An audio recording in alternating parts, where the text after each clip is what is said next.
I need a new start. Find another lover, yeah, to wash away the pain. I need a new start. I need a new start.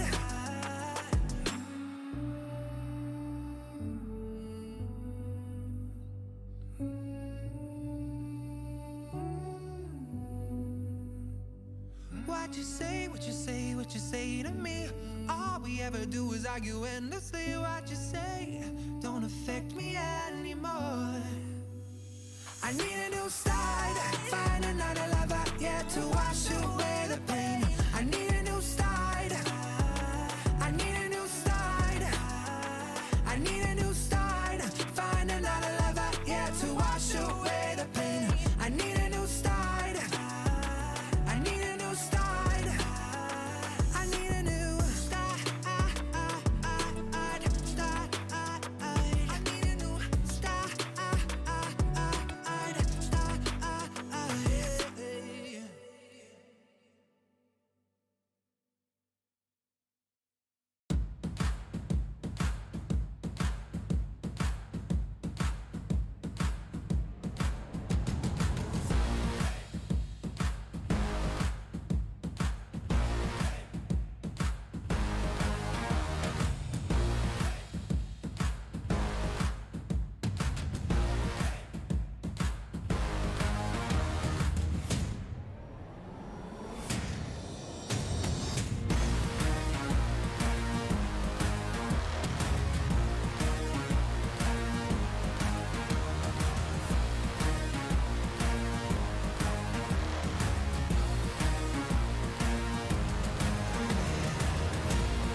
I ran away from all my problems, took a bus to nowhere. It seemed to stop at every junction, as if to say don't go there. But when I close my eyes I see her, and I feel so much pain. So I went to the river to cry. Yes I did, yes I did. Oh, but when I got there the river was dry. Yes it was, yes it was. Oh, and I'd always buy her flowers. We'd play cards, read magazines, thinking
Finals day of the 2021 Wild Rift C Championship draws closer and closer, and from 8 teams, we now have 6. We're now on day 2, and 2 more teams will come to the end of their C Championship journey today. I am your host, Mika Fabs, and we have got Skimmy and Riku as your panelists today. What's up, Skimmy? I feel like we haven't had you here in forever.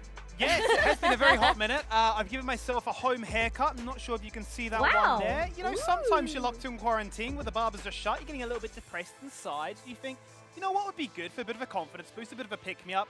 Shave my head myself. Now, that's very risky, but not as risky as some of these teams that'll be fighting in this lower bracket. Oh, yes, indeed. I have a feeling some of these teams also got, you know, their own DIY haircut action somehow, somewhere during the day. Riku, what about you? How are you feeling about today's matches? Very, very excited. It has been incredibly close so far. We've got, yesterday, 2 lower bracket matches. Lower bracket? What is that? Lower bracket matches. Yeah. We're exactly. Ending in full game 3. So I expect the same thing for today. Yes, and possibly even a game 5. We haven't seen that yet. And guys, if you're watching on Twitch, on YouTube, whichever your platform of convenience or of choice, let your voices be heard. Send in your best memes. Send in some messages of love and support to your favorite teams, or maybe to us over here on the panel desk. It gets really lonely, especially as we go into the late hours of the day and everything. Use the hashtag #CChamps. That is SEA Champs, and you could see your messages, your beautiful works of art, your beautiful works of, you know, internet memery, if that is a word, featured on over here at the end of the show. And yesterday, we found out, unfortunately, that neither Divinity nor Spooky Ghosts can save you from elimination here at the C Championship. It was one of the biggest plot twists yet over here, and Divine Esports, unfortunately, they reached the end of their road yesterday, as well as MBR Esports. Here's a look at what went down.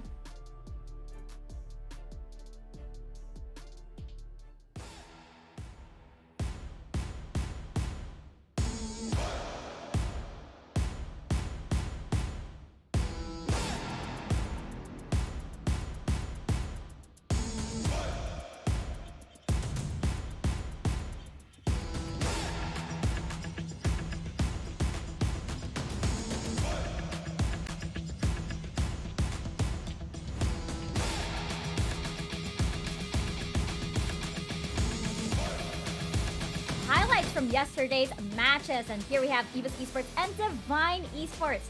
And Divine, as we mentioned, they unfortunately reached the end of their C Championship journey, and nobody saw this coming because we all favor Divine. I mean, Skimmy, some of us even put them down as champion How did you feel about this? Very, very upset. Yeah, my prediction is straight out the window.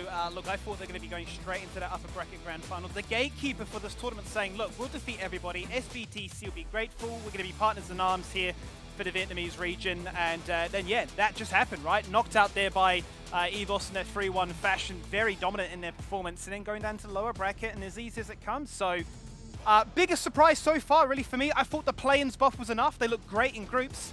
But ultimately, wasn't to be the case. Exactly. Yeah. Yeah, that's the thing, right? I feel like, you know, Divine has just been having that ramp up of their strength, and it's just very unfortunate to see them go, but it was incredibly close as well yesterday in their game number 3, and I feel like their kryptonite was the Baron, basically, twice in a row in those 2 consecutive games. Yeah, that was so close. You know what I did like though, and you girls will be very happy about it. I love the fact that Team Secret just came out with a big 3-0. Yeah. Oh, you just love to see it, don't you? 30-minute games, so saying you can pick Nunu, but we'll play Nunu just a little bit better. Are they smiling? Has Hummers smiled yet? What's happened? Yeah, and I feel like, you know, of course, the one of the heroes, I guess, that came out of that matchup was definitely Tatsuri. Flexing, first of all, that was a Riven mid pick. And then he switched over. Was it a Galio, Riku? I think it was. Yeah, I think it was Tatsuri the Galio. could just Yeah. play everything. Anything. I remembered, anything and everything. I remembered when they went up against Cerberus last time during the Summer Super Cup, which was their last match in their playoffs run. Tatsuri played 5 different unique champions in that series, so I'm expecting the same thing might happen today if it's going to the full 5 games. Yeah, I hear Team Secret take requests. So if you guys, you know, would like to see some champions or something, I don't know, maybe they can incorporate it. I'm kidding, of course. Don't mess them up. We want them to win, okay? We want them to win. I want them to Not win. biased. No, of course not. Not biased at all. Not at all. Not biased at all. But yes, let's bring up the brackets right now because we do have some interesting matchups. And I do believe, of course, big day for Team Secret, big day for SBTC, and for our Thai region representatives, Barium United Esports and EVOS Esports. Now, we also have our lower bracket matches, which we will find out the outcome of which after, of course, our upper bracket matches. But Riku, which matches are you looking forward to the most over here? I know we're looking for Team Secret. I mean, I think we are, yeah. There's just so many exciting matches today. I mean, okay, Barium United and EVOS Esports, I think, might be one of the most hyped matches today, just because it could potentially be a Kimmy, what do you think about SBTC and Team Secret? I feel like this is a David and Goliath. Okay, I wouldn't say David and Goliath because Team Secret's also pretty great. I say it's like a T-Rex and a Velociraptor. Ah, okay, I'm going prehistoric. Yeah. Right? You know, sometimes different analogies that go out there to try and become relatable, that might be far-fetched. We're going back to kindergarten when we were excited by those dinosaurs. Look, yeah, I think you're spot on with the money, though. SBTC look to be the juggernauts. They're my personal favorites to win this entire tournament. If Team Secret want to be that wild card, almost like the dark horse in this competition to make a very deep run, I don't know if they necessarily need to win. Obviously, it'd be nice, for sure. But I suppose the theme would be how competitive is their game up against SBTC, because they look to be in a whole nother league of their own right now, the clear favorites for this tournament. So if Secret do bow out and drop into that lower bracket, if it's competitive, then I think we can still be very excited for their tournament run. Yeah, I do have to correct you though, Skimmy. I am a fully functioning adult and dinosaurs still excite me. Oh, so, okay. Yeah, I thought we were back on like the Star Wars and like the Lord of the Rings, the Harry Potter hype train. We're coming back? Yeah. All of them, okay. Yeah, definitely. Yeah, go ahead, Riku. Oh, I completely forgot what I was gonna say. I was now thinking of dinosaurs and what my favorite dinosaur is, and maybe I don't know I like the long necks. What do you call those? The long necks. Yes, the long necks. The long necks. Like I love the prehistoric giraffes. This is best panel ever. Oh, I'm so happy. But of course, Brontosaurus. I googled it. We're doing it live. Yes. Yes. Well, now we're gonna go back into, you know, our actual series and leave the dinosaur podcast a little bit on the side for a little bit. We're gonna head into Barium United Esports versus EVOS, and I have to insert this here. You were my brother, EVOS. You were the chosen one. I feel like the teams could, you know, be feeling either very happy about this because they know each other so well, or really sad because there can be only one. And Riku, this matchup has happened so many times before in the Icon Series style, and EVOS have come out every time. But now, Buriram United Esports, they look great. EVOS look great too. Are we anticipating the same outcome? It's really, really hard to say, especially in a BO5 scenario where, especially Buriram so far, when they started their playoffs or play-ins journey rather, we've seen them lean towards more of the scaling. You know, Arshini just sitting pretty and chill in the mid lane, and as well as Kinemon being one of the really, really stellar players when it comes to the AD carry role. So I'm expecting them to really, really step up, and as well as their big adjustments when it comes to the early game. They're able to match up against really aggressive teams, which is, you know, very perfect when they face up against EVOS as well. And I feel like, you know, for Buriram United Esports, it's kind of like for the region, they're like always the bridesmaid, never the bride, because it's always been EVOS Esports over here. And, you know, right now, we're feeling like, okay, they're in the best possible position, like with regards to Buriram United Esports. But are they really? Because they're facing EVOS Esports here, Skimmy. So I'm curious if this is actually a position they even wanted to be in, because they're facing, you know, this enemy that they know so well that they've had every single time in their Icon series. Yeah, it's a hard one, isn't it? Because you're going to be so familiar with them. You're going to have all those scrims, those stage games, that home experience to weigh in on. But as you quite rightly say, you know, EVOS have always come out ahead in that regard. So you're thinking, has much changed when it's come to the international scene? We were a little bit critical at times there of EVOS, of thinking, have they fallen down a step on that ladder? They looked so strong in that Summer Super Cup, but then they came out the gate swinging, took down Divine Esports relatively easily. So you're thinking, have they turned that new leaf? Are they back in prime form? And do Buriram need to be, you know, scared once more? Yeah, I feel like they do, especially from the match that we saw yesterday. Seems like EVOS Esports are, you know, getting their berries back and everything. They have that playoffs buff coming in. I do have to point out, it seems like the teams from the Summer Super Cup, they did have that playoffs buff coming in here because of the results from yesterday. But yes, looking at this Dragon Lane matchup, Riku, you mentioned that during the Grand Finals for the Icon Series Thailand, it was an ADC showdown. It was Cat Satan and Kinemon getting the MVPs every single time. What can we expect from the Dragon Laners in this series? Yeah, that's the thing, right? This matchup is definitely the tale of the AD carries. You mentioned it before. Every single time, Cat Satan and Kinemon were definitely the consistent MVPs in the entire series of the Grand Finals. And it doesn't necessarily mean that Xayah, Kaisa, yes, scaling, but they're always going to be involved in the early fights, especially around Rift Herald and especially around aggressive dives. And they make sure that either Cat Satan or Kinemon is getting the kills and getting the early lead. Therefore, again, being that reliant all throughout, it doesn't matter if it's late game or early game, they're there to kill, they're there to get the lead. And again, watch out for the 4-minute mark. We'll see rotations from the AD carries to be involved in the early 5v5s. Yeah, I really like this matchup because I've been a big fan of Kinemon this entire tournament. He's been playing out of his mind, playing a bit of a demon.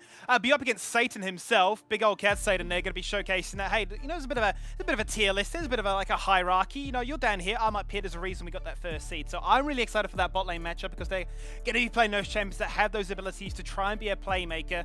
And sort of be the difference maker in this occasion. I mean, you look at mid lane as well, very similar champion pools between Alexa G4 and Archney as well. So it's going to come down to these two carries and who can, I suppose, hold more weight on their back.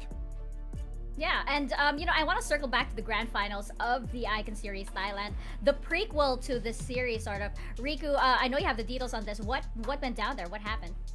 Yeah, that's the thing, right? When we look at it on paper during the Grand Finals for the Thai region, it is 4-1 in favor of EVOS, but it doesn't necessarily say that it was a snowbally stomp in favor of EVOS' side. All throughout the entirety of that series, it has been incredibly close, with only 3k gold difference between the two teams, and so far only one game where EVOS was able to accumulate this 10k big snowbally lead and dominate over Buriram. But expect this will be throughout the long haul. I'm talking about two Barons, I'm talking about Elder Drake fights as well, and even when it comes to the map state, we're talking about base being open and the game still continuing. That is basically my expectations for this game. That sounds insane. I hope we get to see that, or something to that level in this series. And I suddenly realize as we bring up the lower thirds that we have over here, missed opportunity. Bruh in arms, because we've been calling Buriram United Esports. Oh, true. We were too tired. My brain wasn't functioning when we were pulling this up. Bruh in arms. We need to edit it right now. We do. Ugh. We do. Can't Unlucky. let opportunities like this, slip away. But yeah, Skimmy, any additional things to bring up with regards to this rematch? This not even a rematch. It's been happening so often here. Yeah, I think you're looking at the draft, right? I think this is the interesting thing, because sometimes you can overcomplicate it, right? When you play the team so often, you know tendencies, you know patterns, you know ideas, you know strengths and weaknesses, right? You've got that full picture laid out. So is it a case of what has worked for us here at this tournament specifically? What wild picks, for instance, could be displayed that can give us the upper hand? You look at, say, for example, Noel in the top lane. He's had that Singe pocket pick. That's been a staple for a very, very long time. But he's shown us, these games in the likes of Kennen, for instance. I like to see these champions that can punish this aggression. I think it could be a case if we are going to continue to get all these very aggressive bruiser bans denied, the likes of Riven, Camille, Renekton, Darius, and so on. If they're all going to be denied away, Kennen could, just sneak in there and say, cool, you're going for a gank, you're going for a dive, here's a slicing Maelstrom. Enjoy. So, I mean, I think some unique picks might be the key to victory here. Enchanters were a big focus in that series that Riku brought up. We've seen more and more of these tanky supports come out, so the likes of Braum and Galio might be a little bit more contested. Those are my predictions. Yeah, that's the thing, right? Speaking of Braum, I feel like EVOS has, during their grand finals, almost every single time Braum has been banned during the draft, and as well as Noel's Singed pocket pick. So there's going to be a lot of top laners possibly open, and as well as the jungler picks that will help facilitate. And as well as G4, pick Twisted Fate 4 consecutive times in that series. So I'm excited to see if that's going to be the same case as well. Well, speaking of predictions, let's pull up our talent predictions over here. I think we're pretty much, actually, we could be in contention over here. Let me just see. Ooh, this is interesting. So we're all thinking that EVOS is going to come out on top despite Barium United Esports' very memorable, run throughout the group stages. And, I think it's also worth noting that Barium United, they do have a bit of like a miracle run of sorts here because they came from the last chance qualifiers and now they're actually here facing EVOS Esports in the upper brackets. So this is gonna be a matchup. I love that we are beginning with this series because this is definitely good. I mean, like what Rico mentioned, that even like the bases were open and everything. I think we're in for quite a show indeed. Now, as we get ready to step into Champ Select at the moment, I do have something to bring up. Rico, you mentioned how we can expect like the tanky supports and everything. I wanted to ask you in the grand finals, the one game that Barium won against EVOS was with Lulu, and then EVOS won the rest of the matches with Lulu. So, any insight on that? I think both AD carries or the dual laners from Bariram and EVOS play the Kai'Sa Lulu combo just because it just basically enables aggressive early killer instinct without you fearing that your AD carry is just gonna get punished and shredded immediately. You basically make your AD carry your shining star in your team as a tank, as well as a temporary tank, and be brave to basically just shred everybody in the back line. So I am expecting the Lulu, Kai'Sa as well, and possibly because the Braum has been consistently banned in that grand final series, so the Lulu will be that big fallback. Yeah, and I feel like, we've had like a little bit of a break for the teams, and when they come back into the playoffs, they're in top form right now. I'm really excited to see what Barium United Esports can bring out here as we enter the bans and the initial picks. What are you guys expecting right off the bat over here? We have seen this matchup happen so many times. Any surprises? But as the Braum ban, as you kind of predicted, I was imagining it was going to be a bit of a focus, right? Maybe veer far more towards these like enchanters. Ziggs and Varus, those are denied straight away, this annoying harass. It's a case of we just want to team fight you. The Galio becomes a priority.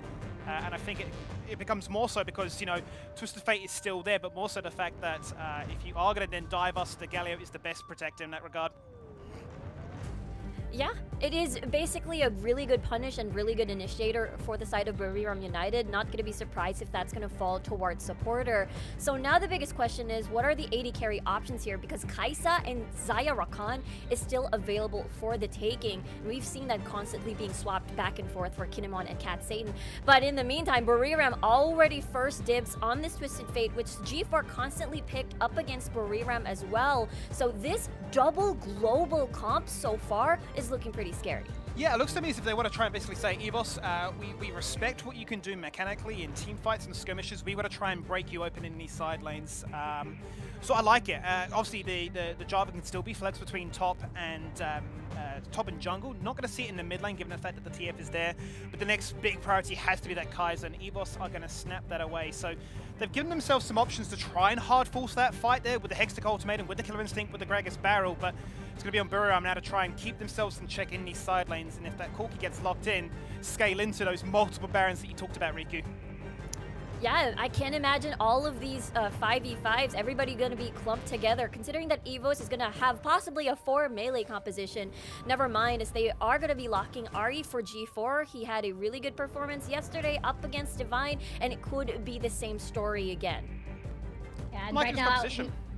we did mention that it would be an ADC showdown. We have the Corki versus the Kai'Sa. I just kind of want to get a sort of overall view of what you think this matchup is going to look like. Skimmy, we'll start with you.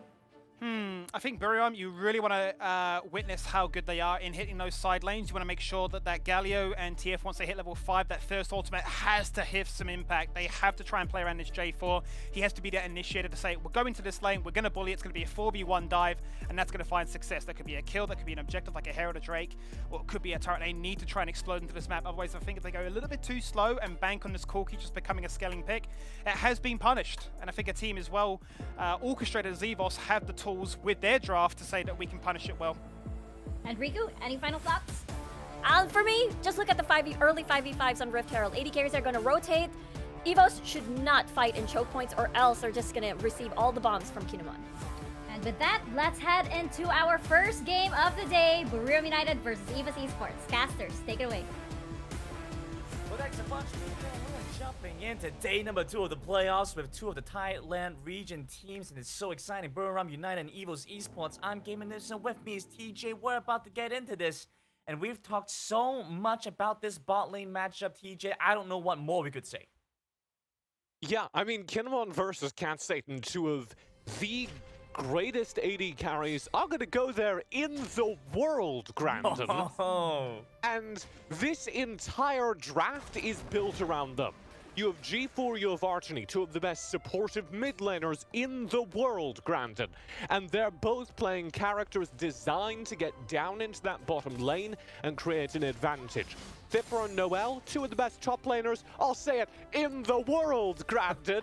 They're both on more tanky, supportive characters. They're not going to be doing much in the top side.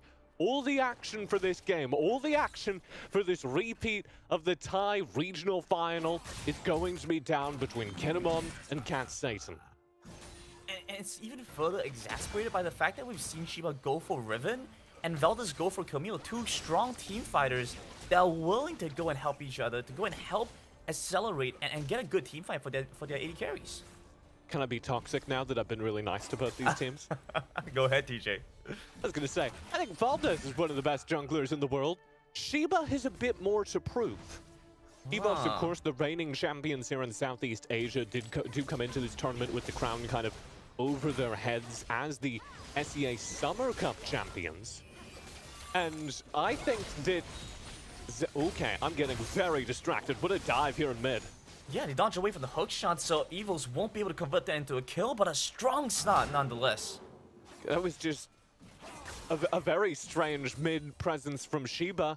And this is, I guess, what I was about to talk about, which is there's no reason for Buriram to be able to rely on their jungler in the same way that EVOS can, frankly. Valdez is a solo duelist. He's really good at ganking. He's really good at finding supportive picks. Shiba, at best, has been a team fighter, has been a supportive player. He's not created the same kind of map control. And that's why there's a lot of pressure on his head in this matchup to do exactly what he's starting to do right now and get out into lanes, influence his AD carry, because Kinemon's Corki is very likely going to be make it or break it for Buriram. Sure, he's assuring the safety of Cat Satan and Rich in the bot side, but this has also allowed for them to make a quick recall timing, head back to base, grab a couple of items, come back refreshed and ready to fight again. And so BRU also going to try and reset now, get some time and get some tempo back. We do also have one other pick I want to touch on before we leave the draft, and that's going to be this Twisted Fate for Archony. And I'm a little, I don't know, I've got a question mark above it for two reasons. One, Archony had a pretty disastrous, we're going to see a mid-pick here again. Yeah, they're moving in quick. There we have the hook shot. The Hextech ultimatum is online early for EVOS Esports. So they're looking for a fight, but supporter's going to be there, blocks you, and stops you in place. So Archony had a pretty disastrous play-in stage, repaired by a pretty incredible group stage. But one of the things that went wrong during play-ins was we never saw him get out of lane early. He would tend to play really passive, which is exactly the opposite of what you need to do on Twisted Fate, where you need to be leaving the mid lane and joining your jungler. Combine that with the fact that Shiba, as I talked about, isn't a very aggressive jungler, and I worry that they're not going to find maximum value out of this Twisted Fate. Especially when G4 has drafted Ahri into it, which is a character and a matchup designed specifically to hunt down and kill that Twisted Fate in duels, in 1v1s. Sure, and we're starting to see it now as well. I mean, the fact is, Archony's holding on to his ultimate, but he hasn't been looking for much of a window. But down bot side, supporters looking to start things off. Shiva's right around the corner, ready to potentially engage, but it's still a little bit too difficult to find it. And we told you that all the action in this game, Destiny Gate open. Actually does use it at top side and finds Nice. the catch on the top lane.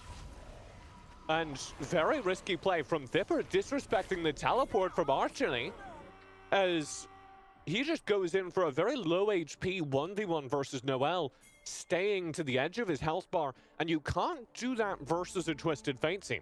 Which makes me think that EVOS had kind of the same read we did coming into this, and they weren't too concerned about Archony teleporting.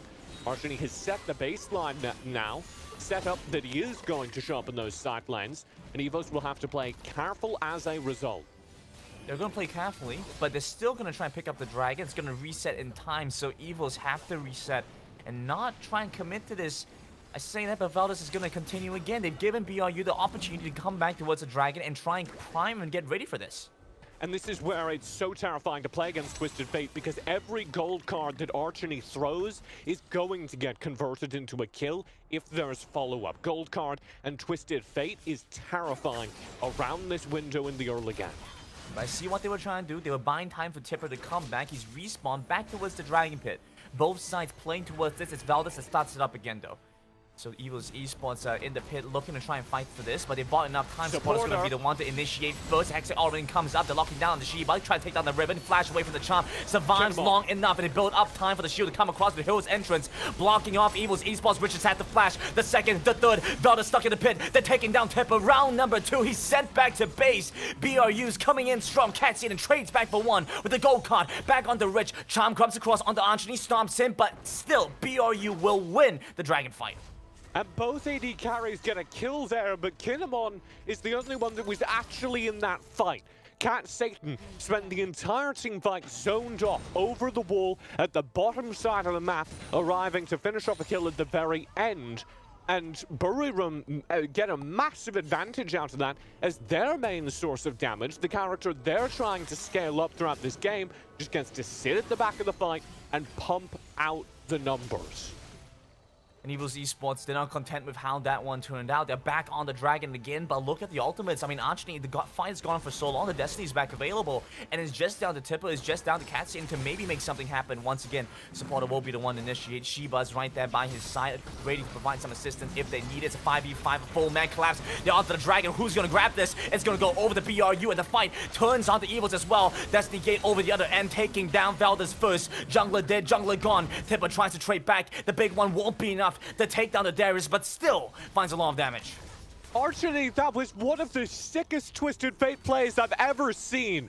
A short-range teleport over the wall to reposition, not out of the fight, but to safety, to get him in with the team so that he can still contribute. That's why Archony has the fewest deaths of any winning mid laner in this tournament. He does not die because his understanding of positioning, his understanding of how to dance at the edge of team fights and still contribute to them is next to none. What's this? Back of the fight, all the BRU are zoned into the dragon pit. They have no way to get out, and it's dangerous. So Archony teleports out, lands a gold card, perfectly stunning up Valdez, and guaranteeing the kill. I'm gonna give a little bit of credit to Shiba. I feel like the Riven was able to buy a lot of time and space so those plays could happen. As I say that, you can never praise these players, TJ. Never ever, because look at him, he's gone. They always disappoint you, Grandin. The Just moment like I my say father. it, TJ, it's just not fair. Well supported, he's back for the re-engage. Can find the catch on the tip of first. Once again, looking to take down this Darius early on. Reg is looking low as well. Valdez will secure the Rift Tower, but over on the other end, you still have to worry about the Darius coming in big, taking down 3 on the side of BRU. A very good fight win for EVOS as Buriram overextend. The second G4 finds that initial kill, you need to pull the plug. You're not going to win that fight once EVOS have a tangible advantage on the map, because raw numbers-wise, Cat Satan is doing more damage.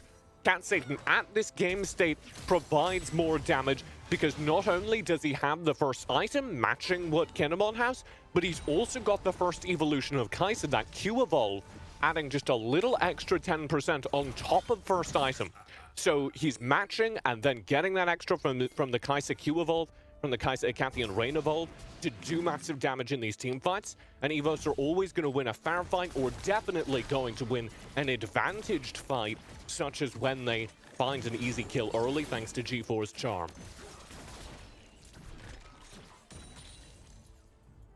And as we talk back about having these advantage fights, I mean, a big component of that is gonna be Archony, and we start to see him building towards those 2 critical items. But I'm feeling a little bit conflicted here, TJ, because he's expanded the flash to try to catch Cat Satan, and at the same time, he's opted for the Lich Bane over the Rapid Fire Cannon. Yeah, Archony's going for a little bit more damage here. That's what that Lich Bane versus Rapid Fire Cannon thing is. I'm actually a little bit more. I know Omo came here and said anyone who doesn't build Rapid Fire Cannon second is toxic. I'm actually a little bit more on Archony's side of this balance. I think Rapid Fire Cannon should be your third item, because if you get Lich Bane, particularly at this tempo, pre-10 minutes, you're doing a ton of damage. There's a little window here in the mid-game where this Twisted Fate from Archony gets the benefit of the Rod of Ages. The Rod of Ages is completing right about now, and also gets the benefit of being on second item, and can really do some serious damage in team fights, and that's never going to be the case again. So if you just go Rapid Fire Cannon, you miss out on that timing window in the mid-cap. And so having those damage items could be what they were looking for. I mean, if this is an indication that BRU maybe want to try and take some of these tougher fights in the mid-game while EVOS Esports still hasn't quite been able to scale up, it could be a bit of an indicator for that. Yeah, I mean, so the reason you build Rapid Fire Cannon, the reason Omo, one of our other colorcasters on this show, prioritizes it so heavily, is because it's massive for the team. Once you have Rapid Fire Cannon, you can throw these gold cards in extra, I don't know, 5 meters, a little bit extra range, one of the longest ranges in the game on Twisted Fate. Ooh, and that's going to be dangerous because G4 demonstrates how Engage can start these fights. It's a big Cataclysm locking them into the Galio ultimate, massive from Supporter, who's once again been clutch for his team. Golkar comes across, they're backing up, but they don't realize just how dangerous they truly are. In the face of BRU, EVOS Esports will fall apart as a quadra kill, and his Serpenta is stolen away by Archony. But look at how much damage Archony is doing in that fight. That's why you build the Lich Bane. He's absolutely devastating in the middle of that fight, and they have a double damage threat with Kinemon and Archony both sort of coming online during this time, and they can just slaughter the tightly grouped EVOS members. And just like that, despite going down early in that fight, despite G4 finding the initiation with that charm, it's Buriram who turned things round because of the shift towards more damage from Archony, and they now have a pretty massive gold swing in their favor during a dangerous mid-game for 2 late-game scaling teams. And it really seemed like BRU weren't even aware of how much damage they were able to afford onto EVOS then. Yeah, I mean, watch Archony just through the middle of these fights, landing gold cards. That does like a quarter of G4's HP. The slice from the 3-card throw, absolutely devastating people's HP. This is the kind of fight that you really want a Twisted Fate into, where he can just sit defensively behind a front line and throw out damage. And because of that, well, now BRU are looking stronger than before. Second dragon to them as well, and well, it's looking pretty decent for them overall. Here we have it. I mean, it's been difficult for them. They've been looking to try and catch the Porter, but he's so tanky and so difficult to take down. And one of the things we need to pay attention to, of course, is where all this gold is going. Because this entire mid-game, as I touched on earlier, is building towards the late game for both teams. Both teams see a universe in which they are carried by their bottom lanes. Cat Satan and Kinemon, arguably, unarguably, the two best bottom laners in the world at this point. So, We're going back on it. I'm hitting it. So, what you need to look for as you're looking at this chart right now at the bottom of your screen is which one of those two bottom laners has more damage, has more effective gold on the map. And right now, by a country mile, it's Kinemon, who's had a fantastic start to his game, particularly with that last team fight where he got 3 kills. This is Four, in just fact. 4 kills. This is just an absolute shopping spree for him, and he's completed both of his early crit items. He's probably also going to go IE here, and especially once he's completed IE, but already now that he's completed his first 2, he's just going to be able to devastate people with his standard auto attacks. This is kind of a movement check though, because Corki doesn't have a whole lot of mobility in fight. He has the Valkyrie, and that's a one-stop shop. So pay attention to how he paths through the fights, how he's maneuvering in hectic team fights. If Kinemon's able to just kind of glide through the team fight and throw out the auto attacks freely, they'll win, Buriram will win. If he gets shut down early, and EVOS do have the tools to do that. They have Valdez, they have G4, all of whom are going to try and dive. So if they're able to get on and shut down Kinemon early or force him out of the fight, then EVOS will win. And before we even get into those next big team fights, I mean, EVOS esports are doing a great job responding by reacting in the side lanes, having Tipper continue to take down these turrets, and he's able to force Noel out, bull him out of lane. And EVOS are so good at this. They're so good on the map. Just not even needing to teamfight, generating gold from the way they're maneuvering. They find those 2 side lane turrets just by forcing Buriram to defend mid, and then showing up in the side lane, winning the 1v1s versus the more defensive Noel. And that brings the gold that was kind of a drastic lead back down to striking distance. Back down to, okay, Cat Satan can maybe trade even in these fights. You're going to have to watch out for what Cat Satan's doing on the opposite end of that kind of AD carry duel. And that's going to force this. Buriram need to start a fight. This is a nice catch on the Rich. I'm not sure if they have the damage to take him down. Blade of the Exile won't be able to connect, but forces the flash. A big initiator from Rich away. Here we have it. Noel's coming across. Tipper is going to be massive if he gets the solo kill here. Flashes in with the upper hand. Locks down that kill for the side of EVOS esports. But BRU have his number. They've taken him down as well. Supporter commits his ultimate just to be safe. But we have the Charm coming across from the other end. They look to take him down. Kinemon's immediately obliterated in that fight. Where did he go, TJ? I don't see him. Valdez will fall. G4 looking to output as much damage as he can. The Charm misses out onto Shiva. It's just down to this Ribbon, who's trying to get over the wall. One more jump. Hops over. G4 chasing after the Killer Instinct right hot on his tail. And he's taken down Shiba for a 4th kill for EVOS. G4 makes the difference again. EVOS lose the skirmish battle. Valdez tries to get in, is denied by a great gold card from Archony. And G4 shows up. He finds a solo kill on the Charm. He dances forward into the fight, spreading his damage through everyone who's in the area, forcing Archony to run away and guaranteeing EVOS a path back into this game, as with that Drake pickup, they've now evened the gold up. We're dead even. And it's the best versus the best here, honestly. We're seeing such incredible standout performances, but it comes down to who's better able to coordinate these fights. And the marksman... Watch G4. I mean, Kinemon's just gone. Boom. And that's the key target, like I talked about. If Kinemon goes down, these team fights are easy, because they have more damage minus Kinemon. It looks like they're here to repeat this again. They weren't happy about that. The gold card's going to be used on a Wolf, so... That's gone. That's not an option anymore. EVOS esports going to rotate back towards the Baron. Doesn't look like they're going to start it up, though. So all of Buriram's damage at this point in the game is in Kinemon, is in this one backline carry. Charm comes across, and Cat Satan's here to provide the damage for EVOS esports. Conversely, for his team, G4 almost goes down off the back of a Charm there. And over on EVOS, it's a little more spread out. You can see G4 doing damage. You can see Thipper doing damage. Cat Satan doing damage. None of them quite equal what a late game fed Corki can do. None of them are quite up to that standard.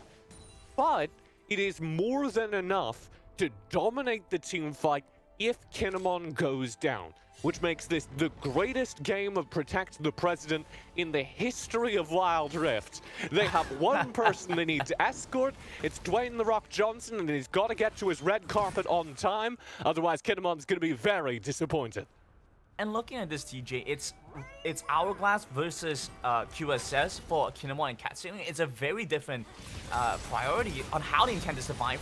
Flashing in, Kinemon's Tipper's gonna get the catch off. The Killer Instinct comes to the back, takes down Archie. The fight kicks off with EVOS Esports already up a man, and they're looking to take down the rest as well. Kinemon tries to dash away with the backline with the hook shot coming across, looking to take down this Corky. One more auto attack will find it, but it's a triple kill. He still has the damage to keep things going. G4 will go down. How did Rich he gets do that? flashed on Noel. He's still fully topped out. I mean, how could his fight go this way? How did Kinemon do that? He arrives in a losing team fight halfway through and finds 3 kills to turn things around for Buriram, and they're going to turn that into a turret, maybe even into an inhibitor turret. It's just Rich. I mean, they're looking to take this down right now. Ignite goes on the wrong target, so Shiba's still very much taking a line, but Noel is dropping down low. Shiba's dropping low as well. I mean, Rich is chasing after, flashing forward. The body slam comes across. One more auto attack, but he flags and drags away with the blade of Exiles and the broken wing. Dodges away from the damage. He gets the kill. Rich, a heroic effort by the support Gragas, but he just doesn't have enough damage. He did a great job underneath the turret though. He didn't actually focus on getting the kills, he focused on killing the minions. Because if he knew, if Rich can kill the minions, then Buriram just have to back away. And his heroic efforts, Rich's heroic efforts, keep EVOS in this game dead even pretty much. Their turret is down to half HP. But it's not gone. There are no super minions on the map. They're moving on to Baron quickly. EVOS Esports need to respond to this. They know it's happening, and Tipper, he's running in first, but you have to deal with Supporter, who's in your face to begin with. Noel's going into the back line, trying to deal with Valdez. Gold card not ready. It's the blue card that comes instead, but you still see the crowd control laid in from Kinemon. Watch out for Corky. Kinemon's coming in big. And they've taken down the 3 on the side of EVOS Esports. Rich just barely responds, but it's too little too late. What a great play by Noel, getting into the back of that fight and splitting it in 2, which is critical, because if you remember, I told you that EVOS's damage is more spread out, and Cat Satan didn't contribute to the front lines now, because he was busy dealing with Noel, who was just running at him, and Noel doesn't have any damage, but Noel does have a really fat health bar, and that's enough to mean that EVOS can't kill him, while Buriram just gets to devote all their resources to a frontline fight they're guaranteed to win. Very well played by Noel, very well played by Buriram, and the reward is massive. They pick up the Elder Infernal Drake, and that should solidify the win. I mean, it's a huge dragon to pick up for sure, and especially as an Elder, and well, with Baron now up, Buriram United could play in one of 2 ways. They could either just push out the waves and play about the Baron, or go for it themselves. And, well, frankly, at this point, looking at the gold lead they've started to establish, the objectives that they've had, it's looking much, much better for this team overall. Well, EVOS Esports, though, they're going to make a stand here, go towards the Baron first, and it's going to force the ultimate away from Archie to get information. Yeah, good ult actually from Archie. I do really like it, because it just makes sure that, okay. Re-engage coming in from Shiba. Gokhan onto Tipper. Supporter once again. He's so difficult to take down, but you have to put eyes on the carries on the Kinemon, who's trying to line in the sand with the package. Valkyrie here, Valkyrie there. He provides so much damage to the team, and even with the Guardian Angel as well. You just can't quite take him down. The first is not going to be enough. Archie chases after the Gokhan, going the full distance, taking down G4. It's Supporter that claims the kill, but EVOS Esports will lose 3, and BRU escorting this lone minion through the mid lane. Will Rich be enough? 1 minion, that's all Rich needs to do is kill that cannon. Take down the cannon, but he could do it, DJ! They're onto the Nexus, and it's too late. Velda's still alive, but he can't save the game! Game 1, over to this team! 1 cannon minion granted! That's all it was! The little cannon minion that could! And Buriram carry it through. Buriram take game 1 in this series. That was an incredible start to this best of 5. Absolutely insane here, TJ. I'm a little bit shocked. I mean, that outcome was unexpected, and well, Valdez, he did the best that he could, right? He cleared out the waves. He was trying to hold things together, but at the end of the day, I mean, you gotta deal with that one last creep, TJ. That one more creep. That's all you gotta do. And we saw the kind of game plans that these 2 teams brought in playing off against each other there. Buriram and EVOS are both late game teams, but Buriram are so experienced against playing EVOS, they know how to handshake into the late game, and they built a draft that just melted them. Did you see what Kinemon did in that final team fight? It was disgusting. And you also see just the little notes of how much experience these two Thai teams have had in playing against each other regionally. Like that Destiny, I didn't have enough time to explain myself, but so many times, how many times this tournament have we seen EVOS set up around a Baron and just wait for the other team to walk in to check it, and then get easy 2-3 kills, end the game off of it? Not this time. Buriram popped the Destiny gate, they know what's up, and they win game 1 off of it. A big win for BRU, and so they're going 1-0 ahead in this series. When we come back, the remainder of this best of 5 series.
Are you ready to define your character, to choose your financial objective, to choose your investment strategy, and build your portfolio? Start now and level up your investment knowledge with Franklin Templeton.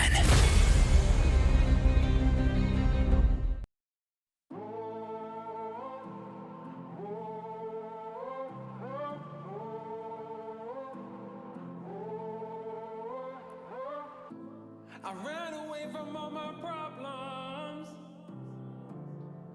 took a bus to nowhere. It seemed to stop at every junction, as if to say don't go there. But when I close my eyes I see her, and I feel so much pain. So I went to the river to cry. Yes I did. Yes I did. Oh, but when I got there the river was dry. Yes it was. Yes it was. Oh, and I'd always buy her flowers. We'd play cards, read magazines, thinking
back to the C Championships, guys, where Barium United Esports have taken Game 1 against EVOS Esports. Are our predictions shaking right now? Maybe? No. I'm gonna give it Game 2. I'm just gonna wait a little bit. But I really want to see Kinemon and Cat Satan's post-game stats because this was a Dragon Lane showdown indeed. Skimmy, why don't you start us off with your post-game thoughts? Yeah, I mean, what a game it was. Two very different compositions and what they're looking to try and achieve. Buriram United, it was all about that map pressure, right? I said that first ultimate, really, with the Globals, had to find value, and it did. 4 minutes in, the TF ult comes out, 2v1 topside, see you later, Fipper, nice KDA. And from that point onwards, they were just saying, you can never side lane, you have to group up, you have to take these skill checks, and that's exactly what we saw. Ultimately, Kinemon is able to cheat tempo, playing the scaling champion, ignores the mid game completely, becomes far stronger than this Kaiser. We just saw almost like a bit of erosion tactics, you know, these rocks coming together, clashing all the time, fighting. EVOS saying, we can't side lane, we have to group, we have to try and do something here. And it really felt like a game, Riku, map pressure versus mechanics.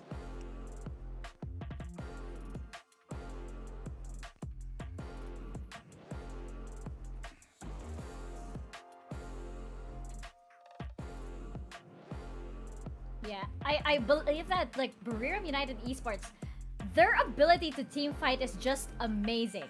And Yeah. you know, we saw it so many times where in EVOS they would try to engage, but Barium United Esports, we would think actually that EVOS had the upper hand, but Barium, they would manage to turn it around. Yeah, they would. I mean, they were trying so many times. You saw so many of these fights where it was a case of, okay, you've got all the CC, very hard for us to walk in. I think we saw it mostly evidenced by Fipper, who isn't your traditional tank, but you are building it in that kind of fashion where he has to walk in, tries to start and engage 1v5, but he's just too squishy. I mean, his KDA was down in the dumps. He's not tanky enough to try and weather that storm. Very hard for him to try and contest the likes of Drakes and Barons, especially when Buriram start things off first. And I guess it goes back to the draft where that Galio came out as that first pick priority. It's the excellent bodyguard. It just offers so much. And yeah, we just saw really in the end, it was a battle between Cat Satan and G4 to try and be nimble on those two champions to try and find picks and scraps. But as a full force 5-man, it just wasn't enough there. Yeah, and I'm looking at the stats right now. I will still have them up on your screens. I'm actually really surprised G4 actually managed to get the most damage out from EVOS. He almost matched Kinemon. Yeah, I mean, he was pumping. Great. He was pumping. He was doing so much work in that game. It is his go-to champion, right? I mean, I think G4, I think Ari. I think he's going to be hunting for those charms. I thought it was one of those picks that can certainly find value. But it goes back to my point again, right? It's the fact that Darius is walking into that narrow corridor and saying, hey guys, look at me, I'm a Darius, like I'm a target dummy, hit me. What's that? Hang on a minute, there's like a Camille on the flank, there's a Gragas displacement, there's an Ari over there. So there was a whole bunch going on in that game. Yeah, and I think we have some highlights that we requested some crucial fights that were tide turners basically in that game. Which was our first one? Let's check out actually this highlight package. Best of Barium United, I believe, in the EVOS Esports in Game 1. So this is when me and Riku got super excited because this was that initial quad kill at the 11-minute mark. This is when we really start to see these teams have their go at it, right? They're grouping up. There's a Drake to spawn. Let's go at it. Let's see what happens. There's the displacement, first of all. But this is the difference between a Darius and a J4. He can just hit you with a Cataclysm. You can't do much about it. You can't flash away unless you absolutely have to. The hero's entrance comes down. It's just so easy for them to storm past you. With the numbers strong, their comp is far better towards it. Scumbag, short, doesn't get the pentakill. Archony stealing it away from himself, saying, look, I've got a Lich Bane. Who cares about rapid fire cannon? But that's the first clip. You run it back just a fraction later, and this is where, you know, EVOS are thinking, we just can't play at this tempo. We have to do something. So once again, here he is, 1v4, buying time, buying space. And then the likes of Cat Satan and G4 say, well, we've got mobility, let's find those picks. So G4, the madman that he is, jumps in, then comes in Valdez, then the rest of the team come in, and it really is those mechanics coming through and saying, we have to do something, we've got to make that hero play, or this game is going to get far too out of control, which ultimately is what we saw. So they're going to run him down here and utilize all that mobility. But it just goes to show like how these drafts fleshed out in the fact that Buriram could actually even ignore the side lanes and just beat them in outright 5v5. So this is the last play here, where they group up for that final little dance. They're trying to do everything they can. A misclick on the guillotine doesn't get the reset, so that may have been the difference here. The package goes on through. Kinemon just literally flirting with danger here, buying so much time for the rest of his team to play cleanup. Comes out, will fall on down, but this is as close as it gets. And yeah, I mean, just back-to-back quads and a Corki, which is, yeah, just out of control. Yeah, and you know what, Riku? I believe we do have Riku back Yes. over here. But Welcome back. yeah, welcome back over here. But yes, your post-game thoughts, Riku, because again, you know, I know you had a lot of thoughts, especially with regards to that early game setup for our Dragon Laners. Yeah, right. It's, again, this matchup for BRU and EVOS, it's all about that 4-minute 5v5, 50-50 coin flip. If your AD carry gets 2 kills early and is able to get that lead and is able to utilize that lead basically in the upcoming fights. And the way, you know, Kinemon didn't get priority at the bottom portion of the map, therefore he was late to the party. That first Dragon fight is a 4v5. Therefore, unfortunately, Cat Satan rather was already it was already too late when he arrived to the fight. So the way that EVOS is able to equalize the gold score is that they would always, no matter what, rotate Cat Satan if they do get Rift Herald to funnel in the gold for their AD carry and see if they can equalize. There was a point where Kinemon and Cat Satan around the mid game were even in gold, but the presence of Kinemon at the backline, no one is able to reach him. The long range pokes coming from the Corki was just too much, and the backline access, the Hextech ultimatum coming from Valdez wasn't enough. Yeah, but I think, like, you know, we talk a lot about equalizing the gold over here. I think it's even better if you get a 1-up on that gold by securing your financial future with Franklin Templeton. Get started on that investment journey with one of the world's largest investment managers. Yeah, never mind about equalizing the gold. Just secure it. Sure. All there. Why not? Yeah. All for you. Franklin Why not? Templeton Sure. will do that. But going back into the game over here, I'm actually wondering if this is a warm-up game for EVOS Esports. Are we expecting that game 2, they're gonna have Buriram's number, they're gonna be adjusting, and they'll be back in top form? Or is this the momentum shifting over to Buriram United? What do you guys think? We'll start with you, Riku. For me, I think it's just gonna be very, very scary for BRU EVOS. I mean, I predicted 3-1 in favor of EVOS. It still could go differently. There's only that win from BRU already settled. So I don't know. I feel like it's again going to be the same thing, that big 50-50 5v5s at the first Dragon, and see if Kinemon or Cat Satan gets the lead.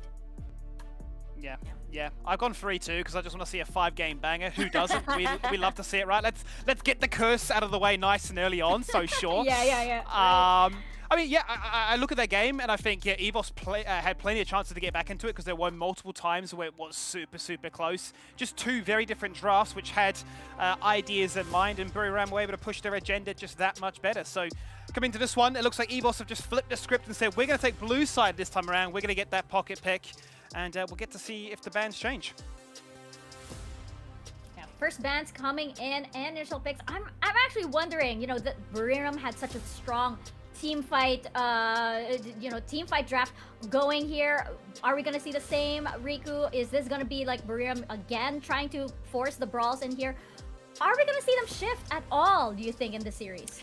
Yeah, I feel like it's still going to be the same, where it could be Kaisa Corki, Zaya Rakan plus Kaisa matchup again, or possibly maybe even the Kaisa Lulu going to be appearing towards EVOS, just to make sure that Cat Satan stays alive, stays well.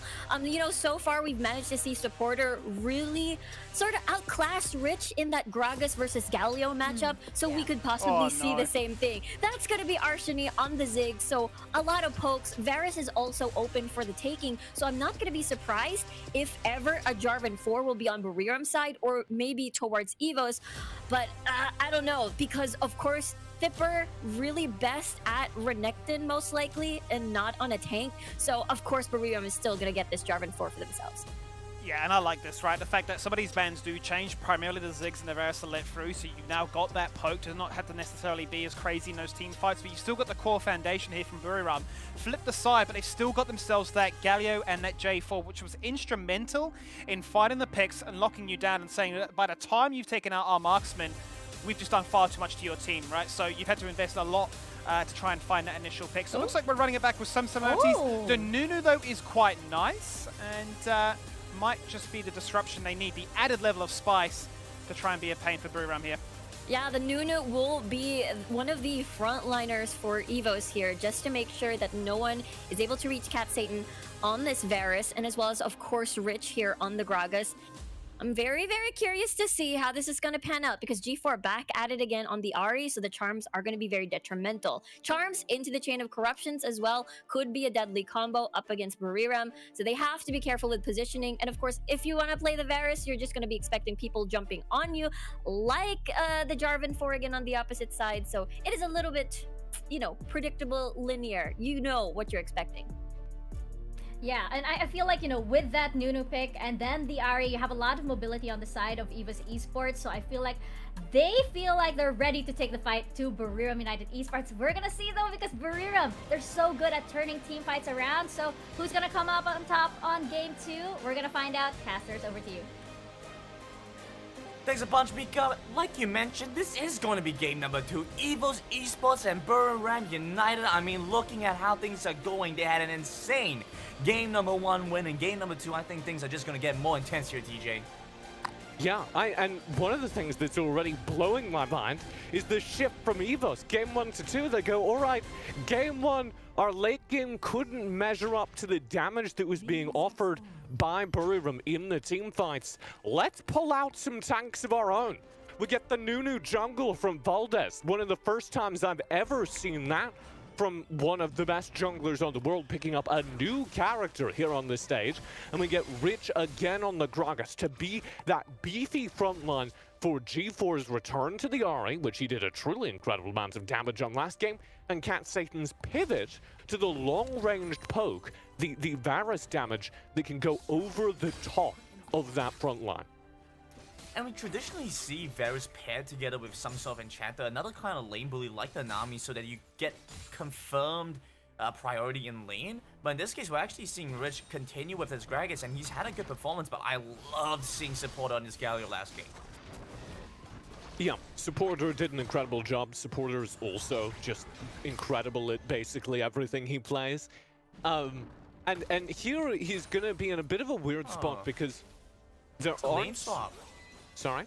This is a lane swap, yeah. Archie's gone down to the bot side with Supporter. Kitamon is gonna be up against Katsun in mid. Yeah, so because of the way that this has worked out, they've decided to send the mid laner down there, and that's why it's a bit of a weird spot, because they're kind of treating this Ziggs as an AD carry. Archie's not going to be able to contribute to side lanes as much as you normally want a Ziggs to do. Normally your Ziggs roams out of mid and throws some bombs into the side lanes, or roams out of mid to participate in a gank in the side lanes. They're instead putting all of the mid lane gold onto Kinemon and leaving Archie kind of in the side lane for late game, which is an interesting pivot from Buriram. I won't say whether or not I think it's good or bad yet, because I simply don't know why they've done it, and I likely won't until I see how it's playing out. Sure, I mean, they're starting to get a little bit of control around, but and Archie is a safe lane that he can work from, so it's, I mean, looking fine in the early game. Neither side's really able to pull too much of an advantage, but looking at the compositions... Sorry? EVOS just matched it. Yeah. They take the Varus into Kaisa mid, and they've brought G4 down to dual Archony. And it kind of feels like with how BRU are going about this, you know, it seems like they are going to continue with having this late game kind of carry in the form of Kinomon. And so this early game is kind of beneficial to them. Yeah, and it maybe is just because the Kaisa can survive the Ahri duel much better than the Ziggs. Ziggs versus Ahri kind of sucks as a matchup. So maybe that's the entirety of the thought that goes into it. But either way, I think Buriram is winning off of this exchange because Kaisa mid is very viable. It certainly provides a ton of damage. And even though EVOS with this roam have got the Varus mid, Varus is going to have a critical problem in that it's really easy to gank a Varus. It's really easy to catch a Varus out. And so there's going to be constant attempts to do that from Buriram, whereas this Kaisa can kind of watch out for herself in a way that not very many AD carries can. But EVOS Esports are doing a very good job by ensuring Rich is nearby, so they are able to prevent that gank coming across easily. Support is going to match that as well, and I think EVOS Esports made a great adaptation by batting away the Twisted Fate from Archie. Yeah. No, overall, both these teams are matching each other very well. Archie being shifted over to the Ziggs. He's very good on the character, but he doesn't have the same sideline pressure. And right now, with the way this is played out, you can see EVOS actually benefiting from both lane matchups, because They get the Ahri hard shoving down bottom, being able to win the matchup versus Archony. And in the mid lane, Cat Satan's exercising his range advantage versus Kinemon. And we haven't seen any jungle presence or roam presence from Brewrum to punish the low mobility Varus. A Vietnamese team, for instance, would just instantly have done that. But Brewrum are a little slower paced, and so they don't take advantage of it in time. And now we're into our first objective fights with the gold advantage skewing slightly over to EVOS.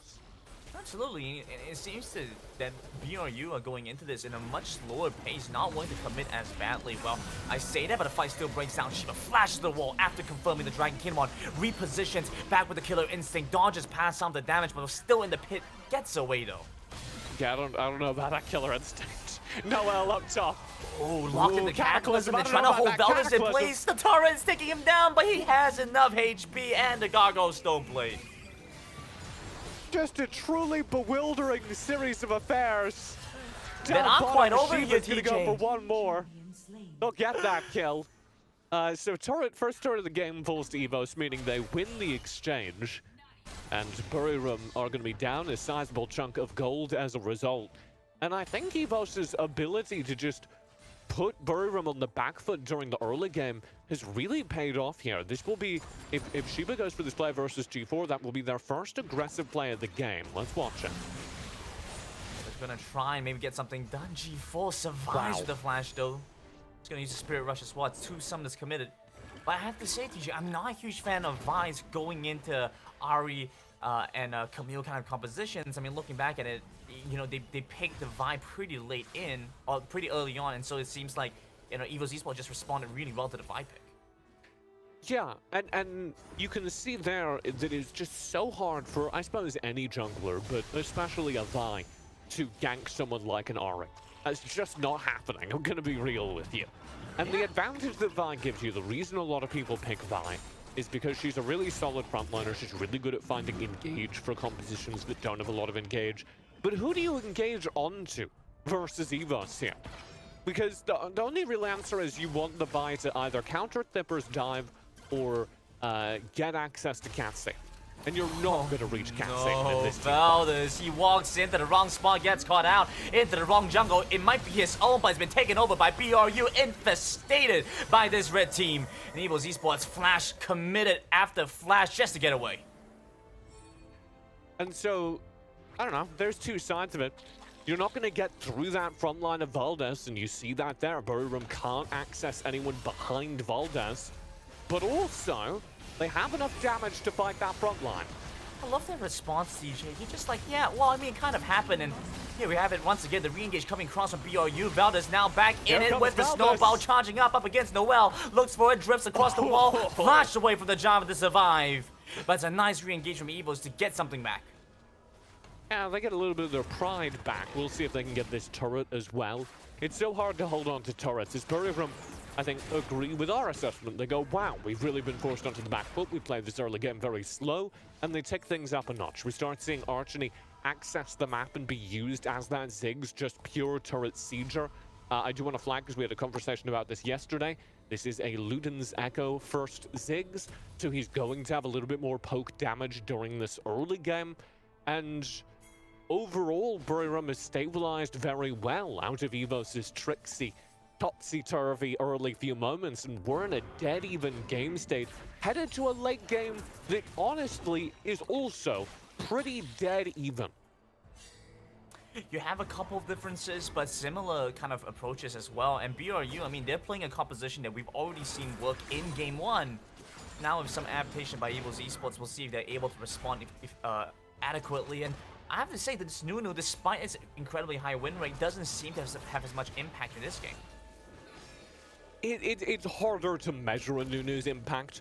I think it actually may be the deciding factor of this game, because you're essentially getting a second support character that also does the damage in the late game, also does the damage of a solid top lane character.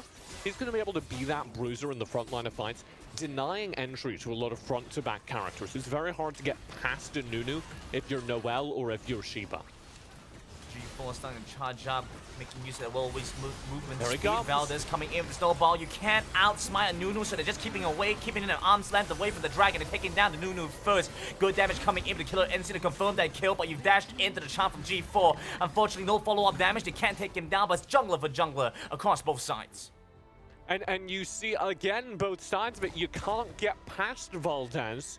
He's such a big kind of linebacker in these fights, but Buriram also have enough damage at this pace to just fight front to back and burn through Valdez. So that's the discussion we need to have. At what point do EVOS come online such that they can contest a front to back team fight? And as these team fights go to Buriram, of course, those numbers get harder and harder. What is kind of the angle back in for EVOS? Well, it's this game state, it's this lane state. They're incredibly good on the map, they're incredibly good at generating efficient farm, and you can watch as Cat Satan completes his Muraman and goes full lethality around the second item. He's going to be really scary in slower team fights where EVOS can set up and poke out. They'll use Cat Satan to do damage and wait for G4 to find a big charm to start the fight. And if Buriram go for those slower team fights, match EVOS front to back, they're going to be in trouble. But I'm super concerned for Cat sitting here, TJ, because there's no easy target for BRU to go for, except for this Varus probably. I mean, you can't really lock down G4. Your Tipper is hard to lock down as well. Valdez and Rich are tanky, so Cat Satan just seems like the de facto target after that. I'll tell you the good news, though. Buriram aren't a very aggressive team. And, you know, this is why I made a reference earlier to a Vietnamese region team who I think would be creating a ton of trouble for Cat Satan. But Buriram tend to play fairly respectful outside of lanes, and the dive that they've drafted is very front to back. If you look at Shiba, if you look at Noel, if you look at Supporter, who are all the characters who can go in, they need to get past this Nunu in order to access backline. Well, they don't have to get past the Nunu if G4 is going to dash up in front of him. Easy pick up there for BRU, and, well, it's a very nice bait. Look at how long they were waiting to brush there, TJ. Yeah. I don't know if it's crazier that that worked or crazier that they tried it. Buriram just stay in the top lane for 2 actual minutes to see what happens. Hey, it works out, so the result pans out well for them over to the back. They have to deal with Tipper coming in now, locking down Kinemon, who's gone golden, trying to buy some time. Killer instinct reposition to the back, but they still need to deal with Valdez. It's difficult because you have the Kaisa with the Camille chasing after, taking him down. Shiba returns one, but it's a marksman gone. Noel joins in the fight with the flag and drag, but Rich is right around the corner, still far enough away. Flashes on top of the hunting fruit, but won't be able to get it in time to get a return kill there. And you see what EVOS' teamfight wants to look like there on their initial engage. A really good sync-up, particularly of the Hextech ultimatum out of Thipper and Valdez's Absolute Zero, because you can lock people into the AoE of the Nunu. So EVOS have a really good teamfight, but Buriram haven't had to face it front to back. There they get a little bit of a weird reset where Cat Satan and G4 are completely split for the front line of Rich, Valdez, and Thipper. And Buriram are just able to get Noel into the gap.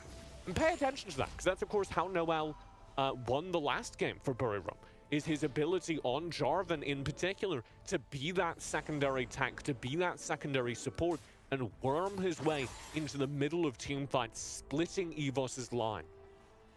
And we're kind of seeing exactly why Camille has been so highly banned in a lot of these games, because of how effective it is at dealing with these marksmen that are rotating around the map. I say that, but look at that, they're going on to Valdez once again. You talk about how they have to get past this Nunu well. They're looking to invalidate him from the beginning. Absolute Zero comes across. Look at how much he's healed up. Noel trying to buy time, trying to draw attention away from the rest of his team. Rich has gone down in that process. BRU will find one and unable to take down Noel. You do again see, you can't get past Valdez. G4, Cat Satan can just sit behind it. But you also again see Buriram working around that restriction, finding Rich at the very side of the team fight. Oh, that's a nice taunt. That might be able to find Tipper here. Okay, Tipper's gonna go golden. He buys some time. He has to catch the ultimate, so God could dodge away from a decent amount of damage. Captain Rain comes across. There we have it. The Camille ultimate committed to try and dodge away, but still will go down. An excellent use of the Hextech ultimatum, but here comes G4. Kind of doing doom and gloom for EVOS Esports, because you've already lost 2 and now looking to lose G4 as well. Nice damage to return back. They are unable to take down the 2 carries from EVOS Esports. Heroic from Valdez to save the life of Cat Satan, to save the life of G4 there. But without Thipper in these fights, oh my god. Without Thipper in these fights, you're going to see a lot of Buriram members get very low, and no Buriram members die. This is why Varus Ziggs is very popular, because the Varus can knock people low and the Ziggs can very reliably finish them off. But without a Ziggs or something that get over the top of the front line in this team fight, you're relying on G4 and Thipper to finish off people that are getting poked by Cat Satan. And we're seeing EVOS really struggle to execute on that. They're really struggling to find the synced up team fight that operates like that, where Cat Satan can poke in over the top of Valdez, and then Thipper can go in and clean up those kills. During that fight, I think Archony, Kinemon, and Noel all went down to like 1 HP and just left, just walked away, because they weren't under serious pressure from EVOS. And what we've kind of been focusing around these skirmishes, Buriram United have found themselves 3 dragons during this time, and maybe collecting a life from Noel as well. Being locked down by the Hextech Ultimatum is a death sentence for this Javan, who's put Tipper in a cage of his own as well. The turret's still coming in. The last one will not come across. Tipper will survive. That was a second away. Ooh, no flash committed either. Nerves of steel. Good catch, Grandin. Thipper did in fact have his flash there, and he opted not to flash out. He was confident he would survive. And that is incredible. Players knowing those kinds of timings. Honestly, just wow, impressive stuff that we're seeing from EVOS right now. And well, I mean, they get to play against each other so much in their own region, in their own Icon series. Going back into this one, I mean, there was some expectations there for EVOS Esports to just run away with the game, but BRU have come in bigger. I know Omo has been kind of preaching to the choir about how BRU is such a good team, and I think we're seeing that in this series as well. I mean, this matchup did go very late regionally. Both these teams are incredibly good and incredibly closely matched. I want to talk about this late game, because we do have a couple of advantages for Buriram. I've talked a lot about the win condition, the kind of fight EVOS want to take. Buriram do have a couple of things going for them, and one of them is this. Thipper being really strong in the side lane. It's always going to be hard to catch the Camille. You can see them trying to do this now. And Buriram have to devote so many resources to trying to slow that play down. The other thing that's going to be going on in this late game is Buriram have Archony, who can just shred turrets. So if EVOS ever make a mistake in their map rotations, turrets are just going to vanish. Looking at a good amount of hope from EVOS Esports here, though. They're really putting the pressure, piling it on BRU. And like you mentioned, while they may be able to take turrets where they find these windows, EVOS Esports, well, it just seems like the macro is looking better. They pulled Noel into the mid lane, and as a result of that, Tipper has collected that bot side turret. Yeah, this is what's known as a 4-1 strategy, where you have 4 players playing in mid and 1 player playing in the side lanes. And EVOS executed perfectly. They're holding their mid turret, and they've got Thipper just poking it around the side. You can do this very easily with Camille. You also see it with Twisted Fate, and occasionally you'll see something like a Jarvan try and execute this as well, but obviously you need the teleport spell to do that. The big reason that Camille can do it, Fiora can do it, is because they have so much built-in mobility in their kits. So it's very difficult to punish them, because they can always run away if they realize that there's people coming in on them. Next dragon comes up, it's that Elder Cloud Drake, not Air Drake. Gotta be specific, especially with TJ here. So don't want to get called out for it. And Buriram United, they're onto that 3rd Drake already. They get this 4th one. I mean, they've been able to maintain control on neutral objectives despite the Nunu. If Buriram get this, it would give them so much true damage that I think they would just win this game. So they very, very badly need this Elder Drake. And they're going to start trying to position around it, because I think they're also aware that EVOS have this really good late game team fight, this really good late game 4-1 split push setup.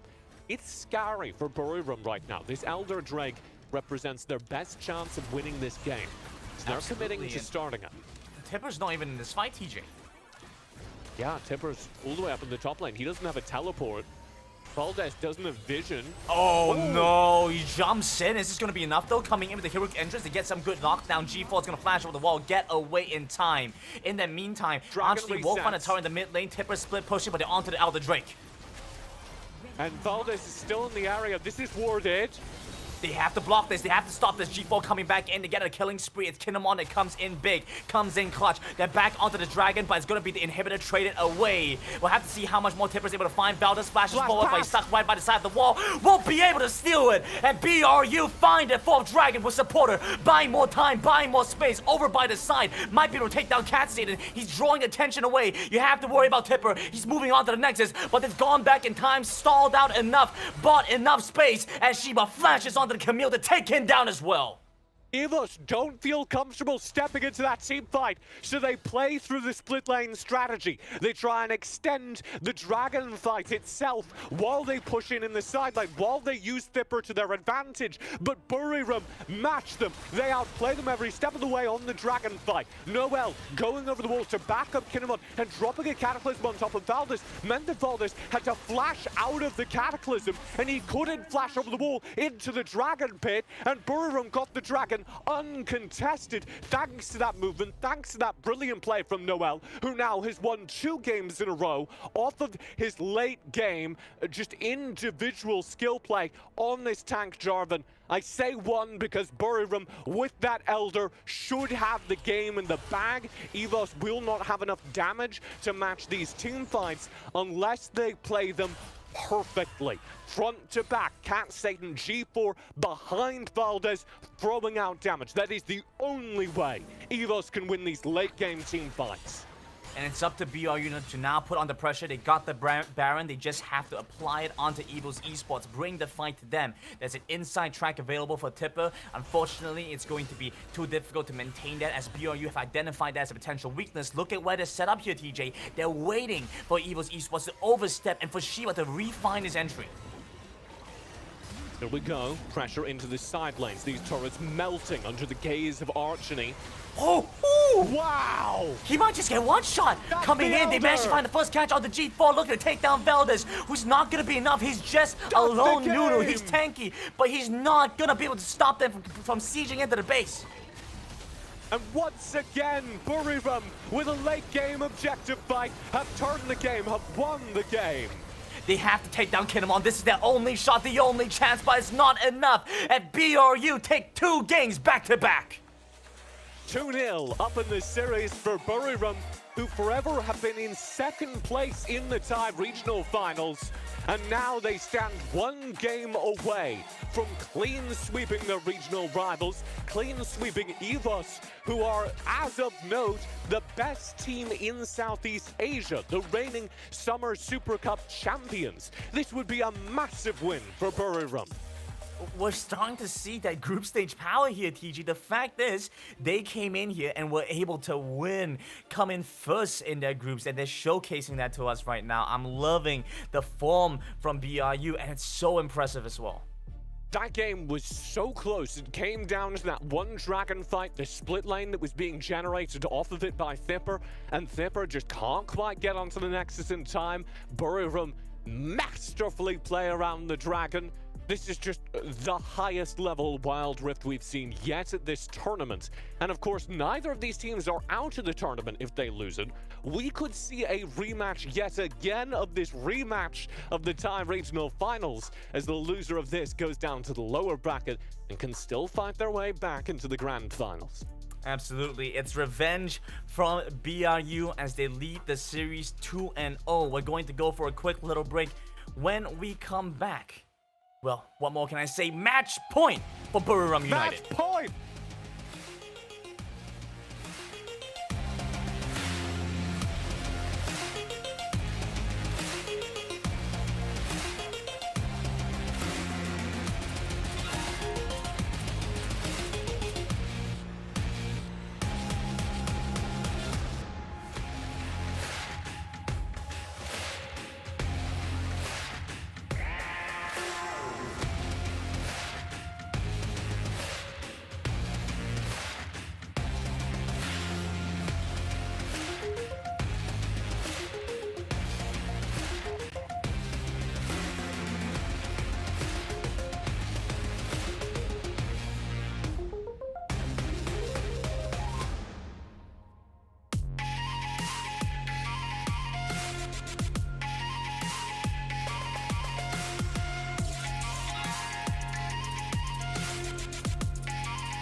Welcome back to the C Championships, where Buriram United Esports have taken Game 2 against EVOS Esports.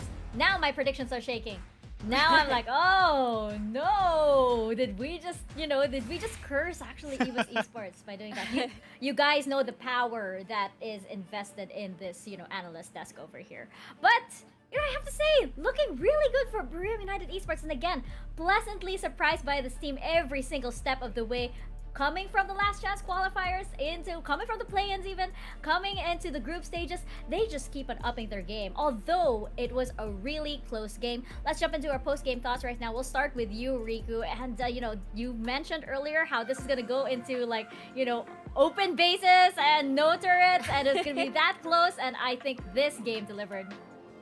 Yeah, it feels like it's going through the route again of what happened during the grand finale, and I think it took a little bit of that U-turn because it is Buriram now having that match point, and it all boiled down again. We talked about actually Kinemon and Cat Satan are going to be continuously swapping the carries. It is always the constant that's going to be Kai'Sa, and as well as possibly Xayah Rakan, and maybe the Kai'Sa Corki matchup, but it's just so uncharacteristic, because Cat Satan now on this Varus, which isn't exactly going to match the firepower come late game up against Kinemon on the Kai'Sa. So right now we're seeing this trend from Buriram where they're putting all their eggs in one basket, which is Kinemon on this very amazing 5v5 composition. And again, for EVOS, it really boggles my mind how Valdez is such an amazing jungler, but is on a Nunu. Like, you'd expect him to play all of these flashy junglers, assassins even perhaps, or late game scaling like the Fiora, like the Camille, but on a tank, on a Nunu. So basically it feels like he's not in the picture, he's not on the equation anymore in this current fight, in the previous fight rather. Yeah, we've certainly seen some success from, Nuno in the jungle from other teams or anything, but I have to say, Valdez, it seemed like you said this best, Riku, it didn't fit his playstyle. It was like, it's not working. EVOS Exile didn't exactly know how to play around it, and that's a champion that you really need to revolve your own strategy around. Skimmy, what do you think? What did you think about Valdez and the Nunu? I think Nunu's one of those champions that you either love it or you hate it, right? It's certainly a champion that offers a whole bunch, but I think Buriram did a phenomenal job of managing its impact in the game. Not a single Drake or a Baron. You're thinking this is a champion designed to contest and make those 50-50s far more like a 70-30 in their favor. He never got a chance to actually get into the area to contest that.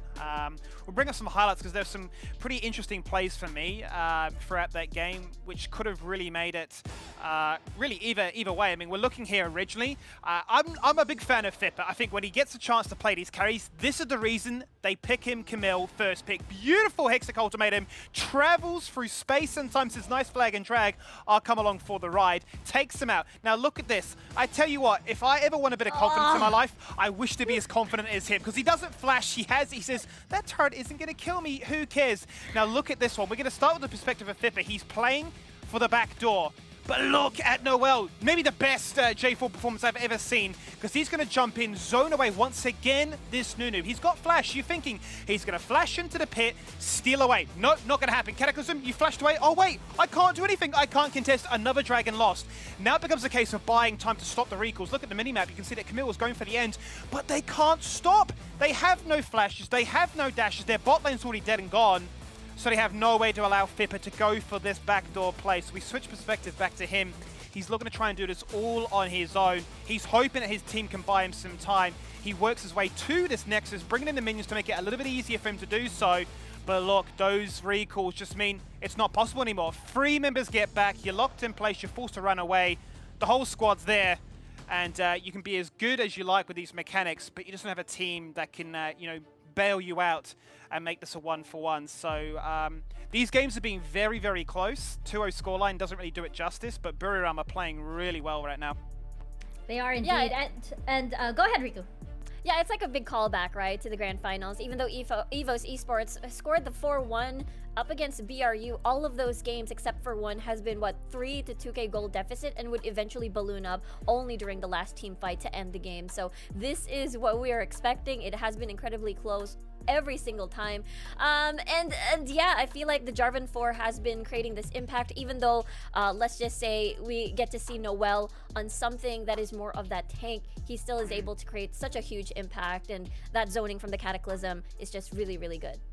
Yeah, and you know, previously when we had an interview with Bariram supporter, I believe it was, and we were asking them, what did you guys have for breakfast? And they didn't want to reveal it yet. They were like, oh no, we'll save it for the playoffs. You know, we got to think about our answer. I think we got it though. I think they're getting a daily dose of esports at One Esports GG, the home of esports heroes.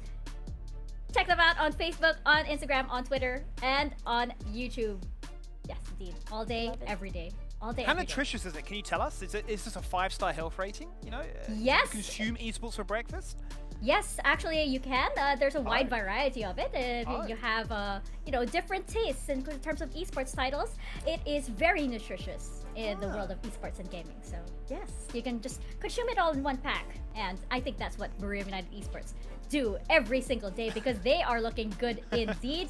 There is something though that I wanted to ask you guys. We brought this up behind the scenes as we're ending Champ Select over here. You know, there is a question of the support difference indeed. We were talking about supporter earlier. Yeah. He's been doing oh so good. Rich, on the other hand, they have been forcing the Gragas pick.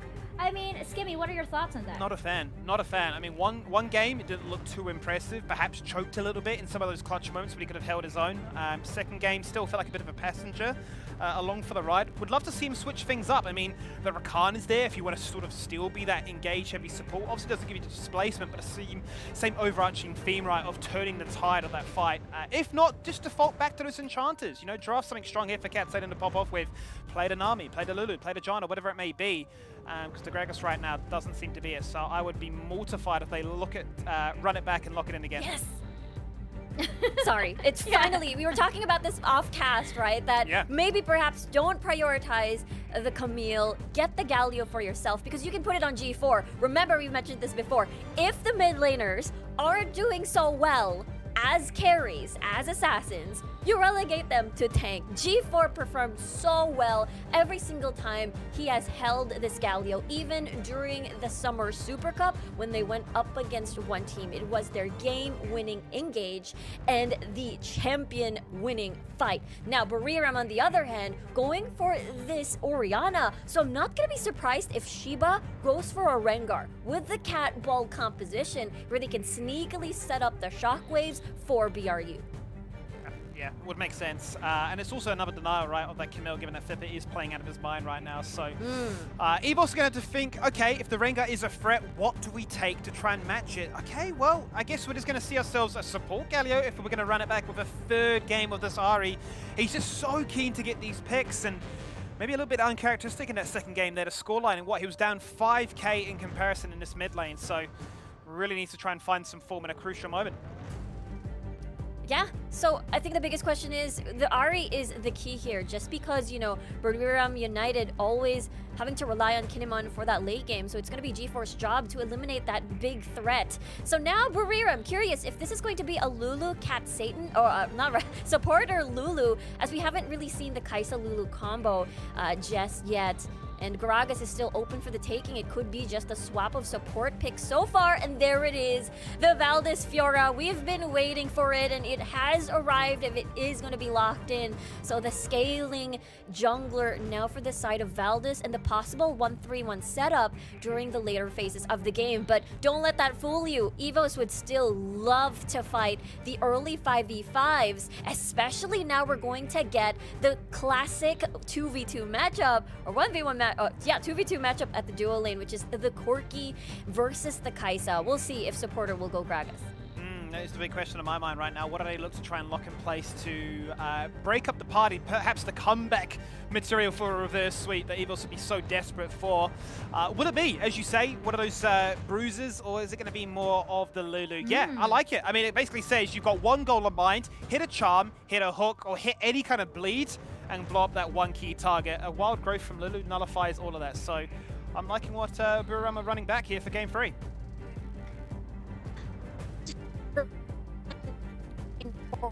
Immediately wild growth to ensure that survives and sustains himself as much as he can, and therefore, you know, the 4-minute mark fight 5v5 is still available. And I gotta say though, Buriram has this comp in the bag. EVOS Esports, though, they have to get a pick. G4 has to find those charms to make sure that they can enable the big 4v5 come the objective fights.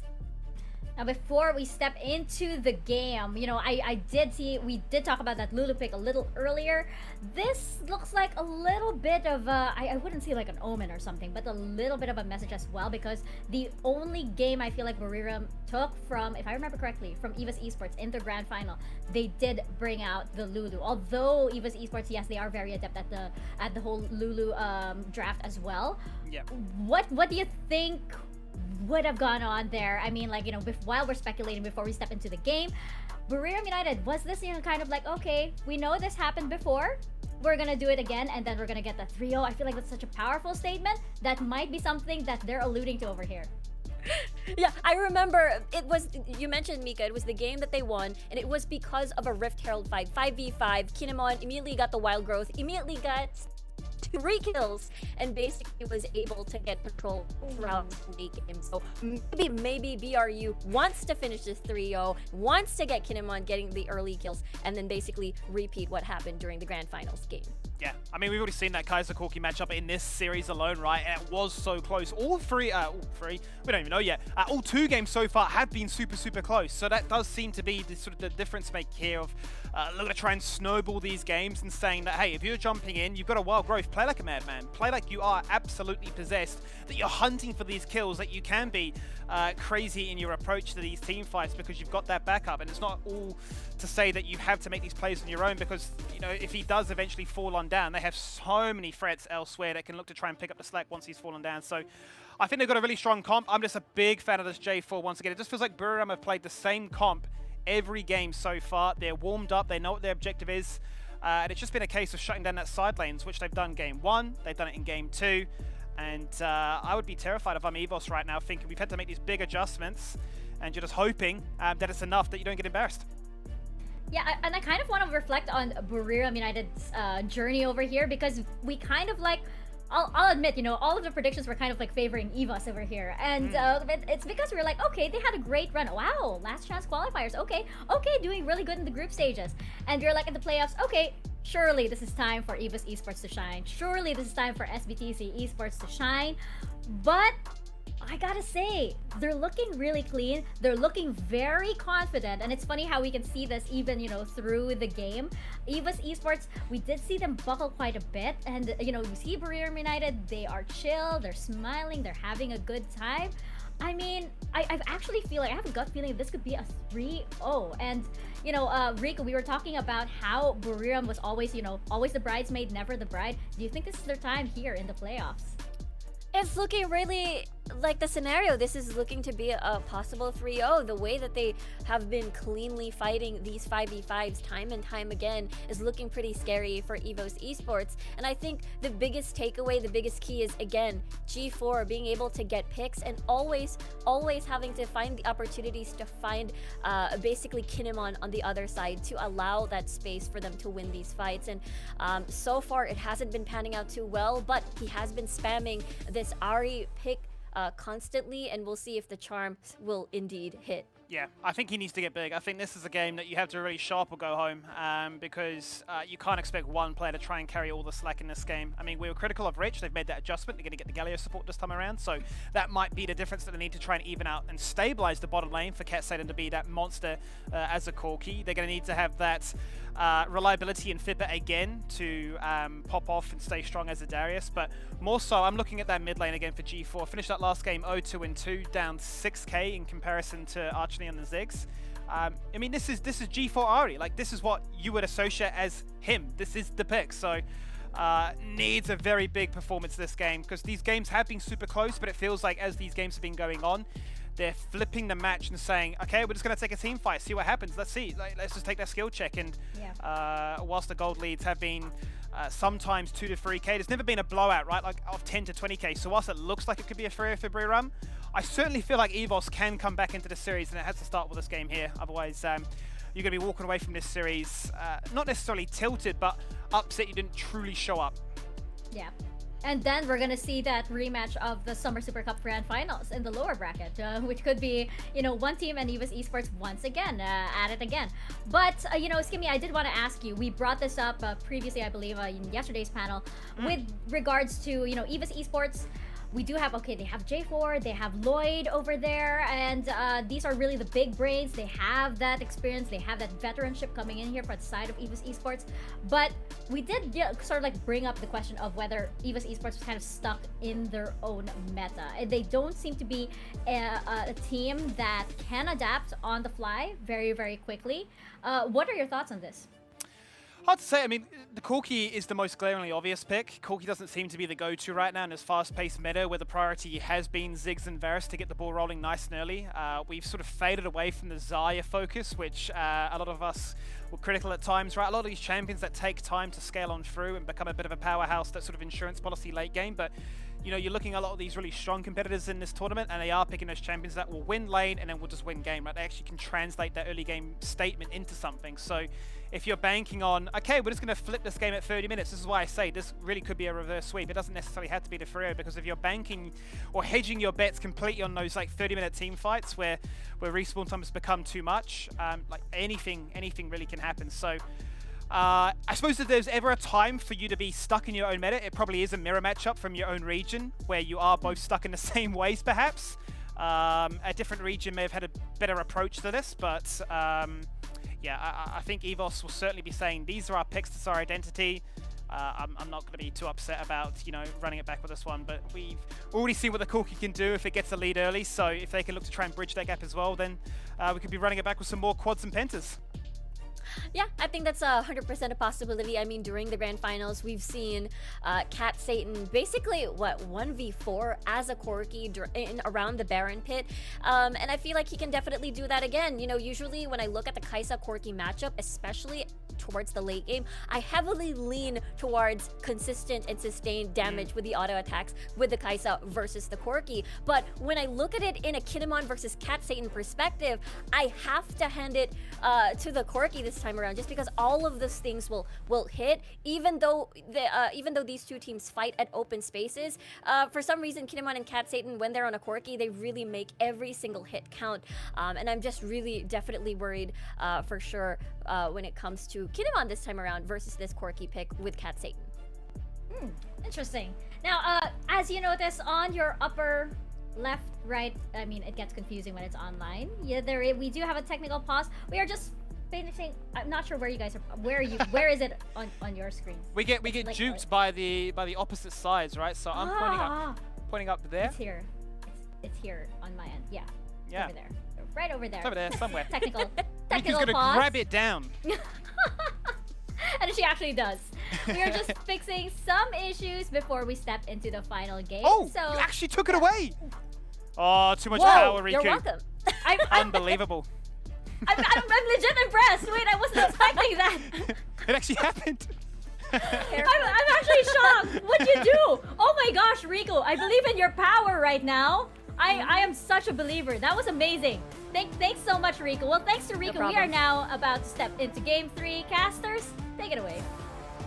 Riku's a mime with the power to fix this stream, Grafton. I don't know what to do.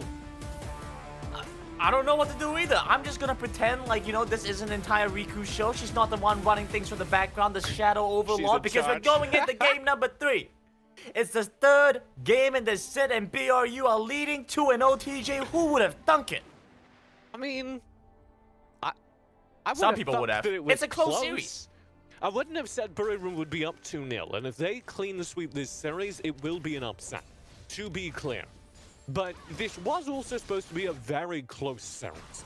Let's talk about this game 3, and we can talk about why I think EVOS actually are going to make this series keep going. It's what you're seeing right now. It's G4 in the middle of the map. He is the early game for EVOS. He's kind of the only early game on the map. And if you're an EVOS fan, you want to see G4 take this Ahri and get into lane with it. Shut down Kinemon, especially shut down Archony. That's why they put Archony down in the bottom lane, so that he doesn't just get bullied by this Ahri. Pulling attention away from, well, just having G4 kind of crush Archony in the mid lane, they're trying to funnel Kinemon up again. And it feels like EVOS Esports has doubled back a little bit to the similar idea that they did in game number 1, where they bring Katsuyren back on a big carry here. Yeah, I mean, we have a late game that probably bends towards Buriram, because unlike game number 1, there isn't the same just turbo tank frontline for Katsuyren. So late game probably bends back towards Buriram because they have both Kinemon and Archony, who are incredible team fighting mages and AD carries in the late game, whereas EVOS, okay. I mean, these charms have just been so on point, TJ. He needs 2 the for 2, kills and though. Kinemon's put low to start. You see the rotation coming through. Rich is right there as well. Supporter will block him though. Right, so Buriram probably win like the hyper late game though. That's like post 20 minutes if they can get that. But they got this early game. They got G4 and they're making it happen in the mid-side. Veldus comes in, dashes in with the mid post. Won't need it. It's still first blood for EVOS Esports. There it is. Exactly what EVOS needed to do to start this game, because that's the caveat. If Buriram get post 20 minutes, they get Orianna, they get Kai'Sa online, they have this Lulu, plus the Jarvan tank from the top line, I think they probably win this game. But EVOS have the tools to roll this game during the first 20 minutes. And if they put Buriram behind, then Buriram don't actually have a very good team to fight from behind. Because Orianna doesn't do enough sustained damage to be relevant if she's not able to really hurt people with her shockwave. If this Orianna falls behind, it's going to be a very long time till her shockwave, till her sustain is actually hurting people in a way that's not true for, say, a Ziggs. And when you're talking about supporter, when you're talking about the Lulu, if the Lulu is amping people up with wild growth and they're not able to capitalize on that, Lulu's basically not a champion. Lulu's not adding any value. If you spend the wild growth and it doesn't result in a one-team fight, then you would have been better off having a tank who could take those hits in the front line. So Buriram are in trouble if EVOS start this game with a strong lead. They've already got first blood. Let's see what else they can do in the first kind of 10-15 minutes. And DJ, that's kind of the trap that a lot of teams fall into when they play for a supportive and chanter type support as well as a mage kind of bot side, right? It's the idea that, hey, we just make it out of laning phase, even things will be okay. But then they kind of neglect to see, like, well, what's the overall map state, because they have a couple of champions that can still dive you, you know, if they get ahead instead. And so it's important to, across the map, to also make sure Tipper and Veldus just aren't running away with the game. Yeah. And you also, I think, specifically with Lulu, she's so reliant on other people being able to follow up on what she's doing, right? If you polymorph someone, that's great, but if nobody dies as a result of that polymorph because your team doesn't have enough damage, then, I don't know, it's not even a very effective form of CC. They can still move around. So there's a very distinct onus on Buriram to do exactly what they're doing and try and contest the early game. I wouldn't be going for a fight here, but they're doing a good job being here. They start things off with that polymorph, but like you mentioned, you don't have the damage to take anybody down, then what does it matter? They jump in either way. Shiba's come in big with the Cataclysm blocking off EVOS Esports. They're unable to dive them deeper in the jungle, but you still have to deal with Tipper, who've come in with the first knockup. You still have Noel, but he's playing a tanky Java, not that much damage, cannot take them down. 2 more to EVOS. And there's the EVOS early game they needed. It was a little dicey. Noel went a little hard. It was dangerous. But Veldus manages to clean up the Rift Herald. EVOS win the team fight. They've got 2,000 in the bank as the lead, and that lead is going to grow once they throw down the Rift Herald. This is what they need to do. This is a very strong start for EVOS. Very strong start indeed, and this is exactly the doomsday scenario for BRU. I mean, we talked about it so much in the early game. If they're allowing them to get ahead, we saw what happened with Kinemon as well. I mean, we don't even have to think so much about the others, just Katsuyren, and he's already coming for 1 full item. Yeah, and do a little gold comparison in the mid lane as well. And look at what happened to Archony, because he was stuck down in the bottom lane with slower farm, not able to get out into the early fights as well, dying in the early fights. Or not dying, sorry, getting forced out of the early fights by the focus.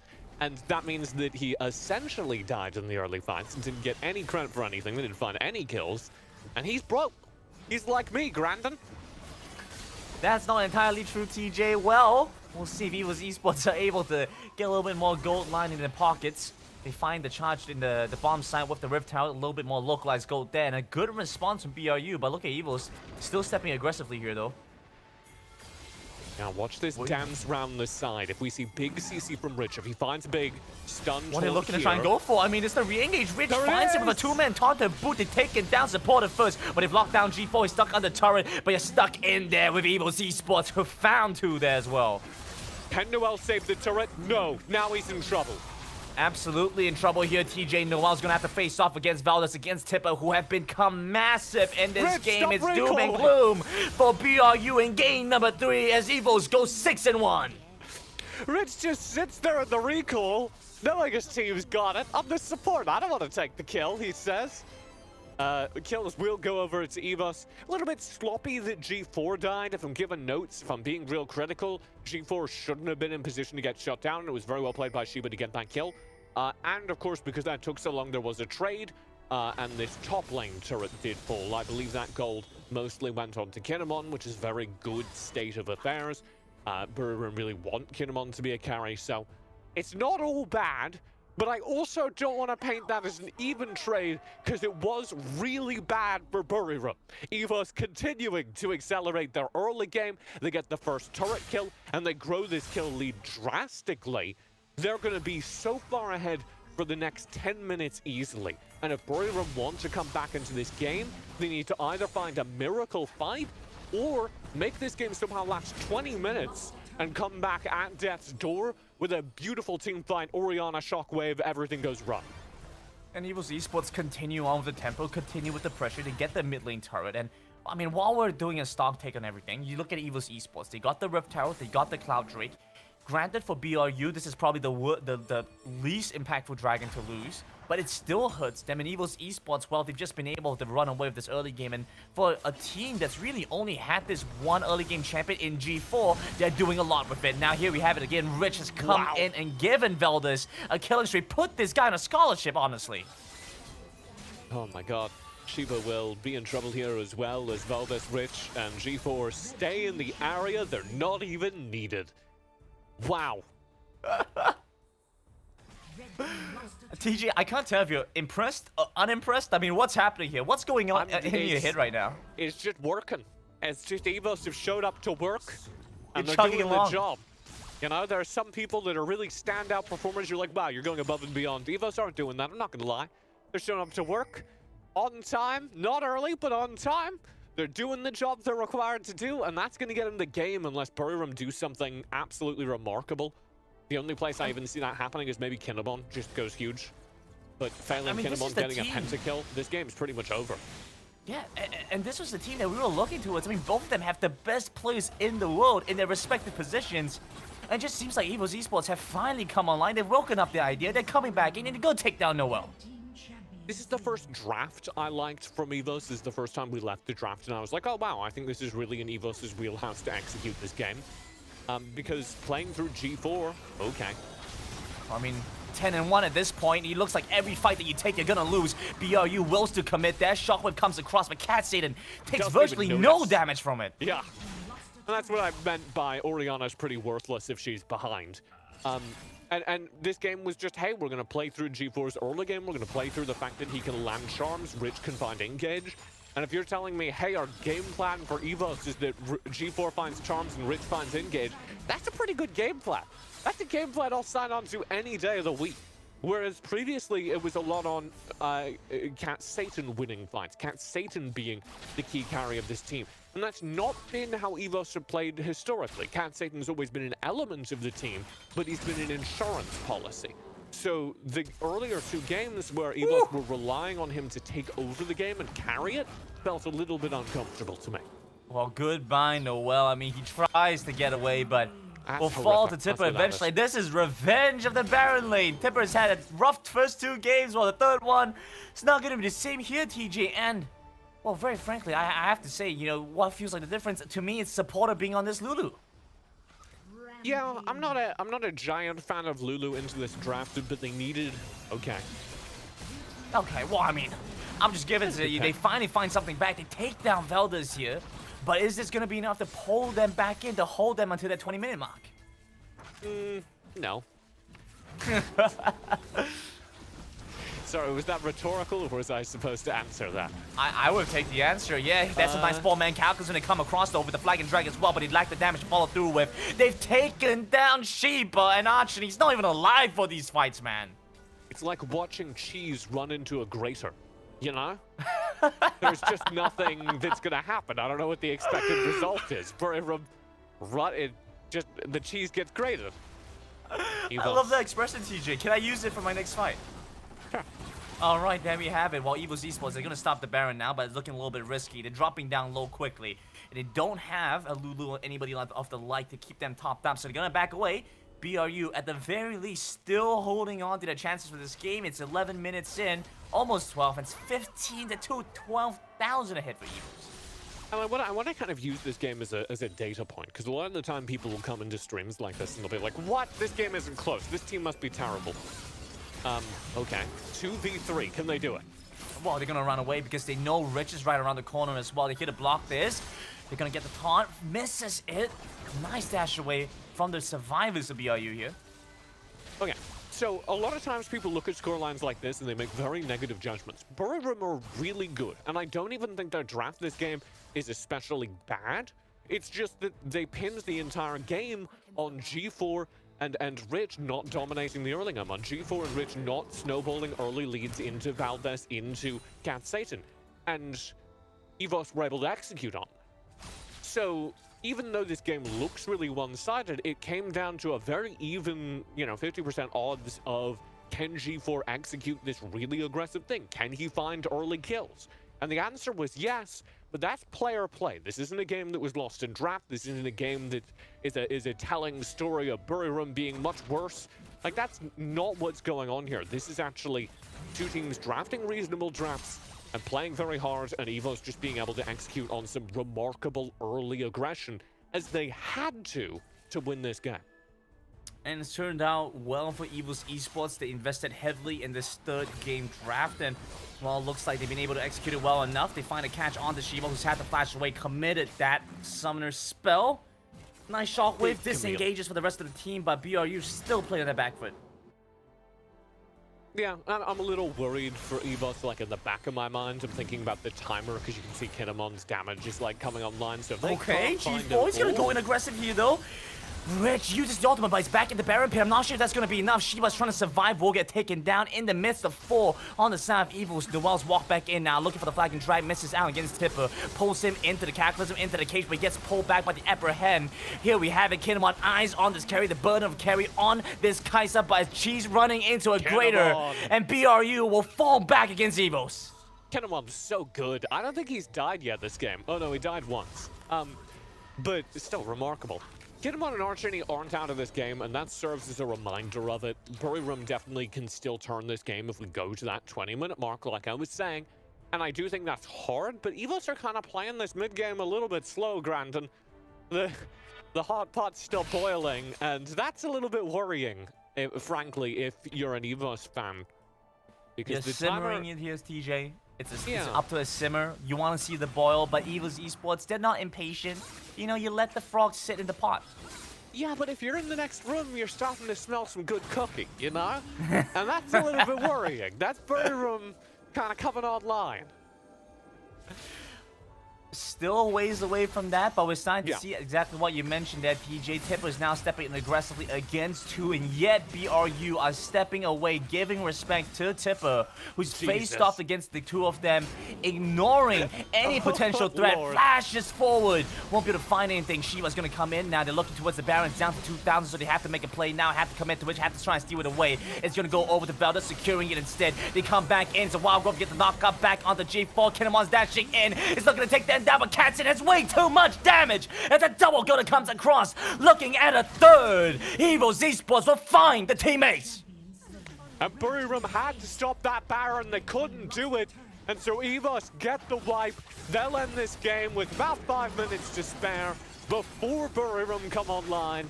And they will take their first game in this series, meaning we've got a series on our hands as EVOS are 1-2. And it was surprising to see, TJ. I mean, we were surprised to see a 2-0 start from BRU, but now we're kind of going back into the main timeline. 2 teams that are incredibly close in skill level, who's had long, rich histories against one another. Playing it out in the upper brackets, I mean, this is the result we kind of expected. Yeah, I mean, this is what this match should look like. It's going to be back and forth. Again, don't draw too much from the scoreline at the top of your screens there. That was an incredible execution of an early game, particularly from G4, who just looked really solid in terms of his role there. It wasn't his flashiest, like, damage game or kill game, but he was finding all those early charms, and that built the setup. That built the game for them so that they could fall back on the way they want to play, which is you find early engage, you snowball the top half of the map. For EVOS, you're talking about G4, you're talking about Valdez, you're talking about Fipper, and then once you get to the late game, you see what we had in the last fight, which is, hey, Cat Satan, by the way, has just been farming, he'll be good to fight. And if EVOS can repeat that game plan, if they can go back to their bread and butter, they can absolutely take wins over Buriram, maybe even wins as devastating as that one. Well, there you have it. That was a devastating win. EVOS Esports are now able to pull back a game, and if you liked what we saw, well, stick around because we still have more games for you right after this quick break.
Time's a healer, only time can tell.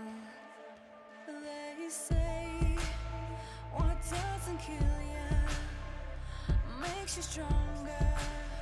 I know it well. Take your pulse and lie it down. It's all about now, and you're alive. Light is pulling you in.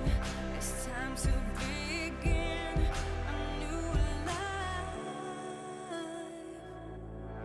I feel enough to live. Forget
this the beginning of the reverse sweep for EVOS Esports? It could very well be the case because EVOS Esports get Game 3 with a massive win. Now, we've seen that the games so far between these two are pretty close, but this game had a massive gap. Riku, what were your thoughts on this match? I think this is EVOS Esports right now waking up. Yeah, it's very reminiscent of, again, that match that they had during the Grand Finals where everything is pretty much close except for that one game where EVOS Esports had this ballooned up lead. And it's all, again, due to the fact that we've managed to see Rich over here with a really phenomenal Galio game, and as well as Valdez being able to pop off as well alongside with his very, very unique pick, which is the Fiora in the jungle. Basically, everything culminating together. Of course, cannot forget about Cat Satan on the Corki come late game, is able to be legendary, untouched, and just unkilled in that match. Yes, Gimme, what about you? What do you think about this with Cat Satan? Oh my goodness, check out the KA. He didn't die. Yeah, I mean, look at it. It's beautiful, isn't it? 8-0-4, the perfect game for the perfect player in that you're playing Corki. It's a champion that these two teams love to play, and they're getting away with it. So it looks to be that golden child. I'm just really happy because we asked the question, right, can we get more threats from EVOS to back up Fippis so it doesn't feel as if it's all on his shoulders? And whilst he individually had another phenomenal performance, you know, the slack was picked up, right? Valdez gets to pop off in the jungle. G4 gets to abuse the fact that this Ahri can do wonders in the early game. And Rich looked like a totally different beast as this Galio. And it feels like, yeah, this bot lane support matchup has been quite exciting because they both offered very different things. Maybe Galio is just a simple answer to it. But that was a devastating defeat, right? 22 kills to 3. Ultimately, it became like a 20k gold lead and a crushing defeat in 15 minutes. So this was a concern that we've seen against Buriram in the past, right? If there's early aggression, they can just break apart. And like these games 1 and 2, they were incredibly, incredibly close. Even in that last game, right, when EVOS lost every single objective, they're still potentially flipping the game. So yeah, I think if EVOS can play these aggressive drafts and actually get those leads, then they look like a whole different beast. So I was wondering if we would get the reverse sweep. I certainly wasn't going to think it was a 3-0. It just had to be a matter of EVOS playing to their strengths, and they did. So happy days. Yeah, and of course the big question coming into Game 4 is if Buriram can close it out or if EVOS Esports again will push them into a Game 5. What do you think, Riku? I think there is still that threat of a 3-1 in favor of BRU. I mean, it had something to do with the draft as well because the Corki Kaisa matchup, of course, early on in that 2v2, especially if a Corki is paired with an aggressive support, you do want to avoid that matchup, and that is exactly why we saw Kinemon basically doing a lane swap. The usual lane swap that we see is towards the top side, but it was a little bit different. It was a switch towards the mid lane during the early phases of the game, which is, again, just trying to avoid that matchup overall, but at the same time keeping Tipper in check by still having to have the same top lane Baron lane matchup. So I like the adjustment, but at the same time the early game coming from EVOS was just basically too much. Yeah, and there's some early game highlights I actually want to bring up because that's where it got exciting for me, right? This is why I love to see teams showcase their class and their brilliance in a game. So if we bring up the very first one, it's about 6 minutes, I believe, into the game where they've just got their Herald, they've summoned their Herald, and they're going to go for the dive afterwards because they're confident in their ability. So the Herald's already charged on through. They're going to go for this collapse. The Wild Growth's already been burnt. G4, or sorry, Rich says, I'm on a champion that can actually do something here. Hits the taunt, locks you in place. Sure, we can be critical there of G4 falling down. Shiba made that Hail Mary play with the Hextech ultimatum, but ultimately they're going to get this turret and then say, well, beautiful riposte, also worth noting. Noel's like, well, I'm going to try and do a hero's play myself, but they're just dying one by one. They go down. Archie's like, I want no part to do with this. I've got the best KDA in this entire tournament. I'm going to keep it that way, but the rest of my team are going to fall on down. So 3 kills, a turret, and a whole bunch of pressure. And then this is Fipper doing what he's done all series long. He's a powerhouse, an absolute monster. 1v2, I don't care. I can do this because the rest of my team are actually showing up now. They've got pressure elsewhere around this Baron. Flash goes for the kill, doesn't find it, but doesn't matter. Off screen, he's going to get that kill anyway. Camille realizes, hey, wait a minute, I'm a jungler. I need to be in the area to try and contest this with the smite. Too much damage, too much pressure. EVOS up here by what? Soon to be 15k gold, and whilst they're making trades and they're trying to make it work, ultimately they will fall on down, and it's the Corki show once again with all these kills. I think we saw from the scoreboard, if you want to be really, really, really critical, we see it time and time again with these enchanters go for the Rod of Ages because they want to be a little bit more tanky, a little bit more durable. If I wanted to tweak it slightly, could have gone for the Ardent Sensor, a cheap item spike to try and match There's huge discrepancy being down 15k. You give the wild growth, there's a shield. Maybe Kinemon can put in that 1v9 performance and find some more kills, but the Rod of Ages wasn't offering anything there. So really good game. I think if EVOS can get another draft where they can play aggressive early, it does set the tempo, and Buriram won't get that free coasting into 15 Barons, 30-minute late game scaling. Yeah, that's the thing, right? The composition from earlier is that Buriram can't really do anything during the early phases of the game. Let's just say there is that 50-50 where Kinemon gets 3 early kills with the Kai'Sa Lulu combo, but it didn't really work because of the early pressure, early dives that EVOS has been inflicting on every single lane. And usually when mid plays scaling, AD carry plays scaling, who do you rely upon to help you transition that? And it's usually early game Baron laners such as the Renekton, but of course we get to see Noelle on tank duty to serve as the ball delivery system for the Arshini Shockwaves into the later matchups. So therefore, there's literally nothing to hold on to. There's no foundation for early, and therefore EVOS had so much space to work with to keep on with the pressure and get that humongous lead. Yeah, and right now we're heading into Champ Select for game number 4 between EVOS and Buriram. And I actually have to ask, yes, we brought up the Baron lane. Noelle, by the way, in that earlier game, didn't exactly have a great game. We didn't see, he didn't get any kills, he didn't get any assists, or barely got any assists in. But I do want to ask a question. You know, we talked a lot about supporter and Rich, actually, because we have such a focus on the Dragon Lane duo. Should this game be a support priority here? I mean, it looks to be the case, right? Galio's gone, and that seems to be the champion that offers these two so much. So if you don't ban the Galio, it just means that the Braum is let through. Supporter's going to snatch that one up without dropping a beat. He loves the champion, and he looks very, very proficient on it. Quickly, just to touch on your point, though, as you mentioned in the top lane, I think it's been fascinating to watch this battle between Thipper and Noelle, because in the first 2 games, Noelle was losing lane, but he was contributing so much more in these team fights with these beautiful cataclysms and knockups. But in that 3rd game, he wasn't able to win the lane, and he wasn't actually able to offer anything in the team fight. So they're going to run it back with this matchup once again, and it's just fascinating to see how it unfolds. Exactly, that's why, right? If you lock in a Jarvan 4, you're going to be relying heavily on your carries to follow up with the damage. Even if you set, if there's no damage, there's really no point at all. So I really like EVOS just snatching the Corki right away, because once you lock in a Braum, usually you're expecting Kinemon to lock in a Kai'Sa as well for the 2v2. This means Buriram doesn't have to lane swap. They can play comfortably in the 2v2, and EVOS now defaulting to this Gragas, which could still potentially be flexed towards G4, considering that, again, he has played utility, he has played engage for the squad. Valdez again falling back into this Fiora. It has worked wonders previously as well. But what are the other options for EVOS for Rich? Because again, he had a shaky performance in the Gragas, so maybe, just maybe, this time around is different.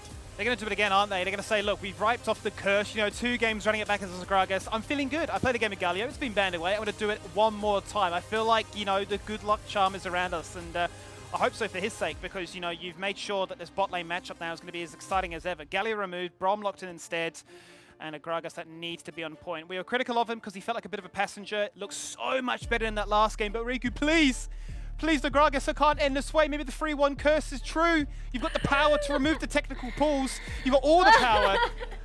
Maybe it's going to happen. Maybe you've broken it. We'll see. I mean, I would love my prediction to still be right, but that's out of the window. So, as I voted 3-1 in favor of EVOS. Yeah, well, we're going to see, you know, yes, we don't feel too comfortable with Rich on the Gragas, but they do have Valdez on the Fiora. We do know that is an EVOS esports special. Maybe that is their good luck charm coming into game number 4. Let's find out. Casters, over to you guys. Thank you, Mika. And like you mentioned, it's the EVOS esports special, it's the Buriram United special, it's the staple, it's what they go for, it's what we love to see. Don't you agree, TJ? It's Wonder Bread. Other bread brands available. I do not understand that reference. Yeah, they're not very good bread. See, now they won't think that they've sponsored. Anyway, it's normal plain bread. You put it in the toaster, you're gonna have a decent breakfast. And that's all that's going on here. Buriram are playing through their traditional style. They're going to wait till the late game, and their plan is to win the late game through Archony and Kinemon and their team fighting prowess. Over on EVOS, it's their bread and butter as well. G4 is going to push in through the early game, try and snowball Valdez and Thipper out ahead. If they go to late game, EVOS will rely on Cat Satan's Corki to carry the late game team fighting. Here's the question, same as it was last game. Can they do that? Can G4 and Valdez start the early game strong? If they do, and Archony gets knocked behind, and Shiba gets knocked behind, this is hard mid-game, hard early game for Buriram to fight. But it's a little better than it was last game because they've got the Braum for supporter instead of a Lulu, because they've got the Kai'Sa for Kinemon, which will allow them to fight a little bit early alongside that Braum. And that's why I kind of felt like a disconnect between what BRU have been doing for the past 2 games and the 3rd game, where they brought in the Lulu, and it just seemed like not having supported on some form of a tank, some form of a lineman, if you will, against EVOS Esports Engage. Like, we've seen him play the Galio 2 games in a row. It just was such a different take, a different look for BRU. Yeah, it was interesting to me because it was either Lulu or Thresh were the 2 picks I was thinking through, because they needed some kind of tank, and Lulu isn't a tank, but she makes other characters a tank, so it's kind of the same thing. I say kind of because it's not and it's bad, but quote me on that. But it was interesting to me that supporter didn't pull out the Thresh, because I kind of frankly expected Thresh to fulfill that role. He gets Braum here, and that's much stronger, that's much better at stalling out games. The big marker for me is going to be whether or not Buriram can contest early fights, whether or not Buriram can survive early fights, because that's, of course, where EVOS absolutely shattered them during Game 3 of this series. Oh, here we have it. We're going into the arena. Yeah, we do have a little bit of a technical pause, unfortunately, as one of the players disconnected as we're loading in. Right. So I'm going to send things back over to the analyst desk for a hot second, as we have been told that they're ready to receive us and have a quick conversation about what has happened during that technical pause set up for the next couple of minutes. Oh, absolutely. I mean, it's just been a good kind of run going into this one overall, and we're just making sure that everything is going to be all right going into this game, because it is that very important match, right? EVOS Esports have now been able to pull back, and this was a surprise for us because BRU, you know, the fact that they were able to take those first two games were an impressive one. EVOS, now we're starting to see them come back up the speed. You to mention last game, you finally saw a composition that you like from EVOS. I mean, how are you feeling about this second one as well? This is the same thing, right? It's very functionally the same composition. They're going back to the bread and butter that made them in the first place. They're going back to the EVOS that was so successful regionally. And I have been a little bit surprised at the EVOS Esports eye that we've seen so far in this tournament. Their various performances have frankly looked a little underwhelming compared to what EVOS brought to bear during the Summer Super Cup. So this is, I think, a very good test of whether or not EVOS can still hit that key form that got them so far previously, or whether or not they're falling to the new blood, to Buriram's seeming ability to stall out any game and get into the late game. And this is surprising to us because, you know, going into this, right, BRU, they kind of had a long journey through the competition. EVOS, they had an easier time. They were already seeded in, and so they were able to just play things out directly. BRU, to us, when they were drafted into Bracket A, we were surprised to see that, right? We were surprised to see them going into Group A looking like as strong as they were. Top of the group, were able to dominate things from that side of the bracket. Now going into this one, you know, it is interesting for us to see for sure. Yeah, and Buriram plus EVOS is such a fun regional match, but it's also just the regional match. And one of the big storylines in this tournament is going to be, of course, the same as it was last tournament. What happens to these really powerful-looking Thai teams when they play against Vietnam, when they play against the Taiwan region? And so much of this is just harkens back to what happened during the Summer Super Cup, where, of course, EVOS went to the Grand Final, won the Grand Final, are the reigning champions, because we're seeing these very slow, very steady game plans versus teams that are also playing slow. You're looking at SBTC, they're not going to wait around. They're not going to let you play the Buriram style of play. So there's a lot of kind of question marks still floating above this game, if you will. True. Let's see if there's any new adaptations or there's new growth. I mean, it's two teams that are very experienced against each other, playing against each other once again. And so there is an argument to be made that this is them going back towards their comfort picks, going back to a style that they are most comfortable with. And, well, if there's any chance for more growth and more adaptations, well, this is going to be it. As EVOS Esports, well, they're facing off against BRU, who are at match point 2-1. Let's get it. 2-1. Buriram one game away from upsetting the regional champions, from sending the reigning champions of Southeast Asia down to the lower bracket. EVOS on the other side, maybe starting their comeback. They would need 2 games themselves, of course, 2 in a row, to win this best-of-5 series. It's revenge of Noel here, perhaps. Tipper's gonna force him out once again. Want to mention very quickly as well, Kinemon's gone down to the bottom lane. Archney has gone down to the bottom lane. Kinemon's gone to the mid lane as well. Yeah, they keep doing this whenever Archney's playing Orianna into G4.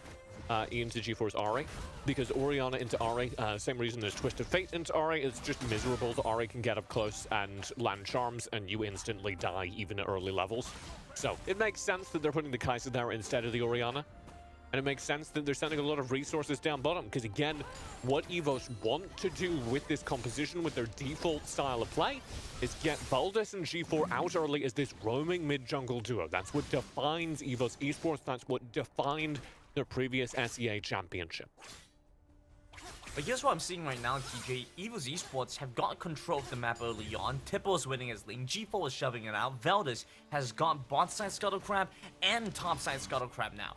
Both of those available for Fiora, who's likely going to become a massive threat in the mid late game, where Shiba, well, is kind of losing some tempo, especially since he had to make sure his bot lane was safe there.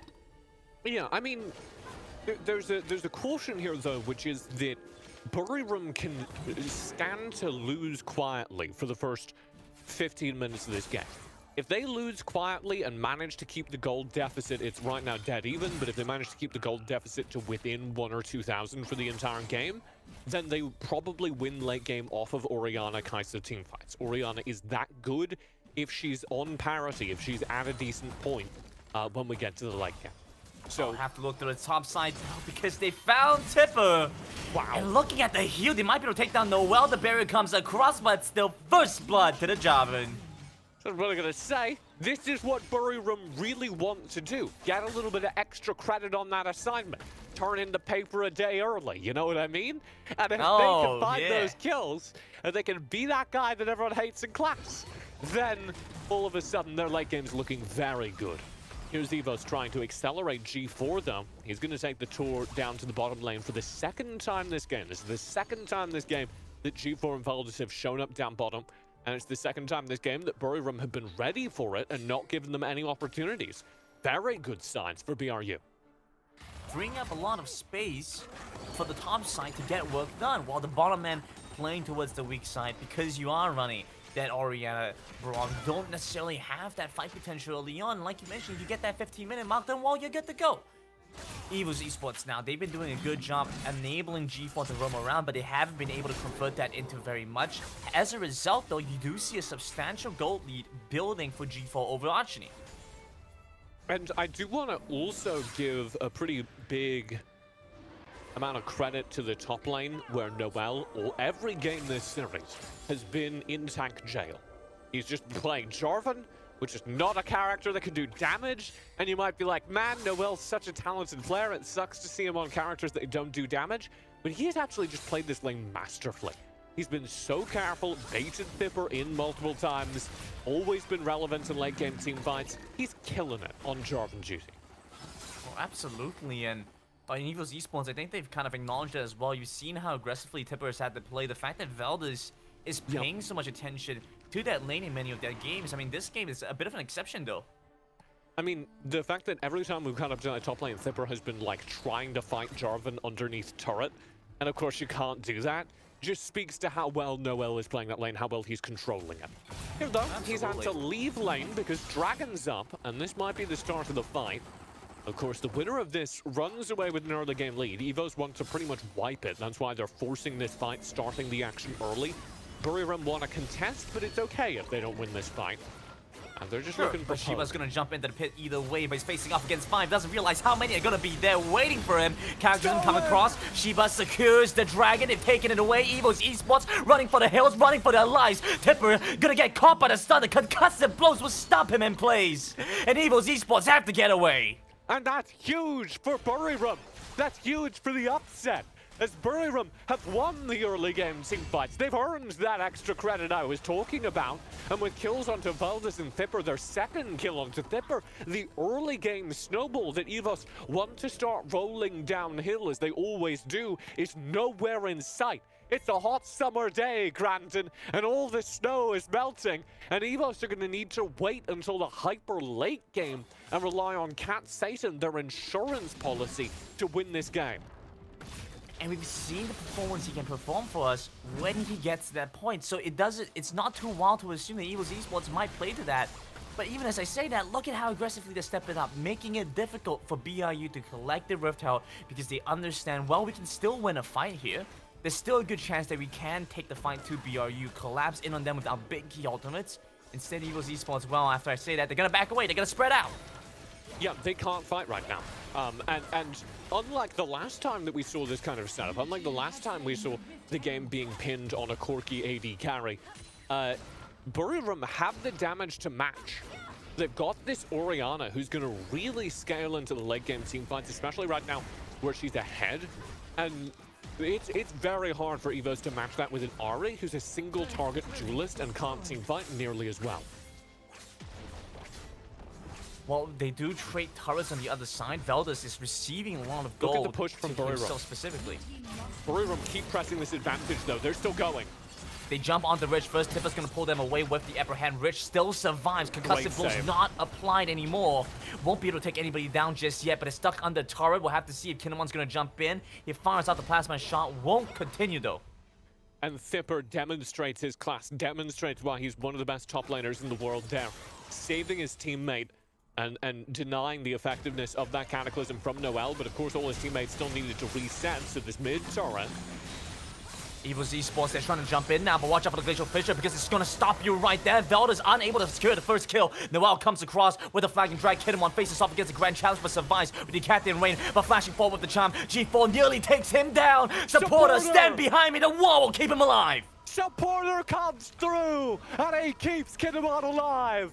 And that might have saved the game for Buriram, or at least saved their lead, as it means that EVOS can't build up the snowball. They're still looking though, but Archety's here, heal up the wave clear, and EVOS can't press down the mid turret. If they kill Kinemon, EVOS absolutely can chip away at the mid turret. Absolutely can take team fights for the next couple of moments. So it is massive that Buriram deny that, even in the face of EVOS's best efforts.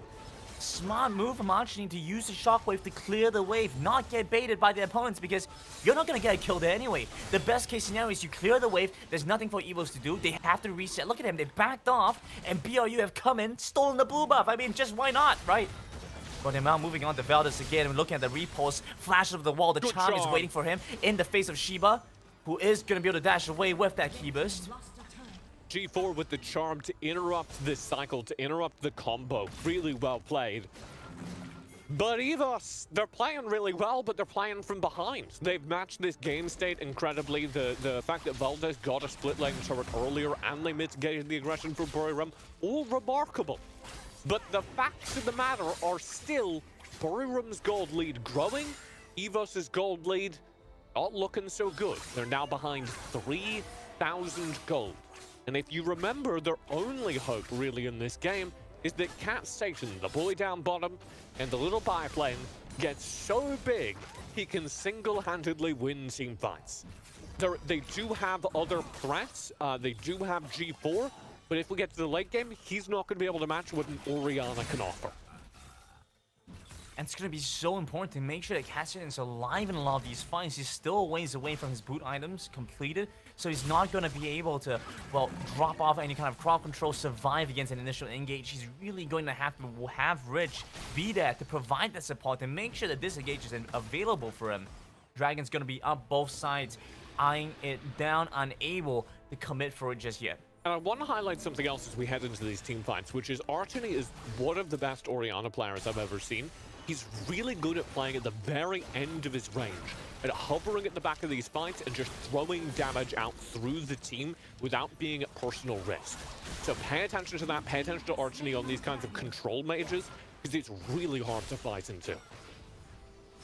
And it's a very different situation from what we saw in the third game, where Archony wasn't quite available or quite online. Looking like a potential engage to get the shockwave off. It barely creeps off Cat Satan. We'll have to see if it's going to be enough. Flash away from G4 because he realizes the threats are there. Chasing them down, but they've taken down Anthony as well. Valdez making quick work of the backline. The repulse will buy some time. They find the second. The tank down on Noel. And here we have it. EVOS Esports coming back in. They turn tables. Find the hatch on to BRU and get the gold star from TJ. Valdez and Zipper, the top side, down gold, behind in the game. It does not matter. Buriram go over aggressive and they leave Hartney, they leave Kinemon undefended because Noel hard commits, because Sheba hard commits. They're digging so deep that they don't notice the flag from Valdez, the flag from Zipper. Watch this, they all engage and Valdez right underneath that replay box just full commits onto the backlines, completely ignoring the dime. He knows what matters in this fight is that he sets up for this. Dipper cleaning up the backlines. That is beautiful, and that is why you can never count EVOS out of a game. Incredible moves from EVOS Esports, who, despite the fact they have been playing from behind, have made incredible macro rotations to match against BRU now. As I say that, they're going to jump back onto Tipper, who's had to expand the barrier already. He's looking low, has to flash away. You still see G4 and Valdez acting as the front man, the lines to block against them to save Tipper. Buriram United unable to find a kill there. They're going to keep pressing though because they know they have an advantage on the map. Oh my goodness, Rich might not have such a nice time, not so much left to say. It's Noel that takes him down. And whenever you get someone low like that, Buriram do there, they get a player very low, that player needs to recall. So even if you don't get a kill, you can keep pushing like you did. When you get a kill, when you force someone to back, you've gained tempo, and you should be doing this. They find tempo and they go into the mid lane, they take down Tipper. That's 2 pickoffs already for BRU, and we'll see what they can do with this tempo. They're going to keep shoving. They know they still have a player advantage because they kept snowballing these kills. Here's Valdez. They're working on the turret. Valdez comes in, tries to make an admirable move to keep BRU away, and they will. The turret's still standing. If you get a kill and the other team didn't do enough damage to force your players to reset, you should always be doing what Buriram are doing. I see a lot of teams, especially teams that are newer to competitive play, resetting after they get a kill. That is the opportunity where you have to press your advantage, and Buriram understand this. And every time they get a kill in that chain, they go, okay, well, we now have another 30-second timer that we've just started. That is until EVOS can fight us with parity. That is until EVOS can fight us in a fair fight. And we're going to keep pressing that advantage until we go a link too far, until we go a bridge too far. And that's when Buriram fall back. Valdez does a little bit of damage, and they're like, okay, we can back off. We won this trade. Very good play from Buriram, and it regrows that gold lead. The gold lead died, it was down to 3k. Now massive again, look at that. I love the vision line that we just saw from BRU, by the way, TJ. It just expired, but they had a great line of vision in the jungle of EVOS Esports. So now you can see they know where the opponents are, they know where the aggressors are, so now they get to be the aggressors. They jump in. Rich is going to have to commit the explosive cast. That's also the package used just to disengage. Down bottom, there's a 1v1 duel happening as Zipper goes all out versus Valdez. Or sorry, Zipper goes all out versus Noel. Oh my goodness, there's no way the soul kill comes across Captain Rain. Not enough damage, and the plasma shot barely misses. Yeah, we're not quite there yet. Deep breath, Grant, but we're not quite there yet. I'm a little bit hypey here. TJ, It is scary though, because Buriram are about to get what would be their 3rd dragon of this game. And with this spike of gold, Kinemon should be at full build. And this is it. This is the moment where Buriram kind of come online into the late game form that I said was going to win them this game. So EVOS need to start a fight now. It's not going to get any better for them. They're relying again entirely on Cat Satan. But now also they do have Valdez in with a shout because he's kept his gold relatively good, all things considered. Shima's far away from the rest of his team, though. He's gonna have to watch out. G4, no! Spirit Rush has to flash over the wall, but he still have to deal with Shiba. Beautiful plays coming through from this ribbon, TJ. I'm loving this. He's gonna go down, though. Has to flash away, has to use the dash, and he still falls. Valdez on his tail's not necessary there. What a play from G4 as well. The charm stasis. Absolutely incredible 1v1. The ignite saving his life. And here we go, 4v4. EVOS want to press this advantage with Shiba down. They have even gold on Cat Satan as anyone on Buriram. He has about 11,000 in the bank. That's about parity with the most fed members of Buriram. You see Buriram around 12k, Cat Satan now around 12k. And that's a sign of just how well EVOS play to their own win conditions.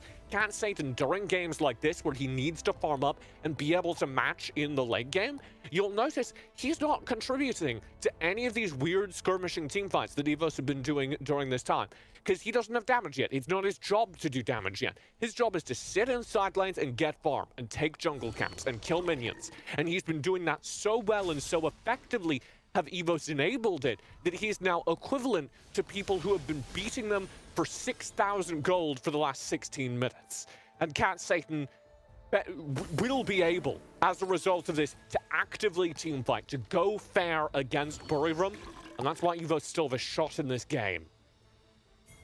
I mean, they're still looking like they haven't lost that fight in them. They're still trying to position against BRU aggressively, watching out for any chance they can get a catch, get a pick off, and maybe try to close out the goal gap again.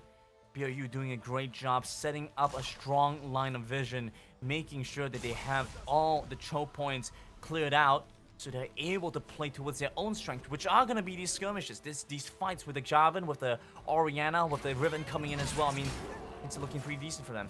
And over on the EVOS side, they don't want to take those skirmishes. They want to rely on the fact that they have the picks. They have Valdez, they have G4, who are so good at finding individual isolated players. Thipper as well. Anytime that they can catch somebody out by themselves, EVOS are winning.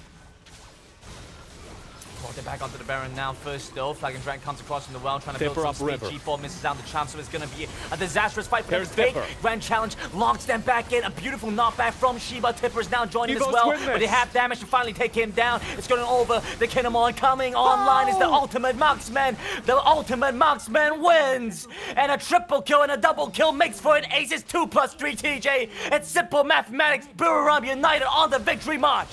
That's it! Archony arrives in the late game and lands a truly massive team fight ultimate, and Buriram will upset EVOS. Buriram will take down the best team in Thailand and the reigning champions, knocking them to the lower bracket.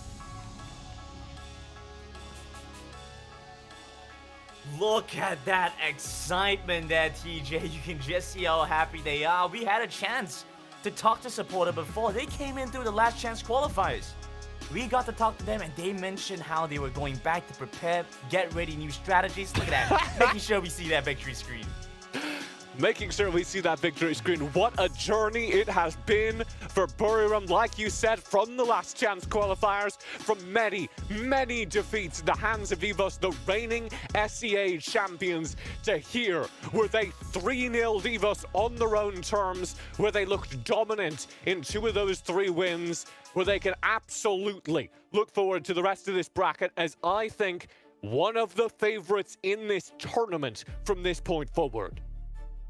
Absolutely, and well, BRU 3-1 will continue to run the upper bracket. And so what can I say, TG? I'm just loving this team.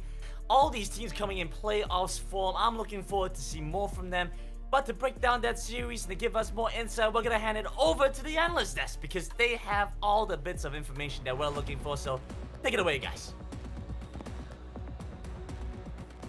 Thank you so much, casters. And isn't this poetic? This is a reverse of what happened in the grand finals of the Sea Icon Series Thailand fall season. Riku, we talked about this, about how, you know, Buriram United Esports, they were always the bridesmaid, never the bride. We come into the playoffs of the Sea Champs, and they look so good. What happened there in that game? I thought EVOS had it so many times.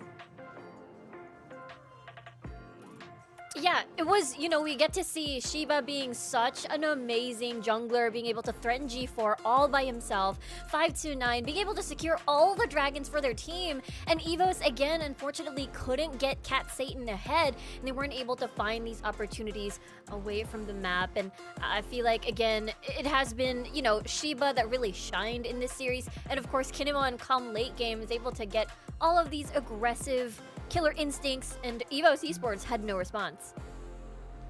Yeah, and Yeah. again, this is a reverse score, isn't it, of the grand finals in Thailand?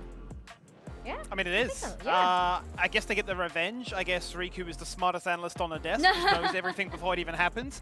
I thought that was possible for me, being down here in Australia, where we're like, ahead of the clock. But it doesn't really matter, I guess. She just knows far too much. So I'm just going to predict all my predictions based on what she mentions now. But yeah, no, seriously, Buriram, phenomenal gameplay.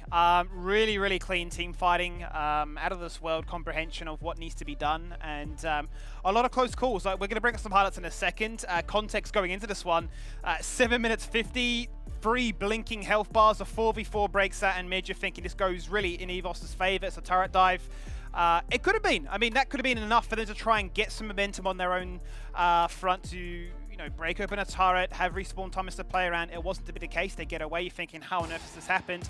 But then we bring it back. Deja vu, just like you love to see it. 10 minutes 30, they say, we want a bit of that spice in our life once again. So Buriram say, we're feeling confident about our chances. We've got 9 lives. You can't take us down. We're going to go for that dive. Oh, hang on a minute. We're falling down. Maybe a little bit too over-eager here. And EVOS show their class, their determination, their grit to then get some kills and make this an absolute bloodbath in the mid lane. You're thinking, is that the turning point? Is this when the game does get flipped? Is this what EVOS are hunting for? Because they're chasing a gold lead, which is getting out of control. And this is always interesting for me when you have a corky composition, how close you can keep it when you're doing this big battle of scaling. But then it comes down to the Baron. Another game where Buriram just got all this map control to get all those Drakes and say, we're going to team fight again. The cast goes out, looking to try and split apart some key carries. It doesn't really matter in the end. It's a battle of the Zonias, it's a battle of the Stasis. And then you're going to see the Shockwave come on through. You're all clumped up together. Archnie says, I'm not just a KDA padder. I'm actually really, really good at team fighting too. And that just lights out as clean as you like it. A full ace and a 17-minute defeat. So Buriram are sort of gifted the early game pressure to diffuse any kind of EVOS late game comeback. And they ran out of steam. Yeah, I really like that fight as well, Skimmy. I mean, the fact that Kinemon came in a tad like 2 seconds late into the fight, meaning when Kinemon entered the fight, no threatening cooldowns were available already from EVO. So basically you can just enter the fight, Killer Instinct aggressively, with no fear of getting punished. And this was a fight that we actually thought, again, that EVOS Esports had the lead many, many, many times. But Buriram United, they just know how to turn fights around. And we saw them. They're looking really comfortable. They're looking really happy, of course. We saw Supporter, smiling, doing this, busting out the muscles. And we had him actually, like, hold up the phone up onto your screen, showing the victory screen. I feel like that's a Southeast Asia special, by the way. Southeast Asia teams do that. So, yes. Welcome, by the way. I'd love to see next time? I'd love to see him take a selfie, show his selfie to the screen, and it's just like him with a big, big smile. That would be the most alpha celebration I've probably ever seen. Probably really creative too, so I'd love to see that. Just putting it out there. If you're watching Supporter, yeah, do it. That would be so meta. We'll probably get a chance to talk to him sometime, and we could probably tell him that. He'd probably be on board. I mean, he seems like a really, really cool guy. But yes, Buriram United just played this so well. I didn't think that we would see this. I mean, we clearly voted for EVOS Esports all throughout. Who is writing the script, by the way? I mean, we said goodbye to Divine yesterday, and now Buriram is our front runner for the Thai region. This is crazy. And of course, that wouldn't be possible without our MVP of that series. I actually saw the votes. It was really close. I think it was a tie, so I'm not sure which player got the MVP, but it's gonna be Kinemon over here with that 67.9% kill participation. I think he did so well. We expected this, that it was gonna be a Dragon Lane matchup, that Kinemon, the pressure was gonna be on him throughout this series, and I think he delivered. Riku, what did you think of his performance? I mean, Kinemon has been one of the most consistent members coming from Buriram, starting from the playoffs. And I feel like this player has been so amazing at his role, to the fact that even during their local qualifiers, even though Buriram may not play around Kinemon, he can still make moves by himself and is able to shine throughout the especially during the late game. But I think in this series in particular, he has shined in all phases of the game, no matter if it's a scaling AD carry, whether or not it's a very strong mid-game AD carry like a Corki, it didn't matter. Kinemon just really was hella consistent. Yeah, and it was, as you said, right at the top of this one, it was going to be a battle of those two Dragon Laners, and it was really a case of who can play the Corki and the Kaiser better. And ultimately, those two were pretty cracked on it, but Kinemon just continues to showcase that, hey, I take risks in life, and I'm not afraid to, risk that financial future by getting the dub, the 3-1, the clean execution. The man is a little bit too good on that Kaiser, so I'm stoked to see him pick that one up. Definitely backed by Franklin Templeton with how secure he was with that future. Absolutely. But right now, we can hear from Buriram United themselves. I think we have supporter on the line over here, the man, and we love having him here on the desk. By the way, supporter, congratulations on that momentous win against EVOS Esports. I bet you're feeling good. Yes, you're feeling good indeed. I just want to ask you, you guys came from the last chance qualifiers. You guys dominated the group stages. And now you guys are dominating the playoffs. What is your secret? You guys have to give us something. We give our fans one false hope, right? That we cannot come to group stage. I mean, we kind of lost of meta at the beginning. Then Divide showed us how the meta play. Yeah. Awesome. It's really working so well for you guys. And of course, it's showing in all of your success here. Skimmy, I think you have a special request for supporter. I do. Now, look, supporter, I love you, mate. You're full of personality. You give us so much charisma on that couch when you're, grouped up with the team. I saw your celebration, right? You show us your phone with the victory screen. I've got an idea for you, okay? I'm going to try and be your social media manager here. Maybe it'll work out. Maybe it won't. Who knows? Let's see. I would love if you just took a selfie, big smile when you get another victory, and you just show us a selfie. It's just you smiling at the camera, and the world gets to see that you're just so happy. You're just having a great time in the game. Next time, oh, look absolutely. at that. Just get in my personal space. Intimidate me. Intimidate the opposition. Sure. Let's see how it went. If I win Sure. next time, if we win. Deal. Perfect. Yeah. There you have it. Something to look forward to. Something to look forward to. Riku, you got a question for supporter? Yes, I do. I mean, congratulations, defeating longtime rivals against EVOS Esports. But, I gotta ask this. It feels like you guys are heading straight to top 2 with your performance right now. I gotta ask, who else do you think will be a threat in the competition? Not gonna lie, every team is a threat to us. But for now, we really want to win. Who's gonna come against us? Either it's gonna be Secret or SBTC. We're really looking forward to every team. So for now, we just need to strengthen our plan and focus on what we have doing here. Well, that is working so well for you guys. We wish you guys the best of luck for the rest of your matches. I want to say something. Go ahead. Even though we win today, doesn't mean that EVOS is not a better team. They're still a good team, to be honest, in this tournament. We really respect them for helping us during the group stage and everything. Yeah, just want to say that. Thank you. Nice. Aww, look at that. That's great. It's still of course the brotherhood coming through. Supporter, thank you so much. And you guys gave us such a great series to start off with. We wish you the best of luck in the rest of your matches. Yeah. All right. Yeah, you're getting the selfie. Oh, this is the peace sign. This guy's so meta. Look at him. So cute. How can you not love him? Oh. Exactly. And I just love that they had to give a special shout out to EVOS Esports. They know that, they're going into the lower bracket after this series. They know that they're going to be dealing with that pressure. They just had to give them a special shout out. It's got to warm your heart, doesn't it? All that sportsmanship coming through from the Thai region. And I'm sure, EVOS Esports are pretty much like their best friends. They've gone through heaven and hell here at the Icon series from summer all the way to fall and now to the SEA Championship. So it is quite a relationship indeed. And I'm pretty sure EVOS, of course, they've been exchanging metas and they're probably scrim partners all the time, Sure. So it is nice to see that camaraderie pulling through. Let's check out the updated brackets because we have a very interesting scenario coming up later today. And of course, up next will be SBTC Esports and Team Secret. But I do believe we are seeing EVOS Esports and one team. Oh no, EVOS Esports and Flash Wolves going head to head. Now it's funny because in the grand finals of the previous of the Summer Super Cup, EVOS Esports went up against one team. Now they're taking Flash Wolves. They seem to be fated. They seem to be somehow connected to the Taiwan region, to the teams of the Taiwan region over here. Riku, I don't believe we've seen this matchup before. How do you think it's gonna go down?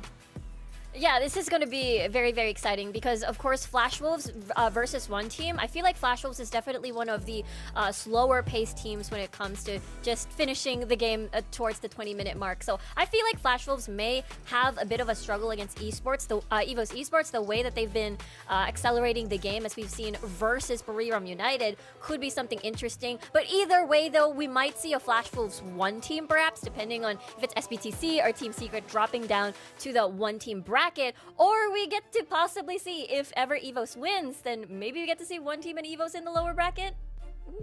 Maybe? Yeah. Maybe? Yeah, I mean, there's just so much history, as you say, Rika, right, from a Summer Super Cup that could have come back at a very early stage here. So it would have been quite hype. Would have been kind of upsetting as well, I'm sure, given that one of those teams would have had to get knocked out for it. But yeah, EVO's taking on Flash Wolves. That should be pretty spicy if it does go to distance. We do have a bit of a slower tempo game once again. A battle of split pushing, perhaps. Maybe a case of more Ari being contested and locked in to try and pop off. Yeah, definitely excited to get into that. But of course, we do have our next series coming right up, and it is going to be a big one. It is SBTC Esports versus Team Secret. This is one that, of course, a lot of people are looking forward to. We're gonna get into that right after this quick break.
Are you ready to define your character, to choose your financial objective, to choose your investment strategy, and build your portfolio? Start now and level up your investment knowledge with Franklin Templeton.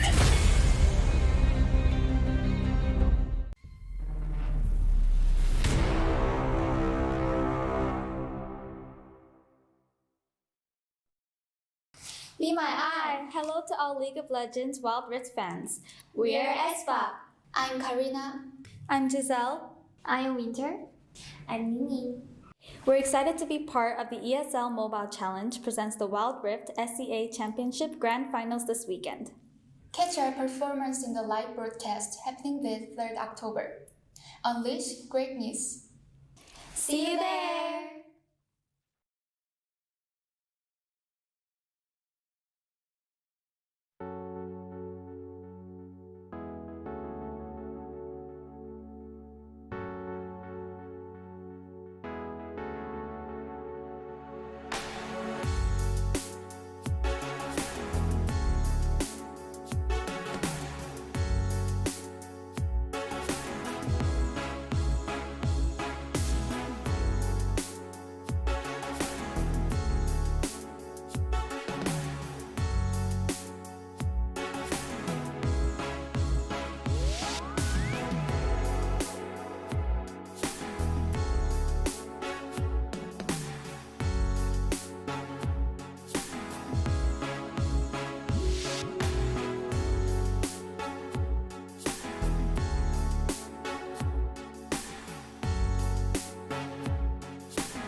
welcome back to the C Championships, guys. We just saw the script flipped again here with Buriram United Esports taking the win over EVOS Esports. Now, we are going to head into our next match of the day, and it is going to be between SBTC versus Team Secret.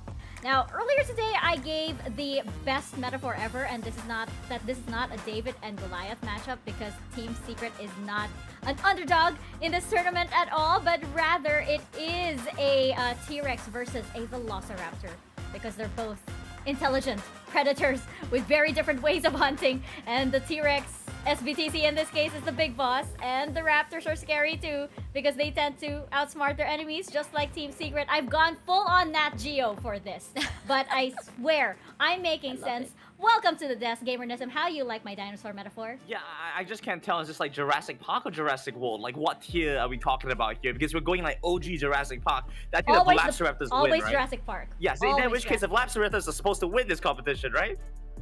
Yes, exactly. If they work as a team, right? They do work as yes. Team Secret will use their heightened olfactory senses to win this game. Olfactory, No, wow. We're going to... All right. Okay, we're going to go away from that, but I feel like, you know, this game, of course, we know Team Secret, they do very, very well in the drafting phase. So I feel like this is where they have to win this game because, you know, Gamernism, I don't know if Team Secret can outplay SBTC right now. Yeah, if it's like a mechanical level, I think SBTC do have some incredible players. I mean, you look at the likes of Julie, TF, and TJ likes to use this, some of the best players in the world. I genuinely think that SBTC really do have the best players in the world, and the sum of their parts just make up for such a strong team.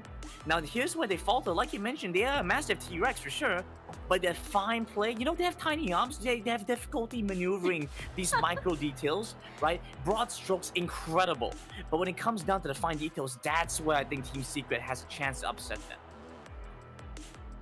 Yeah, 100%. The fact that, again, we get to see Team Secret have a lot of ways, a lot of compositions to sort of maneuver around SBTC to see. And especially it's a BO5 scenario as well. So there's that a lot of adjustment to work with, a lot of time to work with. Yeah, I think we should also bring up the special sort of, you know, scenario for this team that whoever is going to the lower bracket will have to sort of conserve their energy or will have to make sure that they can, you know, endure all of these matches that come right up. And for Team Secret, you know, I think the advantage of them is, of course, you don't exactly know what they're going to be bringing out and how they're going to play it. So there's sort of like that two-way filter, I guess. There's the draft, and you're taken aback by it, and then you don't know how they play it when they actually enter the Rift. But how long do you think, Riku, they can sustain this kind of like, you know, wacky, unpredictable sort of play style? I mean, I think they can pretty much be consistent in that aspect just because they've done it so many times, even during the local qualifiers, where they're always the trendsetters. They will always, usually when something new is played in the competition, it's usually coming from Team Secret. So possibly the same could be said maybe in this series, especially when we look at Team Secret, the way that they're so brave, or rather the way that they execute things in new compositions, it's very, very refreshing and could catch SBTC off guard. Yeah, absolutely. I mean, Tatsuri, you know, you can't sleep on the guy. He's an insane mid laner. He's given us such top-notch performances across the board. And the guy that I really want to watch out for is going to be Azar here, because Azar's been kind of hit and miss. He's been getting on form recently, right? Once we come into the playoffs, he's looking better and better for sure. Now, I think that's where things are going to be a different, like where it's going to make a difference. If he's not able to match up against SBTC in the top lane, well, it's going to be difficult. But mid lane is this powerhouse juggernaut, two absolute titans in his competition. Yeah, exactly. This Tatsuri versus Julie matchup is going to be very exciting just cause I really like how, again, when we look back at Team Secret's performance back in the Summer Super Cup, they were able to reach full Game 5 against Cerberus. At the time was the second seed coming in from the Vietnam region. So he played 5 different carries, 5 different champions, unique champions rather, within that series, and very exciting to see what he brings out, considering the fact that there's a lot of pocket picks like the Katarina that he would play constantly, even during the local qualifiers, and even without setup. He doesn't need CC. He would usually just go in on his own, wait for the right timing, and basically get pentakills. Yeah, and we even gave him the nickname, like Pentatsuri. We kind of forced that a little bit. Kind of forced that somewhere in there. Katatsuri? A little bit, yeah. Gamernism, Big G is like cringing. It's like, oh my gosh, please stop. It's but okay. It's good. Not as good as your one esports and Franklin Templeton stuff for sure. But I'll give it to you, Mika. It's a good cry. Why? Thank you so much there. But yes, I do believe that with Julie and Tatsuri, this is going to be really scary. Of course, because SBTC, and I think we have lower thirds for this discussion in particular, they are currently the best team in Southeast Asia. And because we know that Southeast Asia is the best region for Wild Rift in the world, therefore, they are currently, I think, the best team in the world. I mean, we did bring out, Hamas is great, Tatsuri is great. The thing is, everybody at SBTC right now, they're all popping off. It's gonna come down to, I like that you brought up Azar, Gamernism, because there is that little bit of a flex between Minas and Unero for SBTC, but they're all really scary. They're all really scary, and I think, everybody who is cheering for Team Secret lineup, we're all a little worried because this is SBTC, and they are by far, with the group stages, everything that we've seen so far, they've been the best team. They have been the most consistent team as well. Yeah, they've basically won every single match when it comes to the group stages, at least. And even 2-0'd EVOS Esports that looked really, really strong coming into the playoffs, and as well as Divine, who sadly is already eliminated. But everything else, every single matchup has been 1-1. And every single time that they showed up, it was just very consistent. I mean, we talked about the individual lanes, the flex from Unero and as well as Minas. Every single time, whether or not you field who as that Baron laner, it's still very, very scary, still very, very consistent. And it's just one of those things. How can Secret even survive the early game when it comes to individual matchup and as well as lane matchups as well? I mean, here's the thing, right? There's this expression that it's always most difficult when you're at the front of the race. When you're at the front, you have nobody else to look for. You need a pacekeeper to help you out there. Because if you're behind them and every team is looking to the Vietnamese region as the overall powerhouses to the SEA Championships, well, they're chasing after you. They're looking for weaknesses in your gameplay and everything that you do. Every single pick that you make, they're looking for a chance to counter that. They're looking for a way to take you down. And that's what we're seeing now. Divine Esports, I mean, they got kicked out early. They were booted out of the competition. That was a surprise to all of us. And now BRU, they just won an incredible series against EVOS. I mean, we're starting to see these teams that were a little bit iffy. We knew they were strong, but not this strong. And I think SBTC has to come in here and make a statement against Team Secret.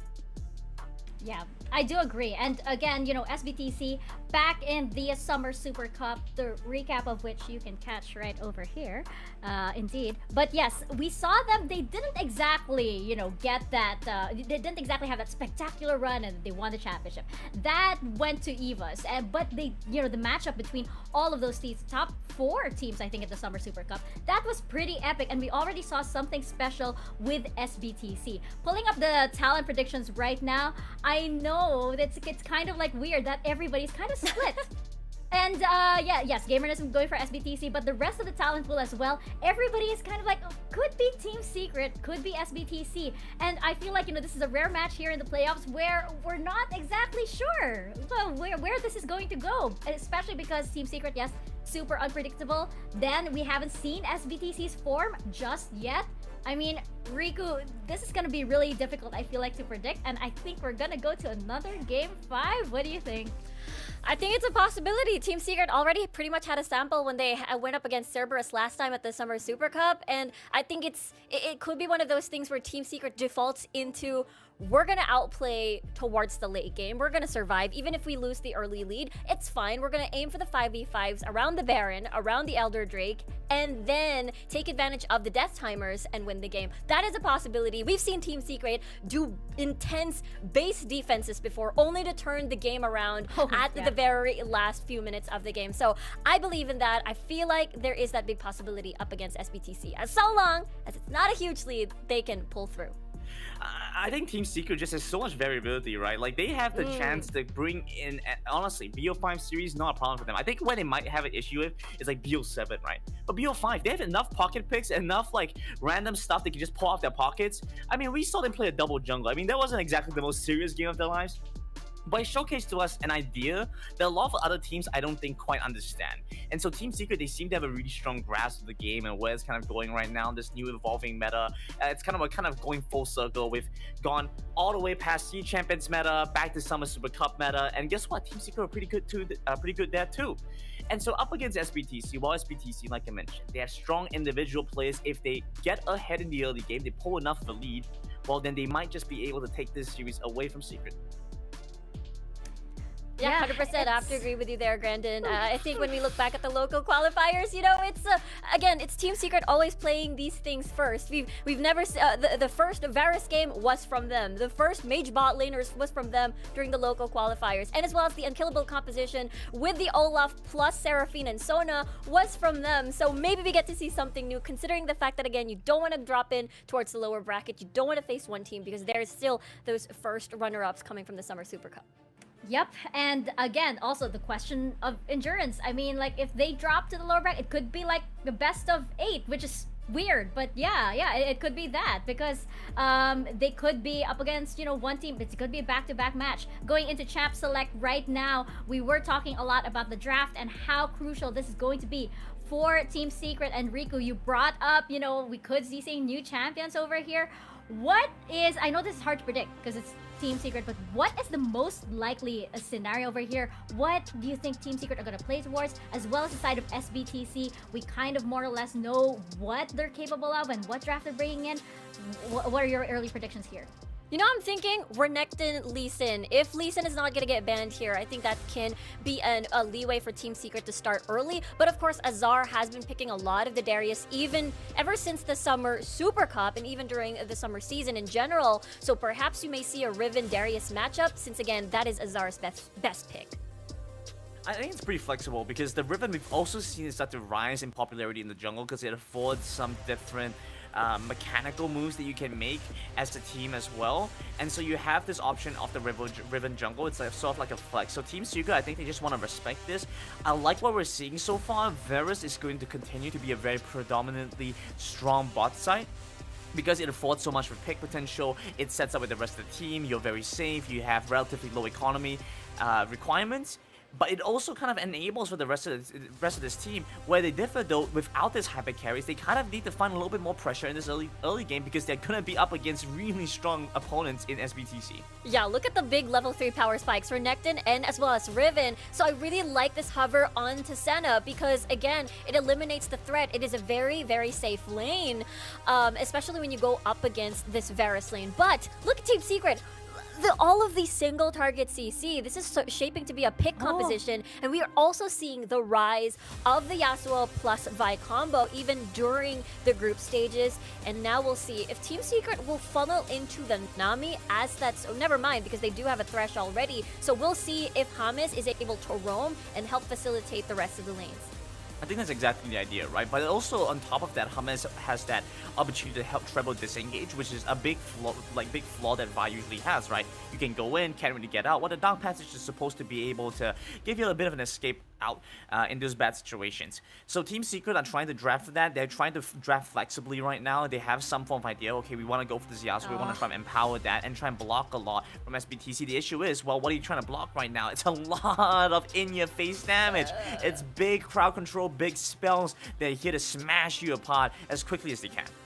Yeah, I think that's the most difficult part, right? Because usually the answer to the Varus is Galio, Gragas, because these are things that can easily access and misposition you. But and Jarvan 4 as well has been an answer to gain access to long-range champions. But Malphite is also another answer. Unstoppable force, easy peasy. You basically are a flying Olaf with an ult burst, so you will be able to penetrate through everybody else. I'm excited to see this push through. What an image though of the flying Olaf just as we head into game 1 over here. But yeah, this looks like SBTC.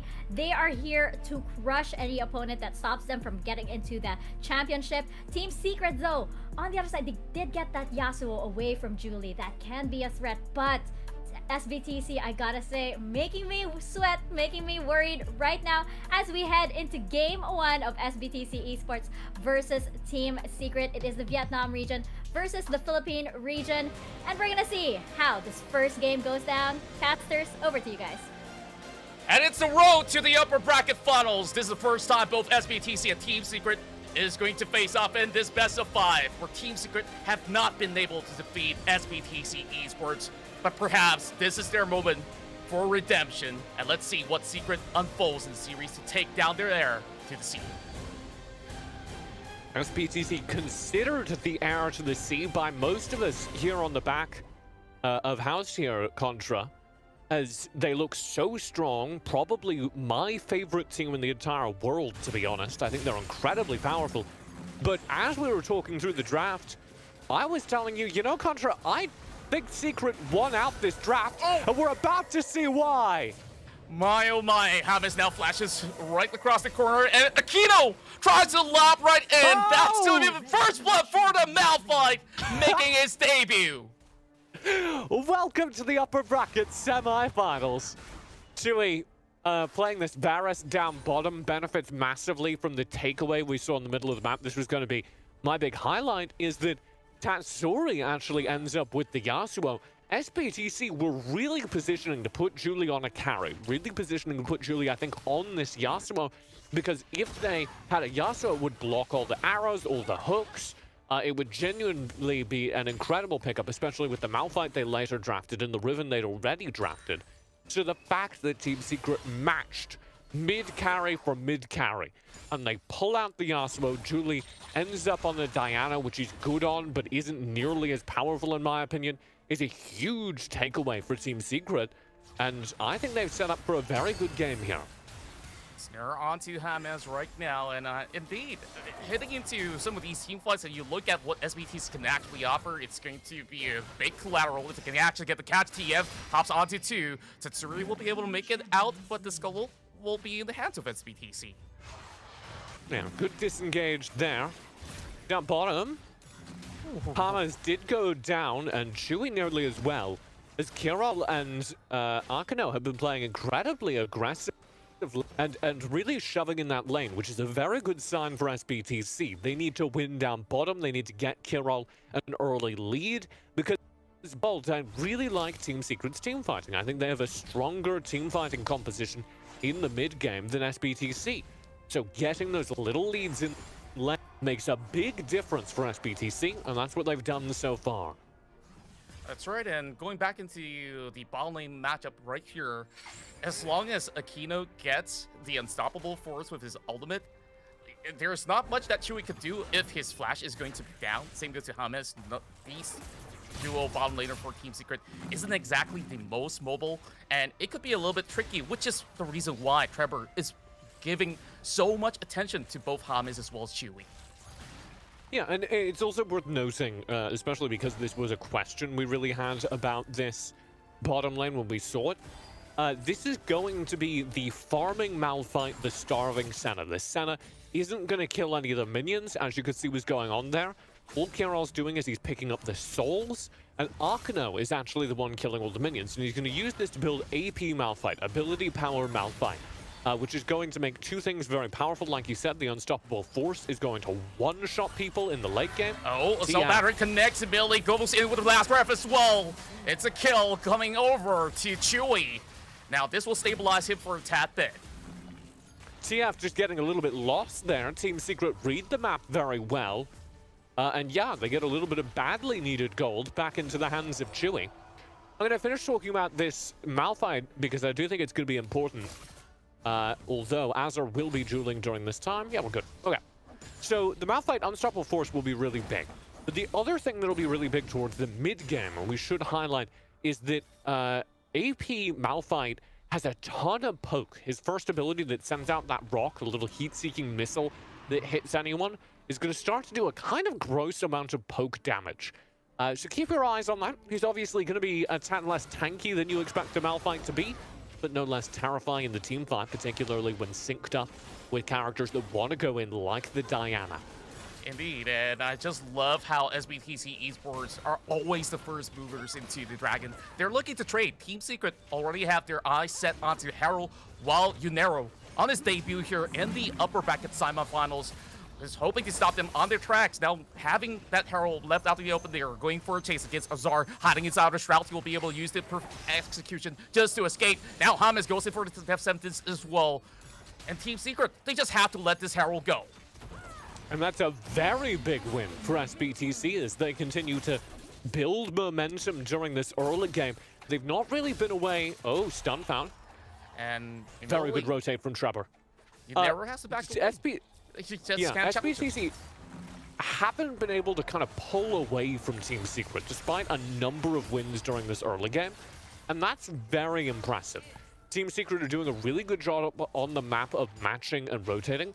But that takeaway, I think, is going to add up. And a lot of it comes off of Yanaro, like you said, on his debut here in this tournament, coming in Venus in the top lane. Oh! Play it on the EXL, gets one, and Chewy has only a tick of health left. That should do He's dead. Just about good enough for the Malphite to go on that killing spree. And this is why the gold lead was about to grow. Here comes the Rift Herald. And it's off of the unstoppable force from Akano. He finds 3 kills off of that engage. Absolutely disgusting. And SBTC's AP Malphite shows up to play in game 1.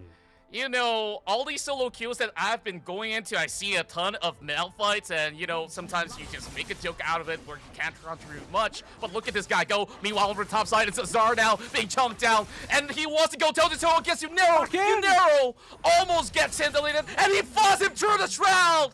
Unero gets his first kill. What a 1v1 for Yanaro as he steps onto the international stage, going head-to-head with Team Secret on the dive, contesting for the Rift Herald, zoning, using the early game power of Renekton so well, and then out-dueling Azur, shutting down one of Team Secret's key carries in this game. As we've talked about it, Chewy's behind. We've talked about it now, Azur's behind. Team Secret, all of their hopes, perhaps as they always did, rest on Tatsuri. Akino now getting the assault battery on top. Last grab will be able to secure it for Tatsuri. Now they're chasing over onto Julie. They're going hard on Julie, and there's not many space for him to even run or hide. TM will be the next one to fall. Team Secret bites back. A triple kill for Tatsuri! Exactly what we call for him to step up. He does exactly that. 3 kills in the bank, one of them technically an assist. He's going to be able to rocket ahead of the pacing of this game. And Team Secret star mid laner now needs to pull Team Secret back into this game. Here's Yanaro and Kira looking to cut off his retreat. Unero right now going on top of Thomas, but will not be able to do just about enough damage. That will leave a little bit more room for Team Secret, but they may have to give up this turret. The rest of Team Secret will have to back off with TF also coming in with the flank. Azar all alone in the shroud. How long can he hold on? And he will only buy time for the turret to still stack. Not worth it, I think, for Azur, as first turret's already been taken, Team Secret already behind, and Azur's death just means this Akali isn't going to be doing much of anything this game. I do want to paint the flip side of that, though, which is a massive item spike for Tatsuri as he does survive that fight. And you've got to hope and pray, if there are any Team Secret fans in the chat, now's the time to come up with a Tatsuri team chant, a Tatsuri fan club Facebook page. Anything you feel will help. Start setting it up. Well, speaking of players of SBTC, the there's the Riven getting caught out. That's jungler dead. Great pickup. And this is Infernal Drake. This is huge for Team Secret if they can secure it right here, right now. Ward being dropped right in. But they are hopping over the wall. Here comes Akino! Unstoppable force! They will still secure the Drake for Team Secret. Now, going on the collateral here, they will focus down that Diana first and foremost. Unero tries to hold a line, but 3 members of Team Secret will be able to take him down nonetheless. Team Secret will be able to even the odds. Team Secret get the Drake, and they hold the fight. Tatsuri again contributing to 2 kills, getting credit for 1. The other goes over to Chewy, which is massive because he gets into his second item. And all of a sudden, they're back in this game. Despite the turret deficit, despite everything, SBTC haven't been able to press their advantage as much as they wanted to. And I don't know how Team Secret have managed to do this, but they're fighting even, they're trading even in battles they have no business even taking. And as a result, they've got a star carry on Tatsuri, hitting his second item. He's just completed his Blade of the Rune King behind his Charge Blade. He's going to be doing so much damage on every single Yasuo auto attack. Every single sword swipe is just going to be chewing through, like an AD carry almost, chewing through Yanaro's armor, chewing through anyone who dares step forward. The big challenge for SBTC is going to be to lock him down using mainly Julie and Arkano as the hard engage, as the stun combo, the CC combo. If they can land onto Tatsuri and stop him from participating in these fights, Team Secret don't have a chance. That's true, and I really want to go back to your point of team fights, but speaking of a team fight right here, that's Tatsuri being knocked up by the unstoppable force. Now he has to buy time with the stopwatch. And over the back, it's going to be Azar with the flank. Assault Battery connect, last win to fall on top of them. And SBTC, they're winning the trades. They're going to be able to take down Azar as well. Unero looks for a target, shreds down Joey, looking for James as well. That's 4 for SBTC. They find a massive team fight, and they catch critically Tatsuri out early. They burn him down, and even when Team Secret try to recommit behind Azur, the only target they can find are the tanky ones. It's Arkano, it's Yanaro, who soaks so much of the damage as SBTC resets in the chaos of the team fight, the chaos they so traditionally thrive in, and it's going to earn them 4 kills, it's going to earn them the Baron, as the heir to the sea, is that what we're calling them? That's managed to build up their gold lead, now sitting around 5,000. My oh my, the heir to the sea right now. They go into team fights like they're just chasing them like moths to a bright flame. Let's have another look back at the ad like that we talked about. And so look at Tatsuri on the other side of this. He flashes away, disengaging, and then Azur starts to fight. So they full commit and they full dump damage, but they're only doing damage onto the front line. They're not finding any backline targets. So they just walk away, and Team Secret don't get anything for all of their carries. You can see James just left alone. Oh boy. And what is Unero even doing there for that particular moment? Couldn't answer that question. Split going on. Well, SBTC will secure a turret for their loss. Yeah, it's the right thing Team Secret do. If you have a team that's trying to 4-1 split into you, that's sending 4 players in one direction, 1 player in the other, pick one of the sides and fight it. And if you are defending, you can engineer it such that you have 5 players to bring to bear, and that will always give you an advantage. Unfortunately, even with that, even with a 5v4, they don't feel comfortable playing into SBTC's full 4 stack in mid. They play very defensive behind their inhibitors. And that means that they're still going to lose 2 turrets. Fortunately, flip side of that contra, because they took that aggressive fight, because they stopped the arrow, that's all the Baron's going to get. The Baron gets 2 inner turrets and nothing more. All the inhibitors still stand. SBTC haven't ended the game yet. They're going to have to take at least 1 more team fight, and Team Secret still have a shot. Indeed they do, and you just look at SBTC esports, they're always the first movers right now. They are sending Akito, knowing that he's not going to be chunked out by any members of Team Secret. If they're going to have any full focus onto SBTC, it has to be Julie here. And this is going to be a free trade for SBTC. None of the members of Team Secret has any space in the map to even contest. It's also the right call because, yeah, you're playing into a Senna, but you're not at power spike for your players, right? Chewy hasn't completed the Muramana. That's actually just ticked over as I was saying that sentence. So Chewy now has Muramana and they can team fight, essentially. You're also looking at Tatsuri completing 3rd item. I don't know how far he is in gold. He's probably about halfway there on this back. But when Tatsuri is near 3rd item, which is probably going to be IE, yep, there it is. He's most of the way there. Then he's going to be really scary. That's his item spike. And now that James is completed Muramana, that's his item spike. Here comes Grabber here. Assault Battery immediately connects with the last breath as well. And that's where the rest of them will have a chase. And Team Secret will look to pick up this fight while Jolie still navigating his way through to Trapper. And that's Jolie there, taking out Tatsuri. And Team Secret managing a perfect defense. It's 2 for 1, but the 1 is Tatsuri, so it's difficult to do the math on that one. Some good pickups there, but Team Secret dump all their damage again into Arkano on the front lines. He's soaked up the damage twice in a row now, and sure, he's not tank Malphite, he's a little bit easier to kill, but he's not the biggest threat on the team. Team Secret ideally want to be finding Kirol, finding Julie right at the start of the team fight before they can dump their larger amounts of damage. And they need to do so without losing Tatsuri, who's almost all of their damage. That's right, and now heading into the mid-game, things get a lot dicier here. Team Secret has to establish better vision control at the very least, because the second Baron has Organ spawn, and if they don't take the control here, they might just be forced towards a choke point where it's going to be pretty hard to either attempt for a Baron or even steal it away from SBTC. Yeah, but Team Secret also really want to play through these choke points. That's the flip side of that. Because if they can get their front line set up and just have Chewie throw damage over the top, he's probably still out-damaging Kira. He's probably still able to win that trade. And the big thing you have to watch out for SBTC is they have two major engage. It's Moonfall from Julian, that's the very important one, and then they have the Unstoppable Force from Akana. And if you see both of those go out and neither of them find very big damage, then Team Secret can win the fight, so long as Tatsuri and Chewie have survived that engage. And as time goes by, SBTC Esports will try to actually navigate the order through. Immediately connects with the last breath as well. Donatello won't be able to provide only so little shield, and the Malphite will drop.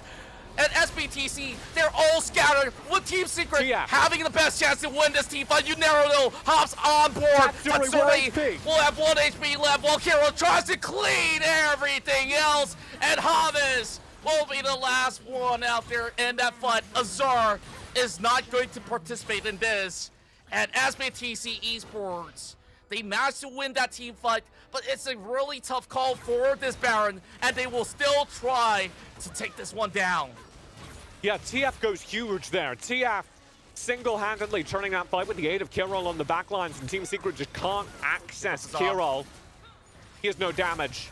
He can't fight this. And he's inside the trap, but he's looking for Kirol as well. He buys enough time. Here comes a TP. He's coming done in from SBTC. I don't think it's going to be good for Azar. Uses a perfect execution to escape, and SBTC will secure the Baron. And we see the consequences of that early game. Azar just doesn't do any damage. Not at all. And Azar, he's so far behind. You just look at the itemization. He's only got 2 being set up, and what's he gonna do about this when it comes down to team fight? He can't even dish out as much of a chunk to even hop on board all the way to the back line to assassinate Hero. And there we go. Another good stun. And Yunero now tries to go all the way through to look for Chewie, but this will be negated by Team Secret entirely after losing Azar, but they managed to get picked onto Hamas. I'm not going to sugarcoat it. Team Secret aren't going to get this Elder, and that likely means SBTC win game 1. And it's an impressive early game from Team Secret. They do very well to match game state. Kirol shows up big defensively in those team fights, though, and TF absolutely shuts down the discussion. What a performance by this Riven player. And I believe that this is going to be a tough ordeal for Team Secret to defend. They can still clear out this minimum wave, though. They do have enough resources. And the problem about this entirety of the game is that Hamas was not being able to roam in that early game. And Team Secret just looked like they just have to fall back. And SBTC gets so much leeway in that early game. I mean, Team Secret, like you were talking about, didn't get the early control that they normally rely on. You normally see Hamas setting up for early game plays, controlling the map, setting the tempo for Team Secret. If you rewind this tape back to the first couple of minutes of this game, it was defined by SBTC. Yunero found the start of the game, denying that Rift Herald. Yunero found a solo kill onto Azar, really opening up the game. And from there, with Azar a non-factor, it's been very difficult for Team Secret to take any of these fights, even when they play them well, even when they position well. And it's also really hard for them to even get anything done outside of their own base right now. Having the buff stolen by TF is just a little bit more salt to the wound. As SBTC now moving their way up towards the top inhibitor. For the game end, that's what this fight is for. Trevor has the G8 though, and Trevor just charge up the punch and now locks one member of SBTC in. Last breath connects, and that's where Julie will buy a little bit more spacing here. Nazar, he managed to take down Carol. This is a chance for Team Secret, and the rest of SBTC bots the fight.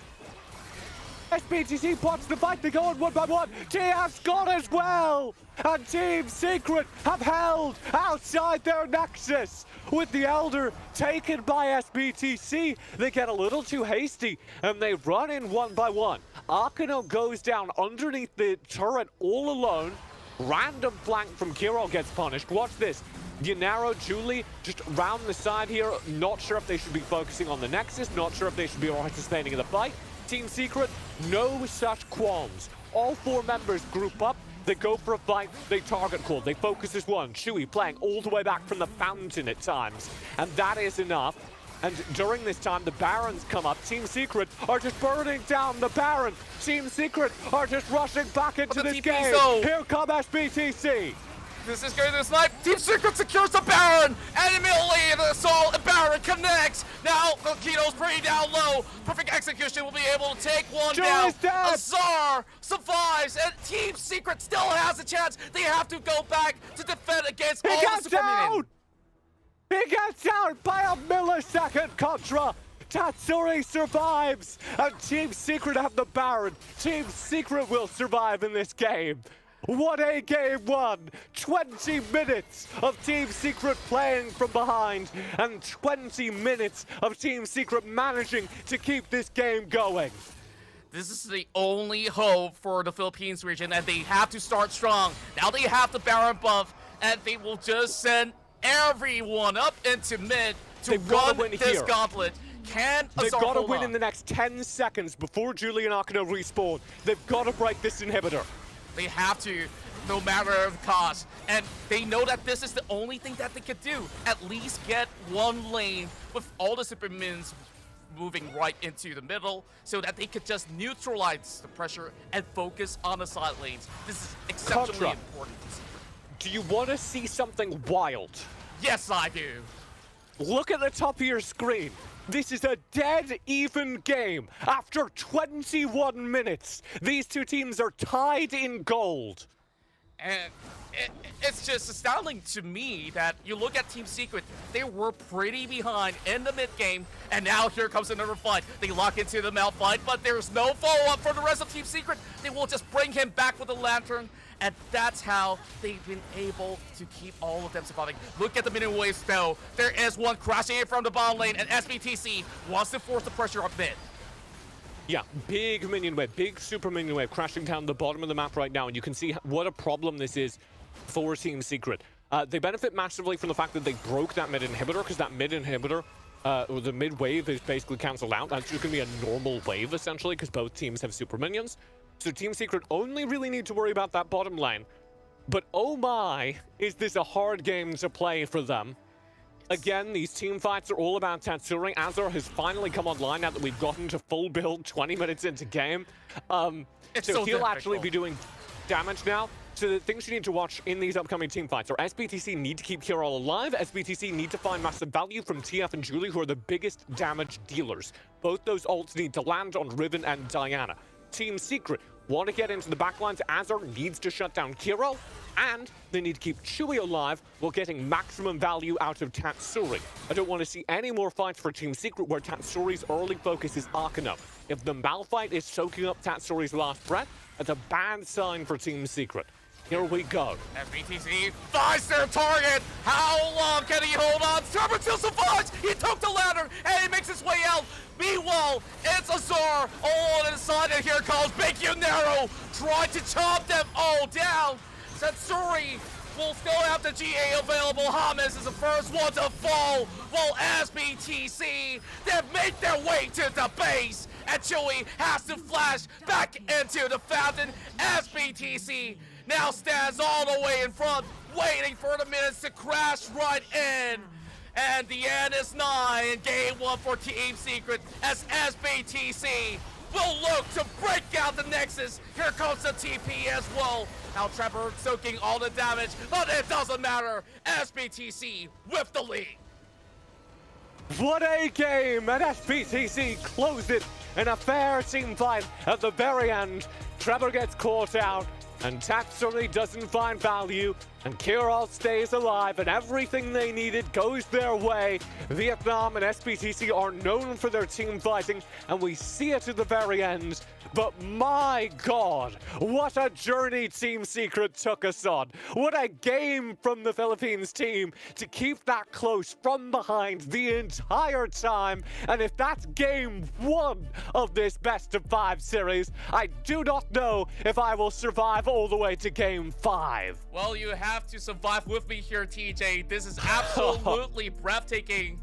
And this is just the very first game. I believe that there's still multiple chances here for Team Secret to be able to take games off of SBTC, but we will have to wait and be prepared for game 2 coming in shortly.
Are you ready to define your character, to choose your financial objective, to choose your investment strategy, and build your portfolio?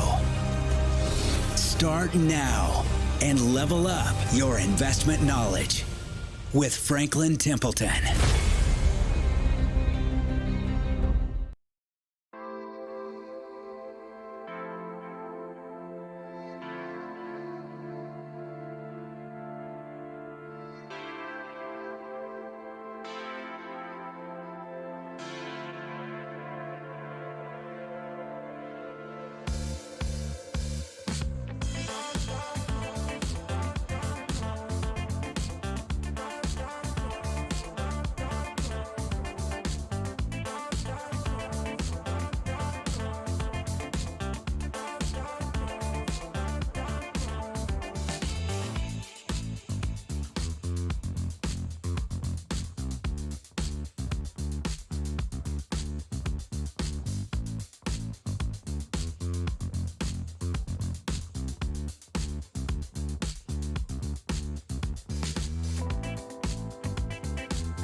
SBTC Esports, despite a valiant effort from Team Secret, close out Game 1. But Gamerness and Riku, this was one of the most intense games that we've ever had here at the SEA Championships. I know we say that a lot, but the tension in this game was so palpable. Let's jump into our post-game thoughts right now.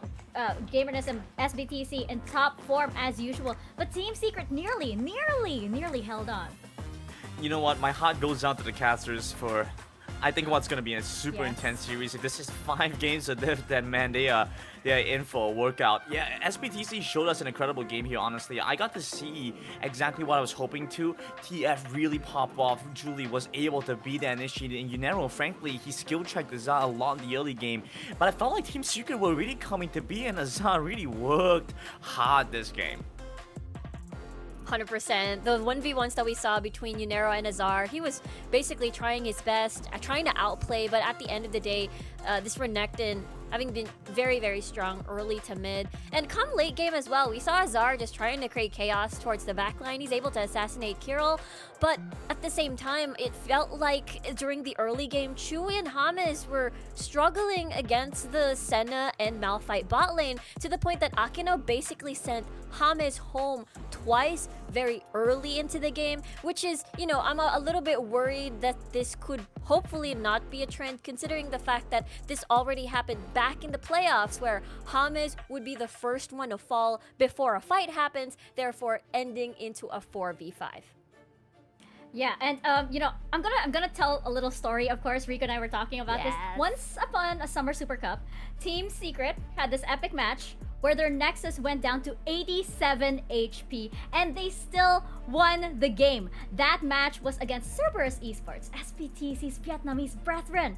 So I feel like SBTC knew that if they were going to win, they need to make sure that everything was secured, just like your future with Franklin Templeton, because they're one of the largest investment managers in the world. SBTC knew that. And because of that, Riku, we were talking about how Team Secret, they really like to play this way. They kind of like to make us, of course, Filipino fans over here a little bit scared, be on the edge of our seat, and, you know, we're not exactly sure how the late game is going to go. But SBTC, again, they have that Franklin Templeton insurance right there. They do want to end that game, and if you see them stomping over towards your base, you know that it's going to end for sure. But Gamerness, I'm really interested to hear, you know, with this, what exactly was SBTC struggling with regards to Team Secret that Team Secret can bring into game 2? I think in the first place, right, SBTC, I want to give them credit. They had a really good draft to start because they locked in the Riven early on, and that kind of threw off a Team Secret a little bit. I feel like, you know, they were a little bit hesitant to go like, okay, well, I can't exactly just lock in this to go and play against the Riven, so I'm gonna hold out on that last pick. So Azar gets his Akali last, right? And because of that, they had to commit to a composition earlier, so they went for a pick composition, and they added in the Yasuo to make sure they have that additional space and the additional damage to confirm these kills. And you know, the win wall does decently against a lot of things. That's the issue though. They drafted it too early, and SBTC were like, oh well, I'm just gonna full pivot that. I've only locked in the center at this point. I'm not gonna draft out any more range damage. I'm gonna play for stuff that goes in your face. I'm locking in the Diana, I have the Renekton, all these things that are gonna dive onto you, and it was so difficult for Team Secret to respond. SBTC, I felt like, had a slight lead going in and into the game out of the draft. I fully agree with you there. I mean, the fact that, again, you get to see SBTC blue side first pick Riven, and then being able to get the Renekton, I think that is just such a good a draft, just as you mentioned, Gamernism, because again, Secret was basically torn whether or not they want to give out the Varus or as well as get the Renekton for their red side rotation. But at the end of the day, they really wanted to draft this Tatsuri, being the center of this late game, being able to set up with Trevor there on the Vi. But again, all of these single target, we didn't get to see the roams coming from James as well early, just because of how Akino just kept the chains are on Thresh, are on James, but it was the big rock that was able to chain the Thresh. So I think right at this point, it was a big surprise, the first Malphite in the entire tournament, and I'm excited that SBTC has been, you know, keeping all of these pocket picks a secret, and now we're here during the playoffs. Yeah, definitely. And you know what? I feel like if it was any other team, maybe other than SBTC behind this draft, maybe Team Secret would have won that last fight. Maybe they were able to push or anything. But again, it's SBTC. They've been looking on top form right now, and they are, yes, I did coin them as our T-Rex of this whole C champs over here, but they are definitely the kings. And with EVOS Esports down in the lower bracket, it's really looking like SBTC Esports is the favored one right now. Jumping into Champ Select for game number 2. What could be the game plan here going on the side of Team Secret? How can they bounce back? They came really close. Once again, is it only just minor tweaks coming in here? Gamernism, what do you think? Is it you know, tiny little picks? Should they stick with what the game plan that they had earlier, knowing that it came really close? Sure, I would say that it's not like the composition was bad. I think that SBTC were a little bit caught off guard. And I feel like Team Secret were a little bit slow to really get up the tempo because they're facing off against opponents that are at a higher level, to be honest. The next level, in fact, right? And so Azar, you saw how close it was between him and Unero. If Azar was the one that came out the early game with that lead, this game could have gone an entirely different way. I'm looking to see the same thing happen for Team Secret. Just draft the stuff they're comfortable with, have a cohesive idea for your composition, and SBTC, I mean, they can do whatever they want. They have red side, but Team Secret, this is why you grab blue, because you're able to build to your own narrative. I wonder if they're going to pick up the Ziggs here this time around, or the Varus first pick again to prioritize towards Chewy, but never mind, of course, Gragas is there. That can be flexed throughout, 4 different roles. And Team Secret, again, is the type of team that can play a lot of things. A very, very deep champion pool. SBTC, on the other hand, can opt for perhaps a Ziggs, perhaps a Varus as well. But of course, the Darius is, considering the fact that a lot of the big top lane picks are now banned, will Azar be forced into one of the matchups where he falls back into this Akali perhaps versus the Darius? I think with what we've seen banned already, I think Akali is definitely a reasonable assumption against Darius. It has a slightly better matchup against Darius than I think a lot of people expect. But I think that an issue will really exist with Team Secrets the rest of the way they're going to draft out the composition, right? If they continue to have Chewy play towards their Varus, well, this just means that they're going to lack a lot of additional damage, right? You don't have this consistent late game insurance that we've seen from the likes of EVOS from BRU. Instead, yeah, they're running it back, going back to the composition that they'd like to go for.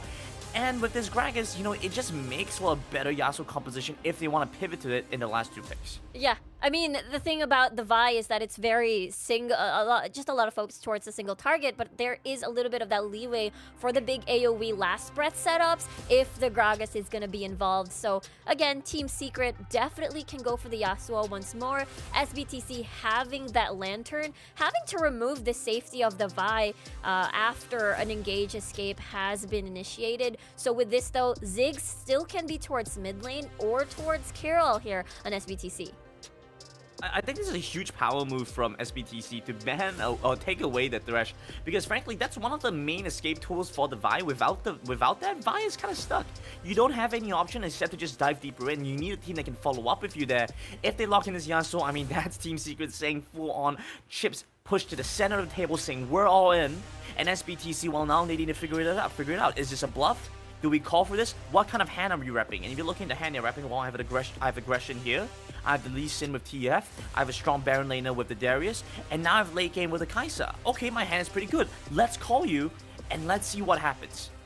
Yeah, the scaling of SBTC is just incredible. Kai'Sa on Kirill, and as well as the Ziggs here on Julie. Everyone is basically going to hurt. Well, on the side of Team Secret, they do have a decent amount of scaling, but there is that, I wouldn't call it overkill. There's just a lot of physical AD damage sources on the side that, you know, SBTC can properly itemize against. They still have the Gragas on Hamis, though, for that magic damage, but that is definitely only towards the early to mid game.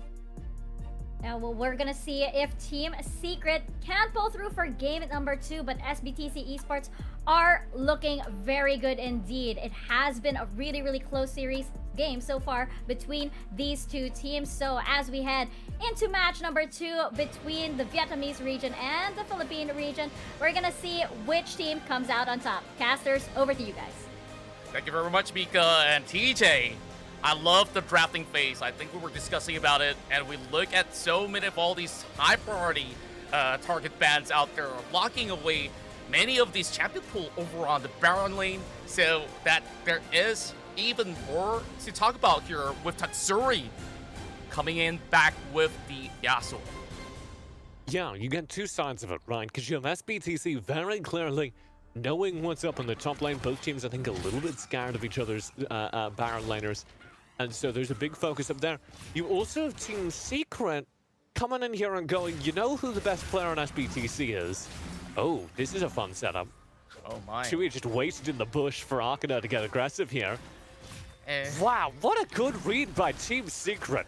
That is incredible. They knew exactly what was about to happen, and they set up for it so far in advance. Yeah, and immediately after having all the skirmishes, they drop the SBTC members down low and immediately sends Fiora into the rotation down to the Dragon lane. Now, let's also have a look at how this is going to be synergizing here, but TF's going to be dropping right by. This might look to be pretty grim for Team Secret, who has to fall back. Flash is available for Hamas to get right away. Dodges the death sentence. So yeah, this is how this game's going to play out. You're going to look at TF on his kind of trademark Lee Sin. TF is quite possibly the best jungler in the world. His Lee Sin is the stuff of legends. Vietnam Lee Sins always are. So you're going to be looking at TF to find an early impact, to get an early advantage on the map. And I would most expect that lead to be thrown over towards the lane with the Darius in it. And that will be the Baron lane currently. So we'll see if TF heads up there after these Raptors. The other thing I want to touch on, as I was kind of talking through the draft, is that Team Secret are so hard focusing out Julie. They forced him onto Ziggs, which is a very hard nerf for such an aggressive duelist player. And Tatsuri does that by taking away the Yasuo for the second game in a row as a pick. They also banned out both Ahri and Galio, which are the other two most played characters on Julie this tournament. And they're going to, this game, have a little bit better of a setup, as this was touched on, of course, by the analysts over on the desk. They will have Hamas playing his Gragas, which means you can throw in those casks and get like 5-man Yasuo ultimate, 5-man Last Whispers, which will be absolutely incredible if they can sync that up. That's also going to be, as Riku was talking about, AP Gragas. The Senna will not be taking any of the farm down bottom again, just as SBTC were running it last game.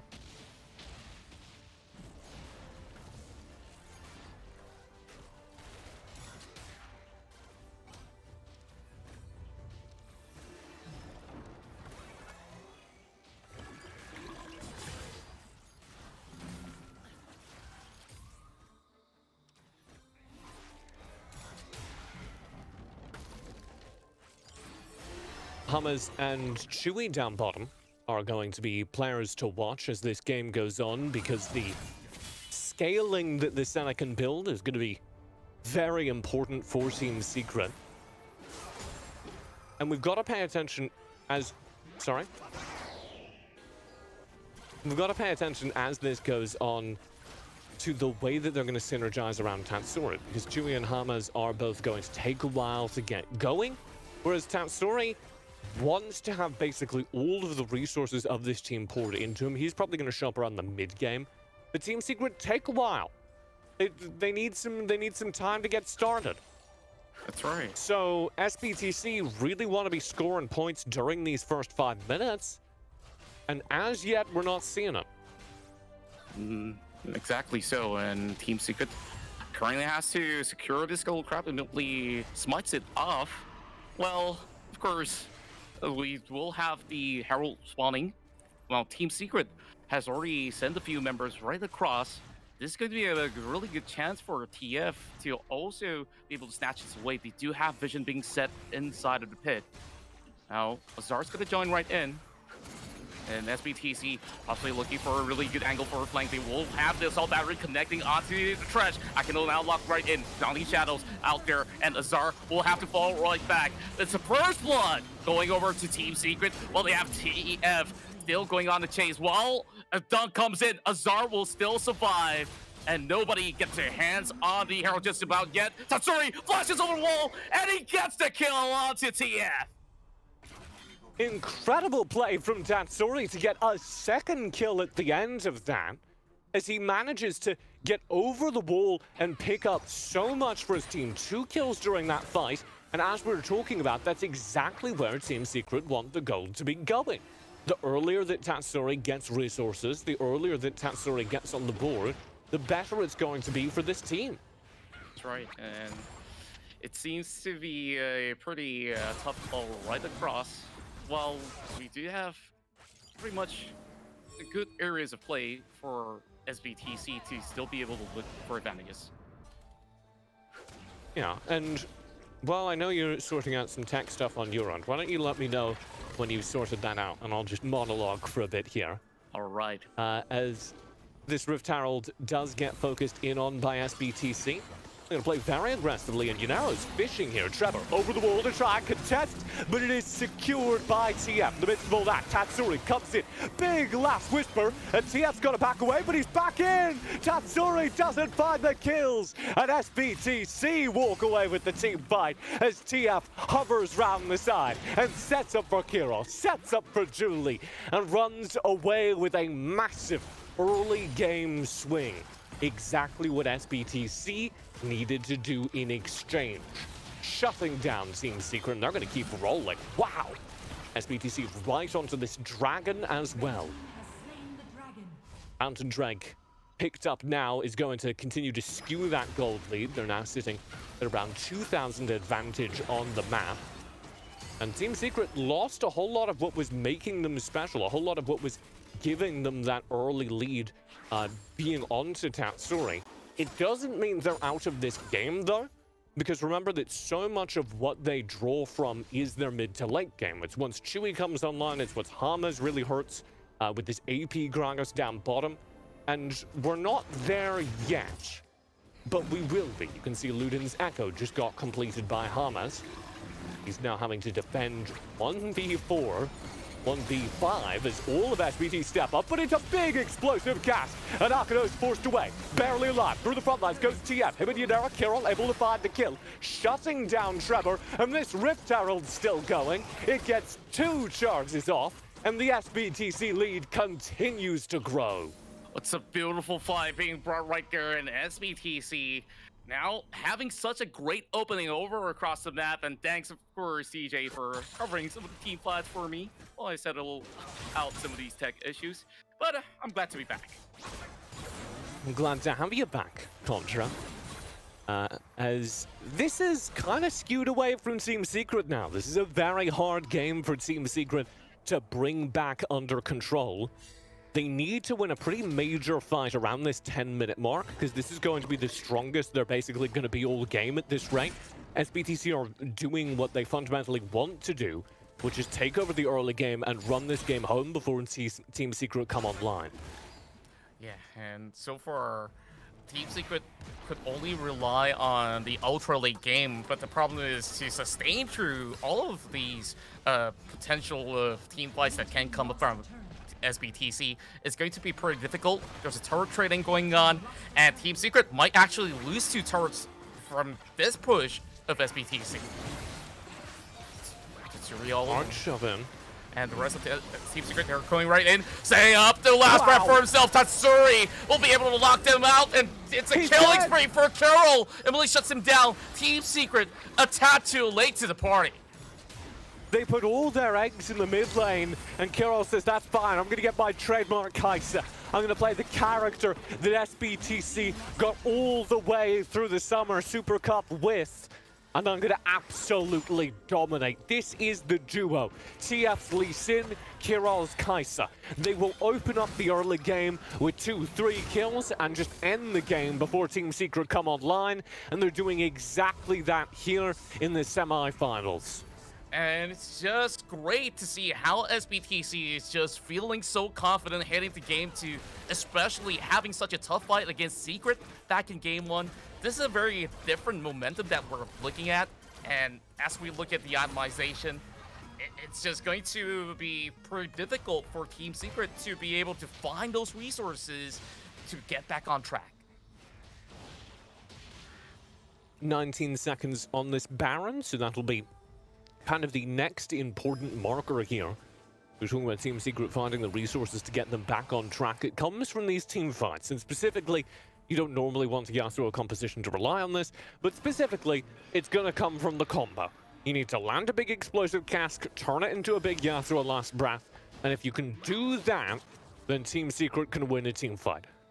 The characters that need to be caught in that combo are going to be Kirol and Julie. And then to do all that while mitigating the access that TF has. Because even though we're heading towards the late game, you might be like, well, this Lee Sin's falling off. Not TF's Lee Sin. Not at all. He's gonna really hurt. And look at him go. He's just taunting them to say, chase me if you can. And really goes right into the Dragon Pit. And Team Secret knows that this is absolutely off limits. We'll let this one slide. So SBTC now with 2 Drakes, they're feeling even greater to even take them on up mid. You know, the big thing that TF is doing there is he's trying to bait flashes, he's trying to bait engage. Basically anything that Team Secret used to try and engage onto TF is going to be stuff they don't have to get over the wall into the pit. So it's really well played by him to make that call. And now they're going to try and turn this momentum to the Baron. And it's a great snap sentence coming up from Aquino. Now they will pick out Trevor. He could not cross over the wall, even with the solid battery. Now another great hook lands. It's the Thrasher doing all the dirty work with the Flay as well. Now Team Secret has to fall back. SBTC coming with the perfect picks. Very well played, and Arkano, as you rightly call out, dominating that fight on the Thresh, landing 2, 3 consecutive hooks and making sure that Team Secret just don't get to play on the defense. Not at all, and just look at how scary SBTC esports is. Like, you mentioned about how TF could easily just set things up, and he's not going to fall off because it's just TF on this leasing that looks all too godlike.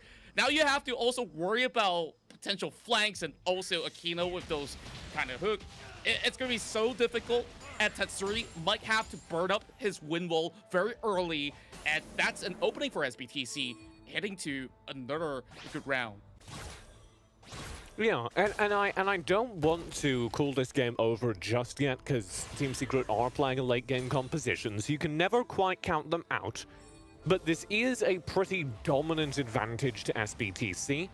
And going into a Game 3, which is where we kind of need to be looking right now, I need to see Trevor step up. Because this is the second time he's been on Vi, and frankly, it's been underwhelming both times. If Team Secret want to have any kind of control of this early game, the area where SBTC have now blown them out of the match twice in a row, they need to have something that can do damage, stay even with TF during the early game, and Trevor's Vi isn't delivering. I have to agree, and you just look at this entirety of the composition, you're relying too much on Azar as well as Tatsuri to be able to dish out all those sort of DPS, and Chewy still needs a lot of time to actually get those stacks on, but here comes Trevor. Now, moving on top of Julie, cancels out the Assault Boundary as he turns golden while the root comes in. Now Tatsuri tries to find that kill, and it's Yunero that gets chunked down hit first. Now Team Secret got what they needed, but TF is still connecting with the kicks. Still looking for the pick though. Hamas tries to hold the line. Now Chewy has so little health left, but he'll be able to trade right back. It's Azar getting another, and with the exhaust, they might be able to catch up against Tatsuri. He will eventually fall. Team Secret having so little health left, but they will hold back SBTC. Wow! Chewy's roots, Chewy's ability to hit 3-man center roots single-handedly slows down that fight and allows Team Secret down almost 10,000 gold to trade even throughout that entire sequence. And we don't have time for a replay here because this Baron is about to be started. Here's SBTC burning through it, setting up for it. Their jungler is up. And he's going to teleport right in. Here comes over the wall. Connects once again. Aquino there. He's dead. Setting things up perfectly. And with Apprehend, they bring Azar over to the wall. And it's a challenge here onto Yunero. But they won't be able to do much with so little health left on Azar. SBTC now works on that Baron, but Hamas is still crawling right in. Can Team Secret manage to steal? Here comes the Suri, here comes the boss lab as well. They all connect, and they all will get locked up in the stone. Aquino now will be hyping them a lot for only silver, so slightly Azar with a double kill as well. DF goes down, it's a chance. Team Secret have they stolen it, and now it's 1v1. Azar, he gets a quarter kill. Azar gets a quadra kill, and Team Secret steal the Baron. What a turnaround! Team Secret managed to hold on to the game. Azar stealing the Baron, 4 kills on Fiora, and SBTC are losing all their turrets. They're going to lose this Infernal Drake. Take another look at this. It's a flash belly slap combo to set up for Tatsuri's ult. The fight splits, and Tatsuri goes around the side, focusing the damage dealers. He and Azar clean up Julie. Azar goes over the wall, cleans up TF with Tatsuri, and then manages to kill Kirill and the Baron. It's target calling at its finest. It's team fighting at its finest, and it keeps Team Secret in this game. And look at this. This is absolute madness. You just saw how Azar has been able to move right in, fighting it all the way through the tri-bush and hops over that wall, while Chewy, he was stuck with the Baron, but he bought so much time for the team as well, giving a little bit more sustain in that couple of seconds, and that is definitely one of the biggest plays I've ever seen from Team Secret. Now they're marching right in, with only Azar holding on to the Baron buff right now, and Team Secret, they're still looking for an opening right here, and they get that knockup and be able to connect with the last breath. Absolutely obliterates this trash, while Chewy flashes over, and Tatsuri almost connect with another tornado. And that's support for support. Tatsuri able to find the front line, but he ults Arkano. And if I had one criticism of Team Secret's play, it's that they keep dumping spells into Arkano. We saw it last game with the Malphite. We see it this game just now. Whereas if you're able to provide more backup for Chewy, Arkano's not the threat. TF is the threat. TF's able to walk through the backline of that fight and kick Chewy forward into danger without being punished. There needs to be less focus on the support, more focus on the very scary Lee Sin. Thank you very much. Indeed, and you just look at this Lee Sin, he's going full damage build. He's perhaps moving into a Guardian Angel eventually with the BF sword already there. Just needing to create space. SBTC honestly have to play better team fights, and you just look at that position, it looks a little bit too awkward to me, where SBTC kind of had this sort of opening. They have to decide whether they want to full commit to the Baron or that team fight. Here we go. Trevor's just gonna full commit. He goes in.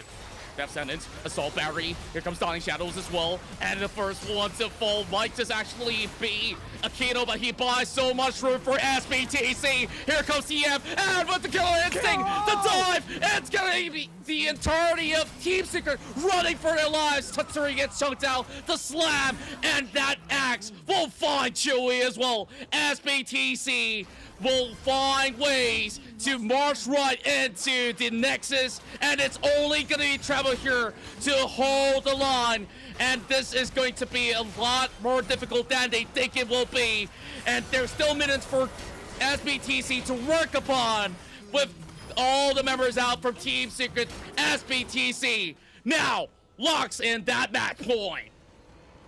Game number 2, match point for SBTC, but Team Secret yet again make them work for it. It's the team fighting, it's the same thing I was talking about that goes wrong for Team Secret. They dump all of their abilities, particularly Trevor, who engages onto Arkano. And they're all right with that. That's the Lee Sin, or that's the Thresh, good lord. That's the support. And it doesn't matter if the entire team's diving the Thresh, if during that time, all the focus is going through and Azar dies right off the bat. You need to have better target calling on this initiation, and frankly, Trevor needs to perform better or swap off of the buy. Yeah, I just feel like there's so much pressure right now for Team Secret, now that they're only having one more game.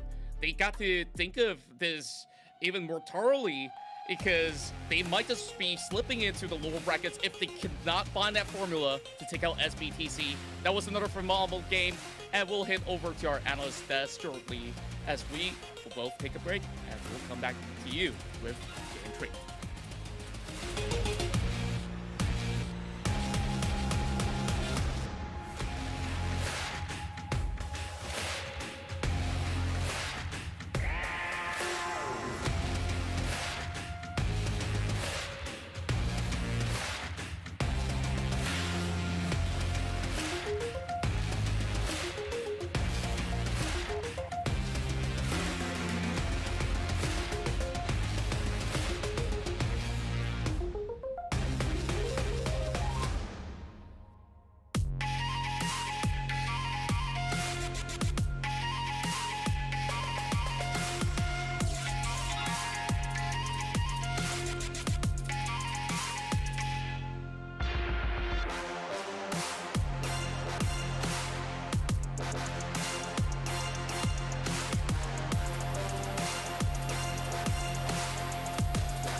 back to the C Championships. We just saw another intense game, but SBTC Esports take game 2. I just want to give a special shout out, by the way, to our casters.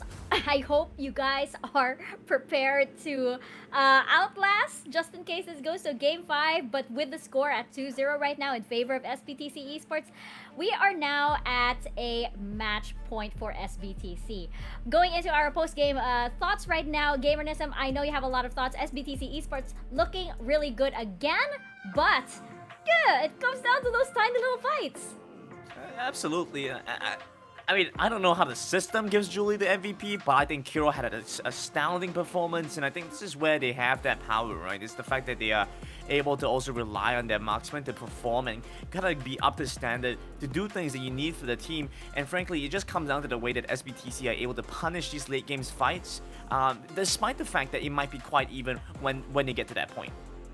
Yeah, for SBTC, you know, they're aiming more of these ranged late game scaling champions. For Team Secret, a lot of melees involved, plus Chewy, so there's 3 over there. And, you know, we're seeing the default playstyle of Team Secret. If they can't handle the early game of a certain team, especially if they look stronger on paper, they always rely towards the late game, the 5v5s, where they will rattle the other team, the opposition, when it comes to Baron secures, when it comes to Elder Drake secures, and take advantage of the death timers. And that is exactly what we saw during the Summer Super Cup. But the thing is, you're up against SBTC, who, you know, despite having lost a couple of team fights where Azar is able to outplay and outmaneuver SBTC, this is still a very clean team. This is still a very, very scary team. Once they get the early lead, they're still able to shut it down. Yeah, Riku, I love that you mentioned that, because we actually have a couple of clips lined up exactly for that, to talk about how Azar was able to make those outplay moments. Exactly. Let's actually bring up those highlights right now, because we need to talk about this. We need to talk about what is probably one of the single biggest highlights of the C Championship.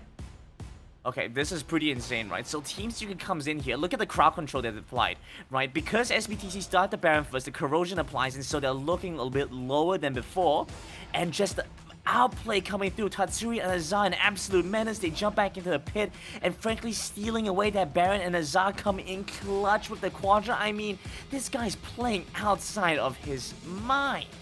Yeah, even during game number 1 with the Akali, it doesn't matter. Whatever champion that is able to bring out his mechanical skill, like the Fiora, like the Akali, is just going to be insane. The way that he plays around the cooldowns as well.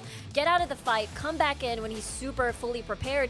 But this is one of the game-ending fights where constantly Team Secret, when they find Akino, they basically blow all their cooldowns into a support. And after that, SBTC just basically fights back and has that upper hand. Yeah, and I feel like, you know, for SBTC, they are just basically waiting for Team Secret to make a mistake. And right now, Team Secret, you know, they are making those mistakes, especially when it comes down to the late game, especially when the pressure is on. So for SBTC, they're just waiting. They just feel like, you know, we just have to stay calm. We just have to make sure that we don't make any mistakes. Team Secret, on the other hand, again, they tend to be careless, a little bit careless, those little slip-ups. And it's not that they're playing bad. They are playing really, really good. But it just comes down to, you know, a tiny little decision that suddenly puts the favor into SBTC, to SBTC's side for these, you know, very crucial team fights. But we had posed that question with regards to Azar, for example, who is, yes, playing his heart out indeed. I think that means that he is an esports hero, and he should be on One Esports. He actually is. We have a few interviews with him over there. Get your daily dose of esports at oneesports.gg on Facebook, on Instagram, on Twitter, and on YouTube. Yes, we actually do have some interviews with Azar over there. Check out One Esports Philippines for that. But yes, we did question him at the very beginning. At the very beginning of the group stages, we're like, oh, okay, this isn't exactly the Azar that, you know, we heard of. Now we're seeing it here. But I'm wondering, on the side of Team Secret, you know, we're seeing Azar pop off. We're seeing Tatsuri pop off. We know Hamas is very good. There are other pieces of the puzzle that need to come onto the board right now, because I know that's kind of weird, we said puzzle onto the board. But yeah, there needs to be more that comes on to the board, because it's the playoffs right now, and they are on match point with SBTC. Gamernism, I'm eager to hear your thoughts on this. We now have Trevor, we now have Chewy. What's your opinion on their performance so far? Look, it's not simple, right? Team Secret, the early game, right? They're like, okay, well, we're gonna lose a little bit of the early game. We're gonna sandbag a little bit. We're gonna build up some power, build up some of that anger inside of us, that fire. They get to this mid game and they're like, okay, Well, SBTC, they have about 6,000 gold lead. That's nothing to us. We're Team Secret. Who cares about 6,000 gold lead? We're just going to jump right back up. Let it build a little bit more, let it fester a little bit more, and then SBTC, the second they make one misstep, Team Secret are there to pounce on them, jump on them, and then take that gold lead away from them. Say, thank you for the Baron, thanks for leashing it for us. First game as well, you know, they stood and had an excellent performance, and excellent defense against SBTC. Now, here's the issue, right? You got to this mid game, you've gone past it, you're now in the late game. Team Secret, they need to figure out what their win conditions were. Their win condition was to have a Zion side lane. He's 6,000 gold up over Unero, by the way. He's 6,000 gold up over his counterpart. There's no way that Darius fights him there. And so he needs to just go to the side lane, draw as much pressure as he can, while the rest of his team is going to pressure the mid lane, pressure the top lane, whatever it's going to be. Right? But they failed to do that because we saw before when they had the Baron buff, they did the same thing. They committed all their resources to dive onto the Kino. They might have got that one kill, but as a result, they still lost some. So what's the net gain? There's not much to be found for Secret. Yeah, it makes me questions now how the dynamic is going to go, because for the past 2 games, they've built the composition surrounding Tatsuri, but on all those 2 games, it was Azar that has been shining. So it makes me wonder if the draft is gonna basically force Trevor, well, not exactly force, but put Trevor in a position where they can funnel and enable and unlock Azar much earlier in comparison to the first 2 games that we saw. And that's the initial bans and picks are coming in for what could be the final game of this series. You know, on the side of SBTC Esports, we have seen Kiril just, you know, have a great game indeed. I feel like everybody on the side of SBTC, they are on point today. Akeno has been oh so good, especially on the Thresh in that game. Yes. Some amazing clutches as well. Unero, actually, we actually see Minas quite a lot. We're seeing a lot of Unero right now, and even with the switch up, SBTC Esports, they're adjusting quite well. Yeah, I mean, this Riven can be towards TF, can be still towards Unero here. Darius is also open for the taking as well. I was about to mention, since Lee Sin is basically open already, red side, Team Secret, Renekton, Trevor also can play a very mean Lee Sin, but looks like they're just reserving that for later. But never mind, SBTC just basically snatches that away. And now Team Secret can opt for a Varus Nami lane, which is going to be incredibly oppressive. Depending on SBTC, maybe they lock in the Kai'Sa once more. Maybe they pick up a safe lane, like a Corki perhaps, so that Akeno can roam around the map. Because remember, back in League PC, Lee Sin and Thresh are one of the deadliest early game roam duo, and especially Wild Rift as well. It definitely counts. Riku, it's like going to the market with your family, your mom especially. She's gonna go up there and she's gonna be like, yeah, we gotta grab this first, gotta grab that first, before anybody else can get to it. That's SBTC right now. They get the Thresh, they get the Lee Sin, exactly what they're looking for. Team Secret, they're gonna run it back. They're gonna play for the same idea they played before. And SBTC say, well, you have Yasuo, that's no stress to us. We don't worry about that. You wanna go for Yasuo comp? Go for it. Team Secret, perfect Yasuo comp lined up for them right now. The question is, are they still gonna try and insist on this? The answer is, well, likely no. Ooh, I like this a little bit more, because remember, we talked about this before, the dynamic. First 2 games definitely was playing around Tatsuri, but with the Orianna now, that means Tatsuri can focus the shields, the movement speed towards Azar, especially when he's unlocked, when he gets the early lead. And if Azar gets the early lead much sooner in comparison to the first 2 games that we just saw, then he can create impact, he can mitigate the gold lead that SBTC has garnered for the past 2 games. Yeah, and I do have to bring up, you know, we had this sort of like trend in the Summer Super Cup for Team Secret. There was, you know, like the Olaf that we kind of like put as the harbinger of death into the playoffs. They kept picking it. That seems to be the case for this Vi. But we're gonna have to jump into Game 3. And then, you know, in their post-game, maybe we'll talk about that. I just want to see this Game 3 first as we head into what could be the final game of this series should SBTC Esports take it. But it could also be the start of a comeback for Team Secret. Casters, over to you guys. TJ, yell it with me right now. It's match point, baby! And now SBTC Esports just need to lock in another game against Team Secret. And we're looking at Team Secret going in for the fight once more. Country, you gotta tell me what I'm gonna yell. We gotta set that ahead of time. Yeah, I should have actually done that much earlier on. You just said yell it with me, and I was like, that wasn't what we were doing. Okay, well, I guess we can continue on with what's about to come here. Unero now getting ignited very early on. Yeah. Well, this exchange here is going to be pretty bad for Unero. Meanwhile, bottom side does have select skirmishes, so Riven now will be pretty late into his lane, losing a huge ton of minion wave. SBTC coming into this, of course, as one of the expected favorites in this tournament. Personally, I think they're the best team in the world. And they have been challenged a number of times over this series. But I must say, this is just about the perfect SBTC draft, Contra. This is like everything they want. They get TF on his Lee Sin, they get Julie on his Ahri, and they get Kira on his Kai'Sa. So basically every lane where they could get a power pick, a pick that those players are comfortable on, they've gotten it. And critically, with the Ahri, Lee Sin, Kai'Sa, they have a ton of early game power. So look for the same story we've seen the last couple of games to play out again, where SBTC are going to try and dominate the early game and shut things down. Team Secret are going to try and last until the late game when their Varus, when their Orianna will come online and they can take some killer team fights.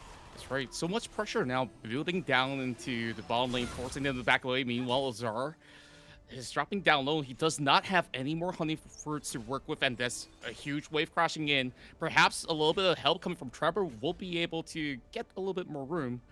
But SBTC, like you said, this draft is something that's so familiar to them that they could just play this like clockwork, and you're already looking at TF going for those invades. Yeah, starting off with the invades, and then we're also going to have to pay attention here to the pace of play around the Vi, because I've been very critical of Trevor. I've flat out said to you that I think that he's very much underperforming on this Vi. He's... Oh, James. Good escape. He's been caught out. Trevor's been caught out a number of times in the late game, and he's not really... Runero? Okay. It's fine. Yeah. It's Vi. It doesn't do anything. A number of times Trevor's been caught out in late game team fights, and that's pretty much decided games like that. If you go back to the 2 games that Team Secret have lost, and you go back to the fights where Team Secret lost them, both times it was Trevor getting caught out. So that needs to get cleaned up. And also, like we just saw, you're playing Vi. You don't really do anything during the early game.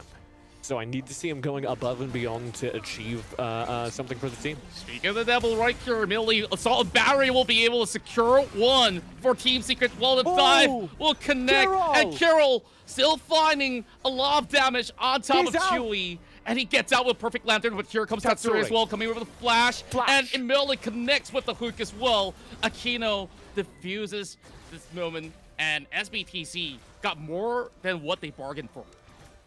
Aquino is having the series of his life. What a set for him now.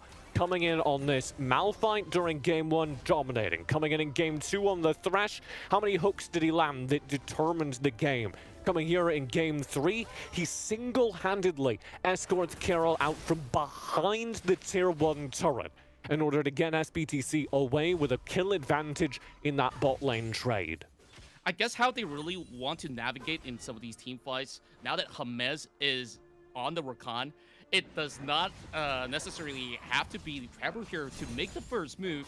So perhaps from that standpoint, Trevor will not be caught just as much as compared to the past previous games. And SBTC, having the high priority on Drake once again, will be able to take it down very quickly. Well, Team Secret, they're not starting on the Herald just about yet. They are looking for a pick against Yunero as he gets zoned out. This is where Team Secret got caught the last 2 games, as they try and go even for this early trade, and SBTC fight them with an early game composition. Here we go. Immediately comes out, tries to land those charm, and TF will be able to move right in with a kick. Team Secret will still secure the Herald, and that's all that they could actually get out of this. And Very TF well almost done. dropped. Very well done by Team Secret.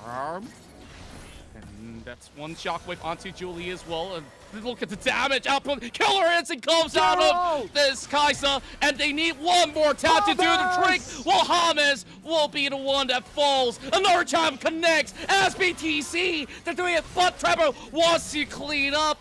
Well, Akito will not have all too much remaining, and that's just about it. Team Secret at least walked away with a few more kills, but SBTC looking hot on form. Wow. Team Secret keep that trading even throughout an absolute mess, and they get the Rift Herald. This is a win for Team Secret. SBTC always a team that's willing to go more aggressive, that's willing to step in and go for another fight. So it has to be really good for Team Secret to be able to match that. And we see performance there from Trevor. We see performance there from Hamas. Hamas bailing out Tatsuri when he overextends. That's huge. That saves the day. And Trevor comes in for the revenge once Chewie dies. That's equally massive. Really good performance from the Team Secret support and jungle. And it's so vital for SBTC to be able to get those vital picks. Now you just look at itemization. Chewie's barely got any full items being established. Still stacking on those tiers, and now Azar onto Azar will be cutting him off with Julie. He's coming so with the Spirit good! Rush, and Julie gets caught out! This is looking pretty bad. Team Secret, they've been able to get one free just by cutting him through. Contra! That was the nuttiest footwork I've ever seen! Azar just dodged everything! He dodges the Sonic Wave, goes into the bush, and plays back, times his engage perfectly, and survives the charm as well. My. Now, Rakan has already used everything in. Yes, indeed. Over on that top portion of the map, which what we just saw was a masterclass of how to juke out your enemies coming out of Azar. Now, speaking of Azar, he's up in the mid lane already. And he does it again, just for style points.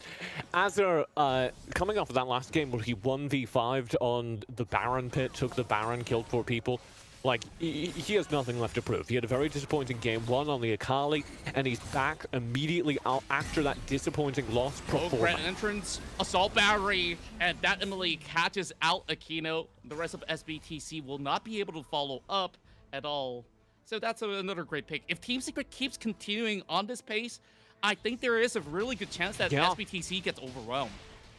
This is a really good pace for a late game team, because again, Team Secret do more in the late game.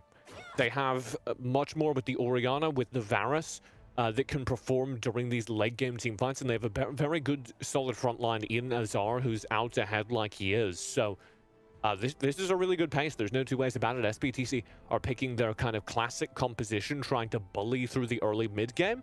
And we're past the early game, we're into the mid game, and there's not a whole lot of bullying coming out. Not at all, and SBTC esports possibly have some of their tactics all pretty much sneaked out by Team Secret already after those past 2 games. And you know what we've always said about Team Secret is that they are late bloomers into some of these best of 5s that they play out. So I guess with Team Secret adapting to the pace and now upping the ante, things are going to look so much better, especially when they can get a full collapse with Chewie dropping in some good chain of corruption. That could probably set things up so nicely for Tatsuri. And you just look at Azar. I think Azar today is on another level, that he's been able to get that quarter kill in the past game. Yeah, and if these last 2 games, he's just going to do a lot more. These last 2 games have been really good. I do want to address this. Obviously, we have gone to a pause. I've just been assured that it's not going to be a very long pause. We should be back in within the next minute as... oh, there it is. There was just a brief tech issue, and we are good to go. Indeed, and I guess we were on the point where Azar was playing his best game of his life on the past 2 matches out there. Just lacking of that firepower in those team fights, and I think that Team Secret might have been able to resolve that. Yeah, Team Secret have been doing, actually, if you go back to the last series we watched, some of the stuff that EVOS did, where EVOS started playing much more aggressively and Buriram were able to match it. So it reminds me a lot of that series. I suppose Buriram are the Team Secret here, where Buriram are stepping up into EVOS's aggression with a late game composition drafted. They were being able to match EVOS's early game comp. That's really what Team Secret are doing right here. They're stepping up into SBTC despite the fact that SBTC have an early game composition. And here they summon the Rift Herald all the way back there in the top lane. It's going to take a while, but it's going to crash against that top lane, and it's going to force SBTC to pay some attention to it, whilst the rest of the team goes in here for the dragon fight. TF is getting ready for a steal right behind the pit. Now he'll be able to blast cone his way over, across immediately, collapse upon. There's no chance for him to survive! Now, the dragon is free for Team Secret to take. The charm lands on top of Hamas. Ignite being popped, not being able to take him down. Give me the Rift Herald, Cam! Give me the Rift Herald, Cam. It's about to charge. It's going to take the turret in the top lane. Oh, there we and go. Look at the path up there as Azar scoots up. Thank you very much, production. As Azar scoots up there, they're going to be able to shove that Rift Herald up maybe even to a second turret. As is, first turret break goes to Team Secret. And I don't believe it, but the team out of the Philippines, the team that had so many questions coming into the group stage, seems to be performing against one of the best teams in the world right now. This is very good pace for Team Secret, and it's hard to see SBTC turning it round now at a deficit with an early game composition. Nobody really wants to drop down to the lower brackets. I believe that Team Secret will need to take their chances so long as they still have it. And whoever loses will potentially have to face off against some of the biggest teams out there, like the reigning champions, the EVOS esports, One Team, and many more, right? So Team Secret possibly won't be able to continue on if they could just look for those picks. And I love how they have that delayed Rift Herald in order to set things up for that first turret. Now, heading into a 3K goal lead, they just have to carry on with the same sort of pickoffs so long as they can. Yeah, the loser of this match plays One Team, who were the runners-up during the Summer Super Cup. Oh, Thing on top of Azar. He gets the lead, and now Baron getting challenged. The 1 HP left onto Kieran. And onto the Baron! It was the life steal! That saved his life! Akito flashes over the wall as well. That's Assault Battery already being expended. Now, SBTC, they tried to force a pick again, but it doesn't look all too clean. It was the Blade of the Rune King lifesteal, and that's why he Cathian Reigns the Baron right there. It gives Kirill just like 20 more HP, and it turns out that's exactly what he needs. Oh, big shot whip coming right through. With the grand entrance, they will secure 2 members of SBTC along with the turret. Beautifully done by Team Secret. And Kirill doesn't die in the middle of the map, but he has to reset. He has to lose so much map control in order to come back and defend that mid-turret. And during that time, Team Secret set up the wave, they bring it under turret, and they execute. Here's Tatsuri, the performance we've been waiting for. He showed up on Yasuo, but it wasn't enough. He showed up in Game 2 on the Yasuo, but it wasn't enough. Here he is, Game 3. He's got a lead, he's playing Orianna, and he's got a massive advantage into this end game. Watch for Tatsuri's damage, and Shui is just about to complete the Muramana, which will be a huge power spike for him as well. Team Secret, this is their game to lose. Yeah, you just look at that goal lead right now, 9.2 against 8,000. And if you just look at how he's been playing throughout this entirety of the series, yeah, he might have some flashy plays on the Yasuo in particular.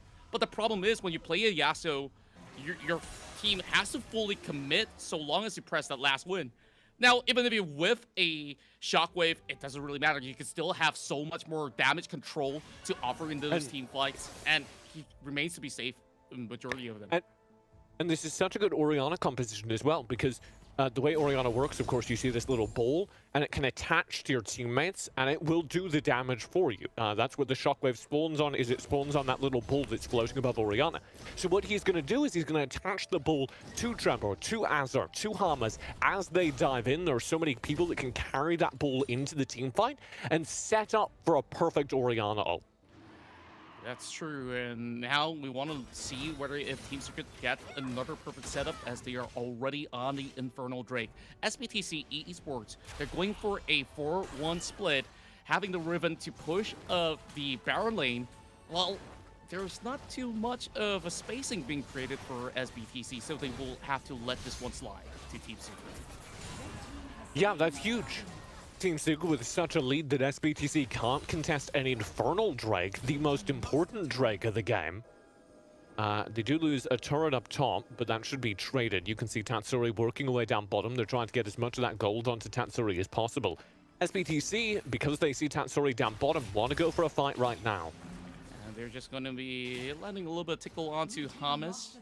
They slowly cut across into the river. Now Trevor might be able to actually get Aquino here, catches him off guard, he flashes over the wall, And even with pretty much the charm all being used up, this is where they lock them in with the box and this choke point. Hamas tries to find a little bit more space again. Just look at Julie here. He lands the charm, but it's a little bit too far away. Yunero flashes forward. Now this is not going to look all too good for Yunero as he immediately gets taken down while Trapper forces a flash from Julie. And Tatsuri over the wall. He goes on a rampage. A flash execute for Tatsuri. That was absurd. He roams all the way up from the bottom lane where he's taking a turret to get 2 kills in that team fight. And you can see how Team Secret play around it. The entire time that Tatsuri's down bottom, they don't go for a fight. They wait, they wait, they wait. And right when Tatsuri's about to arrive, it's perfectly synced. He shows up, he gets the first kill of the team fight, and he gets the last, and he takes that turret in mid. The gold lead continues to grow for Team Secret's mid laner. And you just look at this team fight here. It was Aquino right there that was being focused down. Watch and the even ball. though he pulls Watch up the bomb, get this. Boom. Yeah, like, bringing the ball in all the way from the side of the team fight.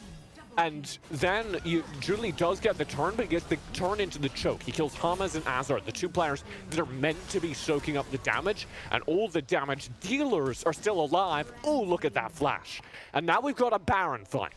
Now we've got Team Secret probably not starting the Baron. I don't know how risky they're feeling, but definitely trying to fool SBTC into thinking they are.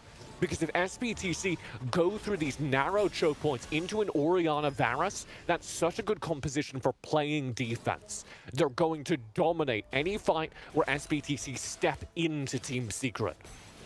and you just look at the river completely blind for SBTC. Even if they are attempting the Baron right now, it's too risky of a call for SBTC to make if they lose an team fight. Wow! What is that? Did you just see that? A shockwave, the piercing arrow, absolutely took out the trash. Contra. My eyes are lying to me. That was the sickest team play I've seen all tournament. And it works perfectly. Team Secret get a Baron from it. Yunero right now getting snared with the Chain of Corruption, and here comes the charm as Hamas is looking for the next prey. Well, Jolie will not be able to survive. Now that's 2 pigs coming over for Team Secret on for Baron. If Team Secret win here, if they somehow come out on top of this series, they would go the furthest in international competition they have ever gotten. Last time they were knocked out before semi-finals. This would take them all the way to the semi-finals of the tournament. Here's game number 1. They need 3. He's going to be buying a little bit more time. Azar now caught under a turret. This is going to be awkward for Team Secret, but they'll still secure the kill. They take out Yunero, and here comes the hook and a snipe. Aquino barely surviving, but with the final wave, Team Secret still have their lifeline chance right here, as they won't be able to break that nexus and forces game 4. And there's one on the board for Team Secret Contra. We have a series on our hands. That's right. Fans from the Philippines rejoice as this might just go all the way to game 5 if Team Secret will be able to offer us another game at this level. Let's just go back to that very moment where it was slightly off of camera, and I don't know how did they even sync those elements and the piercing arrow together. Tatsuri just walked around the corner, no fear in the world, on Orianna. And he's been doing this all game. One of the reasons I really love Tatsuri's Orianna is he uses his orb, his ball, as an extra ward. So anytime you see him walk past a bush, he'll throw the orb into it. And that's what he does. He throws an orb into the bush where the blue buff is. And I don't know how, but they're pre-syncing it. And the second that he throws it out, Chewy's already charging the arrow. And they go, we're going. Shockwave, arrow, easy kill. That gets him the Baron. That seals the deal. That wins the game. Well, I'm definitely losing my words right here to describe how well executed that was. And TJ, Game 4! Now it's time for Game 4. Woo!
time can tell. They say what doesn't kill ya makes you stronger. I know it well. Take your pulse and lie it down. It's all about now, and you're alive.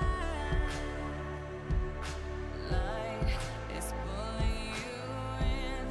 It's time to begin a new life. I feel enough to live. Forgive my broken path. I'm never gonna break. I'm standing tall. I know that I've been weak. I found the strength to breathe. I'm never gonna break. I'm standing tall. I'll be open with you, with me. No words unspoken. We can't be broken so easily. Take your pulse and lie it down. It's all about now, and you're alive. Light is pulling you in. It's time to begin a new life. I feel enough to live. Forgive my broken path. I'm never gonna break. I'm standing tall. I know that I've been weak. I found the strength to breathe.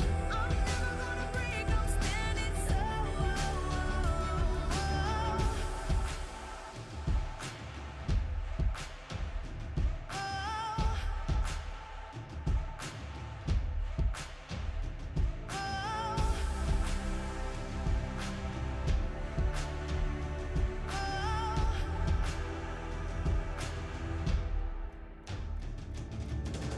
I feel enough to live. Forgive my broken path. I'm never gonna break. I'm standing tall. I know that I've been weak. I found the strength to breathe. I'm never gonna break. I'm standing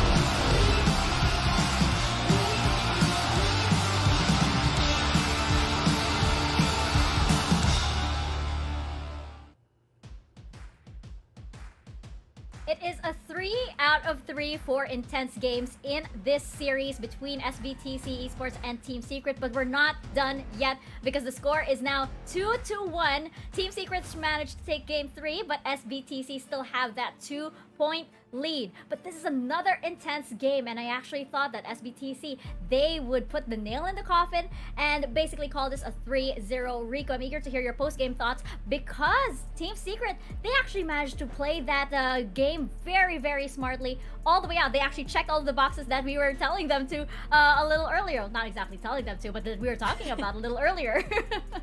Yeah, I mean, you know, 100%. We were really, when we looked at the draft and the performance of Azar in game 1 and game number 2, it's like, okay, this is the time where we have to shift dynamics. Let's not play around Tatsuri. Put him in something that is able to assist the team, which is this Orianna. And Azar and Trevor were basically tag teaming the early game, always there when it comes to the objectives and as well as setting up for the fights. And we didn't get to see SBTC utilize Unero and TF. It is basically the complete opposite, and they didn't get to see that early lead for these two picks. So I like the dynamic now coming from Team Secret. I wouldn't be surprised if now we're looking into Azar picking from the three: Riven, Renekton, and Darius.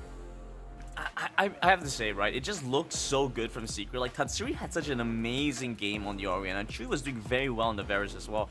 And SBTC had difficulty trying to match that, because once you get to a point like that 15-minute plus mark, that's when Orianna really comes online, and they allowed the game to get to that point. SBTC, you're playing for the Ahri, you're playing for the Kai'Sa, you're supposed to have this early game power, you're supposed to put the pressure on early. It didn't feel like that was the case.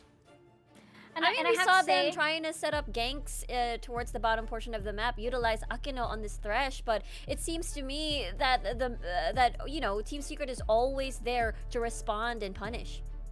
Yeah, I actually like the sort of like little cha-cha that they were doing with SBTC. You know how they would say, oh, okay, we'll trade one here, we'll go back a little bit, play the cooldowns, and then engage again. SBTC would do the exact same thing. And, I really like this series because it feels like, both of these teams, you actually feel like they have met their match. And that actually speaks very strongly with regards to Team Secret, because we have built up SBTC as the best team in Southeast Asia, and therefore, one of the best teams in the world with regards to Wild Rift. And granted, I know you have some specific highlights here that you wanted to point out, some awesome plays that we had from that game.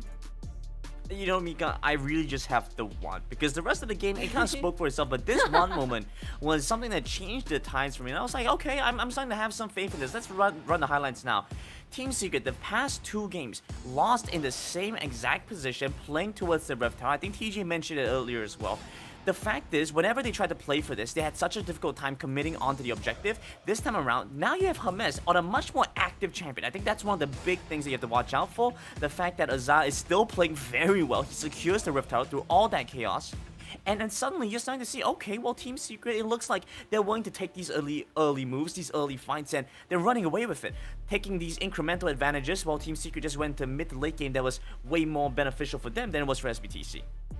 Yeah, I think this is a better well, not costume, a better face for James when it comes to initiating for Team Secret. Maybe not the Thresh, but something that can initiate basically all these 5v5s, maybe perhaps the Galio. In this case, this is the Rakan. Doesn't necessarily have to be paired all the time with Azaya. It still works very well with as long as with the right follow-up. So I like him hiding in the brush, making sure that he's able to basically create chaos and get the knockups on the board.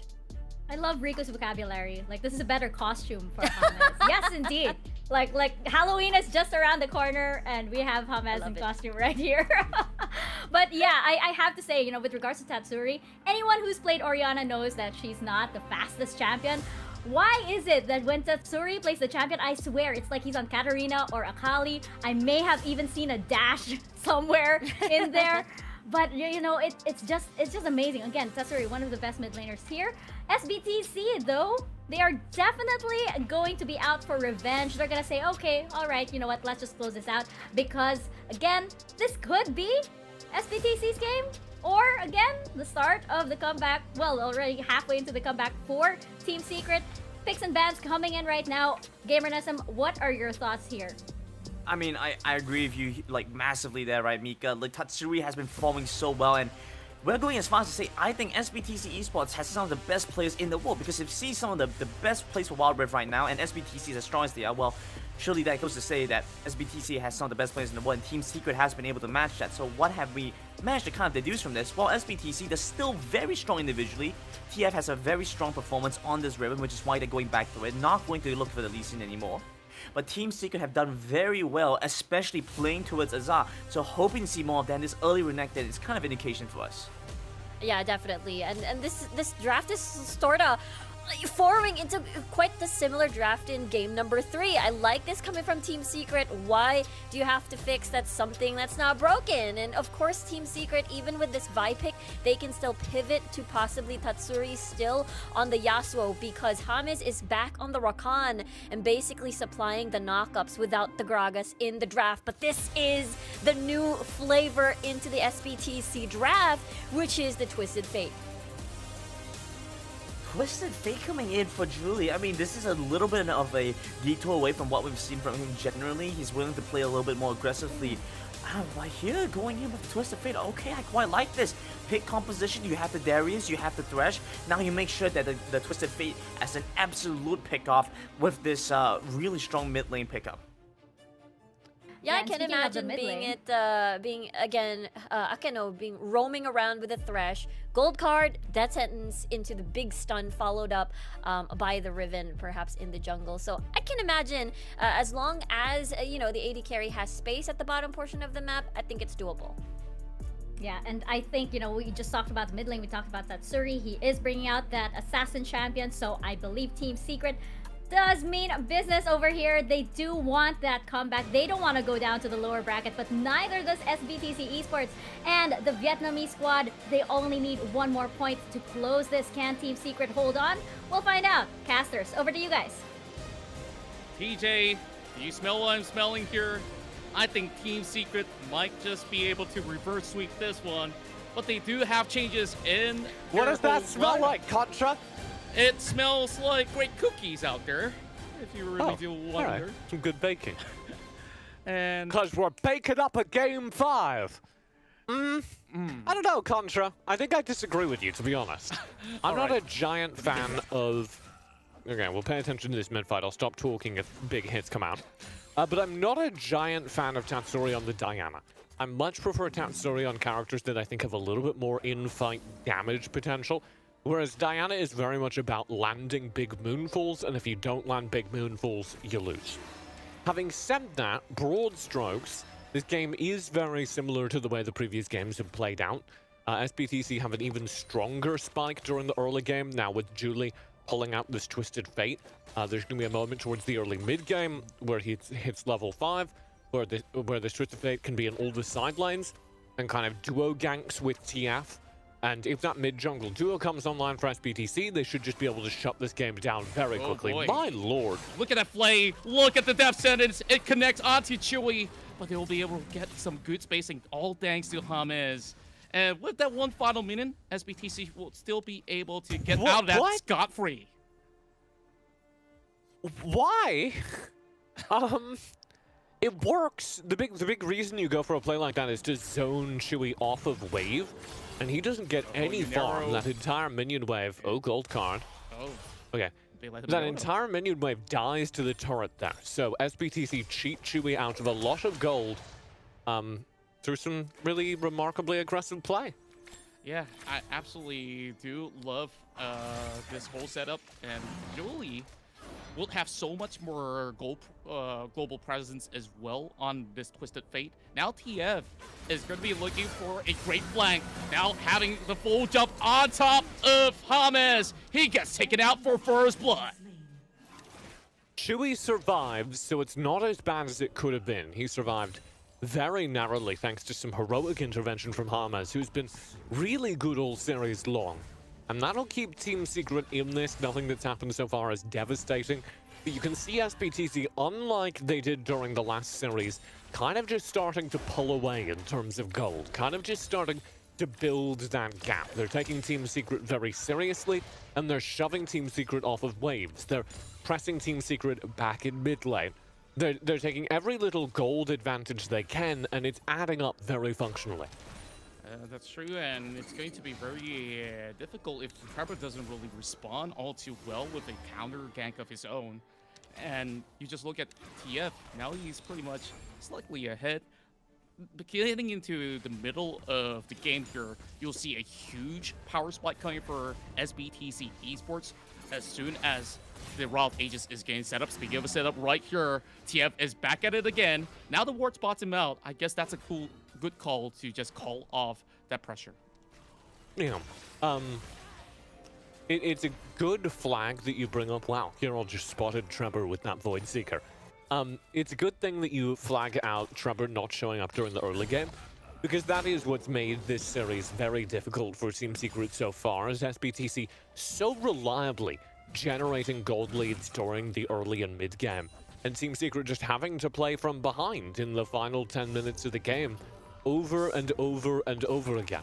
The last game was a pretty clean win for Team Secret because for the first time that series, they had a gold lead coming into the Dragon fights, coming into the Rift Herald fight. here we go with these first objectives coming up. SBTC resetting on the map. And guess who's at a gold deficit? It's Team Secret. They're behind yet again. That's right, and they shouldn't really allow too much junglers room for SBTC to leverage on. And TF has been able to shove out the Vi just to secure the skull for himself. Yeah, I love to see this. SBTC are so greedy. This is an example of one of the things that makes them the best team in the world. They're locking down both objectives right now. They're not handshaking into a trade. They know that they're more powerful right now, and so they're stepping up and contesting that top side, and they're controlling the bottom side. I should also clarify, this is one of the things I think makes them the best team in the world. I think they're the best team in the world. We'll find out, you know, that's what the Horizon Cup is for. That's true. We'll see. I'll be looking forward to that as well. And you just look at SBTC, they can still feel a front-to-back comp if they really want to, and if they want to go full send into the team plus, you can have Kuro diving in with the Killer Instinct. Now they're onto the Herald, but what is Team Secret's about to do right here, right now, as they will nosedive into the pit? This is where the assault battery comes right in, and the quickness will be able to find you. That's a good knockup coming from the Rakan, while there is SBTC members falling flat. Unero gets ignited, but will still survive while the go-kart comes right through. And Azar, he secures a kill, bringing down Julie. Chewy does such a good job in that team fight, and Kirill finds almost nothing. In fact, his entire Acathian Rain gets eaten up by the wave there. The only kill he gets is onto Chewy. And a massive team fight win for Team Secret keeps them in this series, as they're now going to have a decent amount of gold on the board, and also that Rift Herald still in the bank, ready to be spent. Here's SBTC trying to stabilize and take away this dragon as recompense.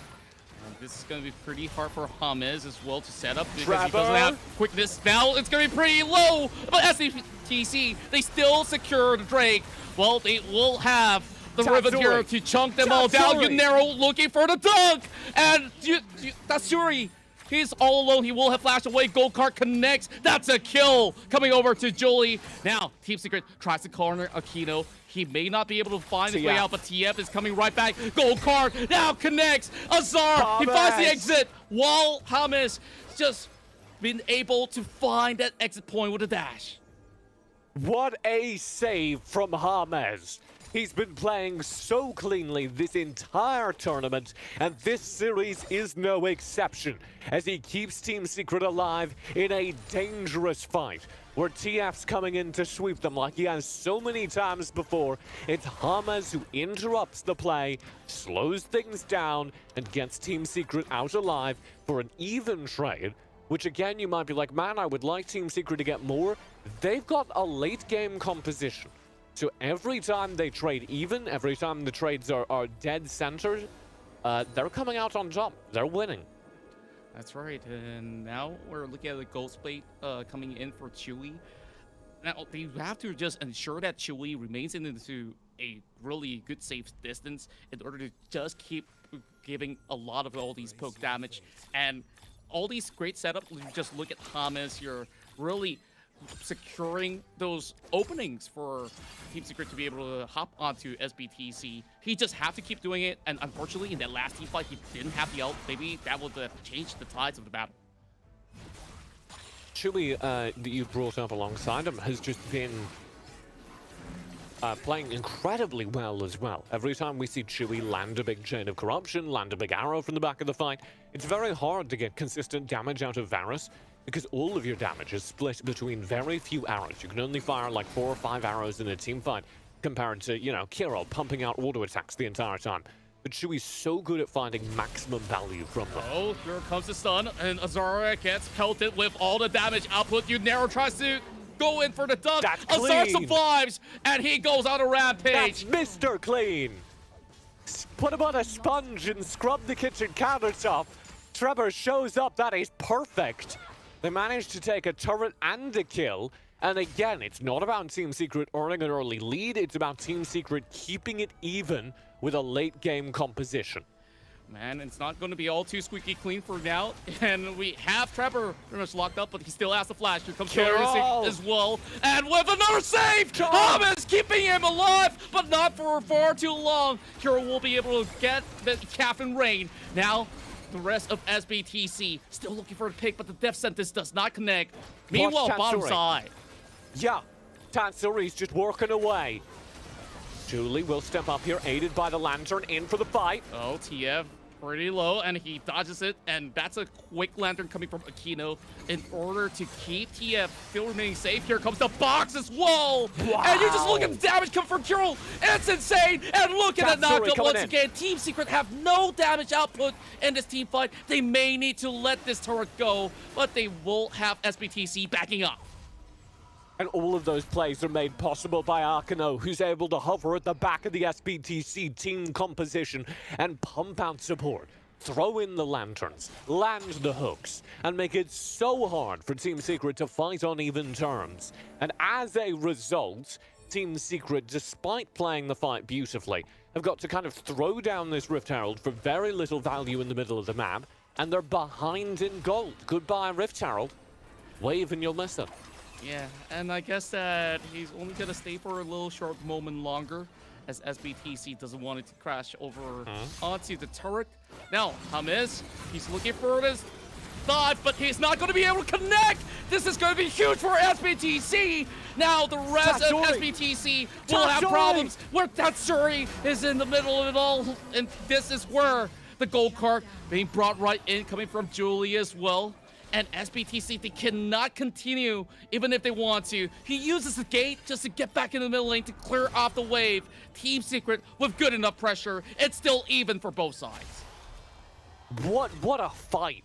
Team Secret get just the absolute worst start to it with James going down and getting absolutely nothing for his death. And yet, somehow, Tatsuri is able to weave his way into the backlines and finish off the 2 kills. And I talked about this earlier in the day when we were looking at a different Varus composition. Whenever you have a Varus, you're relying on somebody to finish off the targets that he knocks low, because the only thing the Varus can do is throw and poke from range. It's going to be very difficult to finish those low HP characters. So you need somebody to get into the backlines and to shut down the people that are on 1 HP. And Tatsuri is doing that today. Watch how these team fights play out as this mid turret comes under threat. And Aquino, as much as he lends the depth set, this is not going to be any sort of kill potential for SBTC. They will go on a quick reset. Now, going into this matchup here, it's only 3,000 difference, but I think that Team Secret right now, they definitely has managed all these macro control much better than the past few matches. Yeah, Team Secret are keeping this pretty even. They're definitely not out of this game. They're still in this game. It's not as good, obviously, as game number 3. But they can come back into this. What you're looking for is you're looking for a major item spike from Tatsuri. He's just completed Crystal and Reflector, which is going to make him a little bit beefier, but Tatsuri's still a little bit behind in damage. Quickness already being expanded. This is going to be a really good save coming from SBTC, knowing that there's no major ultimate to be used by Team Secret. Now, TF forces a flash from Chewie as well. This is looking to be pretty bleak if there's going to be full commitment from this side of SBTC, but I think they're happy with that. Watch how there's always a lantern from Arkano whenever somebody's going for a dive. There's always a lantern for them to hop on. I genuinely think the 2 MVPs are probably the 2 supports this series. Assault Battery going all the way, finding Clearroll at the back. He will be able to turn golden for a tad bit. Now, gold card lands onto Trevor as the box comes right in. It's going to pull Tatsuri back. He gets caught out. This is not looking all too good. Julie now goes in with a gold card as well. And James, once again, securing a good knockup just to buy some space. SBTC gets blown up by Tatsuri himself. And this is an ace for Team Secret. They can go for Baron. Tatsuri wins the front of the fight. Chewie hangs round the backside, and through their powers combined, Team Secret stabilize a dangerous mid-game fight. And as we reach the late game, their composition has come online. They are going to win a dangerous mid-fight. They are going to turn it into a Baron take. And it is entirely possible, Contra, that we go all the way to game 5 in this series. And it doesn't matter if Chewie goes down. So long as they get this Baron, that team fight, we have to take a look at it again. It was one of the most beautiful fights that we've seen from Team Secret. Watch this from Unaro. So Unaro from SBTC on this Darius, just a really cool thing. He cuts into the middle of the fight and splits Chewy off from the rest of the team. But Azure and Chewy just play together in a 2v1.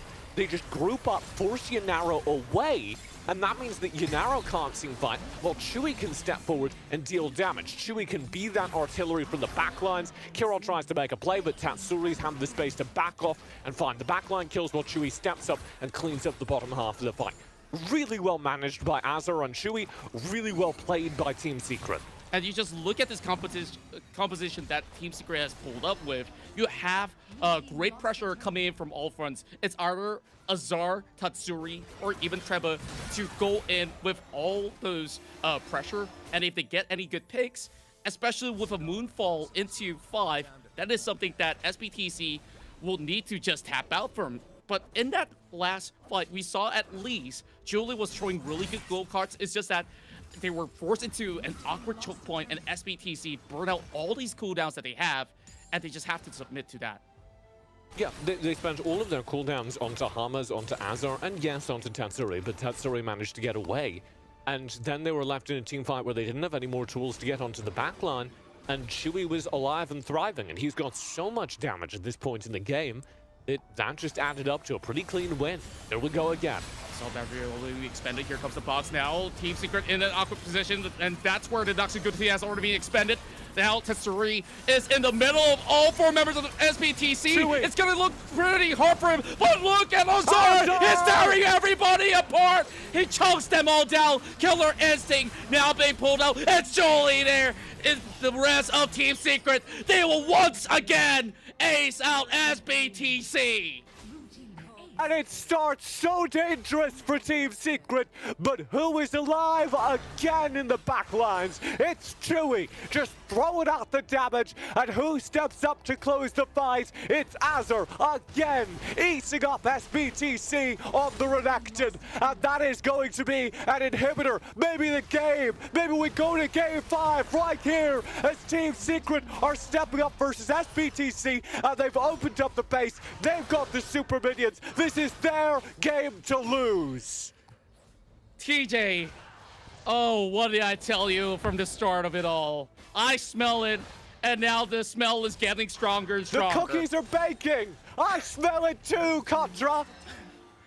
Look at this lead. It's 5,000 of the difference. I'm looking at it, Contra. And there is such a high hope for the entirety of the Philippines region here to book their ticket to face off against Buram if they could just keep on with this momentum. Now here comes Tribodel. He walks in onto Unaro. Unaro will not be able to take that lantern. They stand on top of it, and here comes the quickness. They're going for the chase, and like a deer in the headlight, it might just be them crossing it over. Well, they will have to just fall right back. SBTC managing to navigate out of that.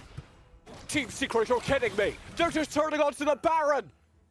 They're going to bait this Baron play. They're going to sit right behind the Baron. So the Destiny is Force Battle check because they used the Twisted Fate ultimate. SBTC know that Team Secret aren't actually starting the Baron, and they find a gold card onto Trevor, but can't do anything with it. I want to flag something that's maybe worrying for Team Secret as they're going to go in for this fight. That was twice in a row that Tatsuri didn't find anything with his ultimate. In the first Dragon fight, he messed it up, and there on the second Dragon fight, he messed it up. Tatsuri's got ult again, but he has to find value, otherwise these fights entirely fall upon Chewy and Azure. This grand entrance right across, and then it's where Hamas cuts over the back, and Trevor now is kind of out of position. He uses Assault Battery just to escape, and this is one of the perfect connection that we have seen coming from the Vi, as they'll only be able to seek out one member off of SBTC, but the pressure is on. It finds so much value there. That was actually one of the best plays Trevor's done all tournament. Because he gets in between Yanaro and the rest of the team, and he forces everyone else to back away, leaving Yanaro out to dry. Now, normally, Yanaro would survive a disgustingly long time, but he already spent his Gargoyle Stone Plate when he was caught out earlier down by the Dragon, so he was very easy to chew through for Team Secret, and because of that, they now have a 4v5 on the map, and Team Secret are going to turn onto the Baron. This is relatively safe. Here come SBTC to see if they can do anything. Destiny activated, but he's way too far to even channel right in. And immediately, Julie, he gets caught up. This is huge for Team Secret. Now they're running right in for the Gauntlet and the Assault, and Barry will find Carol. This is the target that they wanted, and that's where Joey, he will dominate. Lo and behold, Team Secret coming right into the doors, and they might actually shut it upon SBTC. Here comes the Moonfall, and Team Secret will choke down SBTC. We're going to Game 5. We're going in for Game 5. I don't believe it, Contra. We go all the way. Our second series of the day here in the upper bracket, and Team Secret are all smiles as they're one game away from going further than any team from the Philippines has ever gone in international competition. No other team has been able to make me sweat throughout the entirety of the C Championship broadcast, and Team Secret is bringing their best to the table, and perhaps they still have a secret weapon lying in the wait, heading into this Game 5, and I just can't wait for this.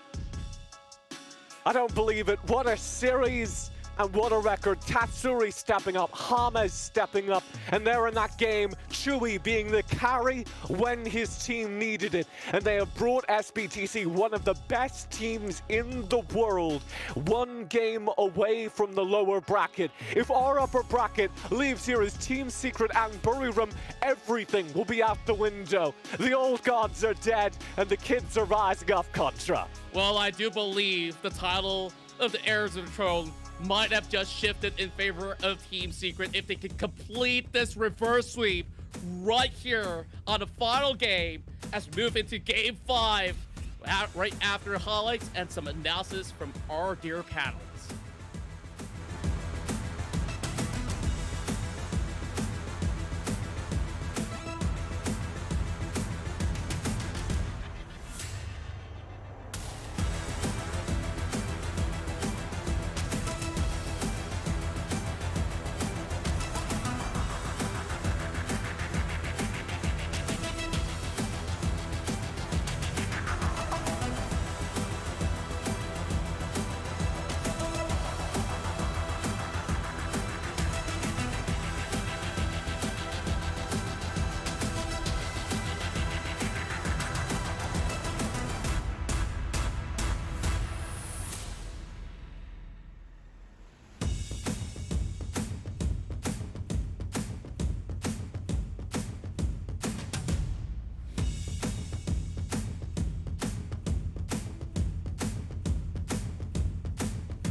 This is possibly the most intense series yet here at the SEA Championships. SBTC Esports and Team Secret are going to a Game 5. You know what the score is. It is a 2-2, and those teams are tied right now. It is going to come down to the wire in our very first Game 5 here at the SEA Championships between the Vietnamese region and the Philippine region. And we have to say, all the players are playing their hearts out in this series, and this is peak Wild Rift right here. Gamernism, I know that it wasn't exactly a perfect game. Like, you know, there were some slip-ups indeed, but you can see the strategies, you can see the big brain plays coming from these players. And I just have to say, right now, SBTC Esports, they still look like the scariest team in the world, but Team Secret, they are making a hard contest for that crown.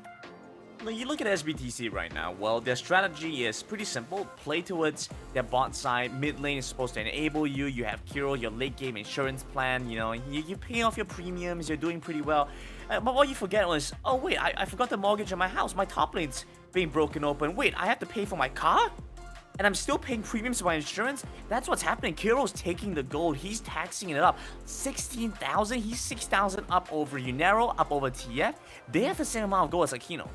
That's what happens when you forget that you have real-life responsibilities too beyond just your insurance premiums. And so Unero and TF, if we want to see a better and closer game from SBTC, you need to work on your down payments for your mortgage. You need to make sure that your car is fully functional and you're still paying for that stuff too.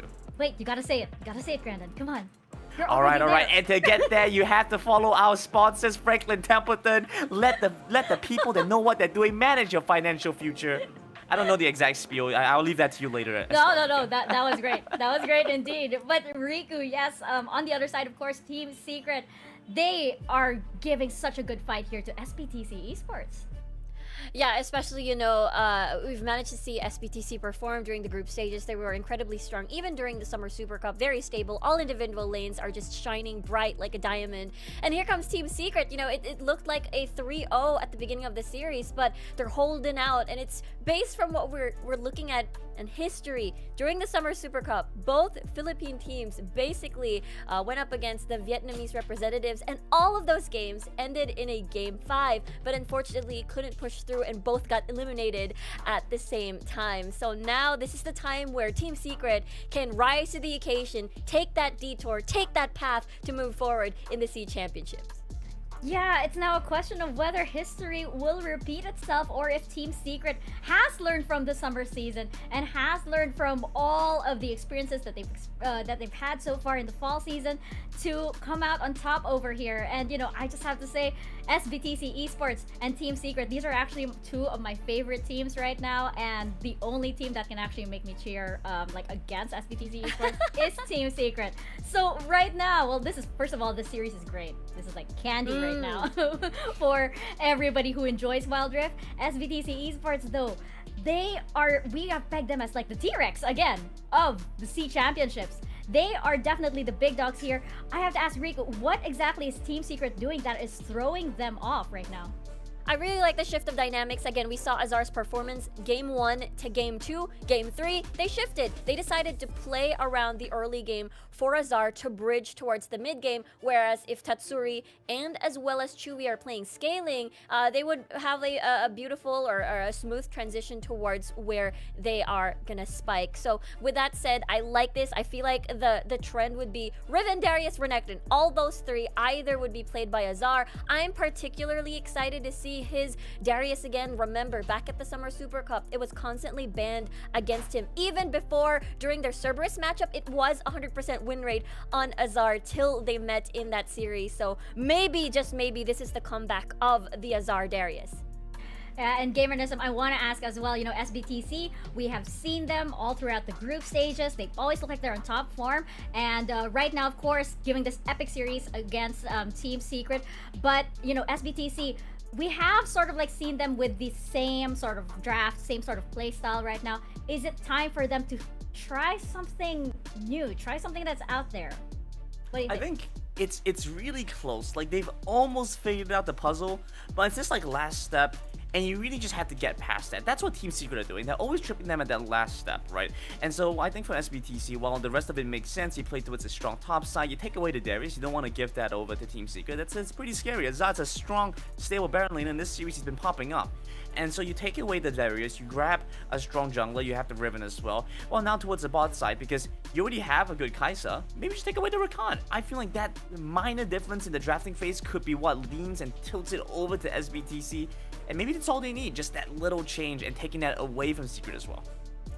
Yeah, I think for me as well, for the later draft, I feel like the Thresh has been highly contested so far. Every time Team Secret picks up a Varus, they're always afraid of the synergy, death sentence into the chain of corruptions, and that's immediately why they would grab it immediately, like right away. And I feel like maybe it doesn't fit in the scenario where they would always love to play 5v5s.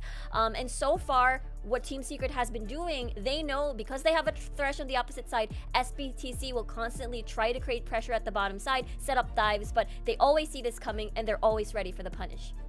And as we enter Champ Select right now for Game 5, the very first, by the way, in the C Championships, I think we're going to see a lot of priority bans on the support because, as we were saying, Akeno and James, both teams, they are playing out, like you mentioned, Gamerism, out of their minds right now. They are so good, and I feel like, you know, the backbone of these teams right now is because of those supports, because those supports are able to protect or engage so well and give their team all this space. Right now, we're looking into the draft of the very last game of this series. Gamerism, gonna hand it to you first. What are we expecting?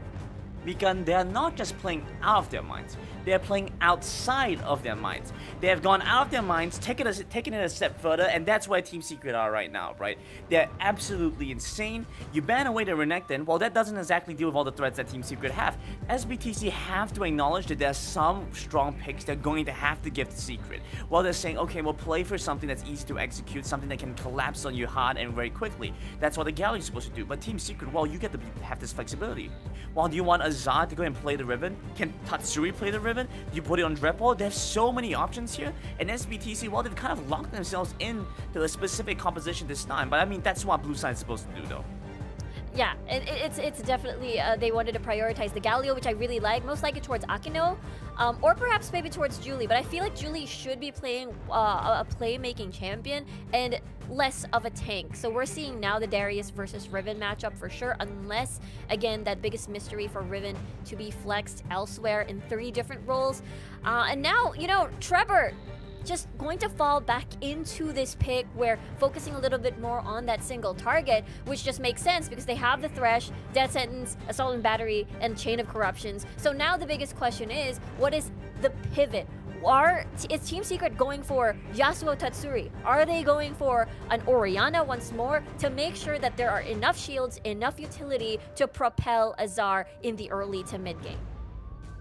Well, I can't tell you what we're looking at here, Riku, because if they lock it as Lee Sin, and they do, SBTC, well, they're trying to dive in. They're running it back. This is similar, reminiscent to those first 2 game compositions, the games that they did win. And so Team Secret, well, Azar's coming back, hitting how Zakali looks like, so, wow. That's... That's pretty wild. We've seen Azar even during the first game up against Unero with the Renekton matchup. Perhaps we could still see it swapped around here and there. Maybe it's a Tatsuri Akali, or perhaps it's a Tatsuri Riven, vice versa as well, towards the top portion of the map with Azar. I'm excited to see this matchup. I'm excited to see this rolling because it's game 5. I mean, it's still not an elimination series, but you don't want to drop into that BO3 against one team. Definitely not. And again, it's a special case with this best of 5 series because dropping down into the lower bracket means you're going straight into the next series. Nobody wants that right now. So these two teams are going to give us the best game possible. SBTC Esports and Team Secret Game 5. Casters, over to you guys. That's right, Mika. It's Game 5 right here. And we're watching the peak of Wild Rift Esports. Wow. And before our eyes, we are looking at the final pick of Team Secret beating the Akali. And I wonder, is this the game-winning pick for that reverse sweep for Team Secret? Or can SBTC Esports finally nail the final point for them to proceed forward to face off against Boomerang? One thing's for sure, if you're just joining us, we've gone rather late. If anyone maybe from Europe is waking up and just joining us, you've tuned in at the right time. This is the best game of the tournament so far, quite possibly the best series of Wild Rift I've seen so far in its competitive scene. Team Secret have clawed their way back into this Game 5, and they're positioned now for a reverse sweep if they can just take down this final game. And here's the thing they did. Here's the wild fact of life that we've ended up with. Riven, mid, Azar gets his Akali top lane. And I really do love this Riven matchup against the Diana in the early game. You just look at great control, and I believe that that's going to be a little bit of a struggle until Julie gets his Moonfall to be able to evenly match up. Now, I want to talk to you about this because SBTC Esports, like you mentioned, look like they are the best team in SEA at the moment, and Team Secret just absolutely challenged that fact that you mentioned as well. I also want to raise one other thing, which is that Minas is back in this pool. Minas has come back into the game. That's SBTC's, I don't want to say normal, I'm going to say main top laner, back here on one of his trademark champions, the Darius here, and in a series that Azar has absolutely dominated from the top lane, you have to wonder if this is just a direct result of that, and they're trying to bully Azar out as early as they can. Yeah, and speaking of bullying right there, you see a lot of all these huge pressure mounting back into the Dragon Lane. SBTC Esports rotation has been the exact same for the past couple of matches that we saw. So they just have to ensure that they don't get effectively dive upon by SBTC Esports with a little bit more of a vertical jungle coming in from both Team Secret as well as SBTC. One of the things we have to watch in this, well, let's narrow this game down. We have a couple of different duels that are very important in this final game. Obviously, you have the lane matchups. Azar versus Minas, Chewy versus Kiral. I'm going to say the most important matchup actually isn't in lane, though. It's the mid-jungle duo. TF and Julia are, I would say, the best mid-jungle duo in Wild Rift. They're incredible at gaining early priority. But across this series, despite Trevor oftentimes playing slow and passive on this Vi, Tatsuri has single-handedly been able to win the mid-duel. That's what you need to watch during this early game. For the next 5 minutes or so till we hit the 10-minute mark, SBTC are going to be trying to land a knockout blow with TF's Lee Sin. And if they can build out an advantage, it's going to be very difficult for Team Secret. Not impossible, they've done it twice now, but very difficult for Team Secret to make this game close again. Especially on the flip side, sorry. Yeah, go ahead first. I will hear your thoughts. On the flip side, thank you very much, Contra. The thing that Team Secret want to do is just stall out this game. Wait for the late game, wait for Chewy to come online, wait for Azar to come online, and then deliver with big, explosive team fights. That's right, and when we look at this high skill cap champions that are picked up, we were showing signs of concern when we were just talking in the different room before we hit onto the broadcast. This Akali is going to be pretty much the focal point for SBTC Esports in many of all these team fights to catch her out. And what better way to actually catch some of the members of Team Secret by bringing up that Gallo, open up for pretty much the first time in the entire series. Yeah, and this is the first time that we've seen the Galio just like on the table because it's been so target banned. And Julie plays an incredible Galio, but they instead throw it down to Arkano. Both these supports, Arkano and Tamaz, have had an incredible series. But here Arkano gets the Galio, and that's going to give SBTC a little bit more teamfight power, especially during the early game. Once we leave the early game, he's just going to be a frontline, one of the most effective, protective backline frontlines, so he'll try and keep Kirol alive during these messy fights.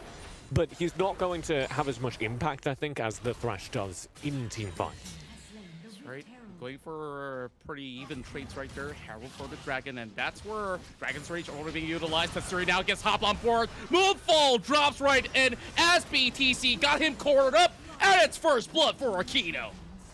And Team Secret, they're caught flat-footed. They're not pushing elsewhere on the map. They're trying to match this rotation down bottom, which means they don't gain a massive advantage. Normally, when you see SBTC direct 4 players into a lane, Team Secret are able to find pressure on the opposite side of the map, able to contest in a different lane and gain a gold advantage, or at least keep it paired. Hook, everything connects, and this is where they smell blood. They will have Mina still surviving though, and Julie just corners him up, and this is where they just allow him with a good snipe. And Minos goes down. Where was that arrow from? Chewie, that was insane! He's been incredible on the Varus. This is the best Varus I've ever seen. And that kill means that the trade I said wasn't going to happen is going to happen. Because there's no Darius to protect this top turret. So Team Secret just step up and take the top turret. They trade even in kills. And they get a gold parity out of that crazy dangerous mid-game. They're going to be tied. Well, it just brings me back to that moment where they connect the shockwave on the top of the arrow, and Chewie so far has been on point for most part, and this is what we really have to look out for later on in some of these team fights, because SBTC may not be able to see where the damage is coming from, and look at that one snipe. It takes out close to a quarter of health bar from TF.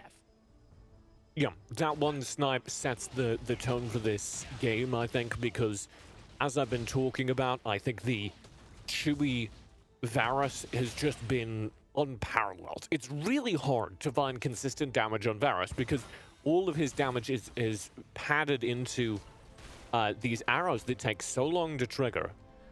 I'm watching this trap here, Azar. Oh no, this is going to be a really good taunt coming in from Aquino, but the rest of Team Secret will be able to follow up. Keeps Azar pretty much safe under the turret. Now, no objectives available, so we really have to look and set sight onto what's about to happen in the next 5 minutes, right? So, TF, now, doesn't look like he's all too comfortable going in for some setups, and Team Secret so far has been able to prevent SBTC from going in for those early pickoff, and I think that's really important. Going back to your first point out there, Team Secret's just going to scale out of control if this continues to happen. Yeah, it's not as bad as it was in the previous games where Team Secret had like an Orianna in mid. Tatsuri on the Riven, I think, is going to hit a cap of how much damage he can do. So, SBTC can fight even in the late game, but if TF, I almost said his full name, if TF manages to get a lead here, he'll do what he's very good at on Lee Sin, which is have value in the late game. If he's behind coming out of this early game, this Lee Sin's not going to be very useful at all. And so Team Secret will just have essentially a player advantage, as Trevor on the Vi can still add value to late game fights, and TF won't be able to. He'll only be able to land like kicks and reposition people. Yeah, I absolutely agree, and that's also a reason why this Lee Sin is going full damage build. All he probably needs is to, of course, get his Guardian Angels up early, since he's already got the Hourglass up available. So he can be able to just look for those opening pick, turns golden, buy the rest of the time for SBTC to march up ahead, and he should be able to dash out to safety. So the other ones taking over the tank role has to be Minas, as well as, to a certain point of degree, Aquino. And here comes the hook, and everything is being thrown on board just to pick off Carol. Hero's entrance will drop upon Team Secret. Well, this is a really good spacing for Minas, but he doesn't really have the health bars to work with. Ignite drop right in. Now Trevor to be much caught up. Tatsuri secures the kill. Now it's going to be Julie on the chopping block as well. Perfect execution. We'll be able to find another one. It's only TF all alone. And what can TF do as Team Secret is looking for the turret? They're gonna get this turret. TF can't do anything. Look at those arrows. Julie comes in with the perfect flank, and he misses his engage. And Team Secret just play the team fight perfectly, as they have all series long. And they're gonna take the dragon, they're gonna take the fight, and they're gonna take the lead in Game 5.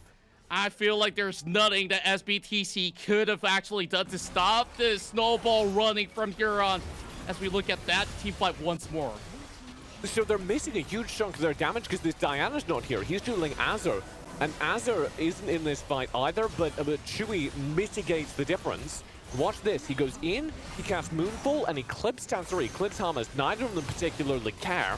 And he's too late because he missed his engage. Julie wasn't able to find the value he wanted. And Azur, the other player rotating in, he finds massive value. He chases down the low HP players, he gets a kill. So Team Secret outperform SBTC in a team fight. Oh boy. The Vietnamese super team gets out-team fought by Team Secret, and that is massive. I saw that happening. I don't really care. It's Hamas, it's the support. He'll be fine. Yeah, I guess he'll be fine. I guess that's not too huge of a shutdown goal. He does have 5 assists in general. And we saw TF got a great Dragon's Rage, and this is where Minas might be able to punish Chewy, but not going to do that with the flash available. Now the rest of Team Secret might just be able to go in for setup, but without any Minas, SBTC really calls it off. And Azar, in that particular team fight, giving so much zoning space and still managing to pick up kills out here. It was that perfect setup so that Julie, even with that Moonfall, couldn't have done anything. Yeah, and pay attention to that as this game goes on, because Diana isn't actually a character I particularly like, because it's very difficult to do anything on the Diana if you don't land those Moonfalls. And if Julie is going to be playing from behind, as it does look like he's going to be, and he's not going to be landing those Moonfalls, then SBTC don't have enough damage to win team fights. That puts everything on Kirol, and we were talking about this Kai'Sa as a late-game team fighter. She is, but not compared to Avaris, not went from behind and not without the rest of the team there to combo. So Julie needs to step up. Julie needs to deliver the mid-lane performance that we expect from him. Otherwise, Team Secret will be going on to the upper bracket finals, the semi-final of the tournament, and SBTC will have to fight their way through EVOS, Flash Worlds, all down in the lower bracket. Yeah, SBTC, they've met through many challenges back in Group B, and for the moment, it's TF now getting caught out with the Assault Battery. He flashes away. Now, he's already been able to do that, but he didn't even need to utilize that Dragon's Rage. This would be a really fun fact. Every team that placed top 4 at the Summer Super Cup is currently in the lower bracket except for SBTC. So if SBTC lose here, I think it is a very clear statement that SEA as a region has just kept getting better. Team Secret have improved so much. Buriram, who won the first match today over EVOS, have improved so much that the best teams from the last time these teams met internationally can't keep up anymore. Yeah. And that skilling is just going to hit a higher level from each tournament that they do play. And Team Secret, just look at their adaptability. They so far have been able to pick up very quickly, even with deficit. This is by far one of the greatest story to be ever told if they can get this win. A reverse sweep to get further than any team from the Philippines has ever gotten before. TF doesn't get caught. Every moment this game plays out like this, that this game is a slow, static farming game, is good for Team Secret. Because they get so much more value from the late game. Uh-oh. Oh, this is not good. Not good at all. They find a catch onto Trevor, but he does buy a little bit more time. He has to gargle, and immediately slam, and Julie under the turret. Hero's entrance being utilized as well. Akino by spacing, but Tatsuri now caught up. Now it will be the rest of SBTC trying to find the rest of Team Secret, but Team Secret juggled them drowned. Now it's all about Azar all the way to the backline. TF does not get sniped. He will find that room for Kiro to pop up with a double kill. This might just be a beautiful triple. Is it a quad? Yes, it is. SBTC secures the pentakill on Kiro. Carroll with a pentakill! Kicks Team Secret in the ground! And he's going to be able to walk down this mid lane, take a turret, TF solos the dragon, and SBTC have tied up this game 5. They're not done yet. They are the expected heirs to Southeast Asia, and then here to take the crown from the upper bracket. Oh boy, TJ, this fight is absolute madness. You just see how well Team Secret was juggling with the pressure, but it's all about positioning here that deterred them from getting anything done. And Kieran just hovers at the very back of this fight, dancing away from Azur, who can't reach him. And the second that Azur goes through this entire fight without finding value, and you also see Chewy there not being able to contribute because that fight's so far away from him, Kieran is just perfectly set up to clean up all these low HP bars and walk away with a win. That is the Dragon converted whilst we were in that replay, and SBTC now can fight on even terms, even a slight advantage because they have that Drake. Team Secret have to play perfectly in these upcoming team fights. It will come down to team fight after team fight here. It's massive. Just look at the goal difference between both of the marksmen out there.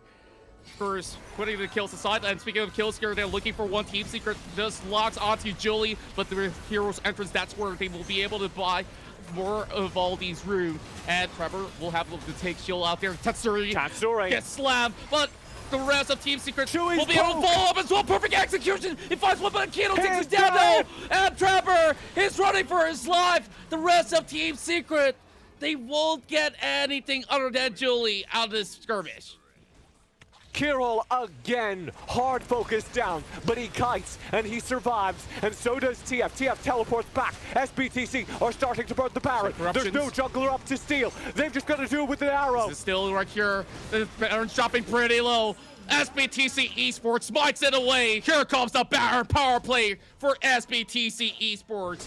TJ, they might have heard us talk a lot about Team Secret with reverse sweep. They're still here to play, and they might just be able to end the game here if they get some great advantages with the Baron. What a performance in terms of mental strength from SBTC to be able to lose 2 games in a row like that. Heartbreakers, and then come back into game number 5 of this series and play like this. From behind, yes. Still here to play and win team fights, yes. Kirill is online. He has so much gold right now. 17,000, the most in this game by 4,000. He's gonna absolutely wipe the floor with anyone who steps up into him. He's completed his entire build, Contra. And you look at the rest, they're on turret and 4th items. They're not even anywhere close to this Kaisa. This is the biggest Kaisa I've ever seen, Contra. It's like a Statue of Liberty-sized Kaisa. Kirill's huge. It might just be Birch of Dubai. And that's where they want to commit to the team fight, holding Team Secret to the choke point, and they're running down, locking them into the jungle, and they will find their way out of the box. Meanwhile, mid is being pushed, the turrets will be crushed. SBTC now leaves them with pretty much most of the inhibitors intact. If they don't kill Kirill, this game is unwinnable. And Kirill's finished his build with a GA. This might just be a little bit more of the pressure mounting to Team Secret. What can they do? That Shuriken almost lands onto Aquino. He cannot really move right in. Chains of Corruption now drops onto Minas, but that's not the target that they want. Trapper just finding a little bit more spacing here. Members of SBTC, they're having their health bars are being chunked down as well. So this is hard for them to do much. Now, next objective, Elder Drake up available, but SBTC's got to reset. 2 inhibitors gone. This is very difficult for Team Secret to turn around. They're behind 8,000 gold, and almost all of that 8,000 is on Kirol, and they're going to have to fight right now for this Elder to stay in this game. It is all about Kirol. Can they assassinate him? Can Azur assassinate Kirol at the back of this team fight? Otherwise, I fear this game, this heroic run from Team Secret might be over. Not just about yet. If they do get that important pick onto Kirol, this may result into something, but needing to pop the Guardian Angels first is going to be a tall task at the moment, so long as the front line of SBTC still stands strong. Here we go. Elder focused in. SBTC zoning, sending their front line forward, and they find the catch. And this is the rest of Team Secret trying to follow it Kill! up. Now the rest of SBTC won't talk them down. Miras goes in for the double dunk. Wallazar getting cornered up. It's a double kill going in for the Darius. TF now shuts down another member off of Team Secret. This is the game-winning fight that SBTC has been waiting for. They shut the lights before the eyes of Team Secret and may be able to claim the Nexus if Team Secret could not defend this one. What can they do as the rest of SBTC will knock Team Secret down and will book their appointment against Buram in the upper bracket finals? The heirs to Southeast Asia, the strongest team in Vietnam, coming into this tournament looking so dominant. They are tested and they bend all the way to a Game 5, but SBTC do not break, and Team Secret are shut down in the very final game of this series. DJ, there's still hope coming in for Team Secret as they will now go down to that lower bracket. I think they have shown what they've got, and of course, nobody will ever doubt the champions of the Philippines here with such great performance, almost taking down SBTC. It's a game of micro millimeters right here that decides the fate of Team Secret. All they have to do is really work on this even further. They might just be able to bounce back from that lower bracket, but of course, all glory goes to SBTC. That was such a performance from Team Secret. They should be so proud of that. And if you're an SBTC fan, you should also be proud of that series. To lose 2 games in a row like that, to have Team Secret push SBTC all the way and then take the lead in Game 5, and SBTC are still able to play from behind and turn that round, that is why so many people expect SBTC to be a top team in this tournament, if not to win this tournament. It's not over for them yet, though. The upper bracket's not complete. SBTC are going to play in now against Buriram in the top bracket, whilst Team Secret are still in as well, but they've got to fight for their lives against the other top 4 teams in Southeast Asia in the lower bracket. Well, of course, the journey is far from over for all the teams who are still competing, and I do believe that all of the viewers out there could have actually given standing ovation for both of these teams for pulling some of the most historical plays that we have seen so far. And that definitely leaves a lot of people talking, but I really want to hear from our dear analysts here to share what they've got with such an epic series. It's Contra and TJ now signing off, and of course, we'll join to the next. Thank you so much, dear casters. And yes, an epic 5-game series ends with victory for SBTC Esports, the heirs to Southeast Asia, what we have dubbed as the best team here in the SEA Championships, therefore in Southeast Asia, and therefore in the world at the moment. They are making a very strong case for that indeed. Let's jump into our post-game analysis right now. Gamerism, we'll start with you. This was one for the books. Yeah, you see that 5 there? Am I counting this right? 1, 2, 3, 4, 5 kills for Kirol. A pentakill? Is this right? In the game, in the series winning moment, Kirol comes in with a pentakill. The game that pushes them over the finish line. I want to remind everyone, coming into the SEA Championship, SBTC from the Vietnam region had 4 seeds. SBTC is the last survivor. Team Secret had 2. Team Secret is the last survivor. The Thailand region and Taiwan region both have 2 seats and 2 representatives remaining. SBTC, they're the last torch for the Vietnam region, the same for Secret, but they're not out of the competition. There's more coming, guys. There's more here. And that's exactly why there's just extra pressure to make sure that you remain at the upper bracket, to have as much leeway as you can as you get through nearer and nearer towards the finish line, which is the grand finals. And of course, I mean, SBTC, their performance has been amazing. They've managed to been, pushed to their limit by Team Secret. But yes, Grandin, Kiral really stepped up. Azar tried his best to dive into the backline, but hourglasses happened. The positioning coming from Kiral. And again, Akino on this Galio is able to always save the taunt to make sure to punish Azar every single time he comes in. This is just pure teamwork, pure skill, and game 5, so exciting.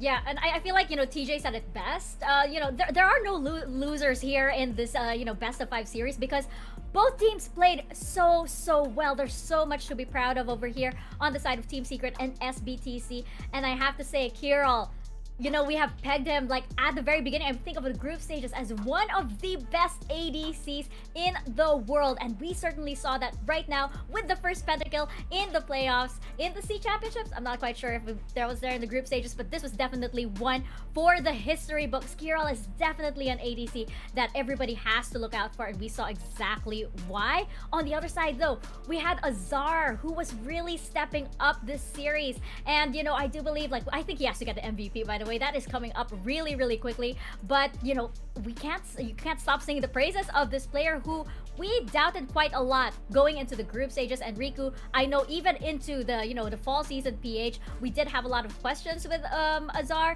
Right now we are seeing him in peak form. Yeah, his performance back in the summer season was very apparent, to the point that teams, even during the Summer Super Cup, would ban against him.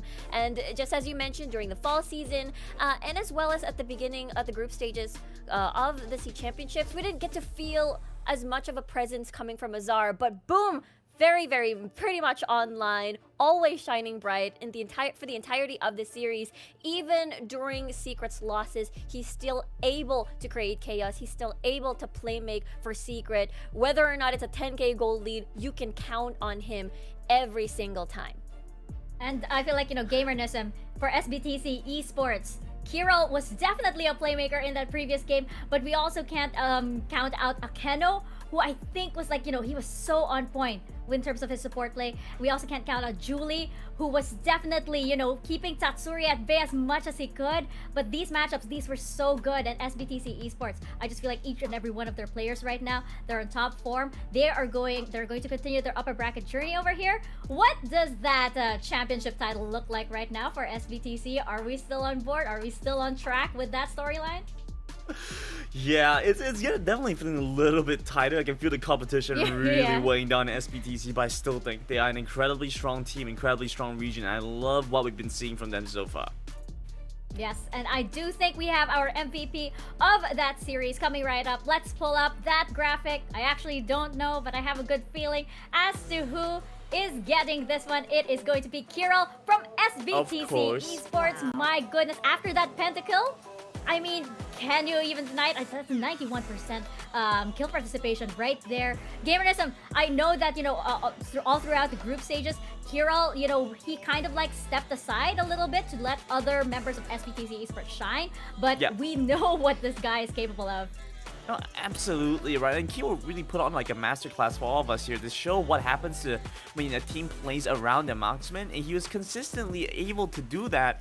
We've mentioned in game number 4 what happens when you're paying too many premiums to your AD carry and you're kind of forgetting your top side of the map. Well, this time around they balanced it a little bit better, made sure that Kiral's still getting a lot of gold. I mean, look at that amount. He's still getting a good 800-900 almost, and he's having a high BPM output as well. I mean, it's just the perfect recipe, the perfect balance to make sure that your marksman, that Kiral is gonna pop off.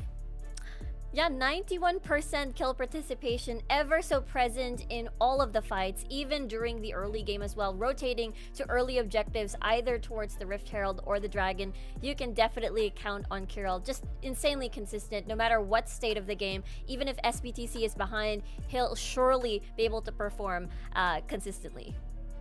Yes, and we have a representative from SBTC Esports joining us here on our virtual desk. I think we have Akeno on the line, Threshmaster, right here on the line to answer a few of our questions.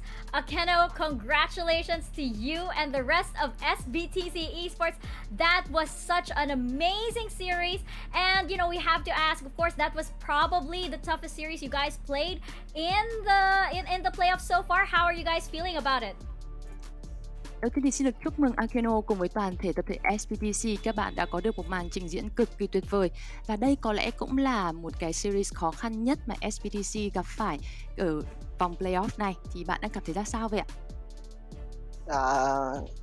Hiện tại sau trận thắng này thì tụi em cảm thấy khá là vui. Và sẽ là cái động lực để tụi em cố gắng win thêm trận ngày mai nữa để lấy tấm vé đi chung kết thế giới. I'm feeling incredibly happy at the moment, and this win today is gonna be the motivation for our team to achieve the better result tomorrow so that we can get into the Horizon Cup. Oh, looking ahead into the future, this fight wasn't just for the C Championship, it was definitely for that Horizon Cup Championship as well. Gamernism, what about you? Yeah, I just wanted to ask, we saw so much focus on the supports. Both you and James were huge playmakers. How did you feel going up against him? And did you have to make any specific plans to play against James? Ngày hôm nay thì chúng tôi đã được chứng kiến rất là nhiều cái sự tập trung về phía những tuyển thủ chơi vị trí support, bởi vì là cả hai bạn đều là những người tạo những cái sức ảnh hưởng rất là lớn đến với những trận đấu. Thì khi mà Akeno phải đối đầu với James thì bạn cảm thấy sao và mọi người đã có sự chuẩn bị như thế nào với tuyển thủ này không ạ? Dạ, tụi em thật sự nếu nói về em nhé thì em cảm thấy rất là thoải mái vì nếu là đối thủ có bất là ai đi chăng nữa thì em vẫn sẽ tôn trọng đối thủ bằng cách tụi em sẽ thi đấu hết sức có thể, nên là tụi em sẽ cố gắng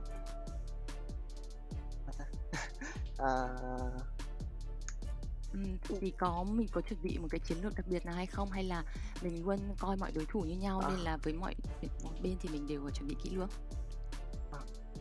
Đúng rồi, tụi em đều xem mọi đối thủ như nhau hết, nên là tụi em tập trung vào cách lối đánh của tụi em và tụi em xử lý như thế nào khi mục tiêu ra tụi em cần làm những gì để có thể dễ dàng chiến thắng và kiểm soát được trận đấu. For me, myself, I'm feeling comfortable playing against James because I respect all the players the same. So we always want to show our respect by playing at our fullest potential, trying our best.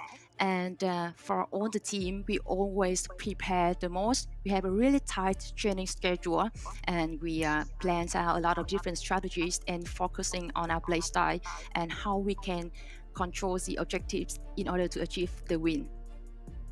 I think all of that preparation is definitely showing here. You guys have had an amazing run so far here in the C Championships, and still more to come. Riku, what about you? Yeah, I'm very your victory, your performance has been amazing. Therefore, very excited to see you guys face up against Buriram United Esports. I'm curious, what are your expectations? Do you think it would be a 3-2, a very close match, or could be a 3-0?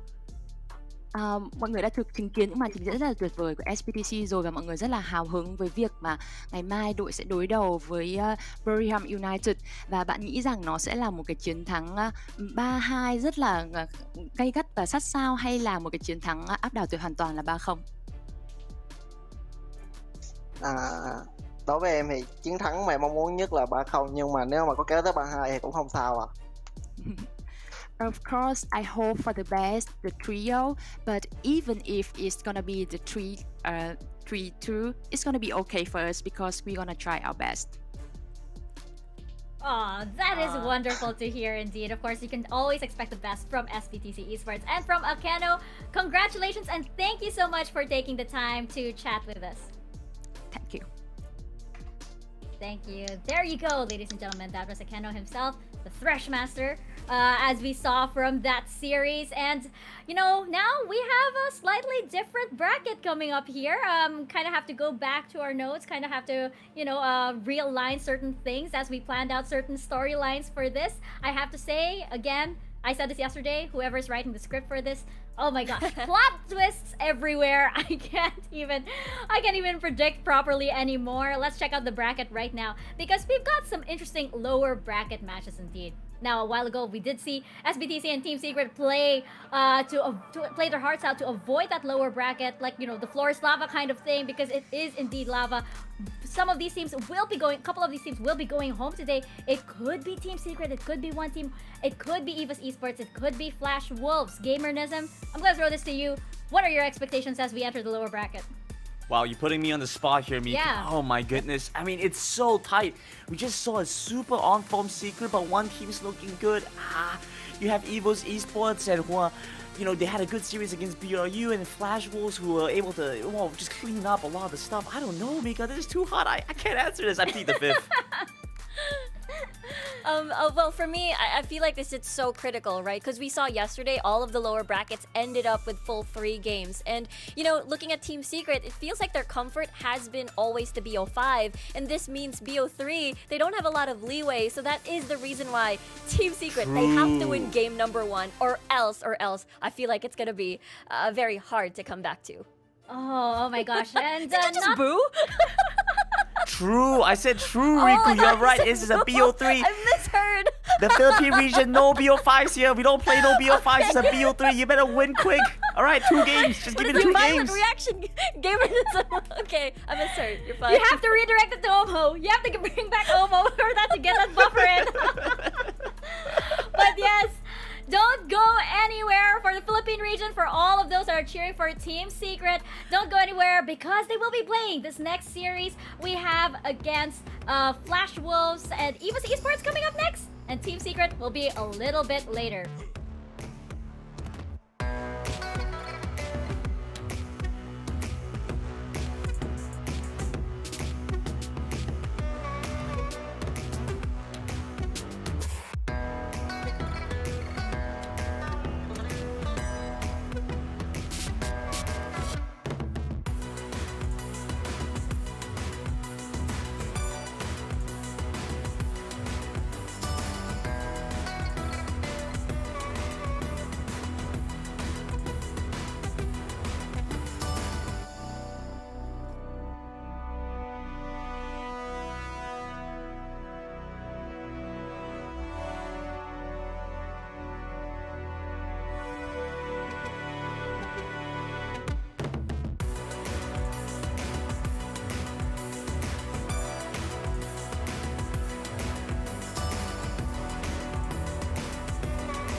Are you ready to define your character, to choose your financial objective, to choose your investment strategy, and build your portfolio?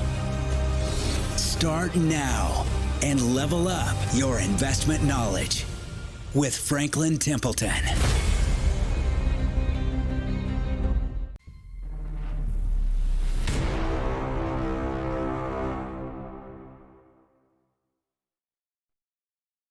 Be my eye. Hello to all League of Legends Wild Rift fans.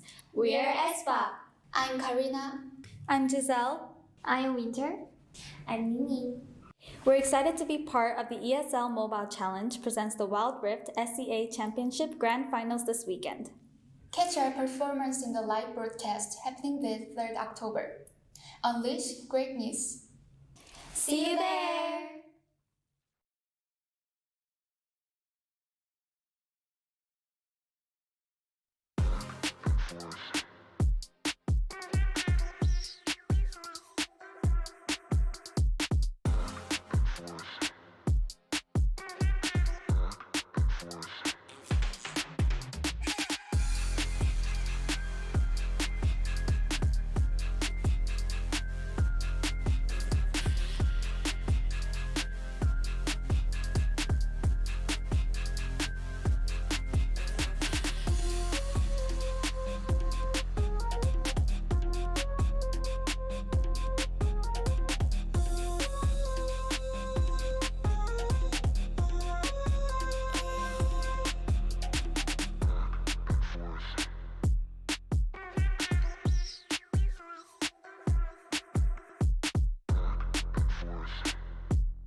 of words to say.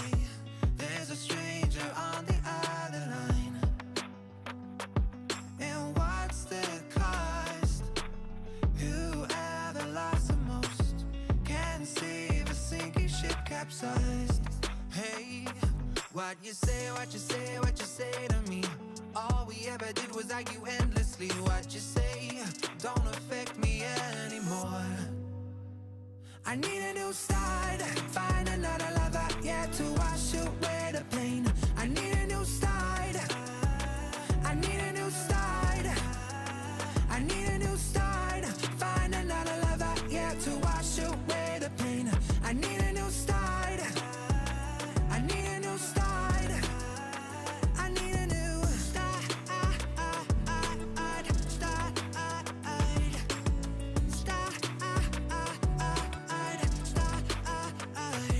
The chance was blown. Now it's my time to play, and all your calls I must decline. True colors show, so it's my time to go. If you're playing games, you're no friend of mine. Hey, what you say, what you say, what you say to me? All we ever did was argue endlessly. What you say don't affect me anymore. I need a new start, find another lover, yeah, to wash away the pain. I need a new start, I need a new start, I need a new start, find another lover, yeah, to wash away the pain. I need a new start, I need a new start.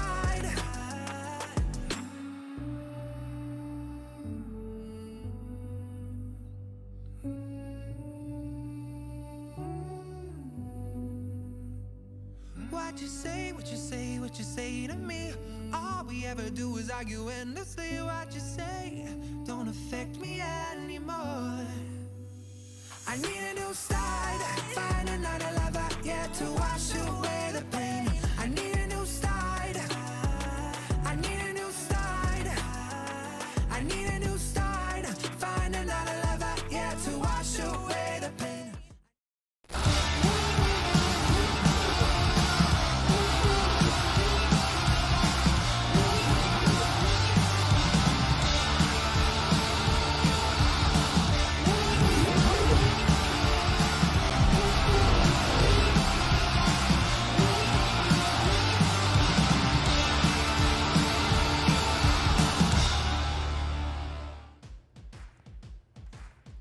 Welcome back to the Wild Rift Sea Championships, and if you're just tuning in, oh my goodness, we have had an amazing best of 5 series so far between EVOS Esports and oh my gosh, why am I blanking on this? EVOS Esports right now, and why am I blanking on the first one? Flash Wolves. What? What? That's right. We are now entering the next Wolves. match. This is what happened because of that amazing series between SBTC and Team Secret. Suddenly, everything is all out. Now we have EVOS Esports and Flash Wolves and Contra. I'm glad you're joining us on the desk right now because that was a heart-stopping match, and I hope you're okay. Yeah. By the way. Excellent job. My heart's pounding strong, but I'm not too sure about TJ. I think he took an early rest for the entirety of the night. But I'm pretty sure that he's gonna do absolutely fine. That series so far almost got my voice cracking up for very good reasons, right? And no, yeah, it definitely messed with a lot of us as well. Quite a roller coaster of emotions indeed, not just with you guys, but hey, chat, everybody, audiences out there, if you can, send TJ some love. I think he needs it. That was an amazing cast, by the way, for both of you, and an amazing series. Heading over into the first match of our lower bracket between Flash Wolves and EVOS Esports. Right now, it's looking like Flash Wolves are the underdog coming into this series, but I kind of don't want to pay attention to that because every time we call somebody the underdog, they end up stomping the series. So never mind. I'm gonna hold that right there. But these are two big Southeast Asian teams right here, and one of these teams will be going home. And Contra, I want to know, what do Flash Wolves need to do in order to ensure that that isn't the case for them? well, when we look at Flash Wolves right now, they're definitely on a pretty good form. This will be the very first series of the day, and they've been able to defeat MBR pretty much cleanly, back-to-back wins out there. So when we look into Flash Wolves, there's one name in particular that we want to highlight, and that's Bruce. So far, he's been the one that's been able to bring out his ocean of champion pool and really step up to the plate whenever Flash Wolves need him to pull up. Yeah, and I think on the side of EVOS Esports here, of course, they are coming from that earlier matchup versus Barium United Esports. And Riku, you know, there's another external factor that's coming here for the teams that have dropped from the upper bracket to the lower. And that's you know, the mental fortitude, the endurance to get through this other best of 3. They had a little bit of a break. The question is, will it be enough for them to regain that strength, regain that focus coming into this series? Yeah, exactly. Having to go through a basically a 3-1 game up against Bariram, and it's going to be very exciting for sure because, you know, Contra mentioned Bruce is the player to watch on the side of Flash Wolves for them to be able to reach their win condition if they're able to get that lead and snowball and play around their mid laner. And the same thing can possibly go for the side of EVOS. We've seen G4 basically spammed Ahri many times, and therefore the biggest question is, will G4 be enough to shackle down Bruce, not to not spin out of control? Yeah, I like that you bring that up because, of course, we are looking at the possible matchups over here. It's going to be really interesting to see the Baron lane matchup, which is going to be between Ysera and Thipper. I think these guys are going to have to hold the door here. I think we're going to see a lot of crocodiles. I think we're going to see a lot of those tanky Baron laners that we've seen, you know, both of these players do really well in. Contra, what do you think? What do you think about this head-to-head in the Baron lane? Well, if you're talking about the Baron lane, there is no other name that has been brought up the most other than Tipper right here on majority of all these carry type of champions that he has played. But just look at KDA itself. Ysera so far has been able to get ahead of most other Baron lanes so far, especially when he gets that hand onto Renekton, and if he will be able to get even the Ribbon, that's going to be pretty good on him. But challenging against Tipper, you might want to look into ways that you could just hold even, or just either work alongside with the jungler to stop him out, and just look at the kill participation. It tells you a lot that Ysera likes to also be proactive in the majority of these team fights, but Tipper, he always gets activated for that ultra late game mode, and this is where Flash Wolves just got to really look out for all those sort of split pushes. And before, of course, we head back over to Riku, this is a dream matchup here that we've been expecting since Summer Super Cup, and this gets me so stoked about it. Yeah, exactly. I mean, you know, EVOS pretty much already has gone till the very end in that BO5 up against one team during the Summer Super Cup finals, and now they're basically also now fighting their regional rival, which is now Flash Wolves. And on a playstyle perspective, a little bit similar on some aspects, but I feel like Flash Wolves is on a bit of a slower paced style. So it makes me wonder if now EVOS will tone down a bit on that scaling and possibly maybe even just opt for more early to mid game compositions to accelerate the game versus Flash Wolves. I told you guys, the fate of EVOS Esports somehow is tied to the Taiwan region. This happens all the time. We've seen it since the summer season. But pulling up the talent predictions right now, I feel like, you know, on the side of Flash Wolves, yes, they're coming in fresh, and EVOS Esports, they're going to have to dig deep and rely on that experience, rely on that veteranship to pull through in this best of 3 series. Panel predictions so far, I think we're all pretty much on board. Not just on the panel, but I think talent-wise, that EVOS Esports is going to pull through. I just, you know, alt-tabbed a little bit and checked, and like, yes, everybody was on board that EVOS Esports pulls through. Then again, we also thought the same thing for the first series, so I don't know. We're not too reliable today and yesterday, apparently. But yes, you know, I think, you know, for EVOS Esports, this is gonna have to play a lot with, you know, how they understand Flash Wolves. And I should point out, we had that Team Journey interview with G4, and he actually said that Flash Wolves, they feel, are one of the strongest teams here. So it's like EVOS Esports are taking on their greatest, or what they think is their greatest rival here in the C Championships. And Contra, I'm eager to hear your thoughts how these two different playstyles might clash. I mean, we have seen like a lot of aggression from Flash Wolves. We have seen a lot of those big brain, more calm, collected macro plays from EVOS Esports. What do you think? Well, what I really think about this matchup here, it will probably be a very close matchup here if EVOS ever even gets up ahead. yes, they may have actually taken down one team back in the Summer Super Cup to be able to lift the trophy back home, bring it back to the Thailand region. But the Taiwanese region so far has been able to show up. You saw Flash Wolves so far has an amazing climb. Hitting the group stages, they still look I'm even fumbling after long day's cast. So rock solid is the word that I've been looking for. So if we just compare that mid lane matchup, I think that Bruce has a high advantage facing off against G4. So EVOS really has to look out for some of all these deep dives, especially when we look at Kuki having some really good synergy to be able to get Bruce activated. So if this is where they could actually spot all these problems, EVOS should be able to get up ahead. And if they've done it once before against a team that likes to play, you know, more late game, they are the kings of late game. You saw all the split pushes, and I don't know if the Taiwanese region so far could have actually handled that. Yeah, exactly. I think EVOS should really prepare for the different compositions that Flash Wolves are going to throw out. I mean, Bruce is in his own island that can play practically anything, but also the dynamic changes because of locking there that is able to play these utility mages, Ziggs, as well as Orianna, and maybe even the Sona Lux that we saw yesterday. So it is a very familiar composition that we've seen way back before with Team Secret during the Summer Super Cup, which they pretty much encountered because they were in the same group at Group A. So I feel like that familiarity will definitely help them in this series. That's right. That's right. You know, we actually did bring up as well, you know, the Luxona combination, of course. But also, we do have, you know, going in on the side of EVOS Esports, we did see a lot of that flex from G4. We did see Flash Wolves come out on top, you know, and, you know, take the series with the Luxona. Do you think we're pushing, they're going to be pushing that out here as we head into Chap Select and the initial picks and bans are coming? What do you think, Contra? Are we seeing that Luxona once again? Well, perhaps so. It has worked wonders against MBR, but EVOS Esports is a team that won't fall prey to some of all these cheese strat, especially if you've been airing out in the sun for quite a long time.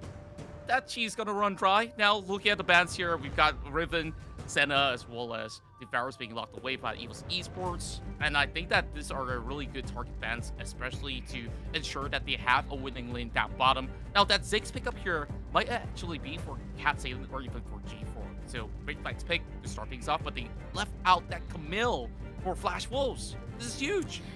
It is huge because Renekton is also open as well, but Flash Wolf decided, okay, hey, I don't think EVOS wants to pick this up, or rather we're fine giving that away for Tipper because we can put Isera on a Camille, maybe even on some of the champions like the Darius, which I feel like maybe a little bit 50-50 in performance. Look at EVOS right off the bat. Valdez already towards the Olaf, which means Flash Wolves cannot play the Sona Lux into the Olaf. Take note though, because the composition with the double support mages at the bottom lane still can work as long as you have a strong carry.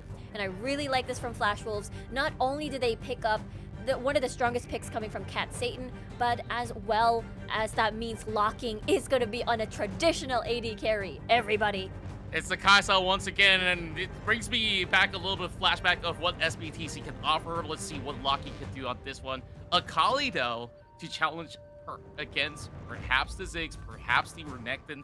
I think it will be able to stabilize itself in that early game, meaning to say that we are most likely to see this Camille go right into the jungle while we bring in the Fastan couples for EVOS Esports. This is a fresh new look of EVOS Esports that we haven't seen for quite a while as compared to what we saw in the upper bracket much earlier today.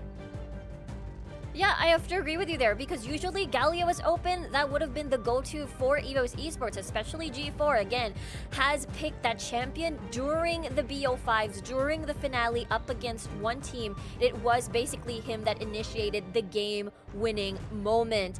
And with that, it seems to me, that means he's just gonna chill a little bit in the lane, do a little bit of wave clear help, produce, open up the map rather for their side and accelerate the game using the Ziggs. But all in all, it seems to me that the Renekton is going to be a big key here, and as well as the Olaf on Valdez for that early game to help transition with the Xayah and Rakan being such a menace in the team fights later on. Yeah, I also think that, you know, we questioned the performance of Rich a little earlier in the first series. He's gonna have to come out really, really big here. He's gonna have to come out strong here, especially with that partnership with Cat Satan. And we're gonna see exactly how that partnership goes down as they go up against Flash Wolves. This is game number 1. Casters, over to you guys. Thank you much there, Mika. Yes, that's right, myself, Skimmy, and I'm joined here with a bit of a treat in Ono to bring you all the excitement that should be one of the lower bracket bangers, I suppose, for lack of a better term, because these two teams are fighting to keep their tournament dream alive. And I suppose more so than anything, we didn't expect to see EVOS here. Yeah, it's really crazy that we will see both of these teams down in the lower bracket fighting for their tournament lives. It's something which we didn't really expect at all coming to the whole event. Flash Wolves not in the best run of form, but EVOS as well. They've been looking pretty good. They've had on and off moments, but now fighting for their last chance at survival up against Flash Wolves. I gotta say, this is just unexpected to me, Skippy. Certainly will be. And we do get ourselves that difference in the mid lane. G4 not going to be running it back as that Ari, not this time around. Going to give himself that Ziggs opportunity. And Fipper looked phenomenal earlier in the night as well. The Gragas was banned, so Twitch chat, you can keep calm for the meantime. Rich won't be playing that one. But they are going to bust at the Lovers duo, so maybe off to a bit of a flirtatious start here as, ooh, very aggressive Trey. Going to wait out that Grievous Wounds, please. One more tick, but he won't die just yet. Yeah, both of them just gonna pick up the honey fruit and they're gonna be a-okay. But Tipper, I feel like we're seeing a trend with him. Every time he's playing up against anybody at all, they go for the level 1, level 2 heavy trades, and he will force out barrier from Ysera. Good start from him. I think this Akali, I'm happy to see it rise a bit more in prominence as an answer to the Renekton. But Tipper, he's finding good timings. He gets the push advantage. I think he got the level 2 tick from the ward kill, which he found onto Ysera's ward drop as well. So that gave him a really nice trade. On the side of Flash Wolves though, using Lucian's mid prio, they're gonna fight for Scuttle maybe. Yeah, I think he's been one of the biggest advocates for this Akali matchup into the Renekton, but that fight is going to break out around this Scuttle Crab. Jumps in with a second charge of that hook shot. The taunt goes out onto 2. Locked in place for so much CC. That Valdus gets himself the first blood. He gets himself the second kill too. And this is what happens when Valdus gets the Olaf. It's permabanned away, but when he gets it, he smurfs. He is smurfing indeed, 2-0 from the get-go, barely stays alive, a sliver of health left. Flash Wolves, they go in so aggressively, Eason even flashes in. Problem is, Locking wasn't able to rotate. Kai'Sa into Zyra Rakan, you're never gonna get lane prio, and that's the result of the matchup. Not being able to rotate means they lack the damage, and Valdus picks up 2, off to a great start.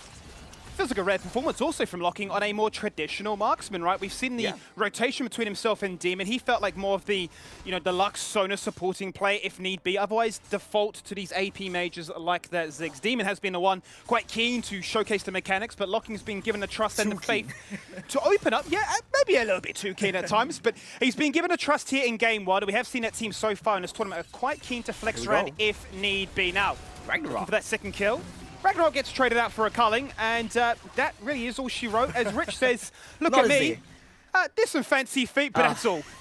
Maybe it's not Rich's day today, right? I think it's great that we keep bringing up the point about the Gragas because he really looked so underwhelming on it today. Yeah. But you gotta keep in mind, when he played that Gragas yesterday going up against Divine Esports, he was one of the key factors for their victory. He kept founding the explosive cask, knocking the opponent marksman into his own backline so his team could clean them up every single setup, every single fight, and he was just so on point with it. Today though, it seems like he's a little off with his skill shots. His Rakan, his Gragas, not going exactly the way we expect from someone like Rich, and I really need to see more out of him if they want to take down Flash Wolves.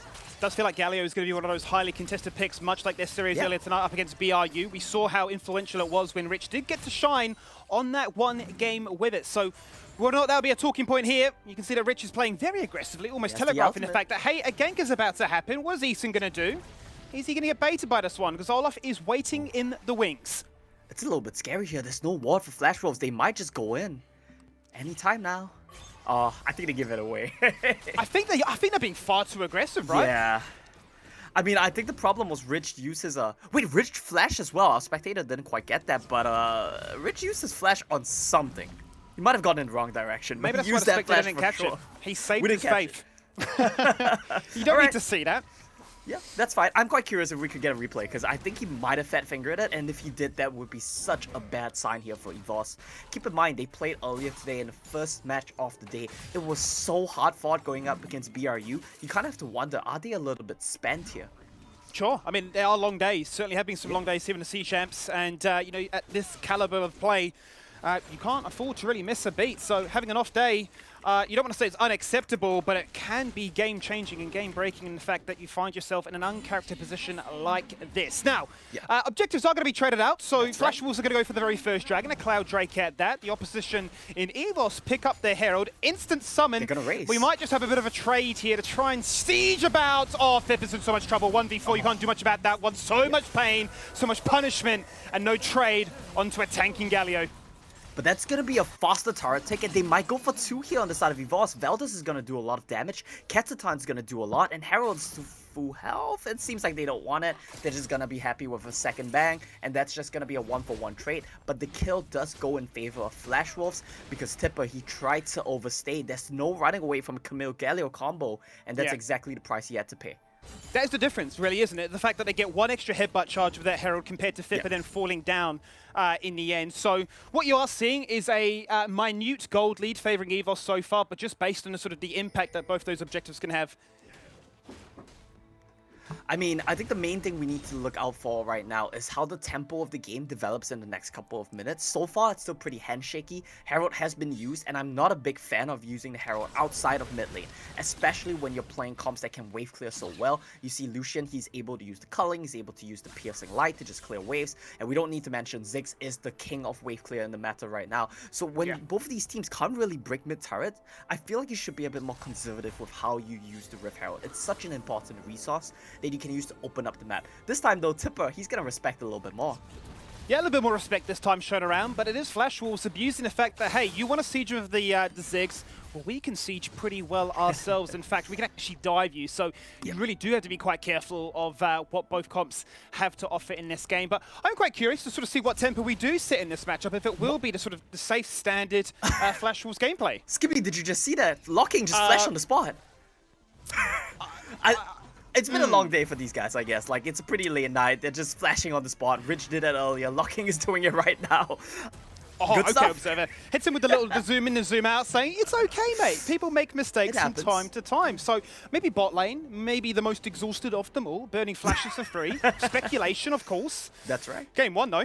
I suppose they're going to be pretty grateful. It's not a best of 5.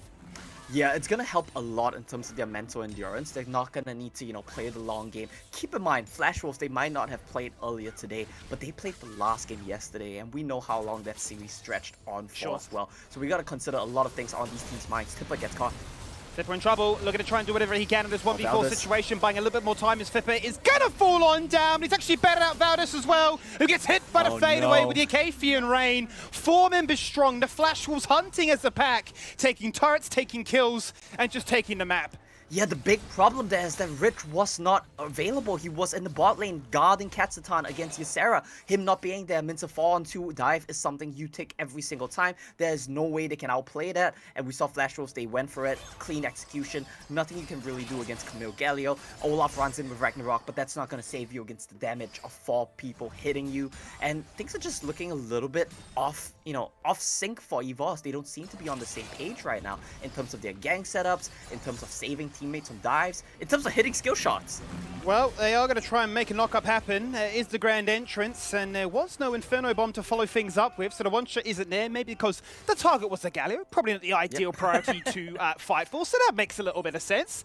But 20 seconds, and that second Dragon of the game. Let's see if EVOS can wrestle some control this time.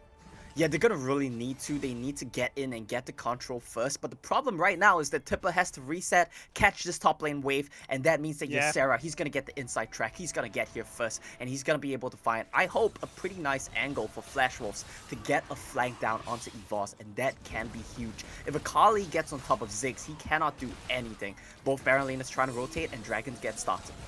Much to your point though, Omo, you are highlighting them correctly that they are able to play their way. Rick's going to flash on in with a quickness. It's a 2-man charm, locks them in place. The Dragon doesn't even matter. That does go away here for Flash Wolves. The Hexagon and does lock in place the key target, but it's not enough because Olaf falls on down. Killing spree now for Bruce. Pops a barrier, but pops a kill as your blood vessels are bursting because you're tilted by the way this game is going. 9 minutes in, soon to be a 5k gold lead, and Flash Wolves are having the time of their life. Skippy, you know me pretty well, but I think I've reached a new Zen state as the days have progressed, and this is just quite amusing to me. I'm not sure what that execution is from EVOS. I have to speculate that they must be exhausted because this is not the team fighting that we saw from EVOS going up against BRU earlier today.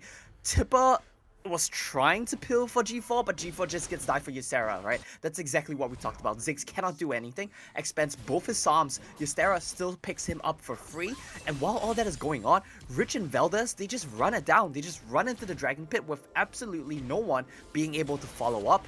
They just look so out of sync right now. This EVOS esports is not the one that we saw earlier today against BRU. This is the EVOS that we saw choking in groups. It feels a little bit disjointed to sort of say that they're on very much different pages. Hey, look, we're going to take the skirmish. I'm going to try and take these two people down whilst you do that. Wait, you've lost? Hang on a minute. We're losing down here as well. Not a pretty picture. And they are very much struggling here to wrestle any kind of control of this map. They can't make trades. They're grouping up, but every single time they're just one step behind. And one add onto the Baron as soon as it spawns at 10 minutes. Double marksman. They can do this so fast. They're going to shred the Baron. All right, going to just pull off and look for a turn. Oh, maybe a bait, though. They're going to try and jump in, jump out, confuse us. Maybe even confuse the Observer, too. Unsure where to look at the Baron, or if maybe see if the fight is going to break on out. And I suppose really more so than anything, it's to bait EVOS away from these side lanes, bring them into another team fight, and abuse their big, fat wallet. Yeah, they can really do so right now. 5k gold lead. Here we go. Jumping in, Cookie goes golden to start things off. Bruce. There's the hero's entrance jumping on down. Bruce is gone, maybe the best chance here, but both the mid laners now for the teams have disappeared in this game. The rep back on the feathers, they jump back up into the sky. Another stasis, another chance to try and find these kills. Flashing forward aggressively, he was hunting for the kills. They found 3 so far. Catch Satan on a triple. But he can't find much more than that. It is a battle of these two marksmen, and whilst they can rip through those Barons, they could also rip through your team too. And here we go again, Skimmy. We talk about how EVOS looks shaky and suddenly they find a teamfight win. It's like you can never count this team out. Katsatan, a key performer in that fight, has the items available. He wants more, I think. Yeah, he certainly is, and Rich is just going to continue to showcase, hey, look, you know, we're warming up. The skill shots eventually will land. I think it's a famous quote, right? You missed every shot you don't take. My man is clearly living by that mantra. My man has missed many, many, many shots, and I think it might have been better off for his reputation if he just didn't take as many. It's not looking too great for him right now. He has a pretty interesting build, I want to point out really quickly. Yeah. He has the Electrocute, Rod of the Ages combo on Rakan. That means that they're going to be doing a lot of damage. Well, this calls back mainly to the laning phase, right? When Rakan Xayah get on top of your head, and Rakan has a build like this, he's going to do a lot of damage to you. The problem was the whole laning phase, he wasn't able to hit his knockups. That means that when you come into team fights, you're going to be missing out on the Font of Life. You're going to be missing out on the Aftershock. So much more impactful runes that you sacrifice for laning prowess. Tipper's going to get caught. Yeah, Tipper is goal. He's locked in place once again there by the Camille, swiping and dicing and hoping that he could run away with no flash. No chance, as Easton's waiting in the wings to cut off any kind of escape plan. And Ysera's just winning cheekily up top too. So right now, I mean, the side lanes are being crushed. Their team fights are being won. And yet, the master plan is falling apart unless they can try and do something here. He runs straight into the culling. He does not care. It's Olaf. It's a power spike, and it's a kill. And they're going to try and run down Cookie as well. And he's trying to be fancy with his feet, but not fancy enough. Perhaps they've overstayed. Perhaps indeed. I'm so amazed that it actually went the way of EVOS. I feel like Flash Wolves, they overstayed a little bit. They tried to push their limits a bit too hard. Ysera wasn't even rotating. He was pushing in the wave. He was pressuring the tier 2. That means that you don't need to hit the turret on the side of Flash Wolves' bottom side of the map. You just need to pull them to you and give space to Ysera. But they got too greedy. They got too bloodthirsty. They tried to get towers on both sides of the map, and they got rightfully punished. Now I want to point out some key things to you right now, Skimmy. Flash Wolves, Bruce has the locket, so he's very confident in his positioning, wants to just make sure that his team has the shield against the Ziggs, against the Olaf, against the Xayah Feathers. But the main thing we need to look out for, Bruce as well as Katsatan, both sitting on 3 crit items right now. These guys are the key factors for both their teams going to the next team fight. Identical items, as you say, certainly are in a power spiking position with 75% critical chance to really unleash a whole world of pain. They just need time and they just need space. And, well, based on what these two compositions are designed to do, run you down and poke you out might not be as easy as it does seem to sound. So, let's see what will happen as Flash Wolves have had full control of this map. They're going to continue to pressure out these side waves. Fipper is going to be locked down to the bottom of the side of this map. With no TP, the Baron baits continue to be such an exciting talking point. Here we go. Oh, hang on a minute. Well, Rich says it's my time to shine again. Hits the quickness. Multiple stasis. Bruce is going to try and drive by into this fight. They've removed Kitsan. He had a Blade Caller. He had it all, but the Featherstorm's not enough. And now Ysera's got a triple. He's got a quad. Give him the Penta. Give him that Penta kill. No! It's not going to happen. Locking you Look at scumbag. He's been trolled. Ysera, the redemption story from play-ins to playoffs. And he can't get that Penta. And I'm starting to feel regret about all the times I talked about how Ysera cannot perform outside the Renekton and outside the Gragas. This man comes in today and he proves that veteran experience is nothing to scoff at. He knows the positions, he knows the flanks, and he wins the team fight for Flash Wolves. And he took that one personally, Omo. He's showcasing that, hey, I can have a few moments where I look like a Renekton one trick. Give me the Akali, give me the pressure elsewhere, and I can serve you a whole deal of fun just like that. It's a victory. It's a 1-0 in a best of 3, and we're now as comfortable as a baby, just sitting back in our chair, drinking on some of that caffeine, getting ourselves pumped up, and giving ourselves, ideally, the perfect 2-0. So what a great start for them. Yeah, really great start here from Flash Wolves. I'm personally super impressed by their form they look in today. Everyone seems to understand what they need to be doing, which is something that I wish I could have said about Flash Wolves earlier, but they've always been just missing that final step. They're pulling it out here today, and EVOS, I feel like they really need to step up. They need to figure out what's going on, and they need to start playing together as a team. Always one step behind in that game there for EVOS. They had moments, but moments are just not enough, especially in such a fragile position like this. Potentially one more game and their tournament run ends here. What a tragic ending to a fantastic year that they have had as an organization. We're going to find out after the break as we continue our lower bracket run.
Are you ready to define your character, to choose your financial objective, to choose your investment strategy, and build your portfolio? Start now and level up your investment knowledge with Franklin Templeton.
Flash Wolves taking on the king of Southeast Asia, EVOS Esports, and they take game 1 of that best of 3 series.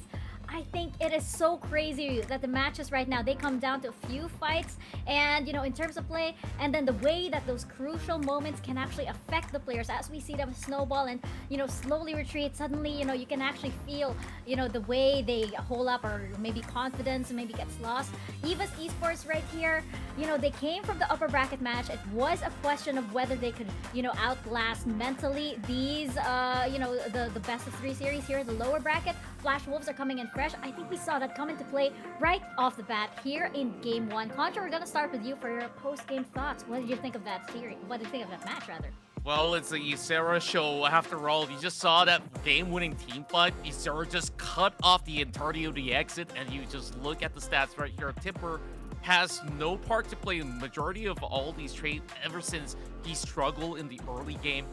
And as much as you want to rely on Cat Satan here, you need Rich to be able to not only protect this in most part, he has to activate these team fights, but what can you do when the Galio and the Camille is in the way? So I felt that Flash Wolves, from the draft itself, they've been able to nullify majority of EVOS members out there, especially on G4 when he don't get his hands on Ari. So when you lock in that Ziggs, you for sure will know that G4's the one picking it up. He's not going to send this Ziggs down into the Dragon Lane for Cat Satan. And I felt that this is something that EVOS really have to work on this upcoming game, because this is their championship life on the line.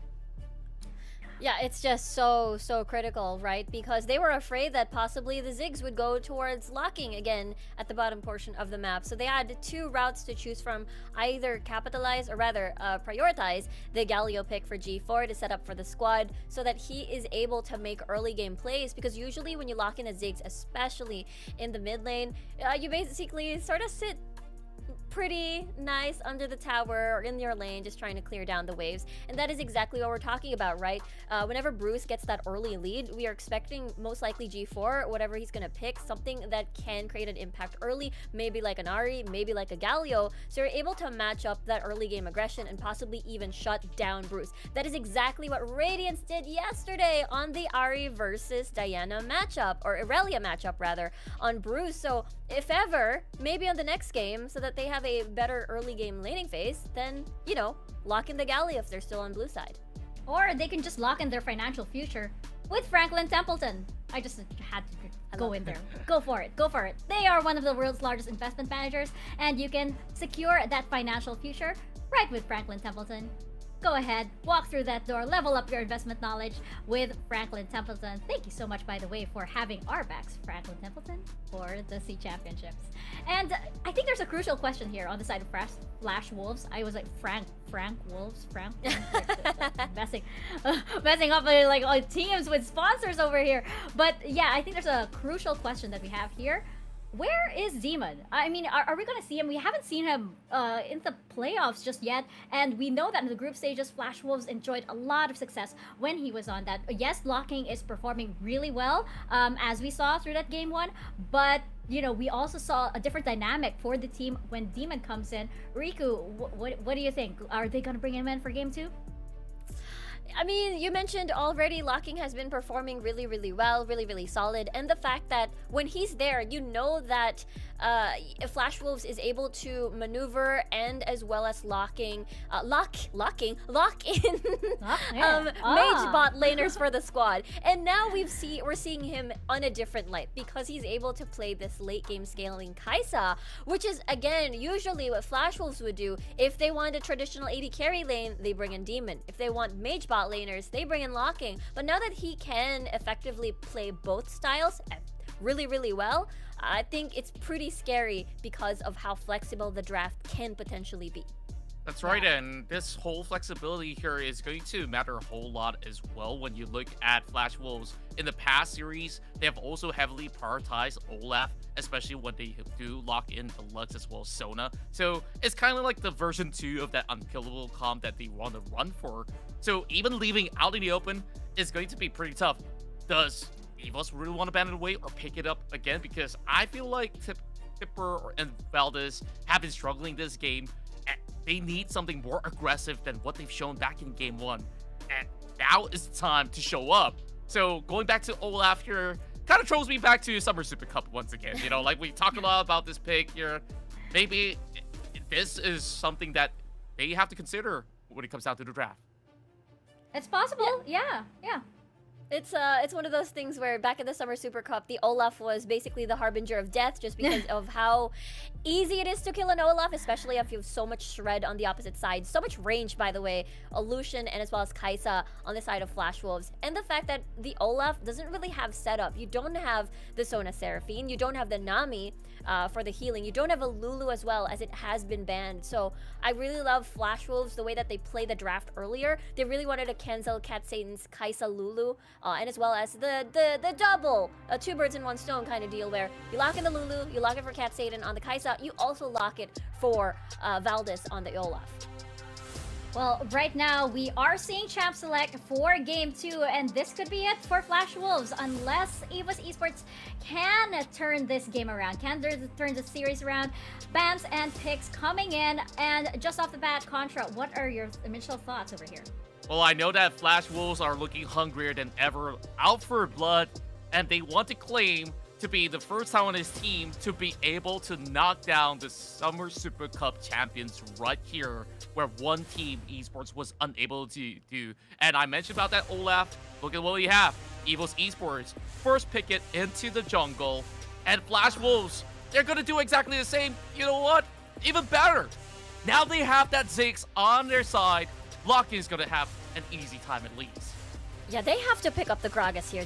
You do not want to give Gragas to Eason. He has performed phenomenally well on that champion, being the primary engage for Flash Wolves to be able to set up locking and bruise. But this time around, EVOS letting go of the Gragas, prioritizing Thipper on this Darius, and as well as the Orianna. This is looking to be such an amazing draft for Flash Wolves. And remember, there is still that big option for Cookie to play Jarvan 4, put Ysera on the Camille as well. So this is, again, Jarvan 4, one of the soft counters to the Olaf. Once Ragnarok is pressed, you just trap them in that Cataclysm, letting them either burn a flash, and then they will be very vulnerable.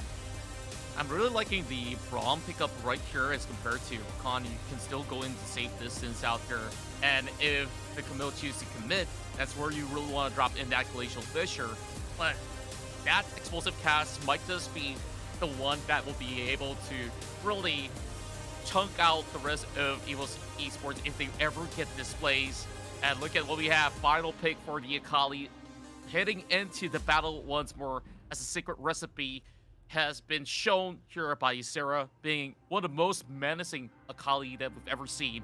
And he got a Quadra last round. Could have actually gotten the Penta. We had this discussion going on today. Were close calls for many of these potential Penta kills. Yeah, and we got one. We could have potentially gotten 3 out of 3 pentakills, but it's all right. There's still a lot of matches going on throughout the weekend. Yeah, that will go to SBTC Kirill, of course, for our first and only pentacle so far here in the playoffs. We're gonna see, though. Maybe Sarah wants to step it up, and he's like, no, I'm gonna go for it. I'm gonna go for it right here. But EVOS Esports, again, this is the king of Southeast Asia, the current king of Southeast Asia. Right now, they are in jeopardy. We're gonna see if they can pull through for game number 2. Otherwise, it's over to Flash Wolves to continue their journey. Casters, over to you guys. Certainly are in jeopardy here, Mika, as they do find themselves in this lower bracket. Unfamiliar territory, the reigning champions fighting for their tournament life here, Omo, and they need a huge win into a powerhouse of a competition and a composition that Flash Wolves have. It's gonna need a miracle indeed, I feel, for the side of EVOS. Flash Wolves, I feel like their draft answers everything that EVOS want to do so very well from top to bottom. If you look at this Akali matchup, we saw it into the Renekton in the last game. What's the other matchup that Akali really wants to play into? It's Darius. And Ysera, I was very critical of his Akali earlier on in the tournament, but something has clicked for him, and he's playing it so much better here today. If he keeps that performance up into this Darius played by Tipper, I feel like he might have another powerhouse performance going up against Kai'Sa, Orianna, so short range, he's gonna have a good time. Maybe not much of a good time at the moment, as he has just copped a fair few autos from a Darius literally just walking at him, so jumps into the Shroud and says, have a few back, and both walk away down to 50%. But, you know, the evolution of Flash Wolves has been kind of fascinating, right? The subbing in and out of Locking and Demon. Demon hasn't come in here, so they have shown the faith to Locking that, you know, you have stolen a pentakill. That's okay. Ysera's just going to run it back and try again in game 2. Are you going to try and get another first blood once more? That's a 2v2 in the mid lane. A flash and a dash and a hope and a prayer that the Ignite's not enough, which it isn't. Cookie can run away, and also G4 can run away. So fragile, blinking health bars. So aggressive from both of these teams. Cookie dashes into 2 and immediately G4 tries to trade back, but no one is willing to back down from these fights, and it will just be Flash's burn on both sides, but EVOS still losing out in that one. I do want to point out really quickly, G4, he took the heal. He's playing Orianna with heal. It's signaling that he wants to play completely here for his jungler, for Veldus to pop off, and I love this. Bruce walks bot side, hovers out of vision, and goes for the recall. EVOS, now they have to be so very careful because they don't know where Bruce is. He could be waiting for you at the red buff bush. You wouldn't know. You just have to play safe. You just have to give the wave, and Flash Wolves full control right now. Yeah, no vision. As you can see, that river right now is completely lit up, just in favor here for Flash Wolves. He has gone for the reset, and now there is the grand reveal, so EVOS looking to be a little bit more aggressive now. Stepping up to this wave, not looking to get as denied as they once were, but they are copping such a big beating from double-ranged poke. And G4 rocks back to mid lane and says, I don't really fancy this one, Chief. Lucian, kind of hurts. It really does, and this has been a traditional counter pick to the Orianna matchup for so many years now. It's not surprised to see Bruce pull this one out. Ysera, I think he's going to fight here. Yes, has flash in the barrier and can just do that, just to rub salt in the wounds and say, nice gank, and, you know, everything fizzles out. It's quite interesting, though, to sort of see, you know, the composition that Flash Wolves have, right? We were discussing it briefly as it was happening, that they have the, you know, the Camille once again to dive those turrets. They've got themselves the Ziggs and the Lucian now for that phenomenal siege, and we saw how they were able to control the map from the very get-go last time. Very curious to see, with the Dragon and the Herald, only about 50 seconds away, if we are going to see that trading of objectives once more. Yeah, I want to see what these teams are going for here. I feel like both of them should be prioritizing Herald given the team comps that they have, but it seems like from what we've seen so far this tournament, especially in playoffs, teams are starting to prioritize the Dragon 5v5s a lot more, and if we do see a skirmish around that happen, I would say that it could be advantageous for EVOS, given that the Olaf pick especially is going to be so very strong at the 4-minute fight timing, and Camille needs a bit more time to scale up. Veldus, by the way, has not recalled a single time yet, so when he goes home, he's gonna have power farmed for the last 4 minutes on this Olaf, and I think he's gonna have a pretty big buy available. Well, I do see he's got the Gargoyle Stone plate already complete there. That's so, true, I didn't miss that.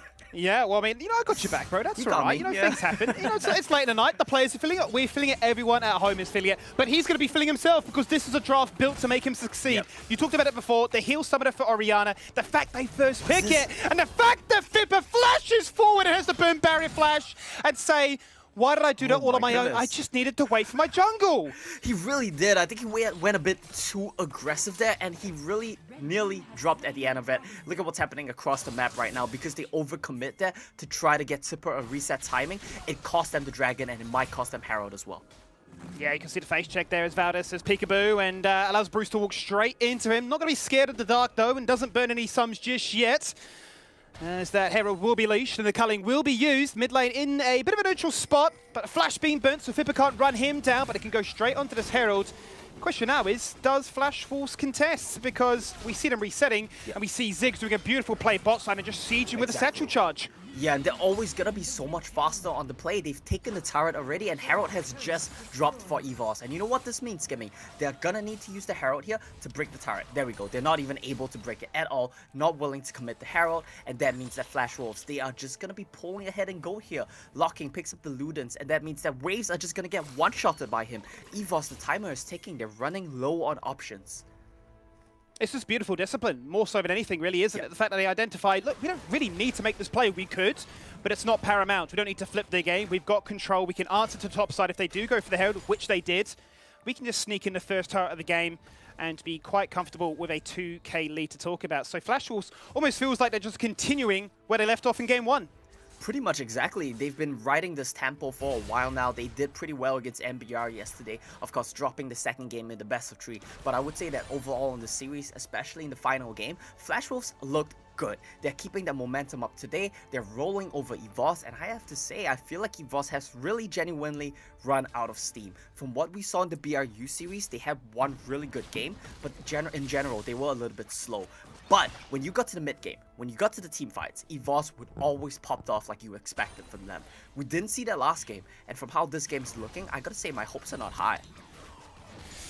It's a hard one to call. We have seen such different performances from them today, where they crash the early game and get 15k gold leads, if they fall behind and stay even and sort of bank all their bets on an Elder Baron flip. Now they're hard forcing this one. We're critical because there's 2 people to respond to it. 4 members commit to Siege. Ysera gets free farm bot again. They're gonna dive mid as well. Double summoners popped here by G4. He's falling down to half, as the observers let us know that he won't die. But they're gonna summon a Herald, and that's it.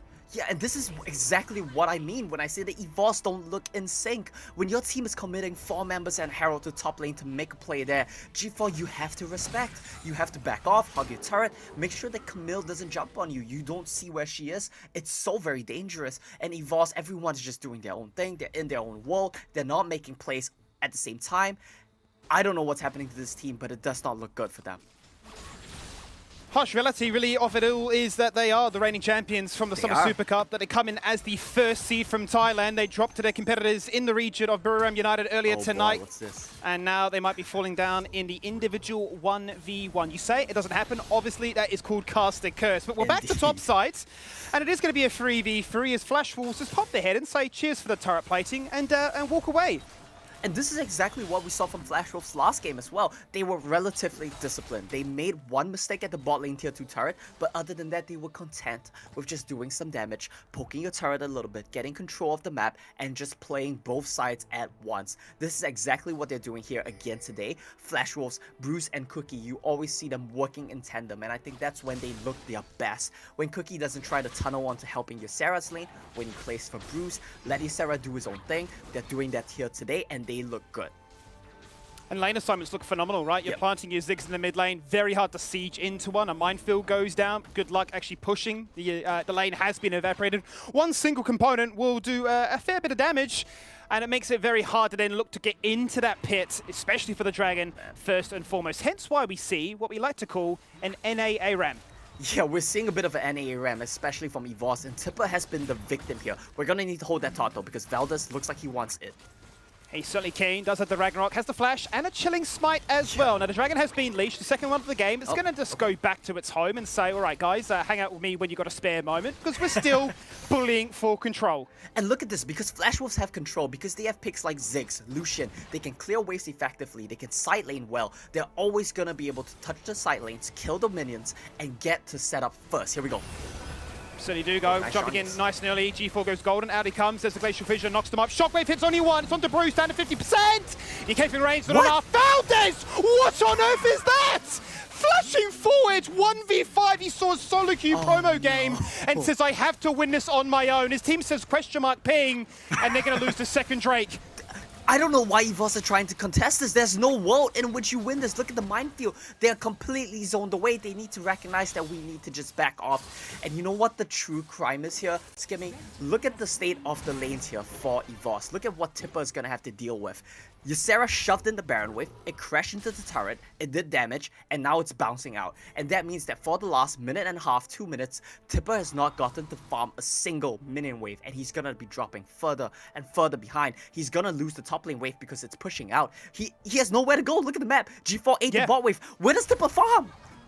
You can imagine the comments right now. Hey guys, just looking for a few crumbs. Anyone want a spare meal?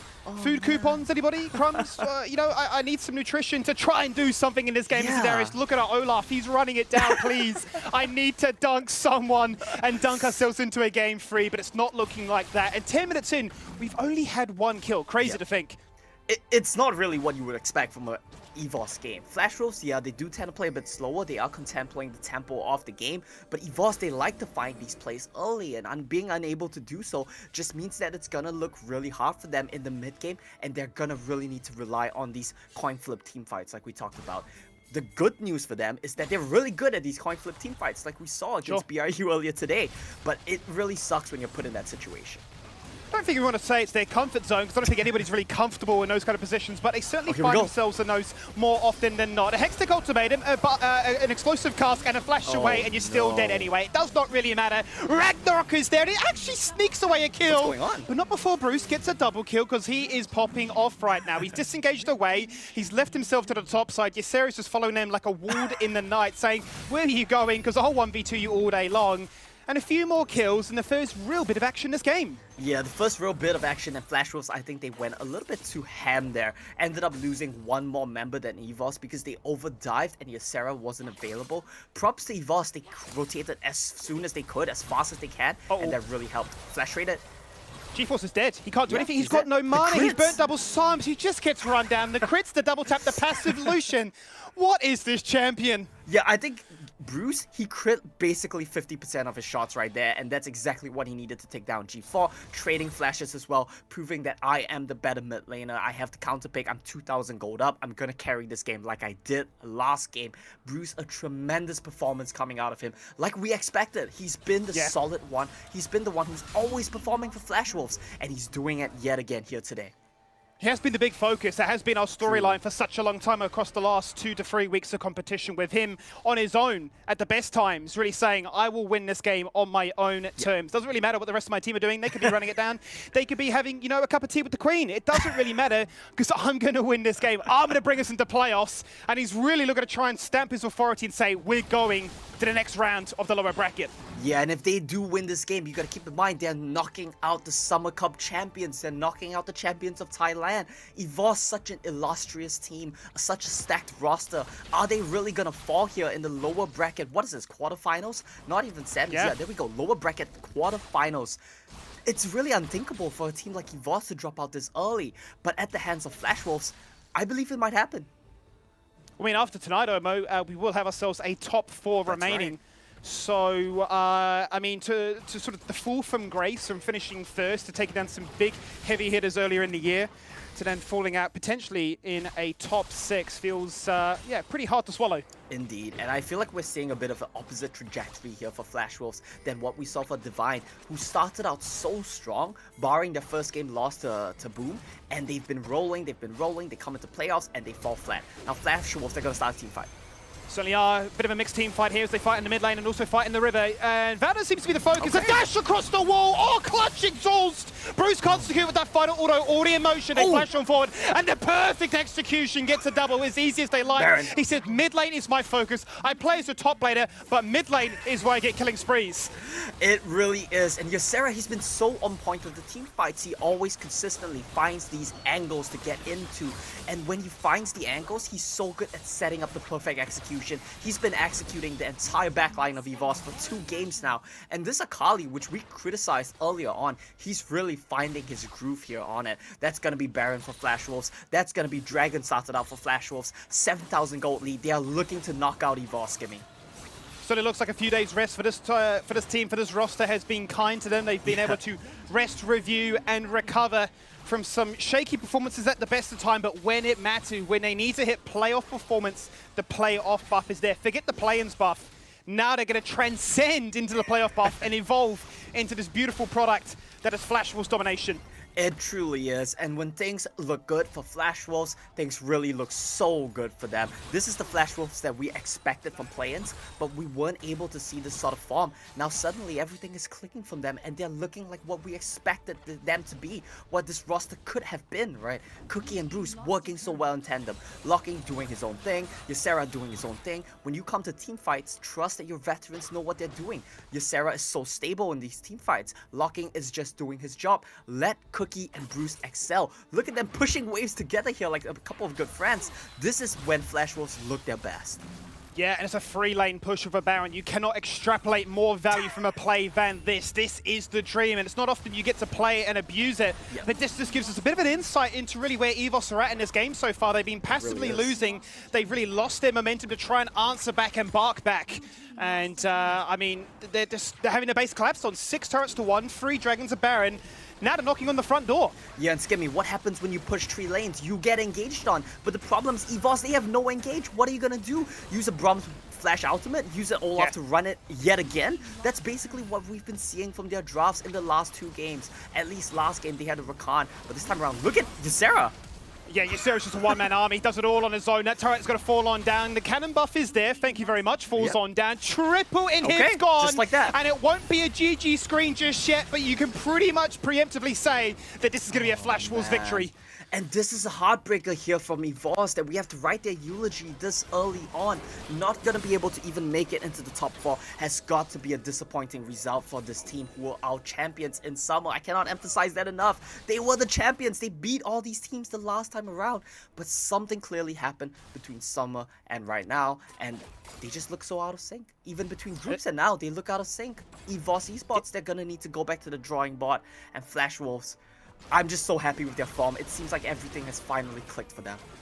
Yeah, and once again, I mean, we can't overstate also to play comparison that they've hit their stride when it matters the most, right? Exactly. Taking down some big names and saying it wasn't a fluke to get out of the play-in stage. It wasn't a fluke to showcase what we could do in the groups and cause upsets there. We've taken out Alliance. Now we're going to look to try and do the same against EVOS. So these teams of experience, is experience overrated? That's a whole other discussion, perhaps a TED Talk that we just do not have time for because we've got a series that is soon to come to a close. EVOS, moments away from falling down in this game because they can't leave the base, they can't turtle, and they can't engage. Yeah, you can feel the frustration coming out of the EVOS camp right now. This is not where you want to be, and one last team fight to decide it, Skimmy.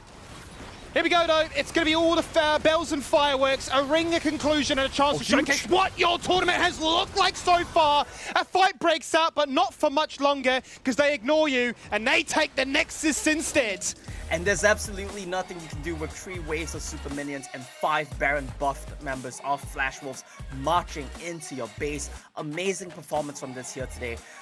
I have to question though, is it Flash Wolves looking good? Looking like the Flash Wolves we expected them to be, we thought they could be? Or is it EVOS just dropping the ball? Was today just not their day? I feel like there's so many unanswered questions here, but so far things look good for Flash Wolves.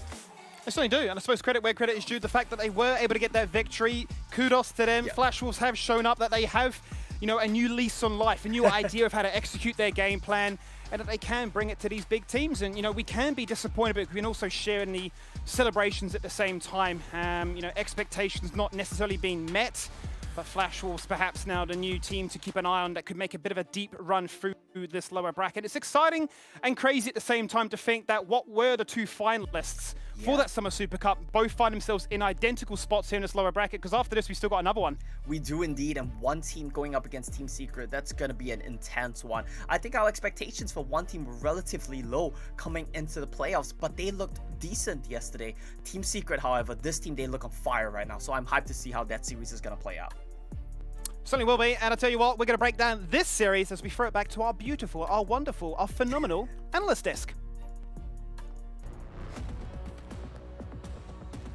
Why, thank you so much from our beautiful, amazing, and hardworking casters on their side. And I can't believe this. This is not a drill. EVOS Esports is down, and oh my goodness, I don't think we could have predicted this. I'm at a loss for words right now, because I just have to say, as well as like talents, every kind of like storyline that we sort of wrote for this, we gotta throw that all away. Like it's like totally gone right now. Yeah, Contra, let's jump into the post-game thoughts right now. We'll start with you. I just got one word right here. Bruce. Bruce. Look at him go. A hard counter to an Orianna, and EVOS should have actually seen this one coming when they go into that draft. And they definitely solved a few issues right here. Just hitting in, locking in that Ziggs, getting the Camille. These are already writ alongside, and they haven't addressed the core problem here where nobody can actually help out G4. When you have Valdez on that Olaf, he doesn't have as much mobility as you want him to run at your enemies. And look at him go. He's dealing just about 6,000 damage, which I don't think it's fairly unacceptable, but it's still not meeting up to that expectation out there. And they were relying too much on Cat Satan to be able to provide what you saw in many of all these teamfight collapse. Cookie has been able to lock him down, and that's all that Flash Wolves have to do. And this is definitely a well-earned victory for Flash Wolves, and I can't say anywhere close to, you know, them not deserving this win, and they're the first Taiwanese team to be able to knock out EVOS right here, just like how Omo was absolutely in shock. Yeah, it's that crazy plot twist right there. Flash Wolves has basically enabled and put on air the Bruce show twice in a row, 2 episodes, which is both the Lucian, and we see him getting early kills as well. I also gotta say, we are seeing Isera on a different new light. Usually we're very confident whenever he's on the Renekton, whenever he's on the Gragas, maybe sometimes on the Riven, but adding another champion into the pool where he's going to be consistent, where he's going to be scary, that Akali is something to look forward to in their upcoming matches. Yeah, and it's really funny because, like, you know, we saw that interview with G4 wherein he said that, like, Flash Wolves, they are the strongest team, and we think that they are our biggest challenge, and we kind of like said, okay, but we think you can take them, and we now see why. We now see what EVOS Esports saw in Flash Wolves that made them, you know, basically, so like, you know, very wary of this team. And again, I'm at a loss for words that EVOS Esports, they bow out of this tournament. We did foresee them making that upper bracket run, at least the lower bracket run, but unfortunately, they will be the first team for day 2 to bow out of the C Championships. But it was a very memorable performance indeed.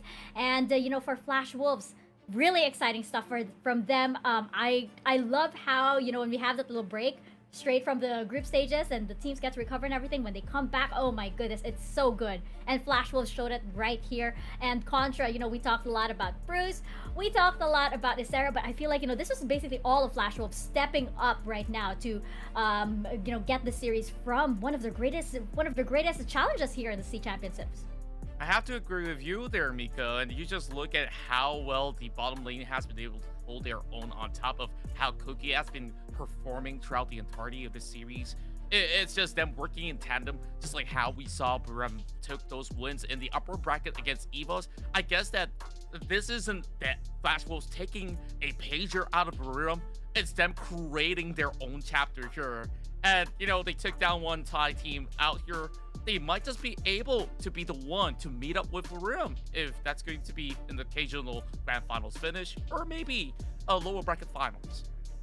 Yeah, it's really exciting. Again, TJ brought this up about, you know, the I guess the meta teams here, strongest teams. It's very much in flux, and that makes it so exciting. And I think we have our MVP of that series up and ready for you guys. And I'm not sure who this is gonna be actually. I have 2 in mind right now, and it is gonna be one of those 2 indeed. It is gonna be Bruce, the man who we have been, you know, building up here as one of the top players for Flash Wolves. Riku, what do you think of his performance? Yeah, this is a crazy performance coming from Bruce. I think, again, when we look back into his previous games, especially when he went up against MBR's Radiance in the Aurelia versus Ari matchup, it didn't end too good during game number 2, but it seems that he has recovered. He is definitely back in form, especially having to pick Lucian twice. Flash Wolves, in general, you know, they were able to play around their own mid laner, and again, that win condition shined through in the entire series. Yes, indeed. And for Flash Wolves, their journey will continue, and it's going to be really exciting to see them tomorrow as they continue their lower bracket run. For now, though, we have a special guest on our virtual analyst desk right here. Let's bring up from Flash Wolves, I believe we have Isan on the line, and we can ask him a few questions. Isan, thank you so much for taking time to speak with us, and congratulations. Flash Wolves looked amazing in that series. You know, you guys managed to take down EVOS Esports, what we thought were the kings of Southeast Asia. How are you guys feeling? And you know, how basically was the game plan going into this series? 那首先当然非常恭喜你们可以在这场比赛中拿下胜利，尤其是 EVOS Esports 它其实的评价是非常的高的。那么蛮想请问的问题是，你们在比赛过程中是怎么想的呢？来让你们赢下这场比赛，以及你们现在有什么样的心情想要分享的吗？其实我们训练赛遇到他们，跟他们练过很多次。如果以训练赛的模式来打，他们应该是我们。So we actually have a lot of chances to play against them in the practice games before. And during those practice games, we never lose. So all that we were thinking is that if we can play as well as the way we played during the practice, then we can win the game. Oh wow, that is a revelation! No wonder EVOS were so wary of this team. Contra, do you have a question for Isan? Well, so far we can see the confidence of you guys taking out the entirety of the series. Is there any team that you're looking forward to face that are still remaining in this tournament? 那下一个问题想问的是，那在现在季后赛进入到现在这个环节了，你们还有哪一个队伍是非常想要遇到的吗？BRU 吧，没碰过。It would be BRU because we haven't really played against them before. That is interesting. So it is going to be the Thailand region and the Taiwan region once again, but in a different form. Exciting stuff. Riku, do you have a question for Isan? I do have a question. It's going to be very exciting after this because, you know, one team will have to face Team Secret. But just in case you'll have to face your regional rival, which is one team, how confident are you going up against that matchup? 那因为下一场比赛是 One Team 对上那个 Secrets 的比赛，那如果 One Team 他们最后赢了，那你们就有机会在明天跟 One Team 对到比赛。那么你们有信心可以赢过他们吗？还是你们现在是比较紧张的心情呢？信心肯定有。以我们今天这个状态来，应该谁都能赢。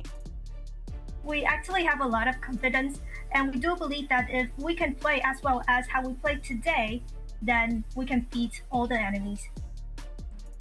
Absolutely. I believe that. I believe that now. And Isan, congratulations once again. Thank you so much for your time, and we wish you the best of luck going forward. Thank you. That's amazing. That was a revelation. I didn't realize that the reason why EVOS Esports had their alarm bells up for Flash Wolves was because of of their practice games, and that Flash Wolves won every single time. It makes them very scary indeed, because we do know that EVOS Esports on their top form, still one of the most powerful teams in Southeast Asia. So if they're afraid of this team, there is very good reason to be. Let's check out the brackets right now as they are updated at the end of that series. There's again, I don't think that we could have written this or like prepared for this in this way. Riku, like right now we're seeing, look at that, Barium United, SBTC Esports on the upper bracket. Yeah, I think it's pretty crazy. First of all, today we get to see basically a rematch of the grand finals of Thailand, which is Bariram and EVOS. And again, potentially tomorrow we get to see the regional finalists for the Taiwan region as well, Flash Wolves versus one team. I think that's pretty crazy. But of course, we still have to see and check out Team Secret and how they will fare against one team. Yeah, and I think Contra, what are your thoughts on this, especially, right now we are entering that lower bracket and our final series of the day? You know what? Predictions will all be put to rest. I have no expectations here, because either or Team Secret or one team coming up here, this is the brand new demon that they will have to face. Flash Wolves is currently on another level, and I'm starting to get concerned for either or. But Team Secret, what they've shown us today is great tenacity, great finesse. They just need to make sure that they have enough stamina to run all the way to the finish line, because one team haven't been first looking to be the cleanest team out there, as there is still many things that they will have to figure out. But you know what? We'll just wait for the next series to find out more about that. Yeah, and it's gonna be a dicey one indeed. Oh, sorry, there's something on my screen. Okay. It is one my daily dose of One Esports, the home of esports heroes. Get your daily dose on oneesports.gg. Check them out on Facebook, on Twitter, on Instagram, and on YouTube, and on Twitch as well. Got some exciting stuff over there at One Esports. So, and you might see some news on your favorite teams over here from the C Championship. Now, going back into the series over here, kind of sweating a little bit, kind of nervous for what we have up next right here. I think you guys should know that, of course, by now I'm pretty much taking in all of the copium I can get. I'm trying not to let it show on the desk, but I will tell you right now, I'm sweating. I'm shaking. Well, I believe that we'll have a lot of time to, of course, cool off first before we get ourselves into that next series here Well, let's talk a little bit more because one team potentially has been able to study that series as well. Do you think that's a big advantage, Riku? I think it is a pretty sweet advantage to me. Yes, indeed. And here it is, our final series of the day. It is going to be one team up against Team Secret right after this quick break.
Are you ready to define your character, to choose your financial objective, to choose your investment strategy, and build your portfolio?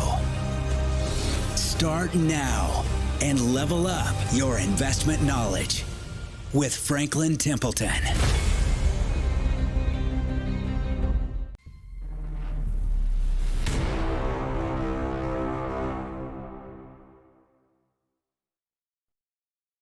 Be my eye. Hello to all League of Legends Wild Rift fans. We are aespa. I'm Karina. I'm Giselle. I'm Winter. I'm Nini. We're excited to be part of the ESL Mobile Challenge presents the Wild Rift SEA Championship Grand Finals this weekend. Catch our performance in the live broadcast happening this 3rd October. Unleash greatness. See you there!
Welcome back to the Wild Rift C Championships, where the script is being flipped once more, and we say a painful goodbye to EVOS Esports. Thanks to that series against Flash Wolves, they have to bow out the competition after Flash Wolves take that 2-0 victory. And now we head on over to our final series of the day. It's gonna be one team versus Team Secret. Now, this is a matchup. I actually had to double check if this happened before, because these two teams have that Summer Super Cup history, and I was like, okay, they probably encountered each other before. Apparently they have not. So this is the first time that we are seeing them go head-to-head officially. And, you know, starting off with one team, this is a team that, you know, have redeemed themselves, because we questioned their performance in the group stages, yes, and they came out against Divine Esports yesterday in an amazing series. They're coming in fresh. They're coming in well rested right now. Contra, do you think that they're ready for the mind games that Team Secret are going to bring out in this series? Well, I believe that they've been spending a lot of all these time studying how to take out Team Secret right here. And when you look at all these players to look out for, Kid so far has been on a dominant form. We still hope to see more of Ninja 7 returning back to his form, just like how he was back in the Summer Super Cup. And what you have here is some really good dynamic synergy coming from Baya as well as Shanyo. These are some of the things that you will need to look out for, as one team so far has been able to show us some interesting draft alongside. But this is definitely a matchup of creativity when they're going up against Team Secret. Yeah, and speaking of Riku, Team Secret, they're coming off from that best of 5 series against SBTC a while ago. I would say that some of the momentum is still with them, because it was an amazing series and they played amazingly. It wasn't, they didn't lose because they, you know, played badly at all. This was one of the best series that they played in. Can they sustain that though? This is an endurance test for Team Secret. Exactly. Team Secret managed to exceed expectations with their match against SBTC, you know, being dubbed as the uncrowned kings of SEA and possibly maybe even the world. And we saw the performance from everyone from Team Secret. And of course, the standout performance is going to be Azar. And it's so interesting as well. Contra managed to mentioned rather that Kid has been such on a stable performance, so I am curious to see how Azar and Kid will match it up at topside. Yeah, I think we're gonna see, you know, we're gonna see a tug of war for that Riven, or we're just gonna see it banned out, you know, saying that, you know, let's just not deal with that right now. But yeah, you're absolutely right. It's gonna be a huge Baron lane matchup. I think there's also gonna be a huge matchup in the jungle, because we've seen Azar step up, we've seen Chewy step up as well. Now I think the attention will be on Trebor in the jungle, especially since he will be up against Shanyo, and both of these teams, Contra, they rely so heavily on their junglers to initiate the fights. How do you think this matchup is gonna go down? Well, I believe that Team Secret will be looking for all these early initiatives, and that's where you have seen some really high KDA, and they definitely played war games in particular. So I would still say that it's pretty much evenly matched. But when you look at Shanyo, so far he's been able to join in or start fights on most crucial objectives out there. And most often than not, you see one team succeeding in those team fights, all thanks to Shanyo. And of course, with those sort of playstyle, we really want to see what will they pick up. Is it going to be a buy contest here between the two? Because Team Secret so far has shown us in the upper bracket series that they prioritize on this buy very heavily. Yeah, I think it's gonna be really interesting. We did it again, Mika. We did it again. It's the reverb. It's the reverb. Riku and I are like, yeah, that's the reverb. We're the same person, actually. Exactly, but, right. Yeah, I was gonna ask you. These are, I just realized these are two teams that really are Vi loyalists. I mean, like, you know, early on in the group stages, we were like saying, oh, Vi, such a low win rate or something. Both one team and Team Secret, they have like, no, we will use the Vi. And I'm wondering, what do you think of that? As you know, we were waiting for champs select right now. Is this something we're gonna have to look out for as we enter the draft? Yeah, I think so. I mean, Vi has been a very easy answer, especially to poke compositions, such as if you have a Ziggs on the other side, if you have a Varus on the other side. And it's a 2 birds in 1 stone kind of thing as well, where Vi can be flexed and paired with different mid laners, such as the Yasuo, such as the Orianna, maybe even the Diana a little bit. So it's easier for you to set up, but it's just one of those things where perhaps towards the late game, Vi doesn't really offer as much, especially when it comes to steal potentials such as maybe an Olaf Ragnarok into the Baron, or maybe such a Lee Sin from the back of the Baron pit. So there's this just teeny tiny window of that Vi, which can be utilized properly and basically maximized. Yeah, I'm pulling up our talent predictions right here. I think you all pretty much know where Riku and I stand. I think. Sometimes yes. Riku. Okay. Yeah, Okay. ooh. Okay. Oh. Contra. Yes. Come over here. Come over here. Welcome, Contra. Yep. Come over here. Come over here. The reason why I put it on Team Secret is due to the fact that they can play fast tempo much better than one team. And there are times where one team esports have shown that they crack under pressure, not only from this season itself, but from last season. This is a reoccurrence, which I felt that there's ways that Team Secret could still overwhelm them. You know what? You think Vi stands for victory? Vi stands for violence, and they're fighting for this? So far, there's still many more of all these champion picks that Trevor can still go for, and I think this is the advantage that they have. Yeah, 100%. It's just one of those things where Team Secret, alongside with Trevor, to be able to switch dynamics. At first, we saw during the SBTC matchup is when they focused heavily on having to push and enable and unlock Tatsuri on the Yasuo or any carry that he so desires to use. But after Azar's performance in that entirety of the series, yes, Trevor, shifting dynamics. Let us put resources towards topside. I'll visit you, I'll gank you, I'll relieve pressure. And I feel like as long as we get Azar from the SBTC series, I'm pretty confident that this may be even a 2-0. Yeah, and I'm actually wondering, so we brought up the Vi, and we noticed that in the SBTC matchup at Team Secret, that paired beautifully with the Thresh, especially, with the chains coming in, you can dash in, and then you have a way out. That's probably going to be a priority pick, right? On the side of one team, they have to have seen that. They have to have seen how Team Secret relies heavily on that. How do you think this is going to go as we're entering Champ Select right now and the initial picks and bans are coming in? I'm glad you touched upon that, Mika, because she was also a phenomenal support player. And what the Jess has backed it up. He said that this is one guy that is one of the scariest supporter players in the entirety of the tournament. Now matching up on an on-form Hamas. Bottom lane is going to be extremely exciting, and the rapid pace of the bans come right in. A lot of high priority on Renekton, Camille, as well as Senna. Meanwhile, no global presence come from Ziggs, Galio, as well as the Olaf. Immediately, Team Secret, they secured themselves that Gragas, and they gave over that fight to one team. Yeah, but in exchange of the Riven as well. Was wondering if it's going to be a Riven into the Vi for red side, but it is going to be a different story. Team Secret, we still don't know if that Riven is towards Azar or Trevor, meaning we get to see them adjust. We could see Akali back again for Azar perhaps, maybe against the matchup for Darius. Possibly the Riven would be better because of the shields that it provides, basically mitigate the DOTs from the stacks of this Darius. But look at this though. I love the response from one team. Let's take the Braum alongside with the Varus to remove, remove the potential Braum Kaisa in the bottom lane. Oh, you love to see it. It's the Diana coming right in. You saw Tatsuri on the upper bracket rounds. He's been able to just demolish anybody he sets his eyes upon. And look what we have. A Nunu to pair alongside with. Now, this is going to get a lot interesting because Team Secret, they can skirmish, they can also team fight. But one team, they bring back what they are known for. Ninja 7 on that Corki, or you can still send it to Baya.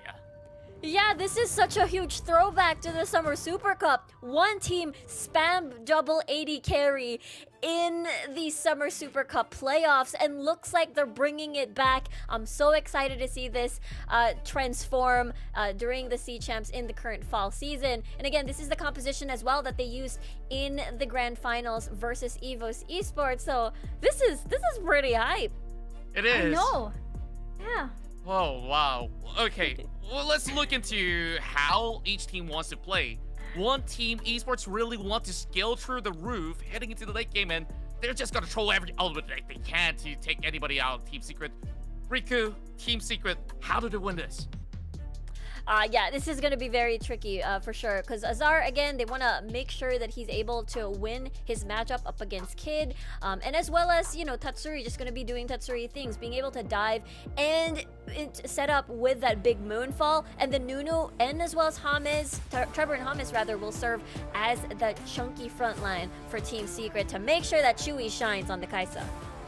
Well, here we go. Game 1 of our final series of the day. Team Secret versus one team. Casters, take us into the Rift.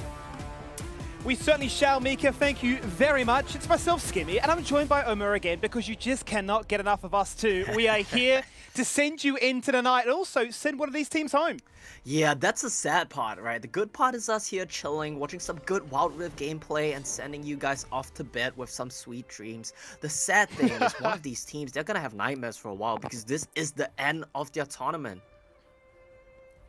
Yeah, it's a bit of a bittersweet ending. You know, they don't really want to find themselves in that position, especially Team Secret, who took it to a Game 5 up against the tournament favourites, hoping that they can, you know, get off to a good start here and not feel the burnout of these very long days. Yeah, and that's the thing we have to consider, right? One team, I think they have a better strength of schedule because they played a little bit earlier last night and they have a bit more time to rest and recuperate before their games here today. Of course, Team Secret, they played a banger best of 5 earlier today up against the tournament favorites in SBTC. And I gotta be honest with you, Team Secret, they looked really good. And the man on your screen right now, Azar, he was a big part of that success. I'm glad to see him stepping up big time when his team needs him. And he's gonna need to step up big against Kid here today if Team Secret want to take the win.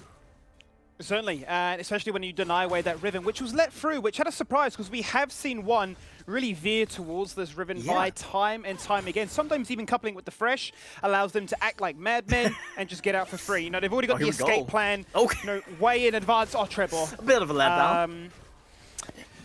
It's a car crash. The car's been written off and the gang's gone sideways. Indeed it has. And with that, both junglers, I do believe this will just be a vertical path from them. But it looks like Xianyo, he doesn't want to allow that to happen. He's going to race back to his blue buff. But Trapper, the question is, with Consume, with Smite, will he be too quick here? Yeah, good question. They are going to both look at each other and say, what are you doing in my swamp? And Treble decides that I maybe just need to walk away from this swamp. But actually, I'm just joking. It's a battle of the sweepers. We're looking for vision, and I'm looking for your buff. I won't get it, but maybe that doesn't matter because I brought the whole crew to party. We're dancing. We're having fun. It's only 2 minutes in. But nobody will fall down for first blood just yet. But still, good trade for Team Secret. They get the blue buff. That's a bit of a consolation prize. But Ninja 7 is forced to expand both of his Psalms. That's the big thing here for Team Secret. Losing that means that Ninja, he's going to have a hard time. When Hamas hits level 5, he's going to be able to flash Body Slam, Cask. And a lot of the burden will come down to Siu to really deny the combo. Azar trading so aggressively. Yeah, be really keen, right, to try and prove a point in this series that, you know, I'm going to play the Riven. I'm going to, you know, assert the dominance. I'm going to be the lion in this den, and, you know, I'm going to bully you. But let's not without Kid. Having a bit of fun in his own. He is getting pretty dangerously low with these bleed stacks. And rightfully so, has to expend that last charge just to run away. And that was a great hook there from Kid. He cancels out the third jump from Azar, but with that Trapper. We're drifting, we're rocking up, and we're walking away. Okay, bit anticlimactic, but now we're going to drag back into, and here comes Devi. Assault and battery, and he has been assaulted because that's a double kill. I love to see it. Kid sets up so well. He knows Xianyo is coming. He knows he has to heal from his first skill. He has the barrier. He can't sustain for such a long time. With that, dunks Azar, dunks Trevor. Great start from him, and look at that. Dead man's plate already. 3 minutes in. This man has a completed item. He won't even need to recall before the 4-minute objective spawn timings. That's the big thing right now. He's going to be able to just push the wave and rotate straight away, which is going to give one team such a good setup for the next fight. Baya, he needs to recall, get his package, and I feel like one team, they're going to be very happy with taking the next fight. And we were so curious, weren't we, about this draft? The fact that they lay down the gauntlet and say, you know what, we're just going to play double marksman. What are you going to do about it? We got the Varus for the early game, the Cookie for the late. You need to punish us, because if we get a lead, we will just pump out far more damage than you can handle. So a bit of a volatile situation at the top side where they, you know, they take that gamble, and ultimately Kid comes out and says, cheers for the blue buff, but most certainly cheers for the double, because as you say, he has the items, and they might look to try and contest everything. Yeah, that's huge right now, because Trevor, he wants to start things off here. He has the ability to smart bike it with Consume, but Kid is so strong. Oh, he's being caught from the rest of his team, however. He's running away, but no one there to protect him. The explosive cast goes out, has to expend that flash, buying time for the Honey Fruit to come back to this fight with at least 50% HP. The rest of the team went in a position to really back him up. Now the absolute zero instantly cancelled and the package laid down. That is the red carpet. We're not at the Oscars, but we might as well be, because pick up the trophy. One team have crushed that team fight. One team indeed. They're gonna pick up the Herald, they're gonna pick up a kill on Trevor, and they are gonna pick up Inferno Dragon as well. Look at Kid, this man in the front line, leading the charge, has the dead man's plate. He's gonna be a beast at this game. 1,500 gold up on his counterpart Azar already. He picked up the last kill there with a dunk as well, but this might be a good play here from Team Secret. I like this rotation. Try to raise them on the cross map. You're never gonna beat them at the play at the Dragon, so you have to try to find something somewhere else on the map. And this is really good from Team Secret. They force one team to expand the Herald, but they still get the first turret. Very good answer here. Yeah, it's always a good sign of a good team, right? What is their trade back? What are their identifications of what can we do given the current circumstances, right? So they get the first turret, as you quite rightly mentioned. One team will respond in similar fashion in a cross-map play to take down the bot tier 1, 2. So ultimately it is still one team with a gold lead, rightfully so. But it's not without TS giving themselves a few answers of their own. Yeah, I love that goal lead is on Kit, so this man is going to be a bit of a force to be reckoned with here. He's not going to have a turret to fall back on if he gets collapsed on, so I'm quite curious to see what the lane assignments are going to look like from one team right now. There we go, it's looking like they want to give Kit a bit of safety. He has no escapes on this Darius, so if you ever try to push a neutral wave or beyond, it's very likely that you just get ganked by the snowball and you need to outplay in a 1v2, in a 1v3. So good assignments here to leave him in a safer lane, and you can just have Baya rotate up, catch the waves when it's crashing into your tier 2, give him access to the safe farm while Kid pressures a safer side of the map. Things are looking really good across the board from one team right now, and I like what we're seeing, because keep in mind, they do have the cocky. I'm very critical of this champion, but when he gets to the late game, he's still the same old cocky. Yeah, he gets a little bit cocky, right? He definitely gets a little bit keen for his boots. We saw that earlier 20 today. minutes, boys. We've seen it too many times, and sometimes you have to wonder, how has this happened? How have we found ourselves in a position where a champion can accelerate to a potential one-shot position? Interesting note, also to follow up to your point from before about the fact that Kid does go to that lane, allows him just to continue his lane dominance into his Zard. There's another snowball. Thank you for just panning away. We don't need to see that one. The hero gets summoned. There isn't a dragon to contest, so they're not really going to get much from this. In fact, nothing at all. But that's fine, because one team, they're gonna get the top turret. That was just a distraction. Okay. That Herald served two functions. You saw the entire Team Secret roster just make a 180, turn around and go back to mid lane the moment the Herald dropped. But I really like the calls of Team Secret. They are slower on the play, but they commit more resources to try the trade. You will still lose out, but you need to be doing things like this to trade back when you're playing from behind. I think very good calls from Team Secret this game. But if one team, they pick this up, that's gonna be huge. Wow. Very creative call. Quite rightly, you should say. I mean, I missed it originally. The Herald getting summoned. I'm thinking, oh, you know, that's a little bit too head. It's been missed. What's that really achieving? But they've just sieged a turret and a half, and they're exposing lanes as if they're playing a Fiora. I mean, they're not playing a split-pushing comp traditionally, but they've certainly achieved so much of this map. And you kind of have to wonder if one team and Flash Wolves have been scrimming, because this is a very similar strategy to what we saw from Flash Wolves earlier as well. They always send Bruce and Cookie together, and it's working so very well for them. Mid-jungle, push lanes in tandem. You are such a strong force. You push towers so fast. That's exactly what we're seeing from Baya and Cienio as well. The exact same strategy coming out of both of our Taiwanese teams here bodes well for them, because earlier today, Flash Wolves looked so very good. Yeah, they look really clean and clinical as well. They had a clear game plan in mind. This is what we're going to be looking to try and achieve. The gold was distributed in all the right places, and their team fighting was probably the sharpest we've seen all tournament long. So curious to see really what one team can do. And I guess it goes back to that original question, which was match fitness. Both these teams so far, they've had these very long days. What does it really mean ultimately? Because we've seen a lot of teams, as this Nunu has risen more and more into the tournament, a lot more answers are being thrown its way, right? The original snowball, still going to be a little bit difficult to try and interrupt, but the ability to prevent it from, you know, just dominating the jungle, has been a treat to watch. Yeah, and that's exactly what we're seeing out of one team as well, right? The snowball is going to be scary, but you have Koki who can easily get away from a Nunu. You have Varus who's going to be very well protected by the triple frontline of Zenio, Kid, as well as you. He's going to feel so safe. And Trevor, I know this pick was so high priority in the NBR series, but you have to consider that you are facing off against a different beast now. One team is a team who's not afraid to play aggressively and up in your face with these counter ganks, which is exactly what we saw this game. So the Nunu pick has been kind of getting punished here from Trevor, and I can't help but feel like they might need to lower their priority on it. Guess the question is, though, what comes out instead if Trevor was to try and showcase it? Because he has said, I can play carries. Yep. You know, if you need me to be a carry, I can fulfill that role. His Fiora looked incredibly clean, and I wouldn't mind seeing him in one of those performances again. But the game plan so far is still in motion. There's another snowball. There's another camp to clear, as that's really what he's relegated to, as this Vi does run this map. There it is. As you say, run and Q, flash forward, lock him in place with the ultimate, dashing away. One more auto! And the concussive blows would have come on through, and Brom would have served his purpose even when he's not there. So very close. Oh, here we go, and the drag back just misses, but now Hummus says, I'm going to try and do something. Splits the team apart with the ulti. And that's it. Yeah, a bit of botch engages from both of these teams, but I think one team, they're going to be coming out a little bit more on top of that one. They get the inside track on the mid wave. They have to poke from the Varus. They have to poke from the Koki. Keep in mind, they have double marksman, but what they really have is double poke with the Koki rockets, with the Varus spears as well. That's something that Team Secret have to be so careful of, because at the end of the day, they are a very short range comp. They rely on finding angles to engage, and Ninja finds it out. Oh.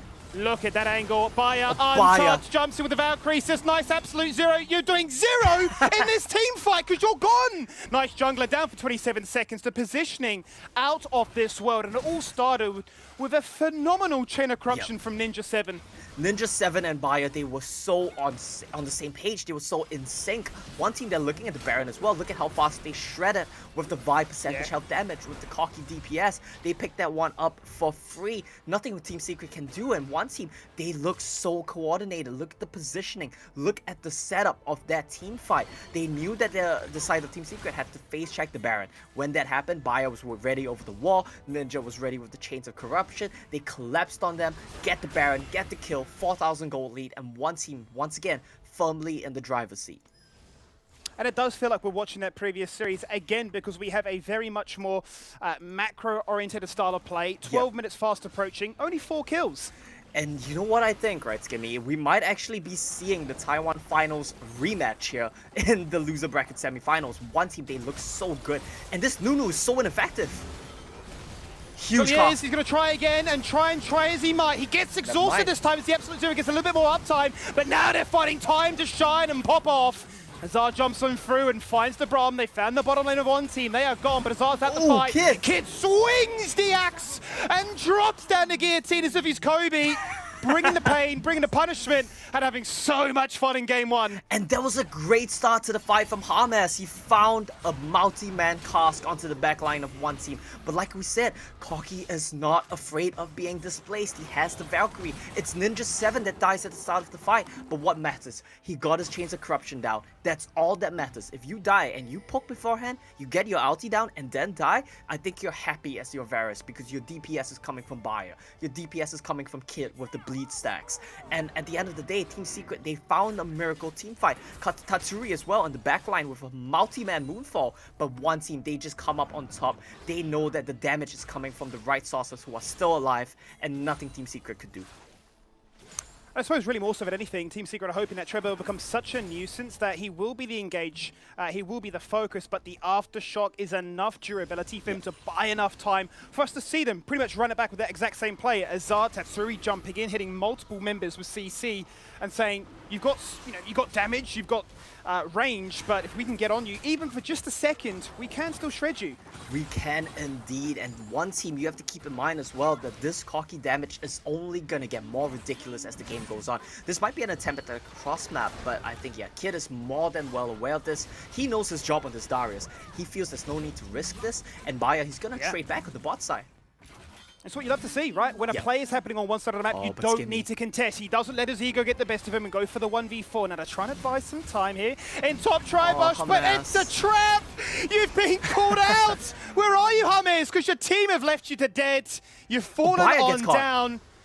And Bayer might just get caught as well. Forget it, we don't need to see it. Let's just pretend we know what's going on. Look up on side, what is happening? Bayer's dead, he's gone. Don't show us because it's a crime. It is indeed. And Skimmy, like you said, when your team is making a play on the other side of the map, you don't need to do anything. Kid got the memo, but Bayer clearly didn't. His team rotated back up topside to punish the overcommitment, and Bayer overstayed. He took the tier 2, and he got a bit greedy there. He wanted to go for the tier 3, chucked that down to half HP, but will pay with his life.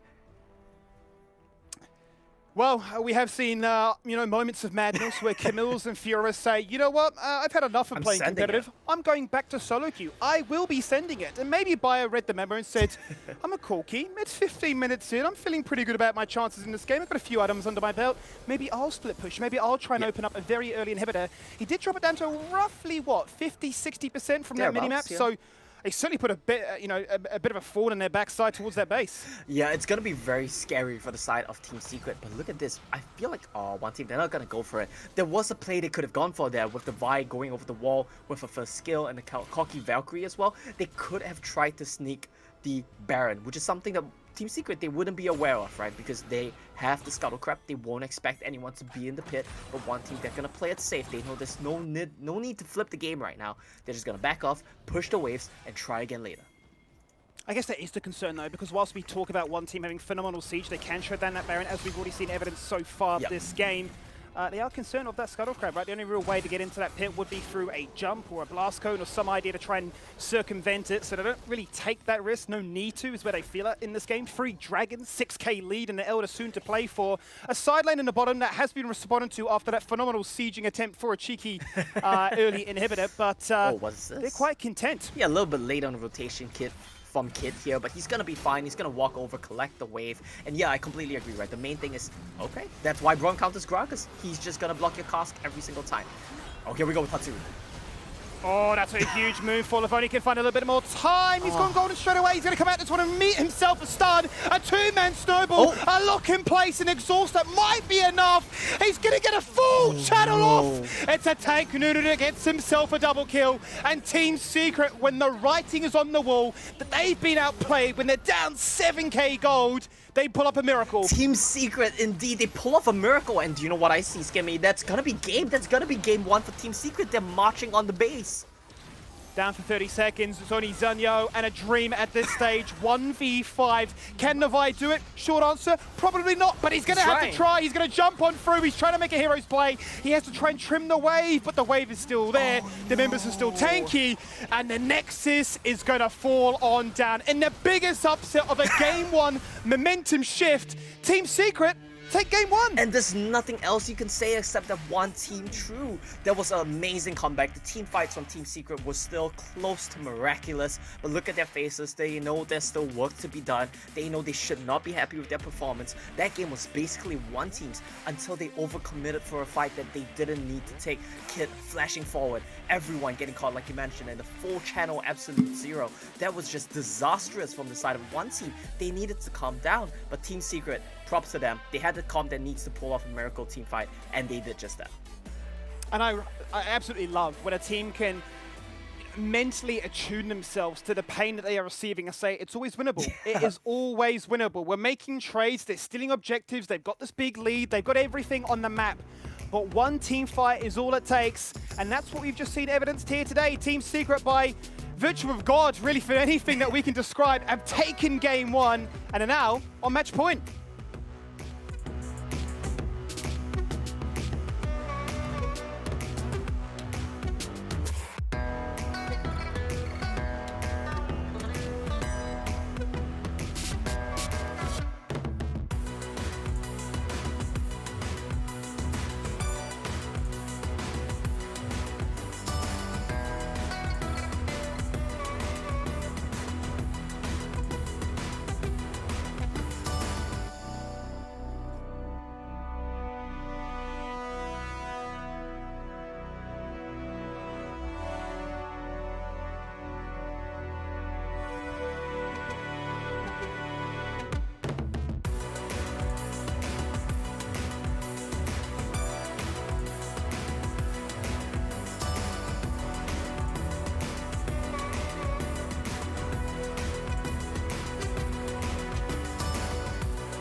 Are you ready to define your character?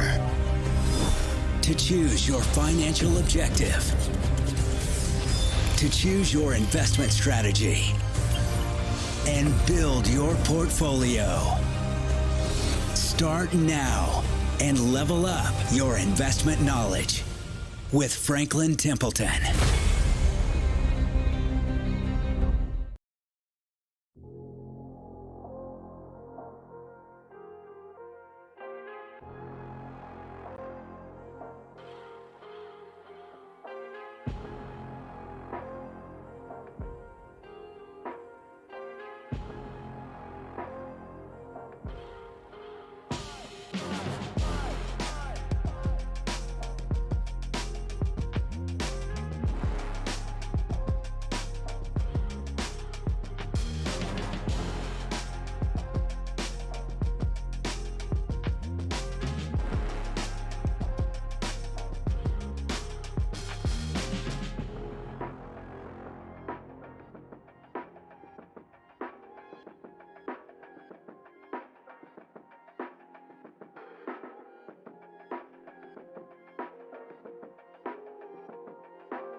Welcome back to the Wild Rift C Championships. It's our last series of the day, and Team Secret has game one against one team. Now, I think, this game was a roller coaster of emotions of sorts because we actually thought that this was going to one team. They had that good start, this early start actually that we thought Team Secret would need against one team. Somehow, Team Secret managed to roll it back, literally roll through that snowball that Trevor was rolling on the Nunu and the Willem Contra. I'm gonna start with you. What were your post-game thoughts on that? You know, when we started off the series here, when we were just basically screaming behind the mic here, thinking that, hey, Trevor didn't look that great in the early game, and he immediately redeemed himself in that final team fight, having that full channel of the absolute zero. Schemy, I guess the zero damage just suddenly turned into 900,000 damage. And there we go, MVP of the match. Yeah, it's just how insane Trevor picked up when it comes to the later game fights. And of course, one team, they had a really good start, just as you mentioned, Mika. They were able to gather all three dragons, and Kid was basically steamrolling, was able to get the resets in one of the instances, in one of the fights. But the thing is, Team Secret, come the 15-minute mark, they were able to basically skill check, force one team into a fight that they're not prepared for, and basically set up for victory here. They basically ran it down mid, won the fight, and then ended the game. No Barons involved even. That's absolutely right. And, I feel like, while we were watching that game, you were like, oh, okay, there are no objectives secured on Team Secret, which is kind of unusual, especially since we know them for their macro, we know them for, of course, all of these big brain plays and everything, and we're like, okay, maybe they're prepared to sit this one game down. But they didn't, and Contra, I know you have some interesting points in the game that you wanted to show to us. I really just want to talk about the Nunu once again. Once you have the Nunu with the Consume Smite and you have your Smite of your own, you're supposed to be the one to secure all these objectives, and you just look at how well one team proactively goes in for the Dragon, and the majority of the time, they've been able to walk out with a certain number of kills as well. And you just look at Baya just slowly transform into quite a monstrous Corki that's been able to chunk so much out. But that final team fight, I think it was caught out in a really tough spot. Let's have a little look at that team fight as we talk through it. Yeah, I want to look at this. This is, Tatsuri being able to set up. I like the fact that when there are double poke compositions, usually when a Jarvan, you want the backline access. But what Trevor did is that he drifted using the snowball and basically was the backline access, except he set up for more of a little bit of a pincer attack and basically caught Baya and Ninja 7 off guard, therefore cleaning up the team fight. The fact that, again, Tatsuri, despite being the first one to get into the fight, hasn't fallen in battle. He had that hourglass to buy some time. All 5 people from Team Secret were basically alive at the end of that team fight. And again, it's that skill check, it's that mechanics check that we saw in the 5v5. And I feel like one team, even though they had the early lead, they had the objectives, but fighting-wise, Team Secret has that in the bag. Yeah, and I feel like, right now, of course, one team, they're gonna have to regroup. And Team Secret, they know it, they can feel it. That security, that top 4 spot, they're just gonna, they can taste it right now. They know that future is there, just like how secure your future will be with Franklin Templeton, because they are one of the world's largest investment managers. Definitely Team Secret over here. They need I just saw Contra dancing over there. Team Secret, they need to be able to reset and not give in to the pressure right now. This is such a crucial game because they can end it, they can take that 2-0, or one team can come back and eventually push them to a game 3 where they might feel a little bit more disheartened. They've already come from that best of 5 series against SBTC, just reminding everybody they are not playing fresh right now. There's so much going on in their minds. So I feel like they need to have this game 2 is gonna have to rely on their ability to reset, get back into, okay, this is the first game for the day, and we are gonna play exactly like we did against SBTC a little earlier. What do you think, Riku? Yeah, I think Team Secret, again, they're the way that they play the game is having to hold on to stabilize the early game. If you don't get that early lead, it's fine because they're gonna play from the 15 to 20 minute mark and basically 5v5 you, and they're gonna be happy about that. We've seen that versus SBTC. We've seen that in game number 1 versus one team. And I think the biggest thing in this certain match in particular, it's a BO3. I think it's crazy that we had to say goodbye to EVOS, the Summer Super Cup champions, and today possibly we get to say goodbye to the first runner-up as well from the Summer Super Cup. It is a possibility because it's already match point for Team Secret.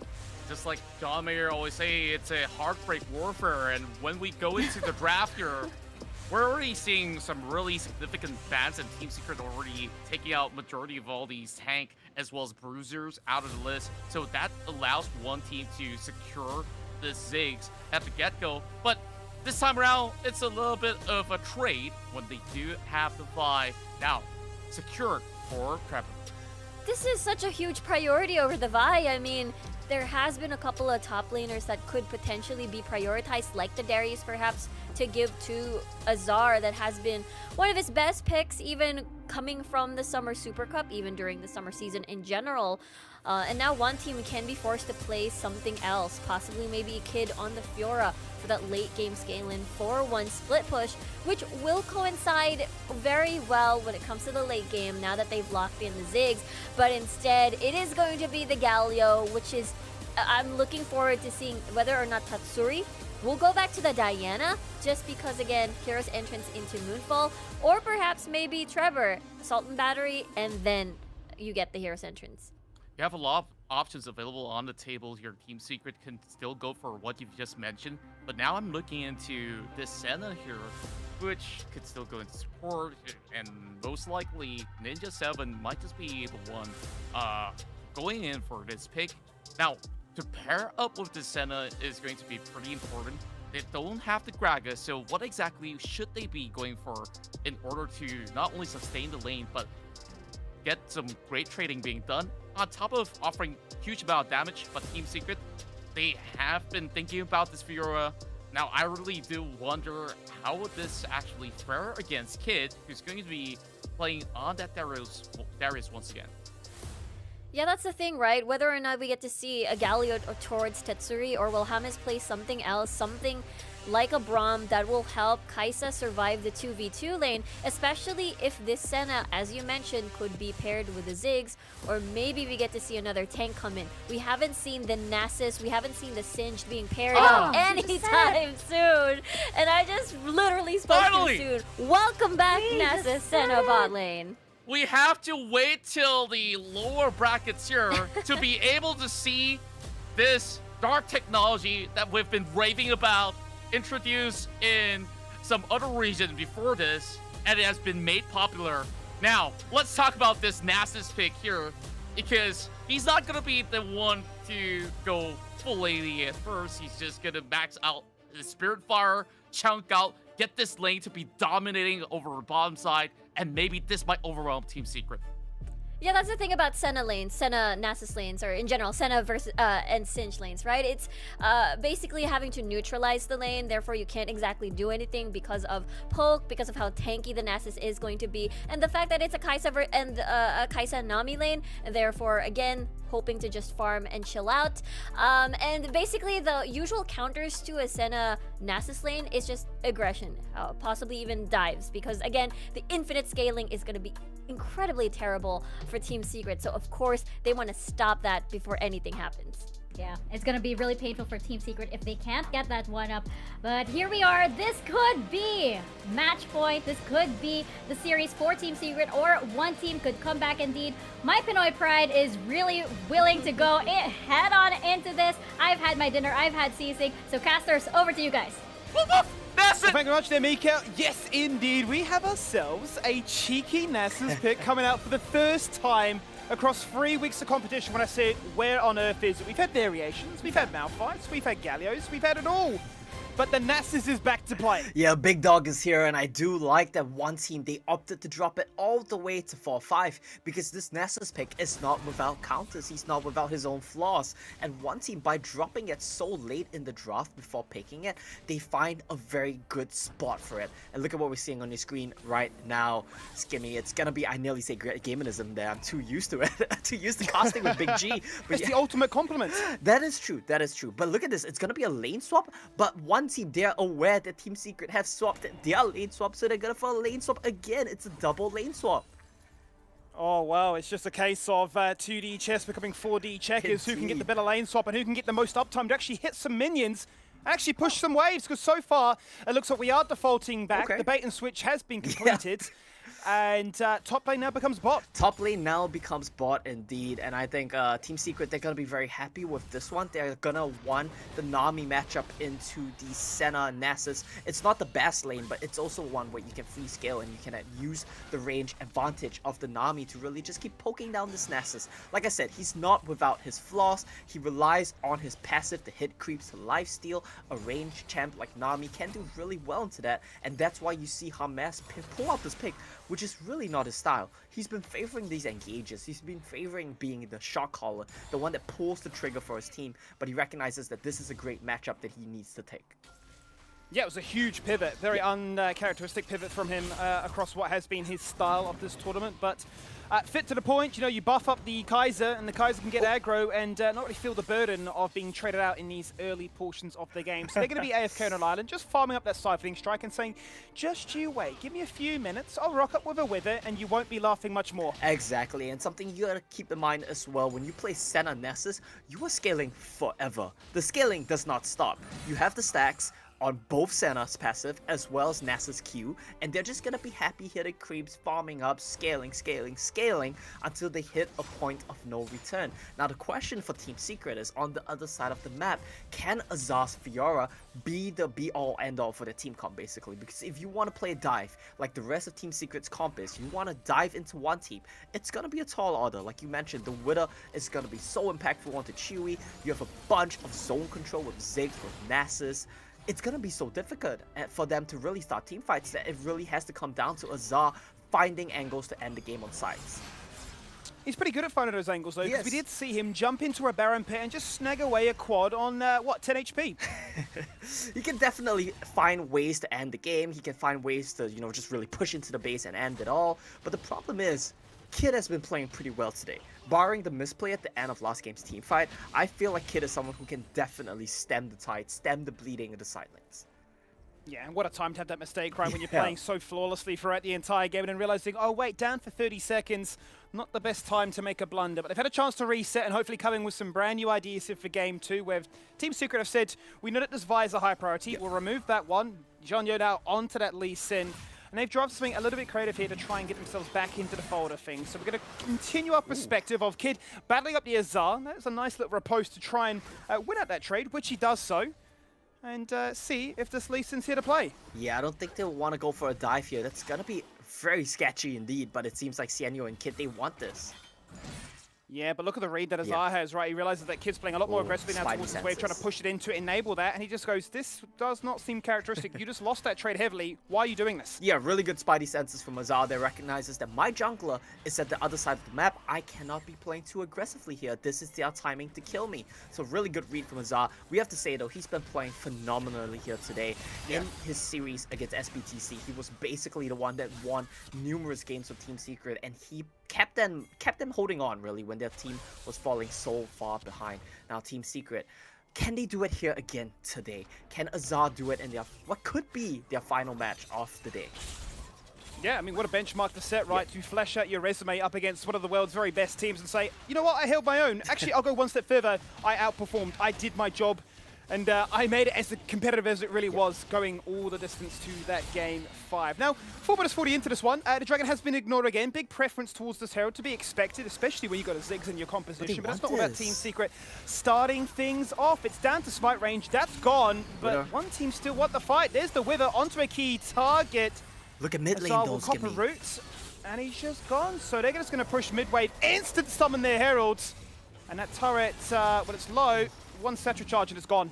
Yeah, one Satchel charge away from dropping. Oh, not quite. I think it's like 50 to 60 HP off. I did a bit of math on this, but I do not remember numbers, so I'm gonna have to think back to that another time. And like I said, that's my favorite part about Kai'Sa. When you have the wards in mid lane, you're just gonna be canceling recalls all day. That's exactly what Chewy does here, and I think he's gonna be happy to really just extend the laning phase here as long as he can. So it can be. I think it's like, what, 25% or so on those turrets. It's something around that area. It's lethal. It's critical. It's low. You know, that's what we're going to say. And that's all you need to know, because it will fall on down eventually, but not just soon yet. So, you know what the real painful moment of this, though, will be, is we don't have a soul tracker or a stack counter. We don't really know exactly how strong this Senna or Nasus is. The only real true gauge we have is, you know, one day they're going to rock up, hit him with one strike and said, oh, did you feel that? Have you woken up? Do you have a headache now? We won't be able to see the exact numbers, but we'll know when we see it. That's the best part of this. You don't really know until you know. We can guesstimate, that is true. I want to see what one team want to do right now, though, because I do have to point out that while the Senna Nessus are going to be scaling really well in this game, they don't have a true source of AD damage. They don't have a true source of, you know, like consistent DPS unless Senna gets hyper-skilled into the late game. So we're talking like 15-20 minutes in game before the Senna really takes over and becomes that late game AD damage threat. So the problem is Xianyo and Kid, they're going to really need to be doing a lot in these early mid-game teamfights. Sure. Yeah, I mean, a big onus on them to try and get the ball rolling like they did before, right? Kid got that crazy double kill to start things off and never really dropped the ball from that point onwards, apart from that last play. Look, we've said it a few times now, unlucky Kid. It happens. It happens to the best of us. It does. But Lee Sin can certainly drive that tempo as well, right? Has the Youmu's. And might realize that I've been assault and batteried onto walls. There's a tidal wave to follow things up. There's a Hero's Edge. Oh, huge. Oh, a triple root from the center! And the Mega Inferno Bomb to follow things up. And that is just a tidal switch that says we will win this team fight. We've only taken one. They should have taken more.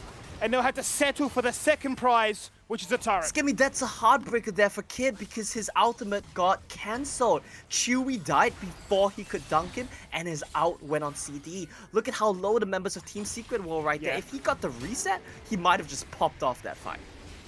I think he could have. We have seen so many moments like this where teams really get away when it shouldn't be possible. But credit where credit is due. Happy days for them, and they'll be breathing a big sigh of relief. Indeed, and Team Secret, they are not exactly super far behind, just 2,000 gold behind, but the big thing we would need to be paying attention to is Azar's gold gap is growing. 7,000 gold now, or rather 700 gold behind Kid. It's not really the best spot to be in, but if Kid keeps finding these kills, keeps finding these turrets, he's going to be very happy facing off against the Fiora in the side lane. He won't be able to kill her, but Fiora won't be able to push, and that means that the rest of one team's team composition is going to be very happy with a stalemate in the mid game. Yeah, I mean, you're not necessarily designed to, you know, win out that matchup. More so a goalkeeper. You're just holding them at bay and saying you can't score that goal, and the goal being sieging and backdooring our base. So as long as he's, you know, tanky and strong enough to hold his own, allow the rest of the team to play to their win condition, then they'll call it even. That's the best way I've ever heard it put, Skimmy. Props to you for that one. I always say, you know, play it stable, play it weak side, do your job, hold the turret, but goalkeeper just surmises all that out. I think everyone can relate, right? We talk about esports, but, you know, we can bring it back to the OG days, the boomer days of traditional sport once in a while. Indeed, and with that said, you got to keep in mind as well, the Team Secret, this is far from a boomer team. They are as close as you can get to a Zoomer team. They're all young, they're all talented. We need to see the mechanics of them in this game because a lot of their team composition is going to be reliant on the big pop-offs from Azar, from Chewie, and they need to pull that out here. Yeah, young and hungry for success, as we've already seen so far. And they are going to work their way towards their very first turret of the game, much to assistance there of Tatsuri bodyguarding and protecting. But it does mean they have to sacrifice some pressure on the map, which results in the second dragon going the way of one team. Not the end of the world yet for either one of these teams. Still a pretty slow game. Quite the stalemate we have going on right now. One team, they want to contest, but they don't want to commit too hard to the contest because their team comp wants to play in lanes. They don't want to get caught in the jungle. They don't want to get caught in the river. Stay within your lane. Stay within your zones. You're going to be generally safe. Let TS dive into you. They'll have to dive through so much zone control. Now Azar's in trouble. Well, he is, as a four-man collapse is about to go on through. There's a nice knockback. The riposte buys time, but time is not enough when an axe comes crashing on down. And the Baron has spawn. Now, here's an interesting discussion. Do they rush the Baron, given that Team Secret is still sieging? Team Secret are still down here. Surely you have to be aware of it at this point. If one team are not touching the top turret, you know what they're doing. You see them on the Scuttle Crab vision. It's going to be so slow, though, because like we mentioned, one team don't have that AD DPS. They have to back off. They're all in. No, finish the Baron, finish the Baron. Went out, and now they have to try and turn things around. Oh, no, Team Secret. Are they going to contest? Are they going to steal? Are they going to claim this as their own? Thanks for the leash. The fight breaks out. The Baron is still there. But the Dawning Shadow comes on through. Look at Lee Sin. Sonic Wave is prepped and ready. The fire's gone, and the smite comes through, and one team are grateful that the flip goes their way. Now can they back away? Can they hold on to these buffs? Kids, look at his HP! Oh no! What is this team fight, Skimmy? I don't really know what we could talk about because like 600 things just happened in the span of 5 seconds. We are definitely gonna want to see a replay of that fight. It was pretty nuts from start to finish.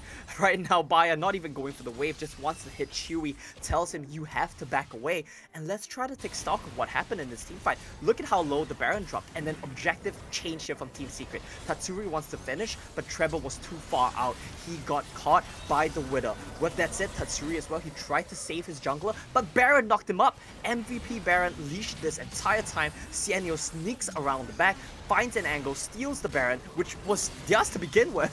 And one team, they might not win the fight, but they trade evenly and they get the Baron, which I think they're going to be so happy with because Fiora hates playing into Baron buff. He just got no scope there. Oh, he did. And out goes the missile and bang, thanks for the kill. That's another Baron buff removed. That was crazy. It was. That went the distance. That had it all. They were fighting on Baron with vision against them, saying, you know exactly where we are. Come find us. Yeah, we don't care. We're going to challenge you here. And at the end of the day, Cienio was the one who did pick up the Baron. And when we talk about the flaws of Vi, we saw it right there in action. When she goes in, she cannot come out. You have to rely on Tatsuri to save her. But Brother Baron, MVP Baron, knocks up the Galio, stops that all from happening. Trevor gets taken down and Cienio steals away his own Baron. It's great stuff. It's not the cleanest gameplay, but it's so fun to watch. Here, the Baron really acting as the sixth member on their team here. They've been perhaps paid off, you know, playing on their turf, saying that you're not allowed here. And we are going to grant those that start things off here first, the buff ultimately. And actually putting a fair bit of work in with this Baron buff. 3 times to 2 so far. Not the biggest lead to ride home about, but it's the fact of look at these side lanes. Look at top, look at bot. What is this? And now they're fighting mids. This is beautiful. Zhanyo jumps on through, goes golden, baits out all the time. Nice bubble, doesn't really mean much. As the Dawning Shadow comes on through to deter any form of aggression. And the side lane still putting in work. I can't help but feel like this might be a bit too aggressive there from Cienio. He tries to kick Azar back into his team, but like we mentioned, Zuma team, they have the mechanics. He repulsed the kick and he's gonna be fine, but that means that the play is over for the side of one team because they invested too many resources. They should just slow down, take a breather, poke out Team Secret within the lanes, and they should be a-okay. With that said though, Dragon's gonna get started out. Our one team gonna make it in time. But I don't know if they need to meditate Team Secret, if they want to try and, you know, take some breathing lessons and calm down because they need to go full tempo. Match point is what they're on right now. And a gold lead far shorter than what they've experienced so far as Trevor secures their second dragon. He might fall down for this one, knows the whip, the flash. And the drag back to say, where on earth are you going? You're going to fall on down. It's just another day in the life of a jungler. It is, right? He secures it with his smite, but he pays for it with his life. 30 seconds on Trevor, but 10 seconds on Dragon means that one team, they want to rush this. They're happy losing the Dragon if it means they pick up the Baron. There is a ward on it, and I think Team Secret, they will want to contest. But can they take this fight in a 4v5?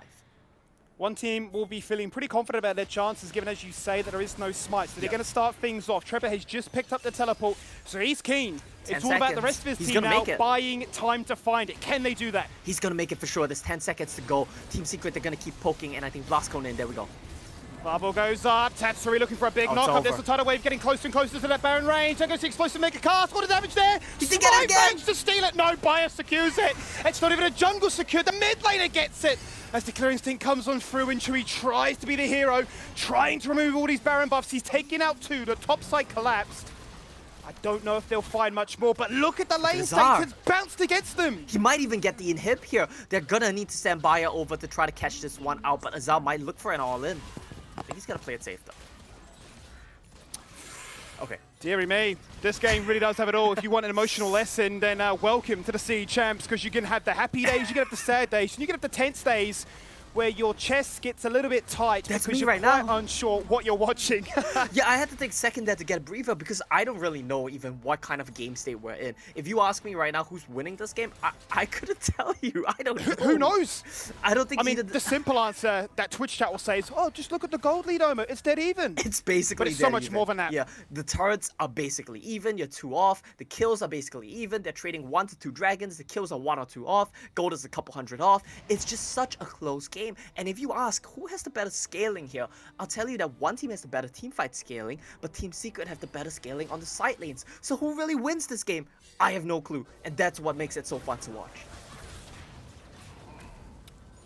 It's worth noting, as we do take that breather, that Trevor has gone back to base, sold the TP, Yes, and yes. reinvested in that Gargoyle stone plate. So he's put himself back a little bit, but the goal was quite heroic, right? It was the right play to try and steal that one. Oh, here we go.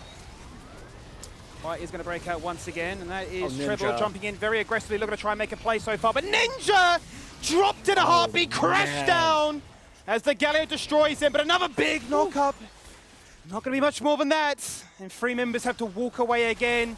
I mean, Team Secret's target selection has been phenomenal. It has. It truly has. And Ninja 7 and CU have been getting caught out by playing too aggressive.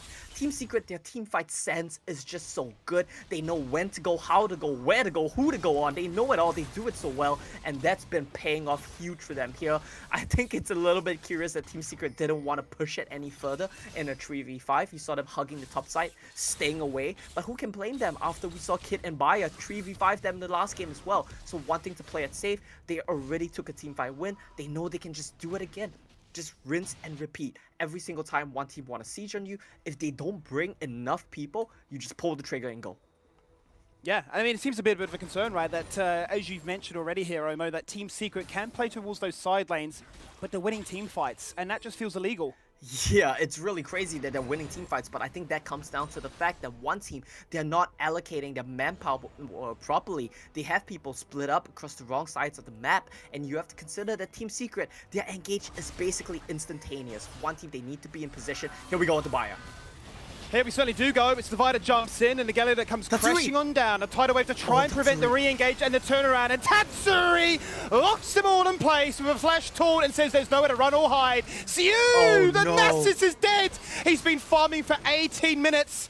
He's going to stare at a grey screen now for 46 seconds. Can they find a trade back? They find one. But the dunk goes on the cooldown, and that's it. But this should be the Elder Dragon here for kids, Skimmy. For the side of Team Secret, Skimmy. I've lost track of what's going on in this game. But I feel like Cienio might try to steal it. It's just that look at where Team Secret are positioned. Hames and Azar, they're not going to let him anywhere close. 2 stacks already of that Drake. Nice 2-man route. Doesn't really mean much rather than they're sending it. They're buying time. They're buying space. Ninja's just going to die for his sins. Kicks back the Fioret. The Fioret's taking his 1v1s. This is where a Fioret does shine. Azar is smurfing. Azar is goalkeeping. And he may, in fact, just be gatekeeping one team's chances of advancing through in this series. One by one, they fall on down. The TP comes on through. The Elder Mountain's gone.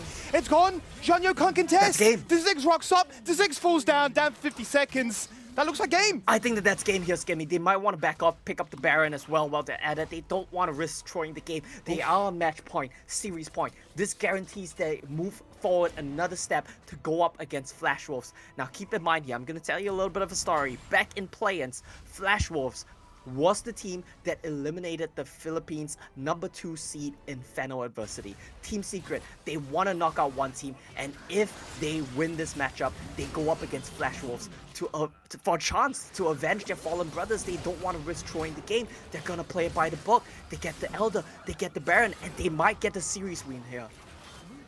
Justice for Fennel adversity. Justice for the full best of fives. Perhaps that is really the narrative we're building right now. It's Filipino pride as they are pridefully winning this game. They are taking members down. And as we said before, they are winning team fights. And it looked like pure desperation there for one team flooding the Drake pit to say, we have to do something. It was truly desperation, and the last TP in there from Baya as well, I have nothing to say except full send it, right? There's no way you're calling that with a rational, clear head and say that this is the right play. It's pretty much just one team. We have to full send it. We cannot give this Dragon. We already threw the last game. We are desperate. We need something. We cannot throw this game too, and they just full sent it. Team Secret, amazing team fights from them consistently throughout the series, and I feel like that has been their calling card so far. They might not play the cleanest macro, but they do good traits. They know where to be on the map. It might not be their specialty, but they do it well enough. What they do insanely well, and I think they might be one of the best teams here at it, is team fight. And what I would personally love to see is a series between Team Secret and Boomerang. We may one day get that. Maybe later on in this tournament, because it's knocking on the front door. The devil is here, and the devil don't play. It's keen. It's taken down one. It's looking for a second. Look at the 4-1 split so far as Fio continues to push down the top side. A 2-man wave! And they look to place. They're gone. They're dead. They're out of it. Their chances of a That's miraculous turnaround in a reverse sweep in such a fragile best-of-3 situation has gone. Team Secret are knocking on that front door. They're taking down an Nexus, and they're taking the series 2-0. And Team Secret, things look so dire for them at times. In game 1 especially, I thought that game was in the bag for one team. One team fumbled the ball, Team Secret picked it up, ended the game off the back of one team fight. Now here in game 2, a much better performance from them, kept the game relatively even, back and forth, trading punches at every single turn. And Team Secret, I think they proved that they were definitely the better team here on the day. One team, they didn't look bad, they just made some mistakes, and Team Secret, they capitalized so well on those mistakes. I have to say, this team, they're looking really sharp right now.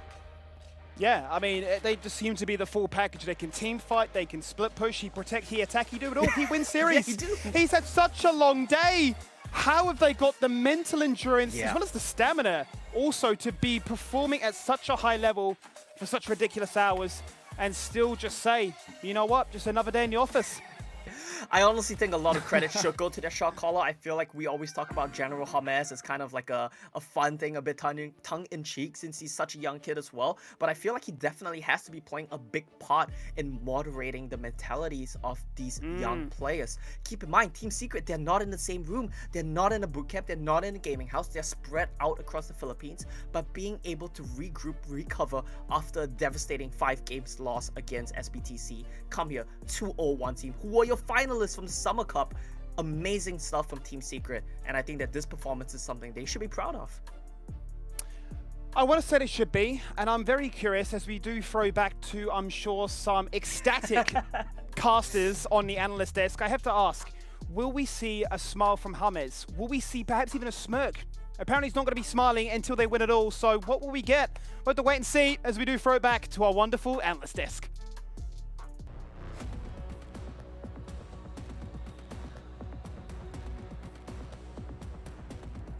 What you talking about, Skimmy? I'm very, very calm right now. I got myself some chamomile tea. I inhaled some of my very calming essential oils over here because that series made me so nervous, but I'm so happy Team Secret secured that top 4. I had to put myself on mute all throughout because I was a nervous wreck. I'm just gonna say it right here and there. And yes, Team Secret take the series from one team, but oh my goodness, one team played this so well, but Team Secret somehow, someway, after 7 games all throughout the day, they still managed to, bring out those big brain plays. They still managed to play on top form. Contra, what did you think of that series? General James is everywhere on the map just to ensure that he keeps the team safe and to also come up with some pretty huge plays of his own, enabling Chewy to be having his standout performance. And one team, they have some great rhythm moments as well, but it felt like this is a team comp that Team Secret was so comfortable with playing, and you just been able to give them so many activation points. Honestly, Nasus as well as Senna, recently we've seen Senna getting a few of these hot fix patches or even some of these nerfs going on. I don't really think it is the most optimal pick out there, and it takes too long for this Nasus to get activated, and I felt this is also one of the core problems out there. If you can't get this Nasus up ahead, then this is going to be doom and gloom. Yeah, exactly. I think that's what Team Secret immediately did, especially that they know that this is an infinite scaling. We're running out of time. We got to speed up the process. We have to accelerate the game, and that's exactly what we saw. I really want to take a look, of course, at again the highlight of the very last fight around the Elder Drake, and it was just one of the I was shocked because the control that Team Secret did around that highlight in the Elder Dragon, where they were able to prevent any sort of steals, because remember, we get to see Xianyo on that Lee Sin, and therefore the potential of a steal was possible. Look at Azar. Look at James. They're basically positioned in this area, making sure that Xianyo has no access to the Elder Drake. Look at the reaction of Xianyo. What did he decide to do? He decided, okay, I'm gonna sneak in. I have no entrance over here. I'll kick Azar. I'll go the long way around to see if I can sneak in a steal. Look what Trevor did. Fast decisions. I'm gonna assault and battery you and prevent you from going near. Okay, Guardian Angel popped. Just force and focus on the Elder Drake. Just beautiful communication. Beautiful way of adjusting throughout the entire situation. The ultimate gatekeepers, I gotta say. They just gatekeep one team from not being able to get anywhere close to even secure that 1 point. And it definitely hurts for the fans hailing from the Taiwanese region where it's been a little difficult to swallow. But of course, they still have Flash Wolves here that will eventually meet up with Team Secret, and maybe they will be able to still get a little bit more of things being done in that particular series. Yeah, it's gonna be back-to-back, Taiwanese teams for Team Secret, which is, it's pretty mind-blowing. But, Team Secret, again, they play this so well, and I think, the credit, of course, has to go to, I think, this is our MVP over here. I believe so, because I took a peek at our predictions, our votes, and it was pretty unanimous. Let's pull up the MVP right now. I do believe that this is going to... But I think I need Riku's powers here. Drum rolls. Okay, here it is. Okay. It worked. Indeed, here comes the General James himself. And yes, I do agree with Omo. We use it as a cute little nickname, but that really is what he is in this, especially in this series right now, needing to rally his team throughout the entire day of top tier Wild Rift. And, Riku, thank you so much for pulling up the MVP graphic over there. I think I've lost some privileges here, so I think that the queuing should go over to Riku because she has the technical power. But yeah, Contra. I mean, look at this kill participation, 93%. Oh, the support.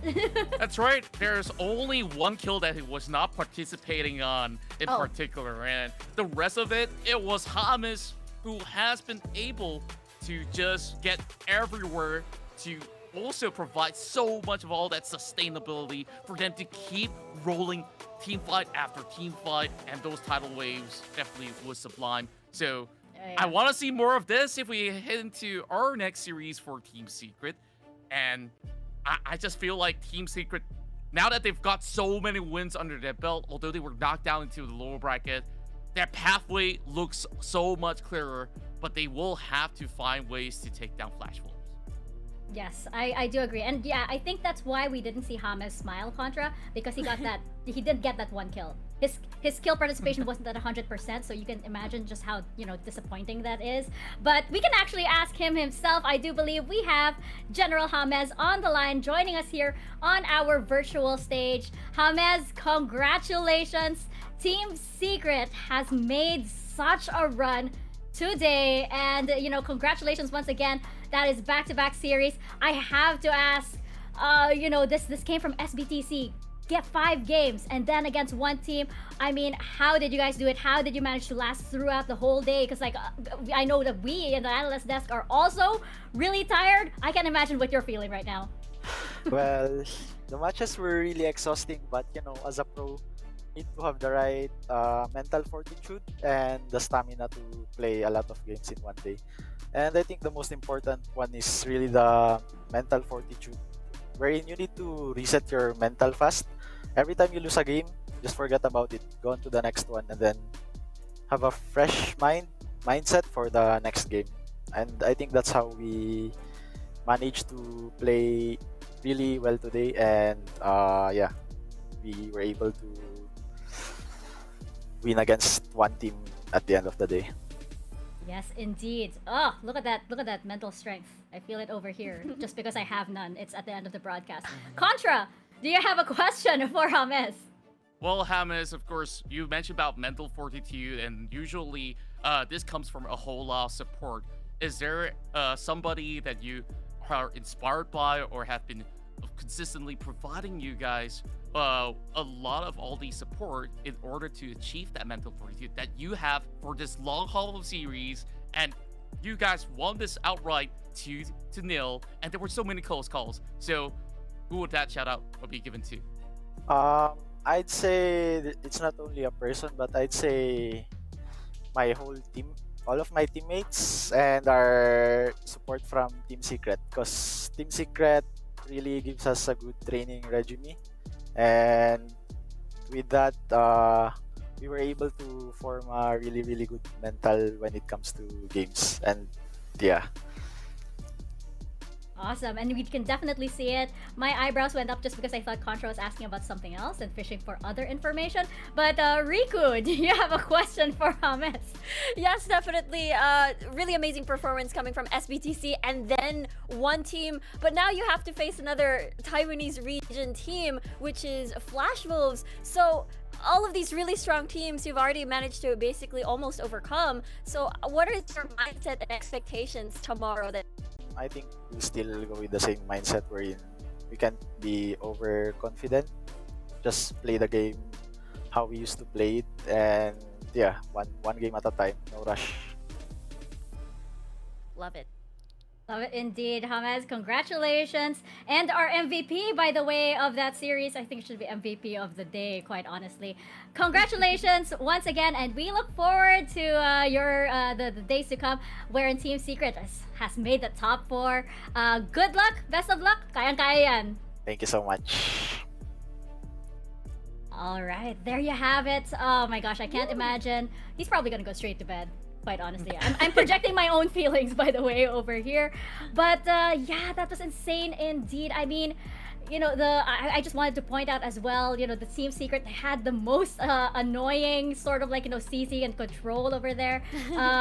Going into the team fights, I just had a flashback, of course, like, you know, they start out with the Galioton, and then they had the tidal wave, then they had the bubble, then they had the hero's entrance. So many. Then you have the assault and battery. That's like 10 full seconds or more that you're unable to do anything against Team Secret. But what you can most certainly do is secure that financial future with Franklin Templeton, one of the world's largest investment managers, to secure that late game, just like Team Secret did with Franklin Templeton. Thank you so much for your support for the SEA Championships. Oh my gosh, you guys. We had such a day. Such a day, and it's been really unpredictable and crazy here in the SEA Championships. You know, as we check out the brackets right now, I don't think this is the bracket that we predicted. We're gonna have to revisit our notes. We're gonna have to rewrite everything, but we'll start with you, Riku. What are your thoughts on this bracket over here, especially since we have to say goodbye to 2 wonderful teams? We have to say goodbye to EVOS Esports, and we had to say goodbye to one team. Yeah, it's so crazy that we live in this, you know, SEA Championships timeline where one team and as well as EVOS Esports, again, the top 2 grand finalists back at the Summer Super Cup, bowing out early in the competition. And now this is your top 4 where we can crown an entirely new king of the region. And it has been incredibly close so far. And there has been a lot of plot twists. And the matches that will happen tomorrow are super exciting. I just love the brand new chapter here in store for us. And like you mentioned, Riku, we're gonna get new kings here to conquer the SEA region. Of course, we'll be looking forward to Barab United versus SBTC Esports in the upper bracket. Also on the lower bracket, Team Secret versus Flash Wolves. And the journey of each one of these teams are so unique. And you have Realm, who goes pretty much undefeated in the group stages out there. And we have Team Secret, who made some pretty insane moves on that upper bracket, almost taking down SBTC. So I wonder what will unfold for tomorrow. Yes, indeed. And as you guys mentioned, this is really exciting. As we check out tomorrow's schedule, you know, new kings in the Rift. Today we said goodbye, a very bittersweet goodbye to EVOS Esports and one team. And I think TJ brought this up earlier. The fact that this crown is changing hands, you know, so frequently. Yesterday we said, oh, SBTC is the best team. Now we're like, oh, okay, might it be Buriram? Might it be Team Secret? Might it be Flash Wolves right now? It makes for a very exciting scene because you can see all of these teams catching up to what was once the meta, overtaking each other. It's really shaping the future of Wild Rift Esports here, and I cannot be more excited. And as you can see over here, we are at the penultimate day. Did I use that right? Yes, penultimate day for our playoffs. And as you can see, we have 3 more series to go before our grand finals. I want to get your last thoughts on this. Riku, how is it gonna go down? This is going to be crazy for sure. Best of 5 towards Buriram United and as well as SBTC. I feel like that's going to be full on game 5s tomorrow with what, 20-minute games? I have a feeling it's very, very critical. Everyone wants, both of these teams of course want that straight path towards the grand final, but of course followed by Team Secret and Flash Wolves. Best of 3 again towards the lower bracket, so there's not a lot of leeway or adjustment. It's not a BO5, it's a BO3. That's right, and later on, whoever drops from the upper bracket will probably hit into that best of 5 that will be waiting on the evening. So this is going to be intense as we look at all the top quality teams that we have, all hail from 4 different regions for the very first time. That have shown you how much that the C region has improved, and this is just one of the starting point here as we're within a year of Wild Rift Esports, and I'm just excited to see who will be able to get their way into the horizon. Definitely, and again, congratulations to EVOS Esports and to One Team. They played their hearts out indeed today, but tomorrow the story continues. We will see you back here. We've got one day more, one last chance before finals day of the Wild Rift C Championship Playoffs. Mika Fabs over here alongside Contra and Riku, and we will be signing off. Stay safe, stay healthy, and we will see you in the Rift.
Are you ready to define your character To choose your financial objective.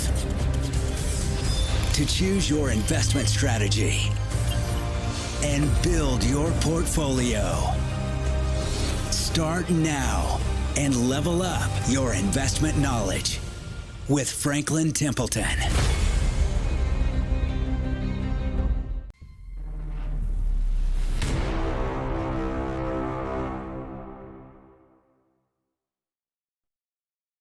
Be my eye. Hello to all League of Legends Wild Rift fans. We're aespa. I'm Karina. I'm Giselle. I'm Winter. I'm Nini. We're excited to be part of the ESL Mobile Challenge presents the Wild Rift SCA Championship Grand Finals this weekend. Catch our performance in the live broadcast happening this 3rd October. Unleash greatness. See you there!